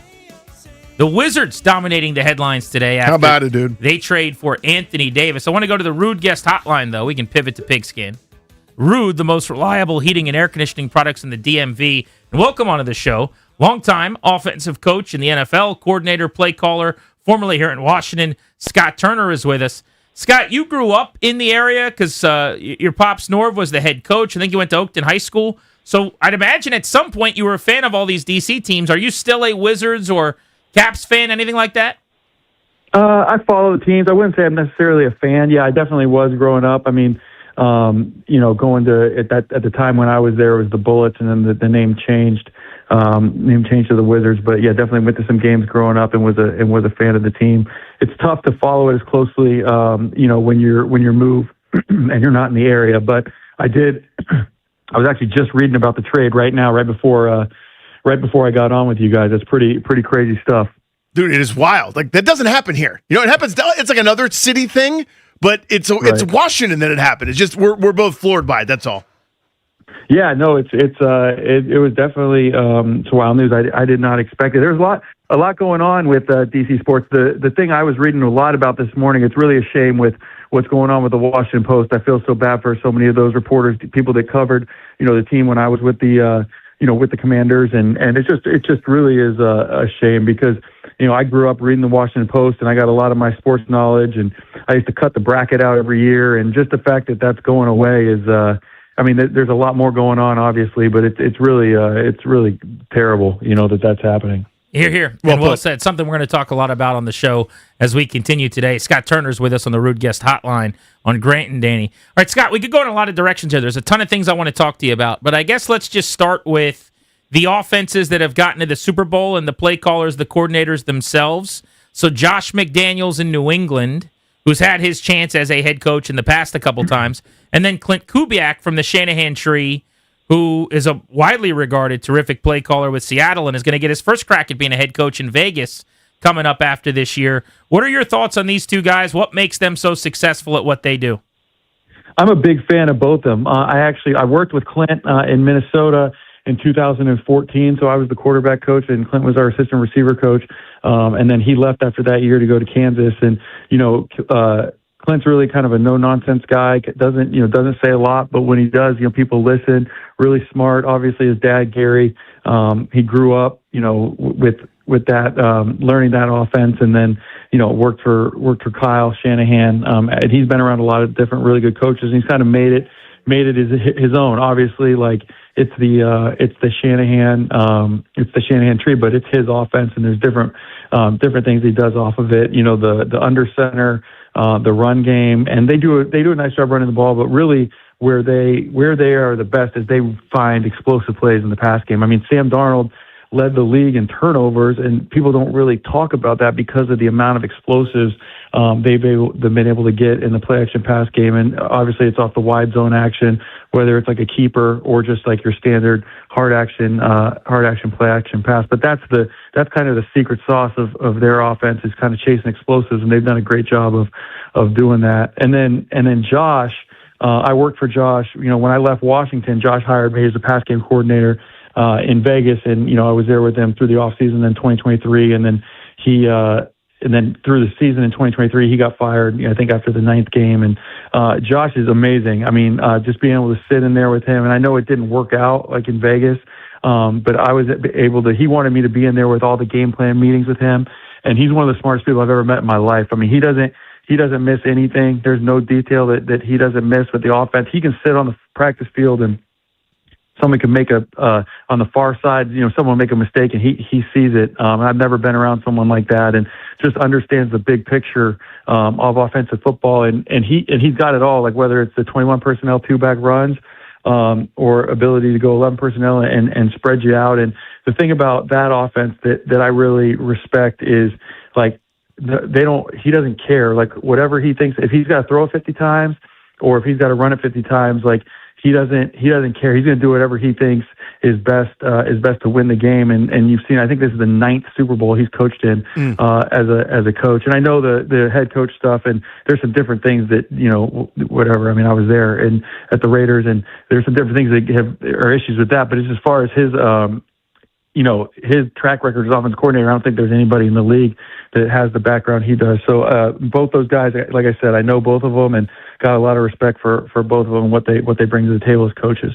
Scott Turner with us here on G&D. Well, Scott, I want to talk about defense with you. So you were with the Jets, and you saw this Patriots defense up close a couple times. I just want you to just kind of give us a 30,000-foot view of what you saw in the regular season, and then I want to know what's going on with them in the postseason. They've morphed into the 85 Bears, the 2000 Ravens, and some kind of new hybrid monster. They were really good in the regular season, but they seem to be great in the postseason. Weigh in on that. Yeah, so we, like, as coaches in the league, you always talk about, like, you want to continue to get better as the year goes on, and I think that they're the perfect example of that. Like, we played them early in the year, and we thought they were a good defense, not great, and then we played them late in the season, and they were, suffocating, and not just in the games that we played on against them, but, like, just watching them on film, preparing. And I think they're the typical group that the sum of their parts is greater than any of their individual players. They do such a good job of playing together. They really don't make mistakes. Everyone knows their job and they execute their job. And I think that trust, and that the more reps you play together, they've gotten better and better, and they've gained confidence too, So like what you're saying in the postseason, I mean, they're definitely playing their best, but I saw that over the course of the season, just evaluating their tape. We were getting ready to play them, in both the games. And I think that's a credit to the coaching, obviously, their defensive staff as well as Coach Rabel. You know what I've noticed a lot about their defense in the playoffs? Toward the end of the year, this happened. They're doing a lot more of what looks like that Flores Viking stuff, where they're like, everybody's at the line, 6 and 7 standing there. You don't know who's coming and who's going. And Washington's trying to tap into that with Durante Jones coming over, Flores' right-hand man, to be their new coordinator. But it seems like they've really turned up the heat on that. End of the year, you guys saw some of that, where it's like, how do you account for who's going where after the snap? And they've done a lot of that in the playoffs. Yeah, for sure. And it really used to be that really showed up on third down and mainly 3rd and 7 to 10, because, a lot of times when you get in those exotic fronts, you're afraid of getting runs popped on you. But nowadays, and Flores is really the one that started it, but more and more teams are doing it. Like, if you get in that 2nd and long or that get back on track or the more obvious passing situations, it's showing up more and more. And I think that it's really a credit to these defensive coaches of just being a little bit more aggressive. And hey, if you lose a gap and you give up a run, you rally, make a tackle, and then you're on to the next play. But getting those ability to create those negative plays or the turnovers, the things that really change games. If you can do that on 2nd down instead of just always waiting to get someone stuck in 3rd and 8 or whatever to present those types of issues to an offense. And I think that's something that's been a little bit more in vogue. And like I said, Flores is a guy that really kind of started that trend, or one of the people that did, and then it's really kind of caught fire across the league. As is anything, whenever somebody does something well, people, everyone's got everyone's tape and they watch it and then they try to emulate it. What I've been trying to figure out, because Washington, the reason I'm interested, we're not in Minnesota, obviously, but you've coached against this Flores defense. There are other teams that do conceptual things, and you're right. The movement is now less just 3rd down, 1st and 2nd down. But this defense really does mask deficiencies. They had a lot of success with it. If that's what the Commanders are going to run, like, what are the holes, or how do you attack it? Why doesn't everyone do it if it's such an amazing thing? And I love it, but it's not the norm.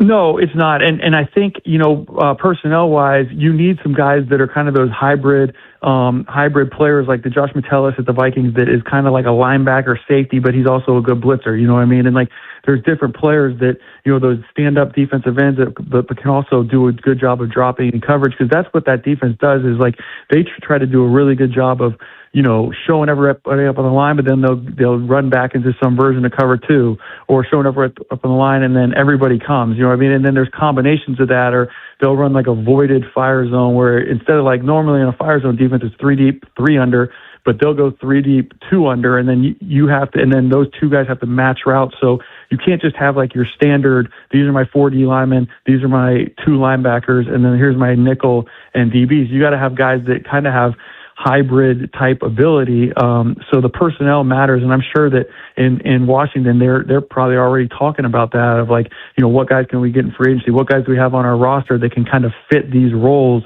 that you'll see, and that the guys on the Vikings, like a Metellus or those players can do. So, it's a personnel, there's a personnel aspect to it, as well, because again, you got to have guys that can rush but also cover, and then also ability to stop the run, as opposed to like your typical defense where these are my D tackles, these are my D. You understand kind of what I'm saying there, and I think, and then the other part is like if you don't really understand it, like if you pressure a lot, well, if the other team picks it up, then you don't have a lot of guys in coverage, like I'm saying with like a voided fire zone or something like that, and you're obviously susceptible to big time explosive plays.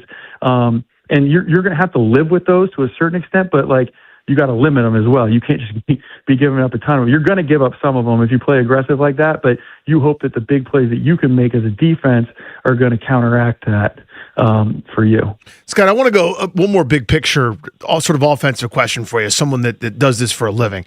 I'm old enough to remember, you and I are about the same age. I'm old enough to remember 2 teams that lined up primarily in the shotgun, or did it a lot, met in the Super Bowl last year. And now it's like, ew, you like shotgun? It's like liking the uncool thing in middle school all of a sudden, right? It's the right. Craziest trend. Now it's like it's a non-starter that people are even doing that. I think there's a place at the table for everything, but I feel like just trends are coming and going faster than they ever have in this copycat league. And B, I'd love for you to speak to that, to some of the value maybe that you can have with shotgun, because now it seems to be out of favor. No, for sure. And like you said, like, again, trends come and go. I think a lot of that is your quarterback. Like, Jalen Hurts, Patrick Mahomes from last year, like those guys, they feel more comfortable in the shotgun. I know Philly's offense, they struggled this past year, but last year they were pretty efficient. Obviously, they were really good at running the ball, again, out of shotgun, but they still did it. And then the same thing with Kansas City. Like, you just want the ball in Patrick Mahomes' hands. You're going to get in the gun. Everyone's going to play pass first against them, and then you'll pop your runs here and there, when you can. I think, but just scheme-wise, like in the league, like everybody wants the wide zone, Shanahan, McVay system where you're going to be under center. You're going to get the hard play action passes. You're getting a little bit more downhill from the linebackers because you're playing under center. I think, like, I've been in different systems where the quarterback, if you have a mobile quarterback, it allows you to play in shotgun a little bit more because the defense has to treat the quarterback as a legitimate running threat when in shotgun. When he's under center, yeah, he can run a naked bootleg, but he's not necessarily going to be part of the run game. So I think that has something to do with it as well. Like, I know, it's a big debate with you guys in Washington because Jaden Daniels, and I think a lot of people I've heard some rumblings. A lot of people would like him to play under center a little bit more. Well, he was hurt this past year, but he looked pretty good playing in gun a year ago. And again, it brings his legs more into play when you're playing in gun. And I'm not saying that he shouldn't play under center more. I'm just giving an analysis of kind of why these things happen. And I think that, like, a lot of these quarterbacks too, like, they come, especially when they're young, like they come from playing mostly in gun, and then there's a transition. Like, yeah, you want to get them under center, you want to do the run, you want to do the play action, but you maybe their rookie year, if they're playing, it's a little bit more shotgun to under center, and then the next year you're transitioning to a little bit more under center as they feel more comfortable doing that. Because a lot of these guys in college, like, they never play with their back to the defense. So if you're under center and you're coming back with a play action fake, like, you're turning your back to defense. And I like some young quarterbacks I've been around, that's an uncomfortable feeling to them because they've never done it before. They always are facing the defense, even on any type of run fake from the gun. So there's a lot to go in it, but I think the biggest thing is, like, that comfort level from the quarterback position. Scott Turner, former play caller here in D.C. What's the thing that you think teams should do more offensively? Like, I'll give you an example. I always have said, throwing the ball to running backs is just an underused asset to me. Like, in space, scat back, check it down, let him make a play. Tom Brady made a killing doing that with, name the running, Deion Lewis and James White and Kevin Falk. What's something you think just generally teams should do more of on offense? Yeah, my biggest thing is I think you have to push the ball down the field more. Like, I think you have to get the ball thrown, over, 15 yards down the field and make these guys cover. Now, you got to protect up front, and that's where the play action gets into it. That's what where we're talking about, like Seattle has done a good job of the play action and creating explosive plays. But like, I think that, a lot of the times the DBs can struggle to cover. There's a lot of rules as far as them not being able to grab. There's a lot of really talented receivers, and I think the ability to push the ball down the field and not like take the defense off the hook. That's where, I think that, a lot of times as an offensive coach or just in meetings I've been, you'll talk yourself out of it because you're afraid of what might happen negatively, but then you end up putting yourself in a box, and you only make the defense cover a certain area where, you can make them uncomfortable by pushing the ball down the field, not being afraid of an incomplete pass, getting to 2nd and 10. But I think that's the one thing, just off the top of my head, I would say that needs to happen more is the, that really pushing the ball down the field and not being afraid to do that. So, Scott, the follow-up to that, then it feels like defensive coordinators and defenses got tired of that happening to them. Like, they got tired of being on SportsCenter or NFL Network or whatever, and a guy getting chased in the highlights. It feels like everything now was to prevent that. Yes. Yeah, and I think that a lot of times off the play action pass, like that's where, you just got to trust your quarterback and call it, because if you come off the fake and everybody pushes deep, throw the ball to the back and they tackle them and it's a 6-yard gain. If I'd always joke if like we ran the ball and got a 6-yard gain, our two line coaches are chest bumping each other on the sideline. And if you throw a check down, everyone's like, oh no, check down Charlie. Well, I mean, 6 yards is 6 yards, So the training of the quarterback where you got to trust him that, hey, if it's not there, find your check down, find your outlet. But just being not being afraid to call it is kind of more of the issue to me. Does that make sense? Yeah, absolutely. Scott Turner on Grant and Danny. 2024, you were with the Raiders during the draft process. I don't know that you guys were necessarily desperate for a quarterback, but you were picking in the top 15. I'm imagining they had you evaluate those guys. How did you rank the QBs that came out in 24? So we really did want a quarterback, and we just picked 13th, and 5 guys, I think it was 5, went before we were able to pick. 6 in the top 12. 6, yeah. Because you guys, Brock 6. Bowers is a hell of a pick. All 6. We picked Brock, which is great. So again, I'm not going to give you revisionist history. I'll tell you my honest ranking. So I liked Caleb. I was with everybody else. I mean, I think he was pretty much unanimous. Number 1. And then I had Jaden slightly 2, right before Drake. And I kind of went back and forth with them. But I felt like Jaden played better, obviously, his last year, and felt a little more comfortable with him. And then Drake. And then I was a big fan of Michael Penix. So I know the injury part of it. And that part's tough. The reason I really liked him was every single one of their games, like they put it on his shoulders. He was, they either won or lost based off what he did. I mean, they threw the ball almost every play. And there's something to be said for that. He elevated both programs he played at. And again, the injury stuff is tough, but is purely as a film evaluation. That's where I had him ranked. And then Bo Nix, and then JJ after that. So that's how I had those guys ranked. But like I actually had the top 4 a little bit higher, and then I felt like there was a little bit of drop off after that. Now Bo Nix has obviously played really well. I probably should have had him a little bit a higher opinion of him coming out, but that's how I had it at the time. One more in the Super Bowl for me, Scott, just thinking about it. I always love when you get, a great offense against a great defense or vice versa, or kind of something in between. But here, I don't quite have that, like, one side of the ball is excellent versus another side of the ball that's excellent. It just feels like everybody's pretty good here. What do you think is going to decide this game ultimately between these two really good teams? So I think both defenses are excellent. And the other thing, and I talked about it, I don't know, I was on my sister, I'll get a quick plug, my sister and my dad's podcast, Family Business, that I was on, and we talked about the Super Bowl. And the one thing I said that's not being talked about, and people don't talk about it much, is both of these teams have elite special teams. So, obviously the Ram guy muffed the punt, and that's what was a big factor in the NFC Championship game. But both of these teams are they fly around on special teams. They don't give up a lot of yards. So, you see the opening kickoff of the divisional round game with the Seahawks against the 49ers set the tone for that game. So I think there's going to be a big play on special teams. It's going to help to decide the game.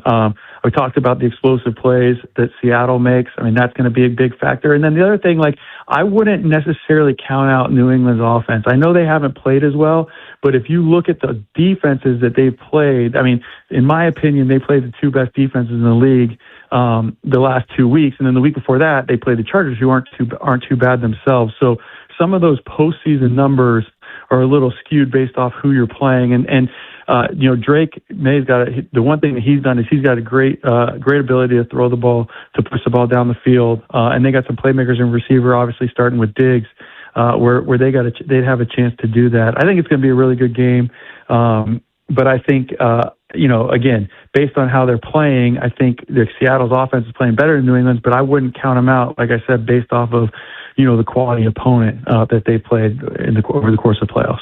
You guys know whenever we have an offensive coordinator and play caller on the show, how I end these conversations. This is your favorite bet. All right. So Scott Turner has called many a play into a helmet. So I want to go round the horn here. First, Ryan generally does the worst job at this, so we'll start with him. So, Scott, I want you to give us a play call as if you're going into the helmet, and then they've got to repeat it back in the huddle. You get what I'm saying here? Yep. All right. So, Ryan, you got your green dot. You got your helmet on? Yeah, I'm good to go. I'll give you like a medium one. It won't be too bad. So it's buzz right, late flipper, waggle 3, deep 288 cloud. Bars right. Nope. Late flipper. He botched it already, didn't he, Scott? It was buzz. No, he's good. He's good. I thought he said You bars. said buzz. Didn't you say buzz, Scott?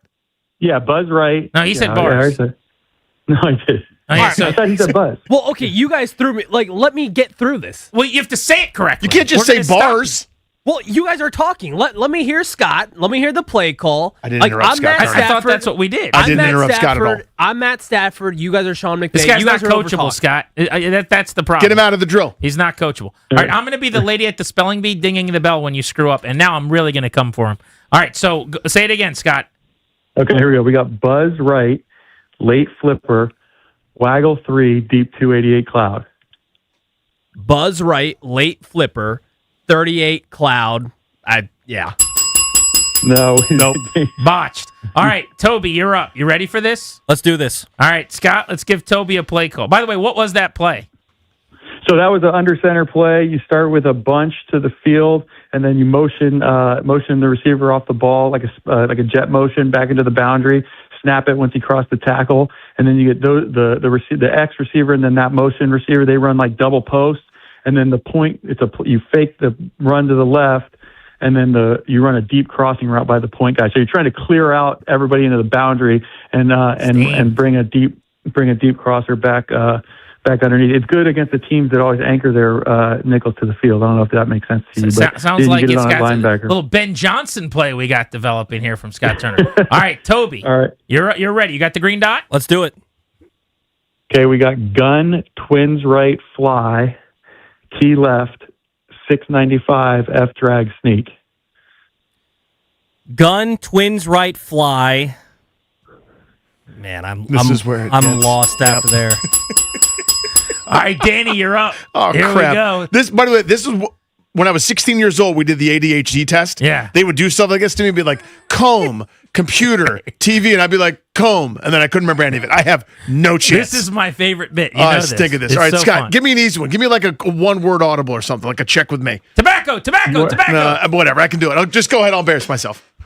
All right, here we go. We got gun change to twins left, key right, 086 Y mesh, swing. Gun change, key left, division right. The Division 2, Tom Clancy's Division 2 video game, Destiny 2, Borderlands 4 I'm currently playing. All right, last one we got Darius. So, Scott, give me one more play here. What do you got?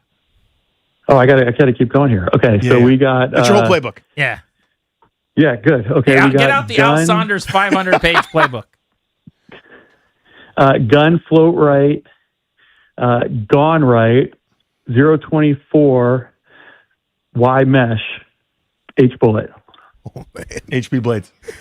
I thought I had it, and then once I got to the second You're not portion, even I was like, trying. yeah. So you know what I like about this? It does sound like you're essentially telling every player their route with the word. Like when you go through Y and H, like they're being told. So everyone just got to listen for their thing, right? Yeah, this is an argument that goes back and forth, and I've been in both sides. And like a lot of those plays, like the last 3 plays, I told you, like we have a code word for it. So like we could call it. I just wanted to give you guys the full play, so to make it harder on you. But in like 2 minutes, you can just say what.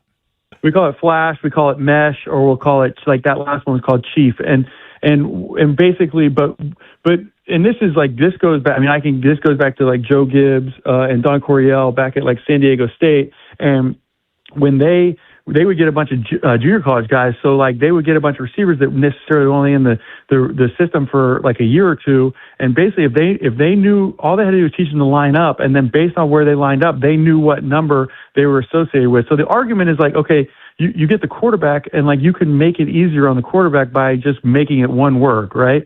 But if you make it one word, now it's just rogue memorization, and everybody has to know, like, all right, what does mesh mean, or what does chief mean? But then but the quarterback's supposed to be the smartest guy on the team. So if you give out the whole play call, like, yeah, the quarterback's got to enunciate that, and he's got to call it in the huddle. But you're telling every single person what it is they need to do, so then they can go get lined up, and then they can play fast. And there's a balance, and like that's what I said. Like those 3 plays I gave you at the end there, those were like standard plays. They were in our 2-minute. You run them all the time, so everyone knew those plays. So like we could just use the code word, and it wasn't an issue. So could I on a 2-minute, I could just be yelling out to the receiver like flash, flash, flash. Yeah, we would say like like twins right key left would be like the code word. That would be Toyota. We'd say Toyota flash, and then everyone knew you're going to line up in twins right. It was the key left was the protection, and then flash was the route combination, which is 695 for this. Oh man, this is my favorite bit. This is your favorite bit. I mean, I could just this is my happy place. Just hearing these. Yeah, very good, Scott. It's fun, man, having you on and chatting ball. We'll do it again soon, hopefully. Thanks very much, and I know there's a lot going on, and I'm sure you're talking to teams and everything. So best of luck this offseason. Thank you, Scott. Yeah, just trying to figure out what's next, man. But yeah, really enjoyed it, guys, and thank you. Absolutely. Appreciate you, bud. It's fun. We'll do it again. There's Okay, Scott Turner, cool. former play caller here in D.C. with Washington before they were the Commanders, or maybe during when they were the Commanders. Part of the time they were. Were they I the think, football teamers? Hey, Anthony Davis is a wizard. I know that. Grant and Danny. More on that next on The Fan.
Week stunner Anthony Davis, the 10-time NBA All-Star, has been traded to the Washington Wizards. So the Wizards are acquiring a future Hall of Fame big man. The Mavericks are getting back some players, a couple of young players, but 2 first-round draft picks and 3 second-round picks. But let's look at AD going to the Wizards now. He joins Trae Young, who they just acquired, the multi-time All-Star, formerly the face of the franchise of the Hawks. But Alex Sarr, Keyshawn George, Trey Johnson, Bilal Coulibaly, Bub Carrington, they've been building the last few years, but clearly the deconstruction phase in Washington is over.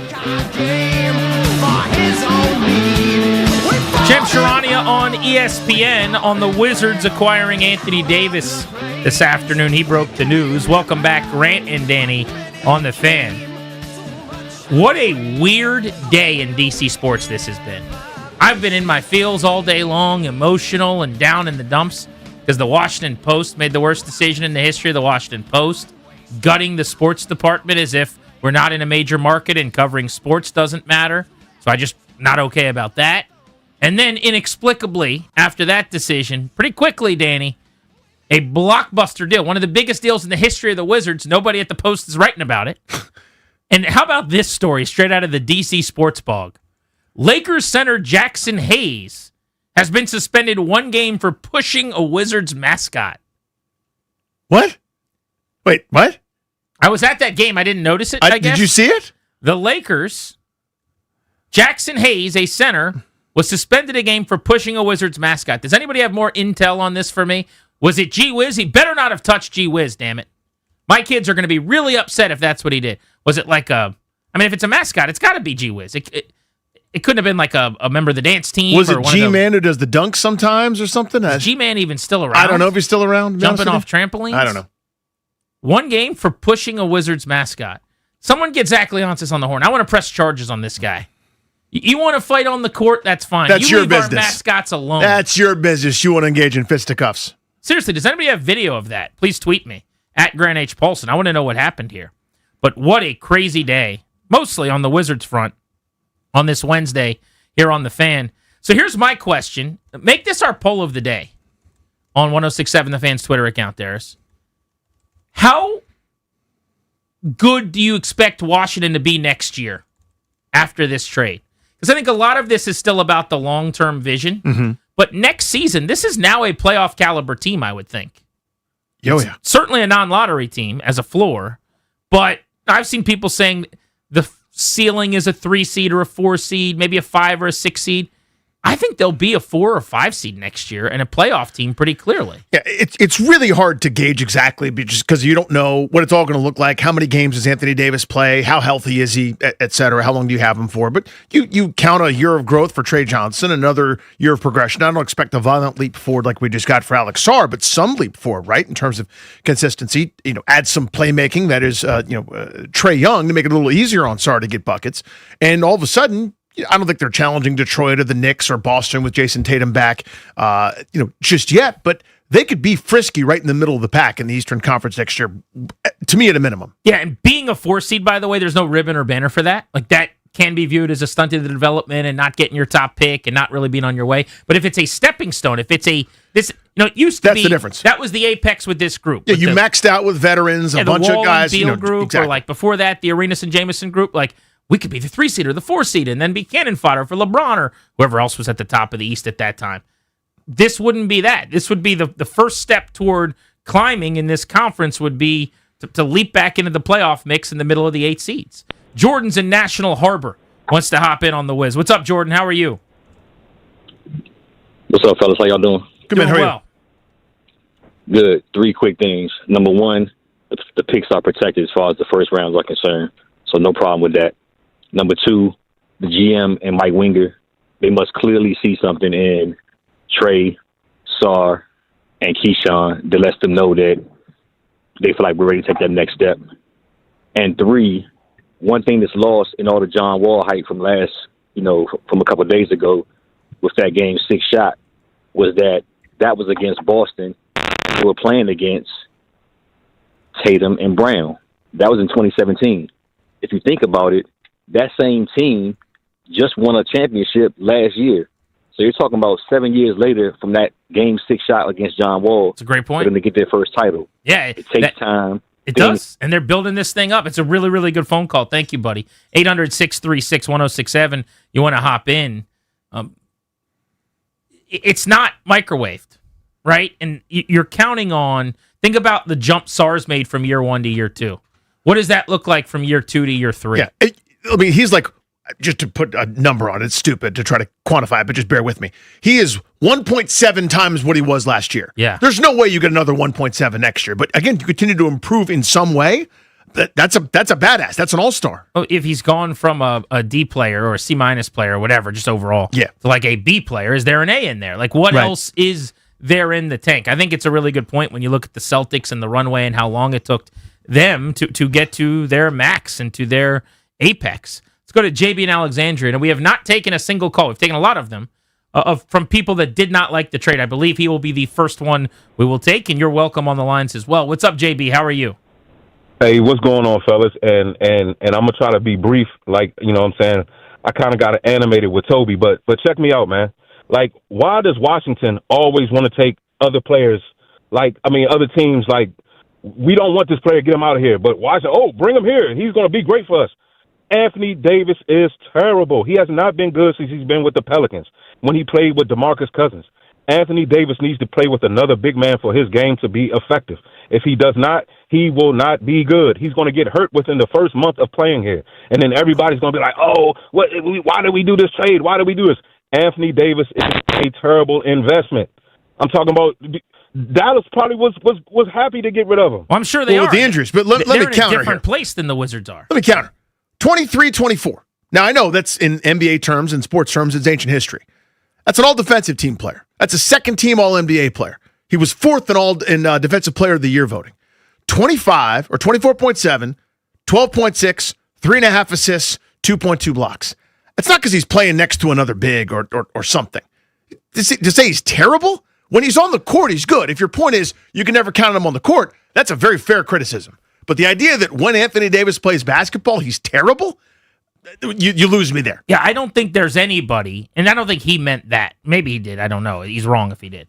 If your take is when he plays, he's not good, this is a guy that averaged over 20 points and over 11 rebounds in the games that he played. There were 20 of them this season. Last year, in the 9 games that he played for Dallas and the 42 games that he played for the Lakers, so over 50 games, he averaged 25 points and 12 rebounds, right? So the notion that a 25 and 12 guy a year ago and this year a 20 and 11 guy in a small sample would have gotten better, not worse than that probably.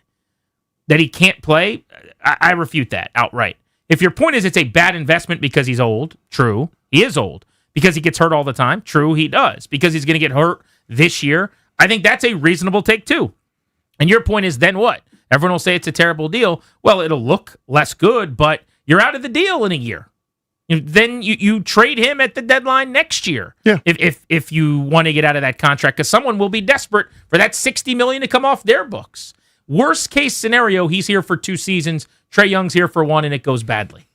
And you just have a couple of guys that underachieve as superstar names in your building, helping your young guys develop, play more competitive basketball. That's the worst case scenario. Yeah, I'd agree with you if they had to give up Trey Johnson or if they had to give up this year's top 8 protected pick. DeBonsa. Yeah, if they had to give up a star. They didn't. They gave up pieces that were on the move anyway.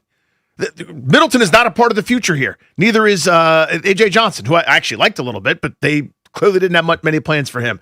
You didn't lose anything. Double Play is next. What's going on in our lives? Nothing to do with sports. We're blitzing at 4 o'clock on Anthony Davis is a Wizard Day on Grant and Danny. Hey, it's B. Mitch here. Don't get caught in the cold with an outdated furnace or heat pump. Rude Pro Partners have access.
Welcome back, Grant and Danny on the Fan. Coming up at 5 o'clock, we'll talk to Mike Pereira, former NFL official and head of officials, now Fox's lead ref analyst. We'll talk rules and some potential moments that could be an issue in the Super Bowl in terms of close calls and what officials have to be mindful of. Looking forward to chatting with him in a little over an hour. It's time for our double play, driven by your local Washington area Honda dealer. Now's the time for a great deal on a new Honda. Visit your local Washington area Honda dealer today. It's time for the double play. I went to Jetty's this afternoon. I had a meeting in kind of upper northwest, not far from where it is on MacArthur Boulevard / Foxhole. Actually, whatever. I think it's on Foxhole. It's not important. I had a cheesesteak from Jetty's. Cheesesteaks, man.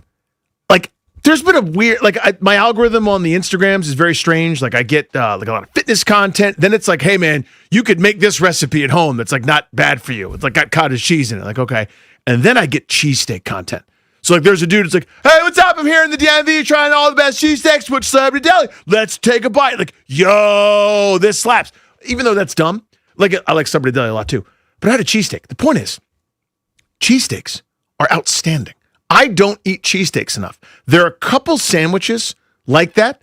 Every time I have a Reuben, I go, why don't I always eat these? These are fantastic. This is such a great sandwich. Cheesesteak's the same way. Dominant cheesesteak today. I find cheesesteaks to be one of those foods that are so heavy. Yeah. They stick with me. Yeah.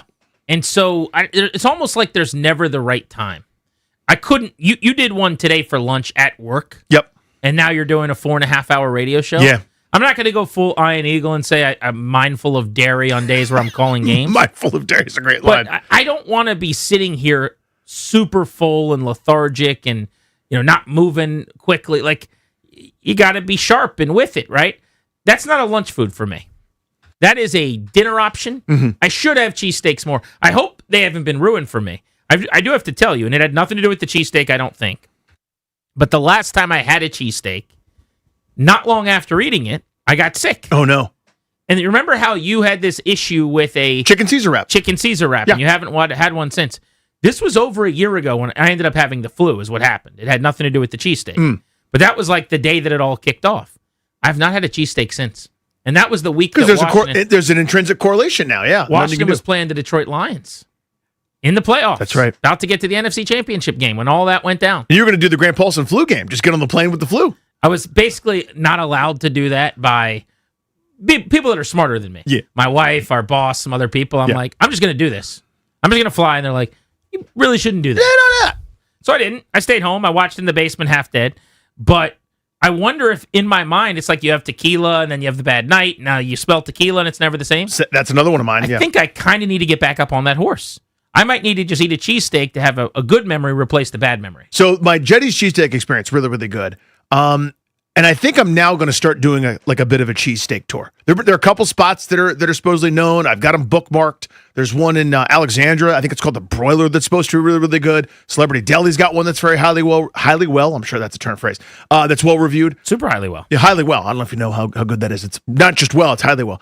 I'm going to start doing like my own little cheesesteak tour personally, and I'll tell you all about it. Are you going to do content like one of those guys who over talks about the thing that you're like traveling around to eat? I just don't think I could do that because I've got so much shame in me. Do you know what I mean? Like, I feel so embarrassed. Like, I can't imagine, like, videoing the food and then, like, videoing myself eating the food and making, like, sounds. Like, just... Like, I mean, you do that in other ways. Why is food... Like, what is it? You have something... There's something about me. You always say, I have this thing about hair, which is true. Yeah. Haircuts, people getting a haircut. There's a lot of stuff there. You have no problem working out and posting it or, like, saying what you did that day or, whatever. Why is it such a bad thing when you post your food or someone else posts their food? I don't know. You've diagnosed something correctly, by the way, about me. You're 100% right. This is my... Like, if you get dressed up and you're in a nice suit, you're going to take a picture. There's a picture being taken. And by the way, not a Joan. You Every should. time. Like, you look great. Mm-hmm. But for some reason, the food thing, it's not only being bothered by other people, taking a picture of their plate. You think it's like this terrible thing. You would never do it. You are 100% correct. Why? By the way, you have gotten to the bottom of that one. It took a little while, but Detective Paulson with your monocle and your that's interesting. I got something. Yeah, with a little paper, like what do you call it, like tweezers and putting little stuff in an evidence bag. You're 100% right about that. I can't stand young people and food content. I'm not about it. And so I think there's a fear of hypocrisy or something where you're like, I'm not going to do anything food. Yeah. I feel like I even like if I was inspired to start doing something, it's so cringeworthy to me that I couldn't do it. I got no problem with food bits. Speaking of food bits, Friday at 3 p.m., the 106.7 The Fan, Grant and Danny, Super Bowl Sunday snack draft. We will be discussing all of the great foods that make up a Super Bowl big game spread, and we will be having a draft at 3 p.m. I believe we're in works. We're negotiating, like the Capitals trying to get Artemi Panarin, who was actually not traded to the Capitals, but to the Kings today. We're in the works of having the Great American Restaurants back in for a big old silly food drop. In the words of Al Michaels, here we go. To celebrate the draft. Could be very fun for the boys. Beltway Blitz comes your way next. We will cover the Wizards. Anthony Davis is coming to town in a blockbuster deal that has been the biggest story in sports today. That'll kick off the Blitz. We'll also talk Super Bowl and Commanders next.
but it's what worked. It's why they were able to get Anthony Davis.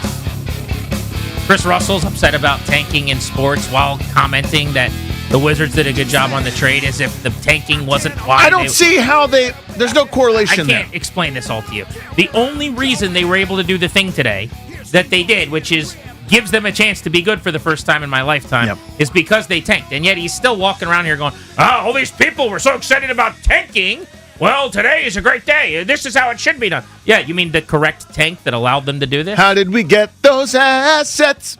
Grant and Danny, exclusively sponsored by the law firm Kanduri and Murray. They won't tank. Estate planning, elder law, real estate transactions, probate administration. The returners are always there to protect you and your family's assets. Schedule a free consultation with the team today by visiting kmlawyers.com. And be sure to let them know that we sent you. That's kmlawyers.com. We have not talked much football. Super Bowl week Wednesday ahead of the big game. Commanders news to get to as well. I still want to talk about what's going on over at the Washington Post. All that's coming up on the show. We'll be here until 6:30, but there's been a lot of Wizards reacts, as there should be. Anthony Davis, one of the biggest blockbuster deals in team history, maybe the biggest star to ever be moved to the team. I mean, this is not, a Ike Austin situation. You know what I'm saying? This is different. The NFL, the Commanders coming up on the Beltway Blitz. Let's start on the hardwood. The Washington Wizards. Josh Robbins covers the team for The Athletic, joins us now. Josh, what was your reaction when you saw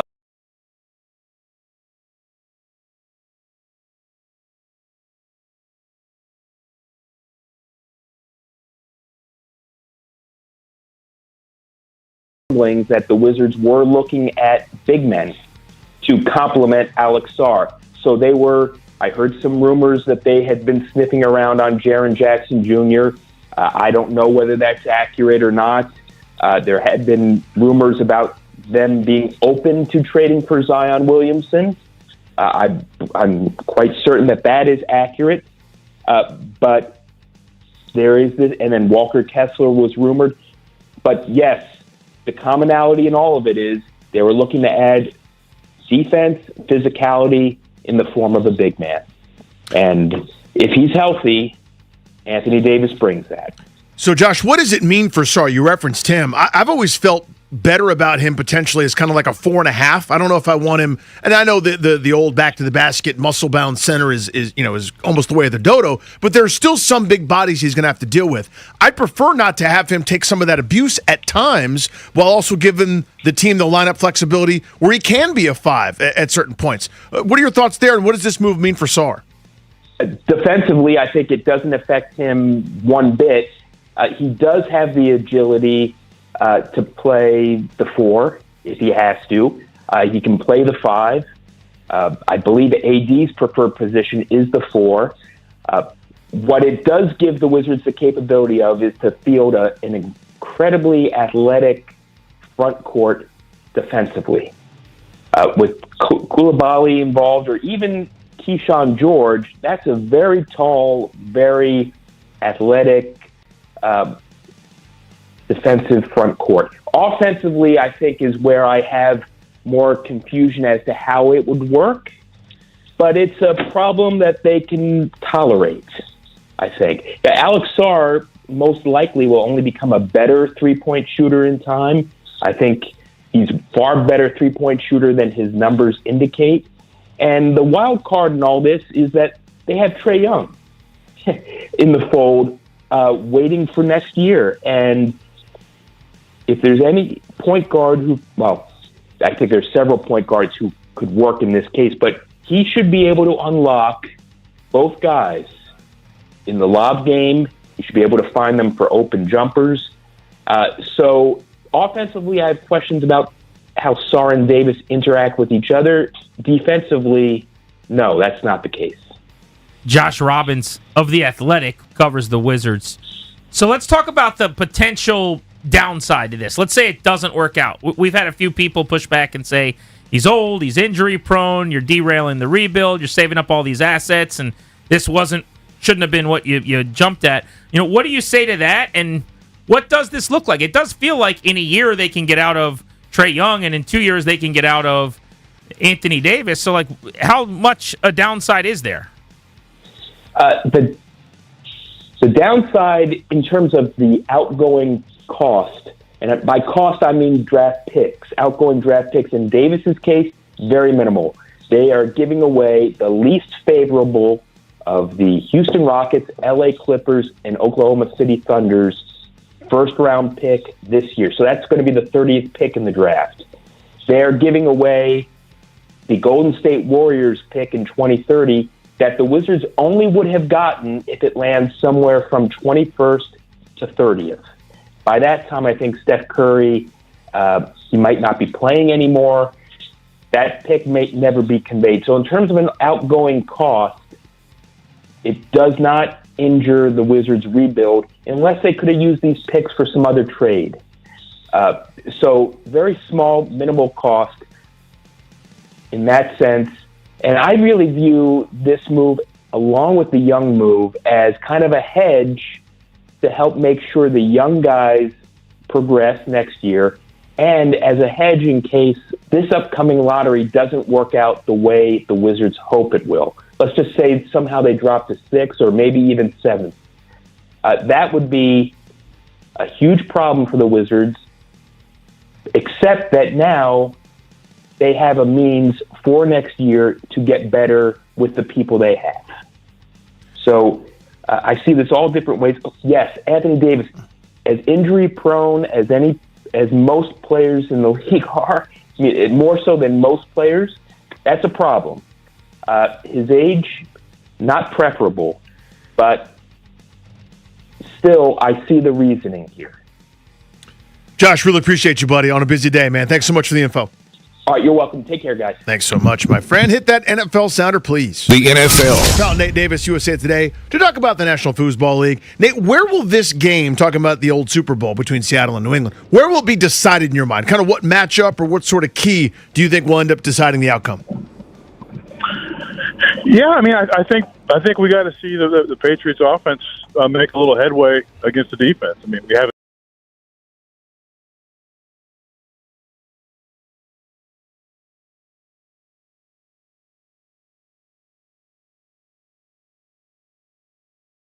And then kind of pulling in some damaged teams in the playoffs and all teams with good defenses. So I think the New England offense is going to need to show that they can show up and do some of the damage they did during the regular season against what was maybe the best defense they'll actually see all year on Sunday.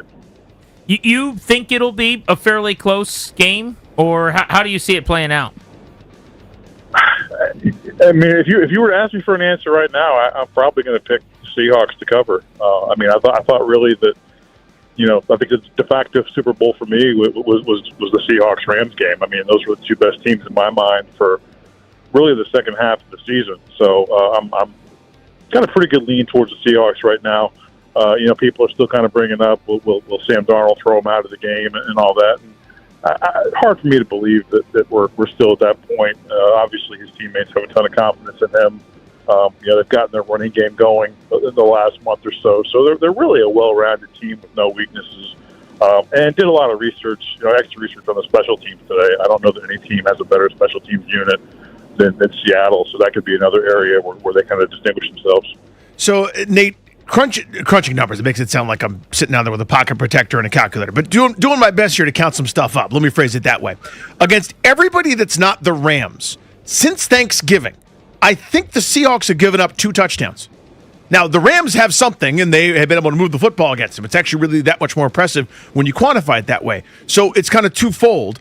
A, just your thoughts on how good the Seattle defense is, and B, what do the Rams do that maybe McDaniels and company could be looking at and saying, maybe we could replicate some of that? Well, I don't know if they can replicate Puka Nacua. I don't know if they can replicate Devontae Adams, Right. But I certainly don't know that they can replicate Matthew Stafford. And I know Drake May is right at the forefront of that MVP conversation with Stafford, but I mean, to me, that wasn't a very close vote. I mean, certainly not the way I voted it. So, I had a chance to ask Mike McDonald about that after the game in Seattle, and he kind of shrugged it off, and it didn't really bother him. I mean, they're only concerned about scoring one more point than the Patriots, so he wasn't especially upset that the defense didn't look great that day, and then certainly some defensive players told me that Sam Darnold bailed them out in the NFC Championship game. But yeah, I mean, like you said, I mean, look at what they did to San Francisco twice. and really have been dominant against so many of these teams. And I mean, ironically, they're even winning in spite of themselves. I mean, that the fourth down against the Rams where they're trying to go ahead, and DeMarcus Lawrence kind of has the mental error and peels back when he should have been rushing, and they end up covering the main read there. So it seems like it's all kind of working in Seattle's favor right now, including a little bit of good luck. What do you make of the 10 head coach hiring cycle that came and went, and basically where it landed in terms of who's in, who's out? I mean, I was surprised it was as broad as it was. I mean, we knew we'd have the 2 openings going into it. I kind of thought we would maybe get up to 5. I was pretty shocked that it got up to 10. I didn't think you'd lose both Mike Tomlin and John Harbaugh in the same year. So that was a shocking aspect to it as anyone. But I mean, it just kind of is indicative of the way the NFL is today and how little patience owners have, and kind of a league where a couple owners see what a couple others are doing, and they're compelled to kind of follow suit. And, if this team needs its own head coach, then maybe I should get one too. And certainly there was a pretty good pool of guys this year, as it turned out, when you have guys like Harbaugh and Kevin Stefanski joining the pool. But I was just surprised that there was as much turnover as there was. I really kind of thought it would be limited to 4 or 5. It would be smaller this year than it usually is. Usually it's 6 or 7 guys. So to me, 10 was a crazy number. But we're also, we know it's a copycat league, and we're going into a Super Bowl where you got one coach who's in his first year with a team, one coach who's in his second. So I think these guys all know going in that the era of the 5-year plan and all that is long dead. And there are opportunities in this league, with parity being what it is, to turn programs around in a year or 2. Nate, my last one for you is, for a while it was basically, are you under 35 with a good chiseled jawline and a flat top, and did you know Mike Shanahan at some point? That was the entire coaching pool, right, for offensive minds. 2 defensive guys are meeting in the Super Bowl. And that's almost, I don't want to say it's a trend, but there is a trend line here going where people aren't as afraid to hire the leader of men, defensive mind, maybe than they might have been a couple of years ago. Maybe in response to the offensive hirings that were kind of the rash of the league a couple of years ago. Just what's your take on that? Yeah, I've been asking about that, and I think you're onto something there, Danny. And I think also the Seahawks kind of zigged when other teams zagged, and they knew they were in a division with Kyle Shanahan and in a division with Sean McVay, and decided let's go in a way where we can counter these guys, and we're not just trying to keep up with the offenses in San Francisco and LA, and certainly he's going to have a bit of a challenge next year when he has to place Kubiak, but he's shown growth, and he's shown that he's a masterful defensive mind, and I think that they're set up for the long term, and certainly having John Schneider up there calling the shots. I saw something crazy. I think he's the first general manager ever to take 2 teams to a Super Bowl and have completely different roster for both, like no carryover at all. So give them all the credit in the world organizationally for doing what they've done. Nate, thank you. Good catching up. All right, guys. Talk to you soon. Thank you, buddy. All right, let's localize the football convo. The Washington Commanders. Talk to our buddy Eric Bickle. Eric's on a brand new radio program. They're hot right now. And they Hot. are really scorching. Just crushing it. The Sports Junkies The is the Sports name. Junkies. Remember the name. I'm not joning because I'm super emotional about this, and I'm so mad about it. You guys outlasted the Washington Post sports section. I would not have had that in the office pool 20 years ago. Yeah, it's crazy. I feel bad. I don't even know. I'm kind of speechless. I don't really know what to say about it other than I based my entire childhood and most of my adulthood reading that thing. It kind of set the tone for my life. I've dedicated my life to sports in a lot of ways. I have so many buddies that was the tone setter. That are pummeled, like just out of gigs today. It's awful. We appreciate you hopping on. I do want to say, I was told that Toby, while he was getting Eric on hold, may have been chopping it up about the golf swing a little bit. Oh. Was Toby critiquing the golf swing? Oh, no, Eric. Was he going in on your swing? No, you're just asking me a question. I have Toby some Sands over there? quirkiness to my game. He was just asking me some questions. It's all good. But were they probing questions? Like when my wife asks me a question, she already knows the answer, Eric. You know what I mean? Yeah, no, I don't think you knew the answer. Okay. But He probably is desperate to talk golf, and he's in the wrong room right now. So he's like, "Oh wait, this guy, I could talk golf with him." I mean, I was so obsessed with you guys that I started playing a video game that I knew your son played, so maybe we could have some conversation. So I get it. Hold on, didn't you and my son play together at some point? Just once. I was beneath him. He was so much better than me. He was so bored. I'm sure not anymore. I'm sure you'd smoke him. EB, what should we? First, I was going to ask you about the Commanders, but how about Anthony Davis? You believe it, dude? It's been a long time since the Wizards were an A topic on these programs. They've been carrying us today. I know. It's really bizarre. I mean, listen, I'm thankful that they're going to kind of swing. I mean, I said earlier, I've been saying it for weeks now. Next year, I don't care. We got to win. We got to start trying to win. We can't stop we got to stop trying to lose the games in the fourth quarter. I mean, they've got a great young core. I'm actually really buying in. I'm not a tanker, but I love these young players. They've really done a tremendous job. The only thing I'm a little torn about is, you look at Anthony Davis' playing log over the last 7 or 8 years. It's shocking. He makes Zion Williamson look durable. But he's an unbelievable player. He and Alex Sarr, if they're out there healthy, defensively, and, we kind of goof on Cakes for his love of Bilal, but Bilal's a hell of a defender. We might actually play some defense for the first time in, my entire career. It's exciting, but I'm a little torn on it just because, is Anthony Davis going to be available? If he's available, it's A++. I love it. He's available because there's a wrinkle, because he's hurt all the time. And my point, just as a longtime suffering Wizards/Bullets fan, is usually this was Ernie Grunfeld going, well, we can't make any deals, so we're just going to give Jan Mahimi 4 years, and Andrew Singleton gets 4 years, and we just can't figure it out. This is a really 1.5-year potential deal where if he opts into his player option a year from now, you have a great expiring deal or a trade chip and an asset. If it doesn't work, that's not a big deal, but this is a high-ceiling, lower-commitment move. They used other people's picks to do it. I'm over the moon about it, but I get the skepticism when you just kind of look at it on the surface. Hey, off-injured player coming here, right? Yeah, no, listen, I'm excited about it if he could play. And then if he can, I'm sure maybe they can figure out some way still where he's an asset to people in the way of the cap management, et cetera. Listen, it looks like they're going to try to win games next year, and I'm all about that. So I need that. So I'm excited about it. Eric, I only play golf once a year at a charity event with my buddy Jermon Bushrod, every July or August. So I don't know anything. Yeah. But Danny told me your stance is way too close. No, what do you say to Danny? No, I didn't say that. I know. It's a drill. It's what I was telling Toby about. So my closed stance, it's a bowler drill. It's based on a stack and tilt philosophy, which I studied. I told you it's stack and tilt. I told you he did say that. Stack and That's so tilt. frustrating that you were right. It's a stack and tilt drill and philosophy. It helps sequence your body, helps prevent you from humping the ball, keeps you inside You the don't ball. want to hump the ball. I've done that. We know. Danny knows. You don't want to hump the ball. And then the beauty of it is, since you've asked me, is it's a drill that you can not only just use on the range, you can actually play with it. And as an example, if you ever, and I know you guys don't, but if you ever stumbled onto the Champions Tour, you watch Rocco Mediate, who won on the regular tour and Champions Tour, he plays that way. He plays with that closed stance. And I've been playing that way for the last year and a half. And actually, it's kind of hard to get out of it because I just hit the ball much cleaner that way. It does look ugly, I understand. Who do you agree with? I say the prettiest tour swing right now is Tommy Fleetwood. Danny says that it's Keegan Bradley. Who are you going with? Oh, definitely Tommy Fleetwood over Keegan Bradley.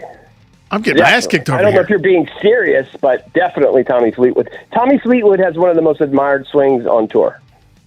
I was a Jim Furyk guy. Of it. All right, so that was actually a bit, but this is a real question. So Toby always says, literally believes, the best swing is Nelly Korda, the top female golfer. Do you agree with that? She's got a wonderful swing. She's incredible, incredible.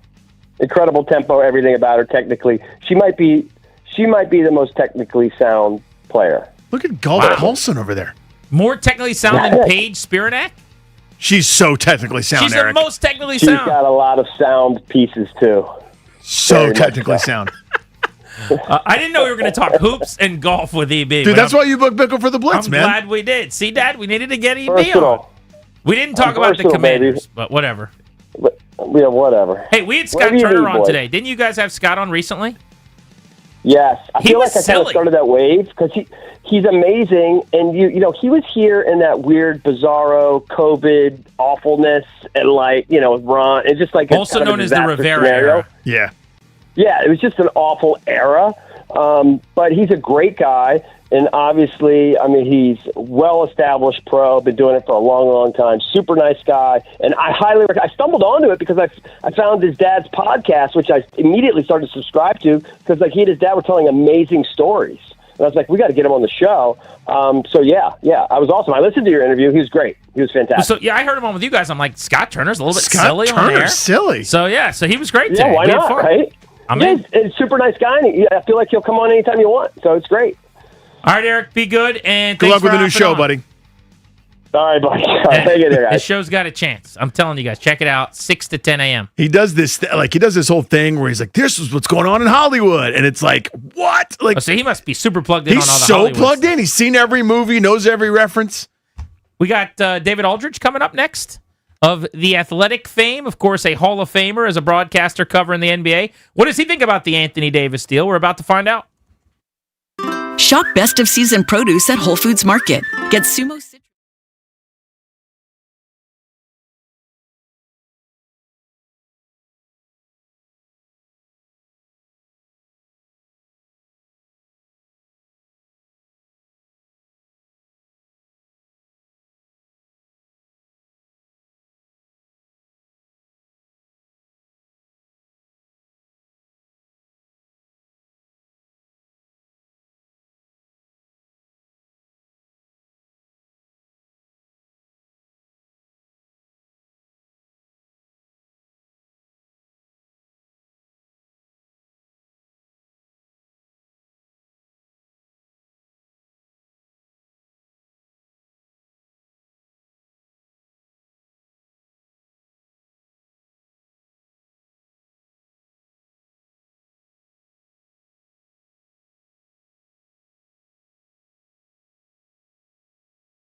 on Grant and Danny that the number one topic on our show is a Wizards basketball item.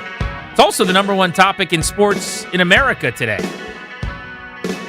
Welcome back. You're locked into The Fan. We'll take you up to 6:30 in 2 hours. A Hall of Famer is on the Ruud Guest Hotline. Ruud, the most reliable heating and air conditioning products in the DMV. David Aldridge, one of the best to cover hoops over the last quarter century, joins us now. You can read his work in The Athletic in town. David, Anthony Davis, a blockbuster trade, 10-time All-Star, future Hall of Famer coming to the Wizards. Your reaction to the deal? As surprised as everybody else. Not that they made a deal, but that it was for Anthony Davis. They had made it clear early this season that you would know what their plans were by what they did at the trade deadline. If they sat pat at the trade deadline, that meant they had something in their back pocket in free agency this coming summer that they were excited about, and they were going to go all in on that. Whether that was signing Walker Kessler to a huge offer sheet or something else, or making a big trade, they would have something in their back pocket ready to go this summer. And if they made a big move before the deadline, that meant that they didn't really think they could get anything going this summer with the 65, 75, 80 million in practical cap room that they had. Well, we see what their decision was. I mean, they clearly have said they're all in on trying to make this team more competitive. Now, I thought once they got Trae Young, they were pretty much done, at least until the summer, when they could make another move, maybe when more teams had more picks to trade or more players they'd be willing to trade. But, they went quickly to AD, which was not the move that I thought. If they're going to make a move, it'll be for somebody like Jared Allen from Cleveland, who's a good player, who fits the timeline of the other young guys. He's been in playoff series. He's a very good defensive player. He doesn't make a ton of money, but he's a good player, right? And so you go, okay, well, that would make sense. Another big guy to come in and play with Sarr, okay. All that makes sense. This is a big swing. This is a big old, huge swing, not because of what they gave up, because when you really look at it, they didn't give up all that much in terms of draft picks. But just that they're taking a chance on AD being a contributing player. And again, this is all next season. I don't think he's going to play very much at all this season, if at all. But being able to be a player who stays on the floor long enough to help your young guys get better, and that is the puzzle and the conundrum that is Anthony Davis, and it has been for years. Nobody doubts the talent, but it doesn't matter if he never plays, and that's been his problem for much of the last 3 or 4 years. He just doesn't play very much. David, Grant and I over the years got to know Mike Rizzo pretty well, and I know, it sounds funny referencing him now that he's no longer in charge of the Nets, but one of the things you always used to talk about with moves and trades, and something he did very well, by the way, for a number of years, was I always look at what's the worst case scenario, what's the bottom this can be, and if that's still pretty good, it becomes a move that's maybe excites him a little bit more. Let's go through that. What's the worst case scenario here for this move? I argue that worst case isn't too bad. Well, the worst case is he doesn't play a whole lot for the next year, and maybe you move him at this time next year, right? And he's got a player option for 27, 28 at about $62 million. That's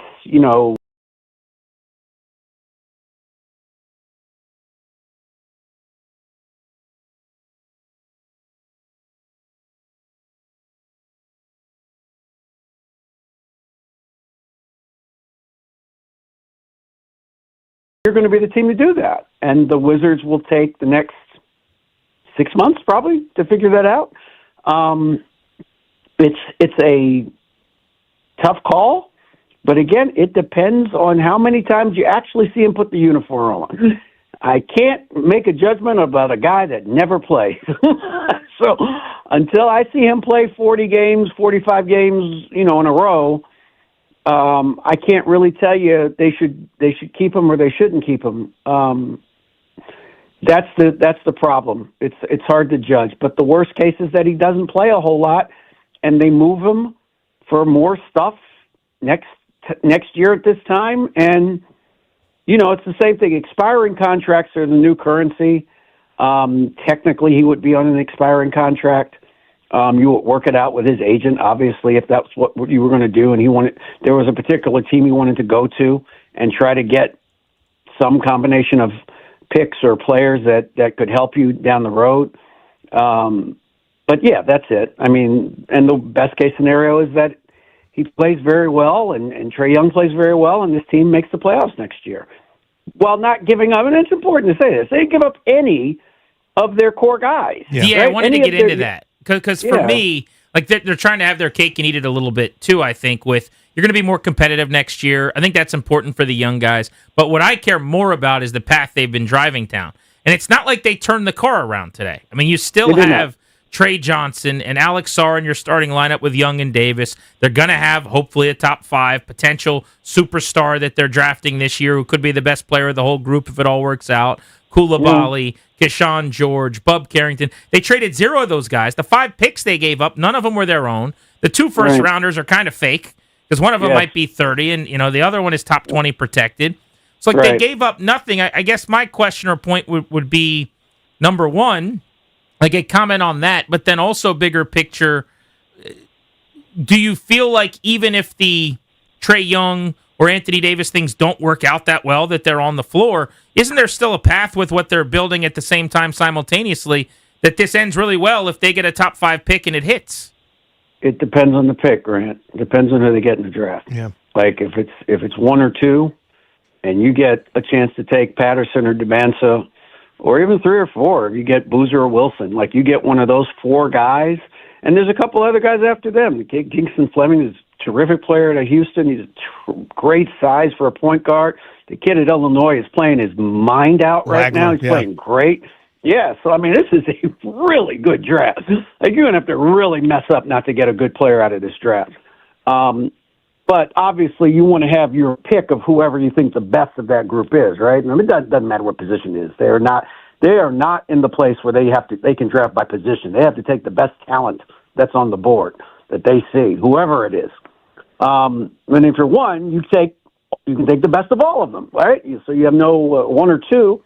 So that's what it's going to depend on. And if DeBansa and Peterson or Boozer become what everybody seems to think they're going to be in the NBA, then this isn't that big a gamble because, again, they did not give up any of their core guys.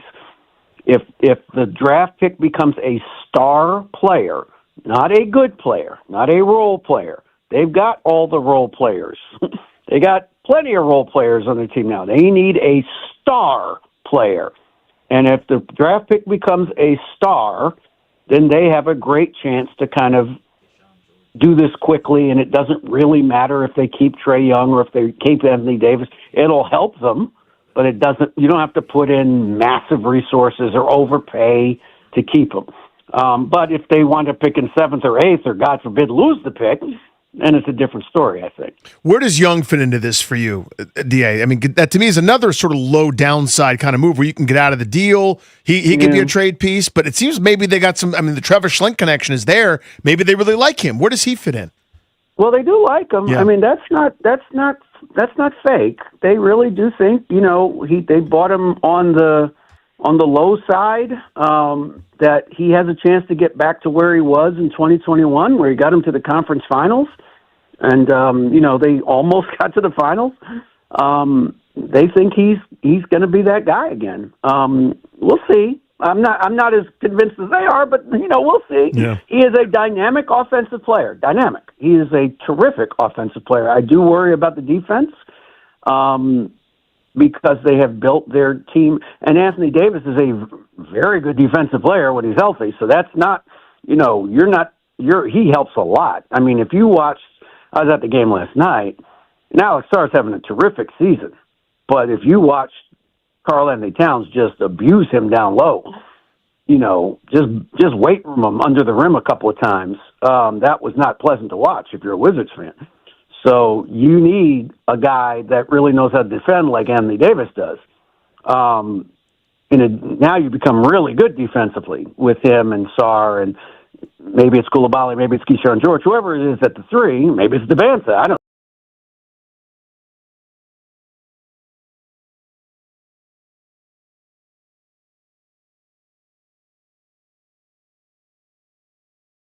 great point guard and a guy that can help not only Sarr get easy shots, but Trey Johnson and Keyshawn George and the other guys that have shown that they can splash it pretty good from outside when they get their feet set. DA, thank you, buddy. Awesome having you on. Pretty cool that a 10-time All-Star and a future Hall of Famer is coming to the Wiz. Got to be one of the biggest trades and one of the biggest acquisitions in team history. We appreciate you. Thanks, guys. David Aldridge, check him out in The Athletic. Grant and Danny on The Fan. In 20 minutes, Mike Pereira of Fox NFL coverage, of course, the longtime NFL official, will join us to talk about some rules going into the Super Bowl. Next, it's official. It does look like Cliff Kingsbury got shut out and won't be calling plays in the NFL next season. What does that mean? Talk about that next.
Back live on The Fan. You're listening to Grant and Danny. We'll talk to Mike Pereira coming up to kick off the 5 o'clock hour on G&D. Appreciate everybody making the show part of your day. We've been talking the last few afternoons about the possibility with OC jobs drying up one after another. Yep. The music stopped and we ran out of seats here. Cliff Kingsbury might not get a gig this offseason, which is staggering when you think about the fact that there were 10 head coach openings. There were 21 OCs hired in this cycle. I mean, we were talking mid-season and then late in the season about the possibility of losing Kingsbury because we thought it was such a bleak opening in terms of candidates. You know, it was going to be such a bad cycle in terms of offensive-minded play callers.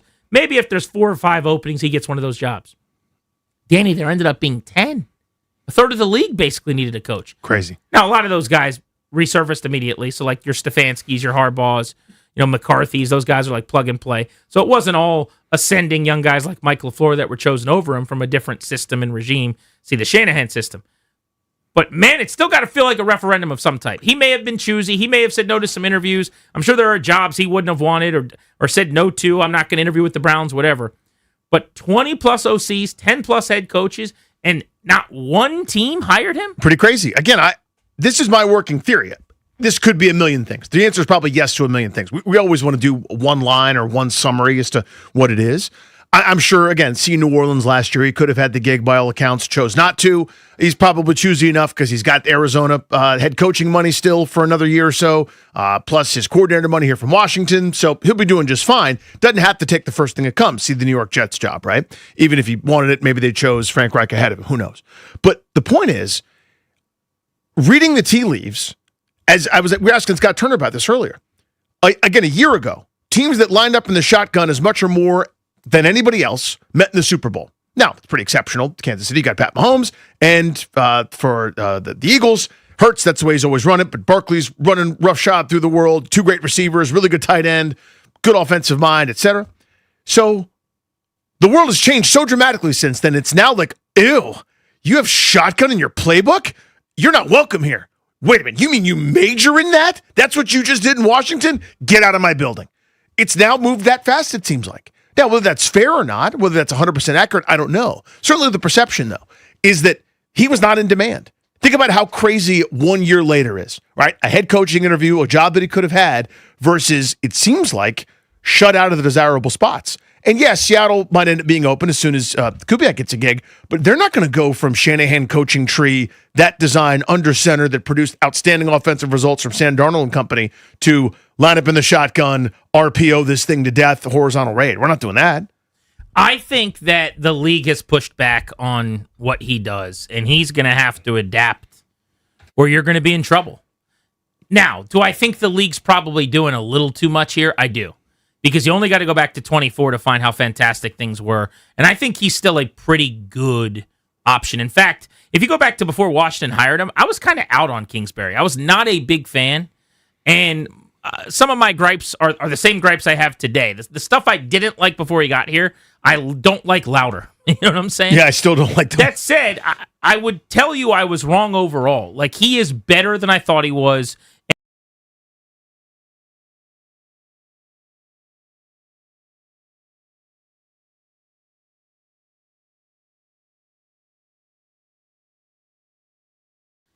You need to probably huddle more than 23% of the time, man. You know, you probably want to play a little more situational and complementary football. Otherwise, a lot of these defensive-minded coaches don't want a whole lot to do with you.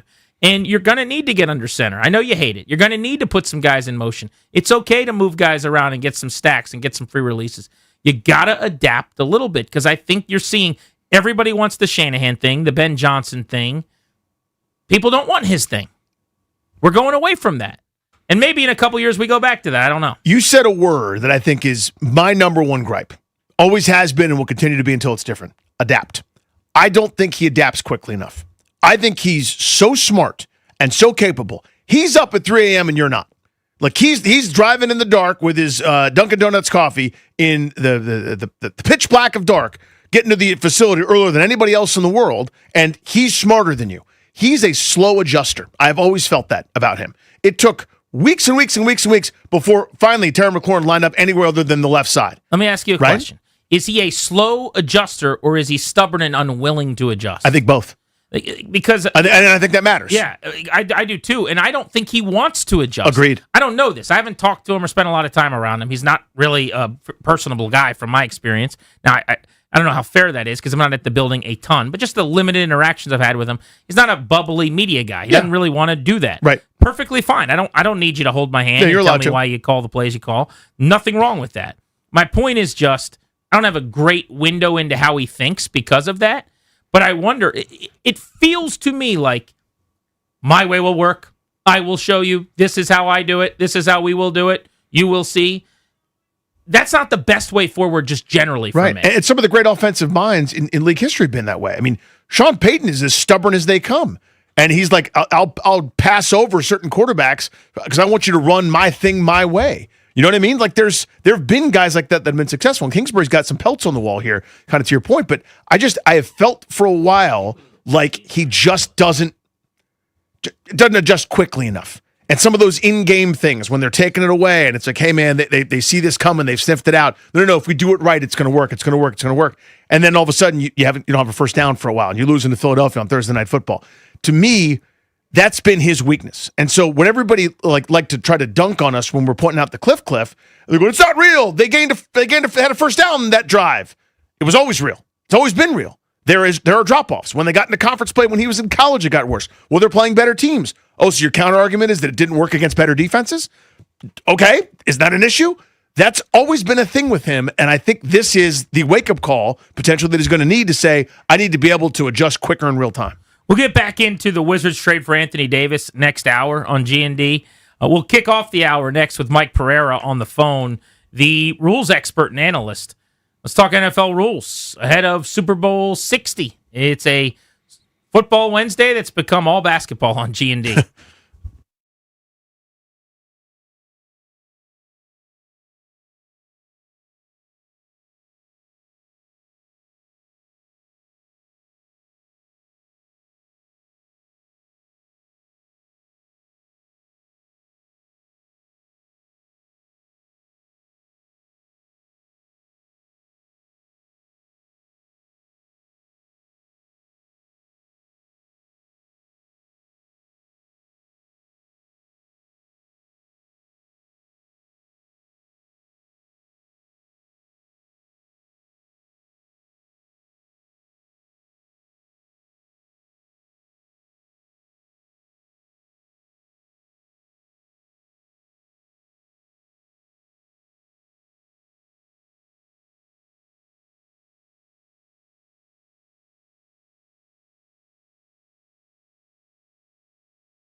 I'm not a steak frites guy.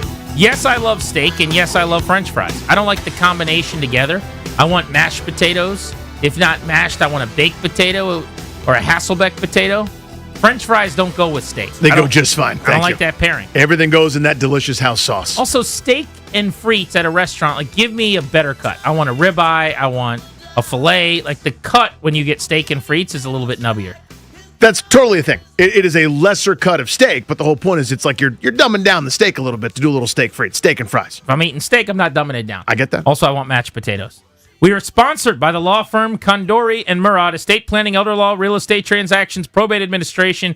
Danny, their attorneys do it all. They are quite simply the best. Make sure that when you go see them, all right, you visit kmlawyers.com. Be sure to let them know that we sent you. That's kmlawyers.com. Schedule your free consultation today.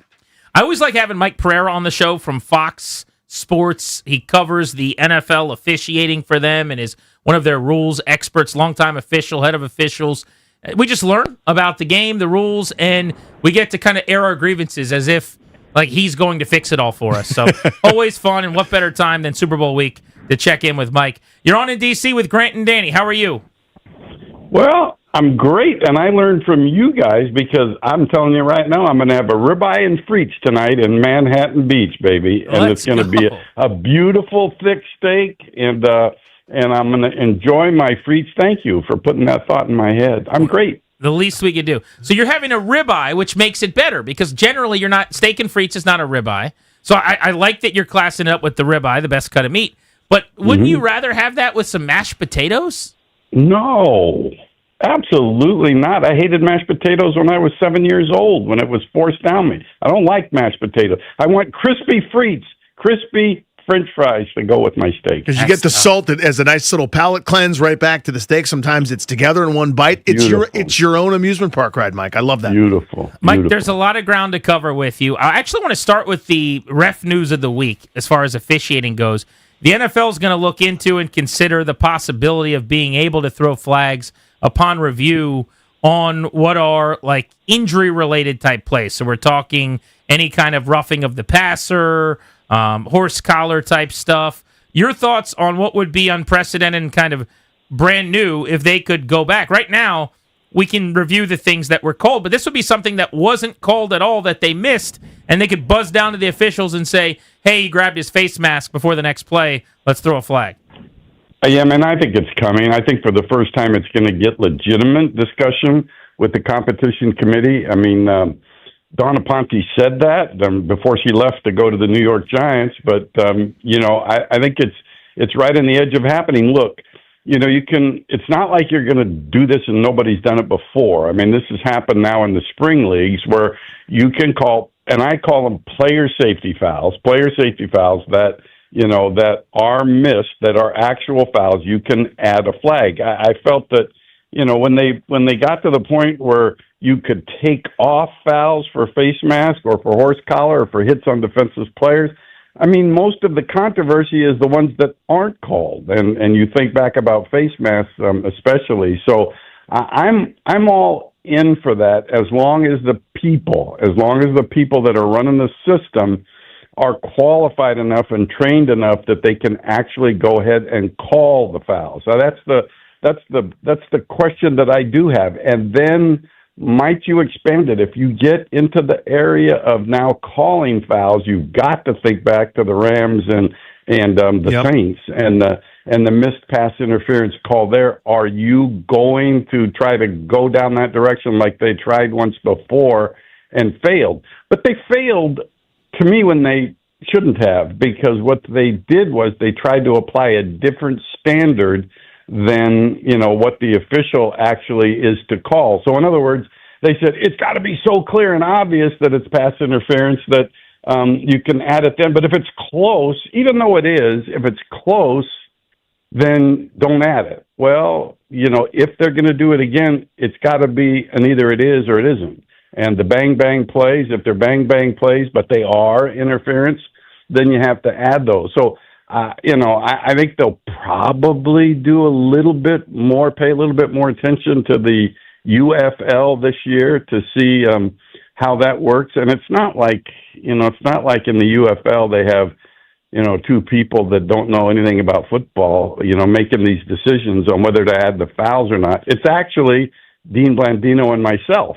I mean, either one of us will be on all of the UFL games in the replay center making these decisions. So they could look at it. They could send somebody with us over to work with us if they want to get a feel for it. But, I said before, once they started even looking to be able to pick up flags, that was a step in the right direction to start calling fouls, as long as you can do it quick and be accurate. That's the whole thing. That's what everybody wants, and it's been a no-brainer. All of the replay assist stuff, I think, has been a net win for sure. Mike Pereira is with us on Grant and Danny. So I was actually going to ask you what went wrong with PI challenges in the past, because I couldn't remember, and you kind of alluded to that. But was that for both flagged and unflagged, like you missed it, or did it have to be thrown? And then no, it was one you could add also. Okay, so I'd like to go back to that immediately. I mean, are we close to that? Is that a possibility? And how do they get it right this time? I think right now they're taking a look and getting some input from some people, from some ex-coaches and from different people that have been in the competition committee, trying to say, okay, do we need to do this? And then if we need to do this, when can we do it? Are we going to go by the standard of saying, well, we'll do it in the last 2 minutes of the first half and the last 2 minutes of the second half after the 2-minute warnings? But, is that enough? Do you need to go to the 5-minute mark of the fourth quarter and maybe start at the 5-minute mark of the fourth quarter and turn it over to the replay official and not have the coach challenging inside of 5 minutes? That's to me how serious it's getting right now. So I think we'll have something. Is it maybe going to be just as narrow as player safety fouls and being able to add? Look, there is some precedent, right? I mean, you can call 12 men on the field from replay. You can call an illegal forward pass for a pass thrown beyond the line of scrimmage. So there are instances where you can call things, but they were really pretty much objective situations and not really involved in judgment. And when you get into pass interference, it becomes more judgment. Face mask, no, it either is or isn't. Horse collar, it either is or isn't. It's either inside the collar or on the nameplate. But when you get into pass interference, a little bit more judgment involved in that. But I do think we'll see something. Mike Pereira with us here on Grant and Danny. So, Mike, this will be a poorly drawn analogy, so bear with me for a second. Both Grant and I are big baseball fans. And for 100, however many years, a guy slid into second base, he beat the tag, everyone knew he was safe, right? Well, now, with the incredible camera angles and the zoom-in lens, you can see for a microsecond the shoelace was not touching the base, and the guy kept the tag down, and now we review it and the guy's out, where he's been safe for 100 years. That's kind of annoying, right? It's sort of altering something like that way. Now, when we apply that maybe to football, some of the ticky-tack things that might be the permutation of this that don't feel right, that didn't necessarily alter the play or whatever, that doesn't feel like I want that. But then the flip side is Aaron Rodgers in that Houston-Pittsburgh game got clubbed in the head. It would be a penalty almost every time. It got missed. It turns into a fumble that's returned for a touchdown. It's a game-changing moment. I want that called. How do we write in the language there where you go, only the big stuff, or can you? Well, I mean, I think that's what this kind of committee is tasked with. Yeah. How do you do that? And I mean, even in the discussions, I think they talk about big plays. Now, big plays out of personal safety, that's a different thing. That's got to be a big play. Not going to mess with things like, they're going to be limited numbers. I wouldn't think you'd mess with like taunting, any of that unsportsmanlike conduct stuff. Just maybe personal fouls, and they would have to be things that do jump out at you. So it is tough. I remember way back in 1999, George Young, bless his heart, he was the head of football operations, and I went into his office. We were going to bring in instant replay, and I asked him a question, and I thought he had like a big file on instant replay. No, he had one manila folder, and written on it, he said, because he was anti-replay, he said, "The monster grows." That's what he had written on it. The monster grows. And it is. But, the monster doesn't go backwards. The monster only goes forward. And that's why you see very little backtracking when it comes to player safety or even replay. And like I say, if you can mix the technology with the right people that can make the right decisions on a consistent basis, then it's a win-win for the league, and I think that's what they're going to pursue. So, Mike, I should have looked this up and jotted it down, but I just thought about this to ask you while we have you on as a question. Was the interception, catch, non-catch, Broncos-Bills thing at the end of that game, was that final 2 minutes, or that was overtime, I guess? Yeah, the interception, you mean? Yes.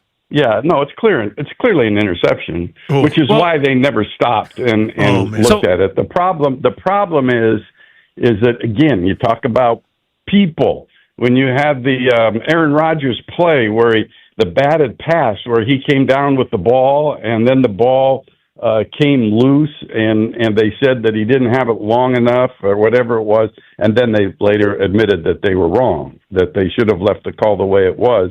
It just is, and that's what's hard about this catch thing. But, there's two types of catches. One when you're on your feet and staying on your feet, and then the other one when you're headed to the ground. And if you're headed to the ground, it doesn't make any difference if you get 2 feet down and then a knee. You have to either get an additional step or you have to make a football act, stretching the ball out. Like we saw later on in a later game, I don't remember who it was. It might have been Cooper Kupp, I think, in the play involving Seattle. But, when you go to the ground, you have to maintain control. And that ball came out right after. I mean, immediately the next after he day, hit it was the ground. Devontae Adams. Yeah. Okay, yeah, right. And so that came out like immediately after he hit the ground, never hit the ground, and the defender had the ball. It was for me, it was easy. I didn't think there was any question. I didn't even think there'd be any uproar about it. So the rule itself, Danny and I ended up arguing again? about this a bunch, right? I ended up, my point was, like, he still says not a catch. You just explained why it's a catch. I said it's a catch. I want to change the rule immediately. Like, I'm deferring to you and saying, great, it's a catch. We need to change what a catch is.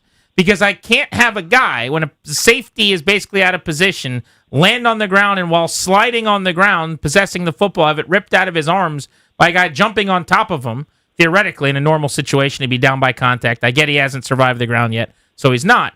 But if that's not a catch, then we need to change the rule of a catch. It's kind of where I'm at on it.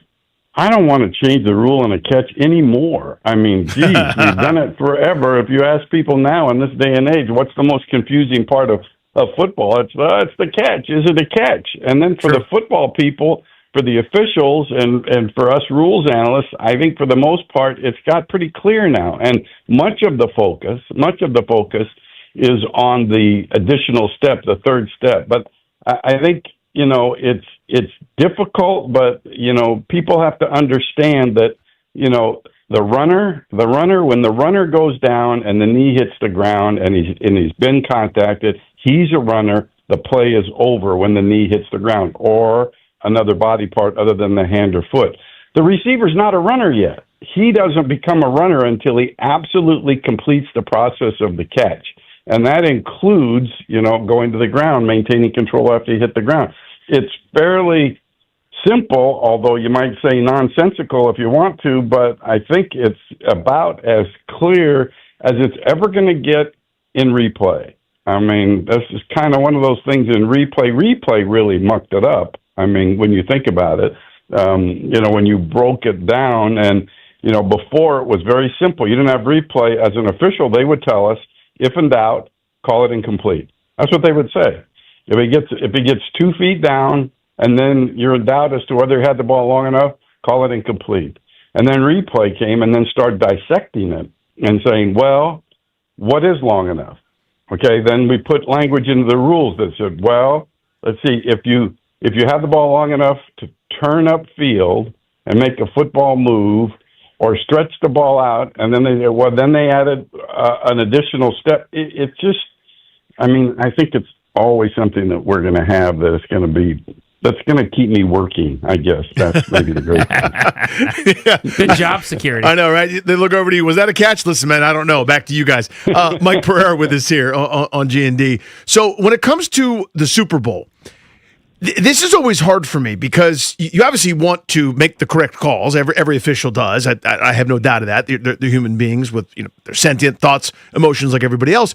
There's a fine line between let them play, let the players decide versus, well, you got to call that. Like, just go through that process leading up to a game that hundreds of millions of people worldwide will watch. You'd ideally like to not be noticed, but it's inevitable. The officials will have to make a major call. How do you approach it, and just kind of give me your thoughts there? Well, I'd like to think that you approach it the same way.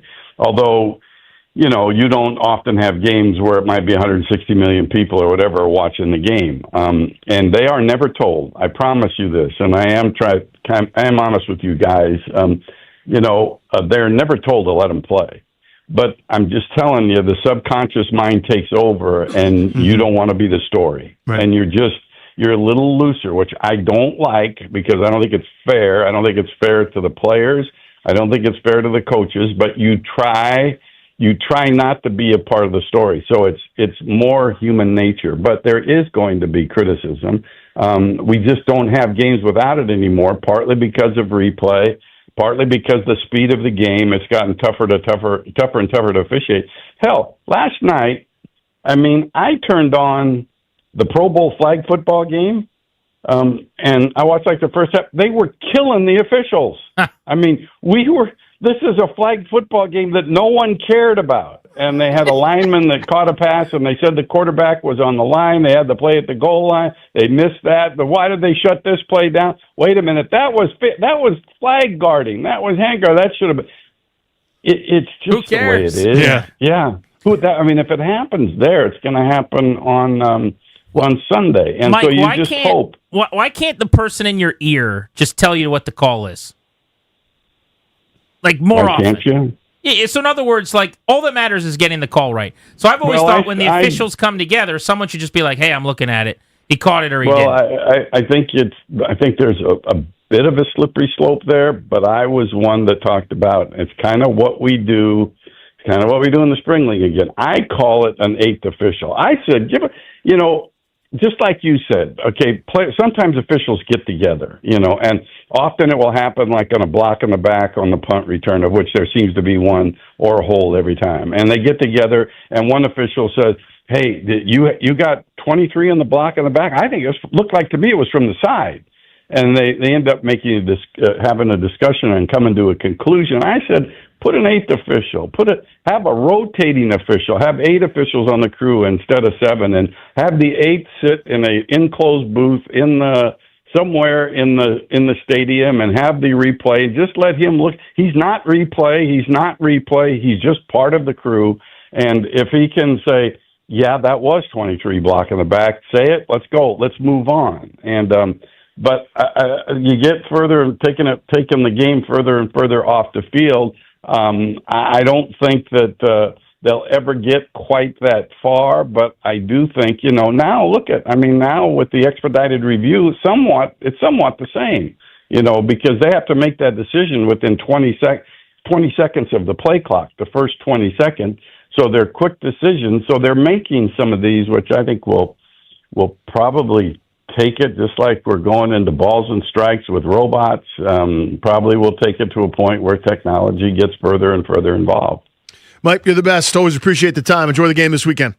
You got it. I will. Take care of you guys. Love talking to Mike Pereira. So sharp. We'll be watching the Spring League and all of his involvement in the UFL, but of course, before that, he is on the call of all of Fox's NFL activities going into Super Sunday. Grant and Danny with you on The Fan. It has been an unthinkable day in the DC sports media landscape. We'll explain next.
We got a lot of time between now and tomorrow afternoon, but they're in the driver's seat at this juncture. Yeah, they're in pole position on this one. Man, oh man. We'll get back into Anthony Davis to the Wizards. I have wanted to talk about this all day. In fact, when we did our original show rundown, we actually planned this thing out and have meetings, believe it or not. I know we sound like it probably. That's the way we do it.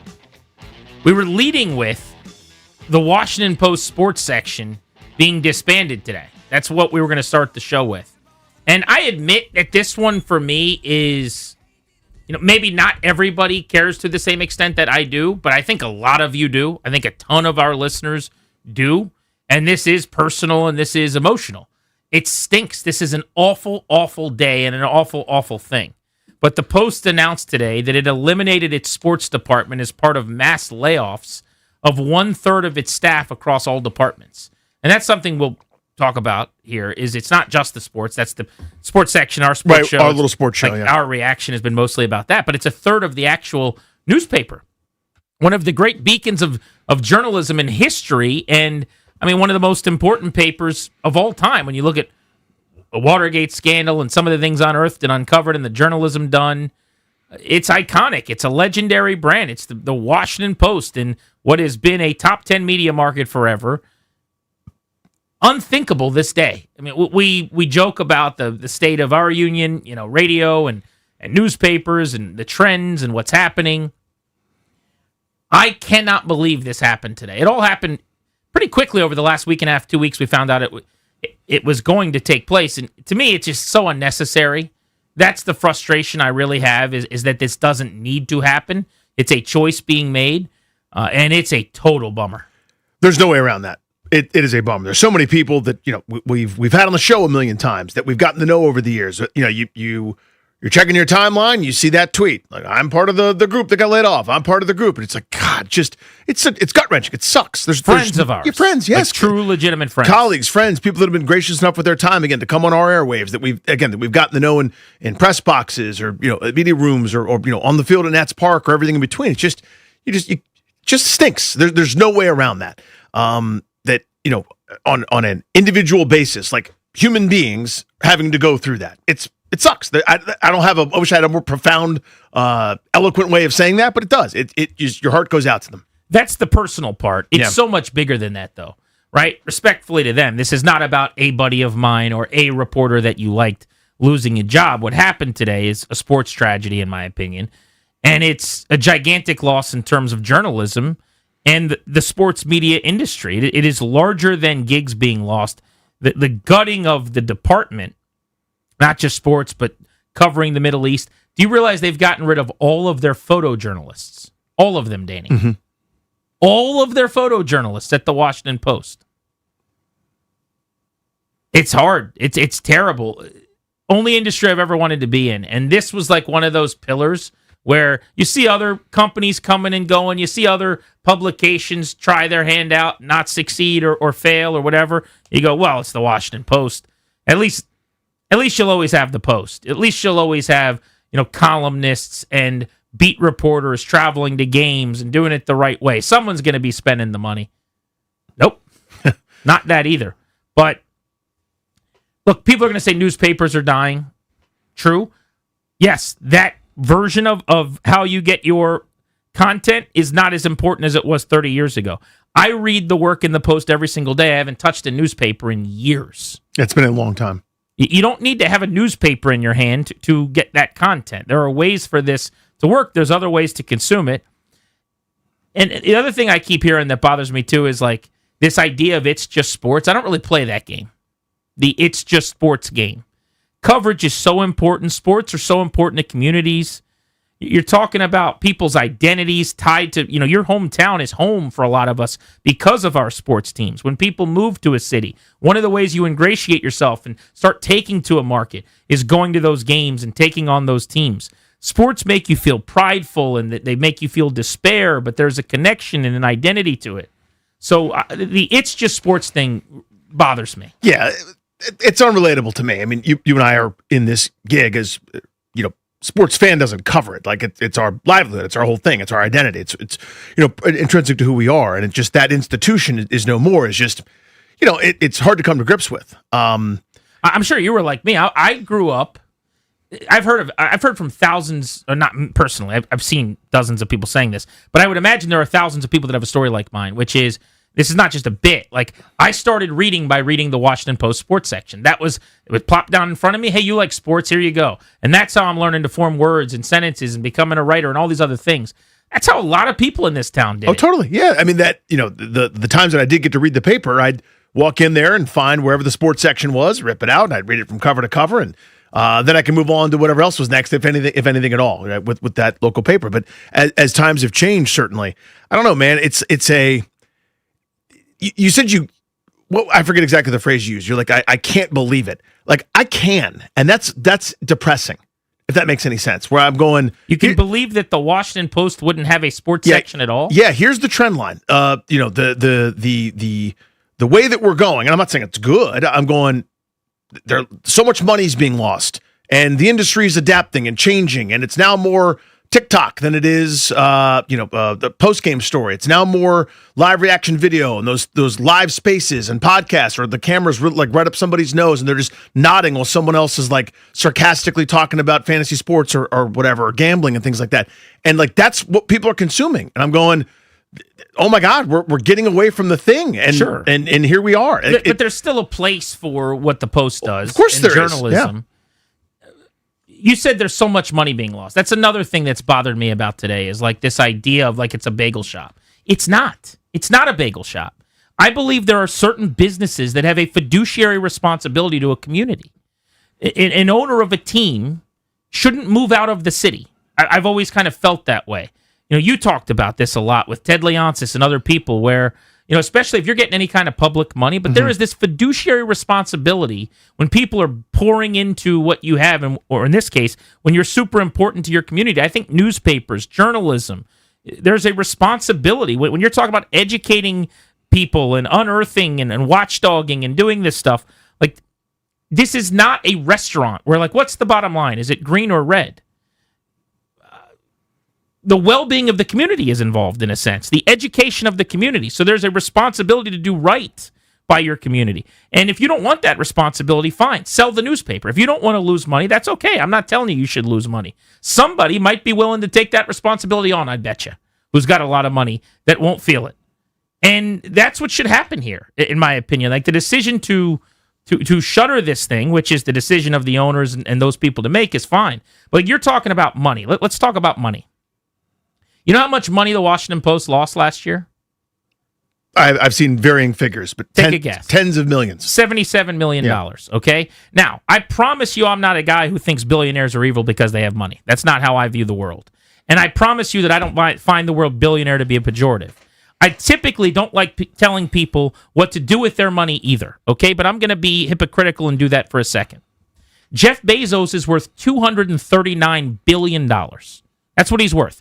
$239 billion. $77 million as a loss this year for the Washington Post, okay? Do you know what that would be for someone making $100,000? Just take a guess. Couple grand, maybe? $32. $32, It's the lunch I just had at Walters today. Having chicken wings and a Diet Coke and leaving a tip. $32 for Jeff Bezos to take that loss of the Washington Post for the year. The juice is not worth the squeeze on the good being done there. Now, again, I typically don't like telling billionaires how to spend their money or what they should or shouldn't do. But if you don't want to lose that money, which, by the way, is comparable to the money he's about to lose on a documentary he funded, which isn't a Joan on the Melania documentary. If you want to go see it, go see it. That's great. I have no problem with the Melania documentary. But my point is, this is a guy that's taking on chances all the time. He's a billionaire. You're going to lose and gain $70 million here or there. You're doing this thing where it's like, yeah, I'll spend $75 million on this documentary. Whoops, we're about to lose $68 million or whatever that ends up being.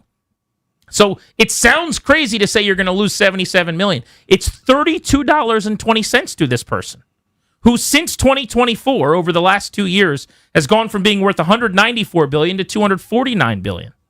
So if you're I saw this somewhere, the number of years Bezos could absorb the losses that the Post takes on just in what he makes in 1 week. Do you get what I'm saying?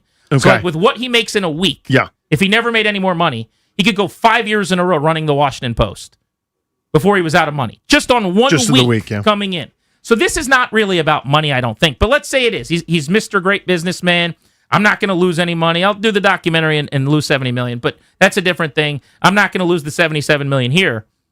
Sell it to somebody. Somebody, I promise you there's another billionaire out there that would happily take on that loss for the betterment of the community, to have a sports section covering the sports teams. In the top media market in America, one of the most important sports departments that there is.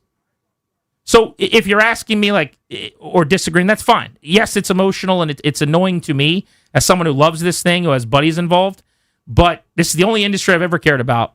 And today is a terrible, terrible day for it. Terrible.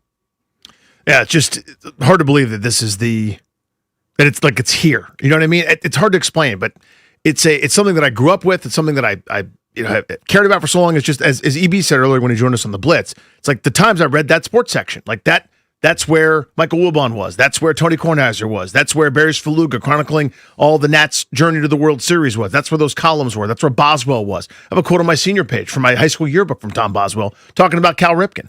Like it's part of us as guys that grew up loving sports so much, man. It's a bummer. On top of that, the other thing I would say too, because I don't want it to be seen like I'm like, oh, just lose $80 million every year. That's not what I'm saying. Right. I do feel like there's probably ways not to lose $80 million. There's probably some things you could do differently or better. There's that meme that goes around sometimes where someone's like, can someone help me with my budget? I lost a bunch of money last month. And it's like, well, I spent this on rent, this on phone, this on water, and then it's like $9,000 on going bowling or something. I'm making it up. But to me, that's okay, so let's clean up around the edge. Let's not lose that money. Maybe you don't need 77 people. I don't know how many are on staff. You're not going to have a department? You're not going to cover sports? You don't have anybody to cover the Wizards? When they trade for Anthony Davis, it's tumbleweeds. Nobody's going to cover the Nationals or the Cap. These are not, I don't even want to belittle other teams, but this is not, rugby in Leesburg or some type of ultimate frisbee. Mm-hmm. Nobody's covering the Washington football outfit in Washington, D.C. So, that's where you'll have to miss me. If you're saying, yeah, they shouldn't lose $80 million, I agree. Let's find a way to not lose $80 million. That's a great point. There's probably a good way to do that. But to not have a sports section at all, people just think that's a good idea? That's crazy to me. If you want to call in, or you want to chat about this, I'm happy to. 800-636-1067 is the number on Grant and Danny.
Back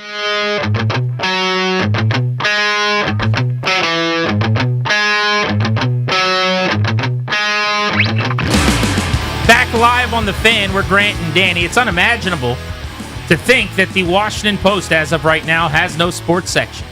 And then on a day where the Wizards acquired Anthony Davis, there's nobody that's going to be writing about it in the paper, in print, or online for us to learn about the move or get perspective on the trade. In that publication, they have gotten rid of their sports department, and all of their writers that you've read and enjoyed over the years are looking for work. Question for you guys now is, what do you make of this? 800-636-1067. Let's go to Kevin in Alexandria on The Fan. Hey, Kevin. Hey, guys. How you doing? I love listening to you guys driving home every evening. Today is an extremely sad day for me. It's another part of my childhood that's gone. I turned 50 in September, and more things in my childhood just keep disappearing, and this is another one. I remember reading, growing up reading Tony Kornheiser and Michael Wilbon, Sally Jenkins. Every Sunday I'd take the comic section and the sports section, spread them out on the floor, and spend hours reading them. And of course, there was Shirley Povich. I grew up towards the tail end of his writing, and he was almost a poetic type writer. He could even make a horse race sound interesting, and I'm not much of a horse race fan. I think a lot of us have those memories, that nostalgia. For me, it's Shinin, Boswell's, Ferluga. Even on the Redskins beat was pretty terrific for so many years in terms of reporting from guys like La Canfora, Jason Reed after. But before that, I mean, you name a person from this market who's famous or successful in this industry, they probably had to stop at the Post. There's a great chance they did, yeah. David Aldridge, who we had on today, was a Hall of Famer from Turner Sports, to Rachel Nichols. You turn on ESPN right now. Pardon I was about to say pardon my take. Not pardon my take. No, very different. Very, very different show. But pardon the interruption with Kornheiser and Wilbon. Post. Go to Alex in Vienna. What's up, Alex? I don't even know where to start, man. I have so many different emotions, but none of them are good, except if I think about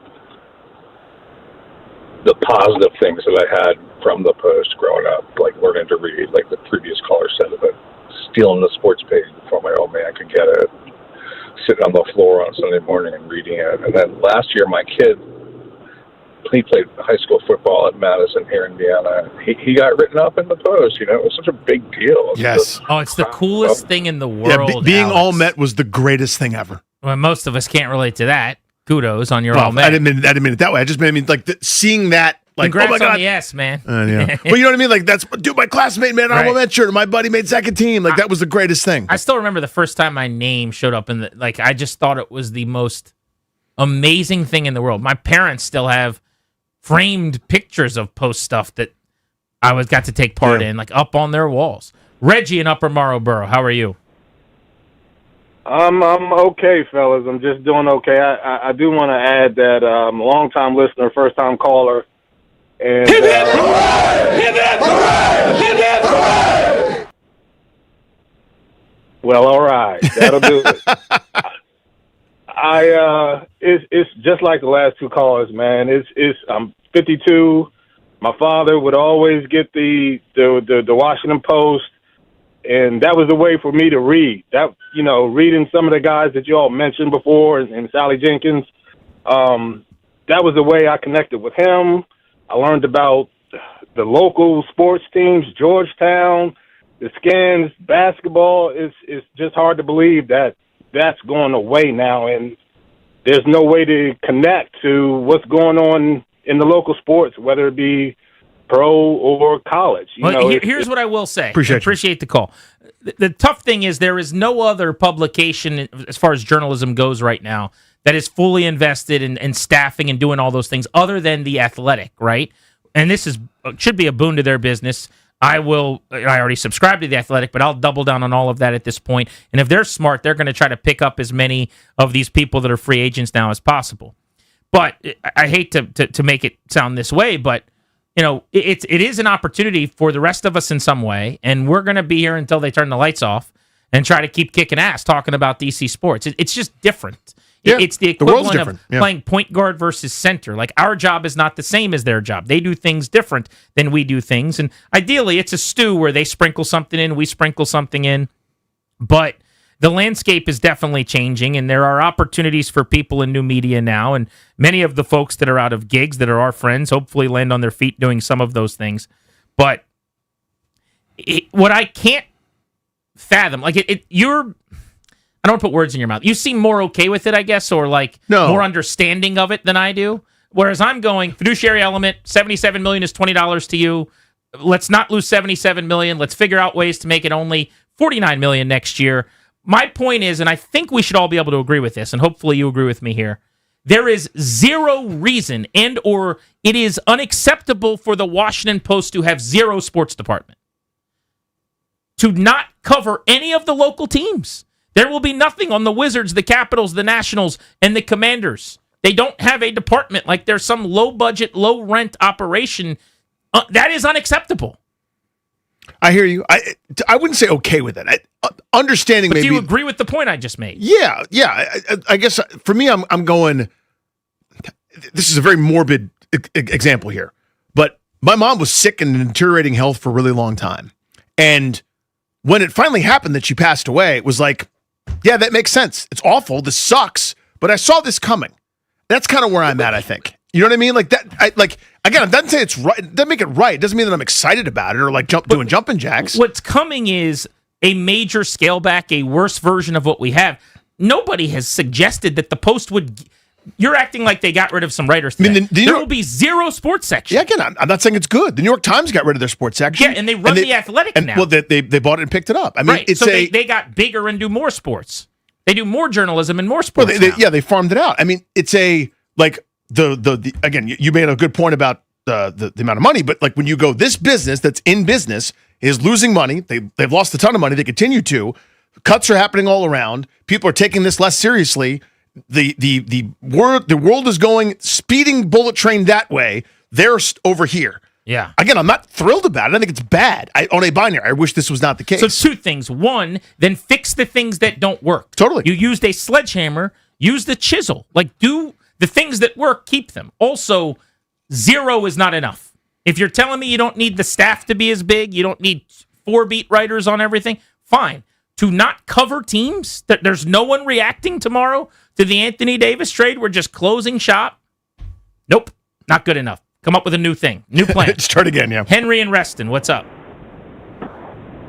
Hi, Grant and Danny. Grant, I can hear your pain in your voice, and I'm the same way. I actually asked my parents in 1973 to cut my allowance so I could get a second copy of the Post so I could have my own. And I feel like Mr. Bezos is just going to take a playbook from a billionaire who was in town last year. He's just going to destroy the thing, let the dust settle, and then possibly rebuild it in a much different format at a different cost level. Very possible. I just don't know. What is the plan? Yeah, who knows what's in store for him moving forward. Mike's in Gaithersburg. What's up, Mike? What's going on, guys? Yeah, it's messed up, man, and it shouldn't allow. You're not supposed to earn money on a newspaper and everything else. It's the prestige of owning it. I moved here when I was 18 from New Jersey. I'm 56er. I grew up with, there was a morning, 3 editions on Sundays. It had every stat of the top 100 or 200 players, from pitchers, amazing stuff. I used to love being engrossed with all the stats and everything else. And Bezos it just shows his character and everything else. Appreciate you, buddy. Yeah, that is going to be, I guess, a philosophical disagreement, because I've had this argument with people throughout the day. Is I don't view it as a restaurant, or it's like, it's a business. Fiduciary element to your community. You don't want to handle it, no one's making you own the thing. Right. Sell it to someone else. Ted Leonsis up and moves the Caps and the Wizards tomorrow. Business. It's a business. Kind of. There are certain things, though, where because it's not a shared community. Shop. Yeah, it's not a coffee shop. Mm-hmm. 800-636-1067. You want to hop in? Got to get back into the Anthony Davis trade as well on G&D on the Fan.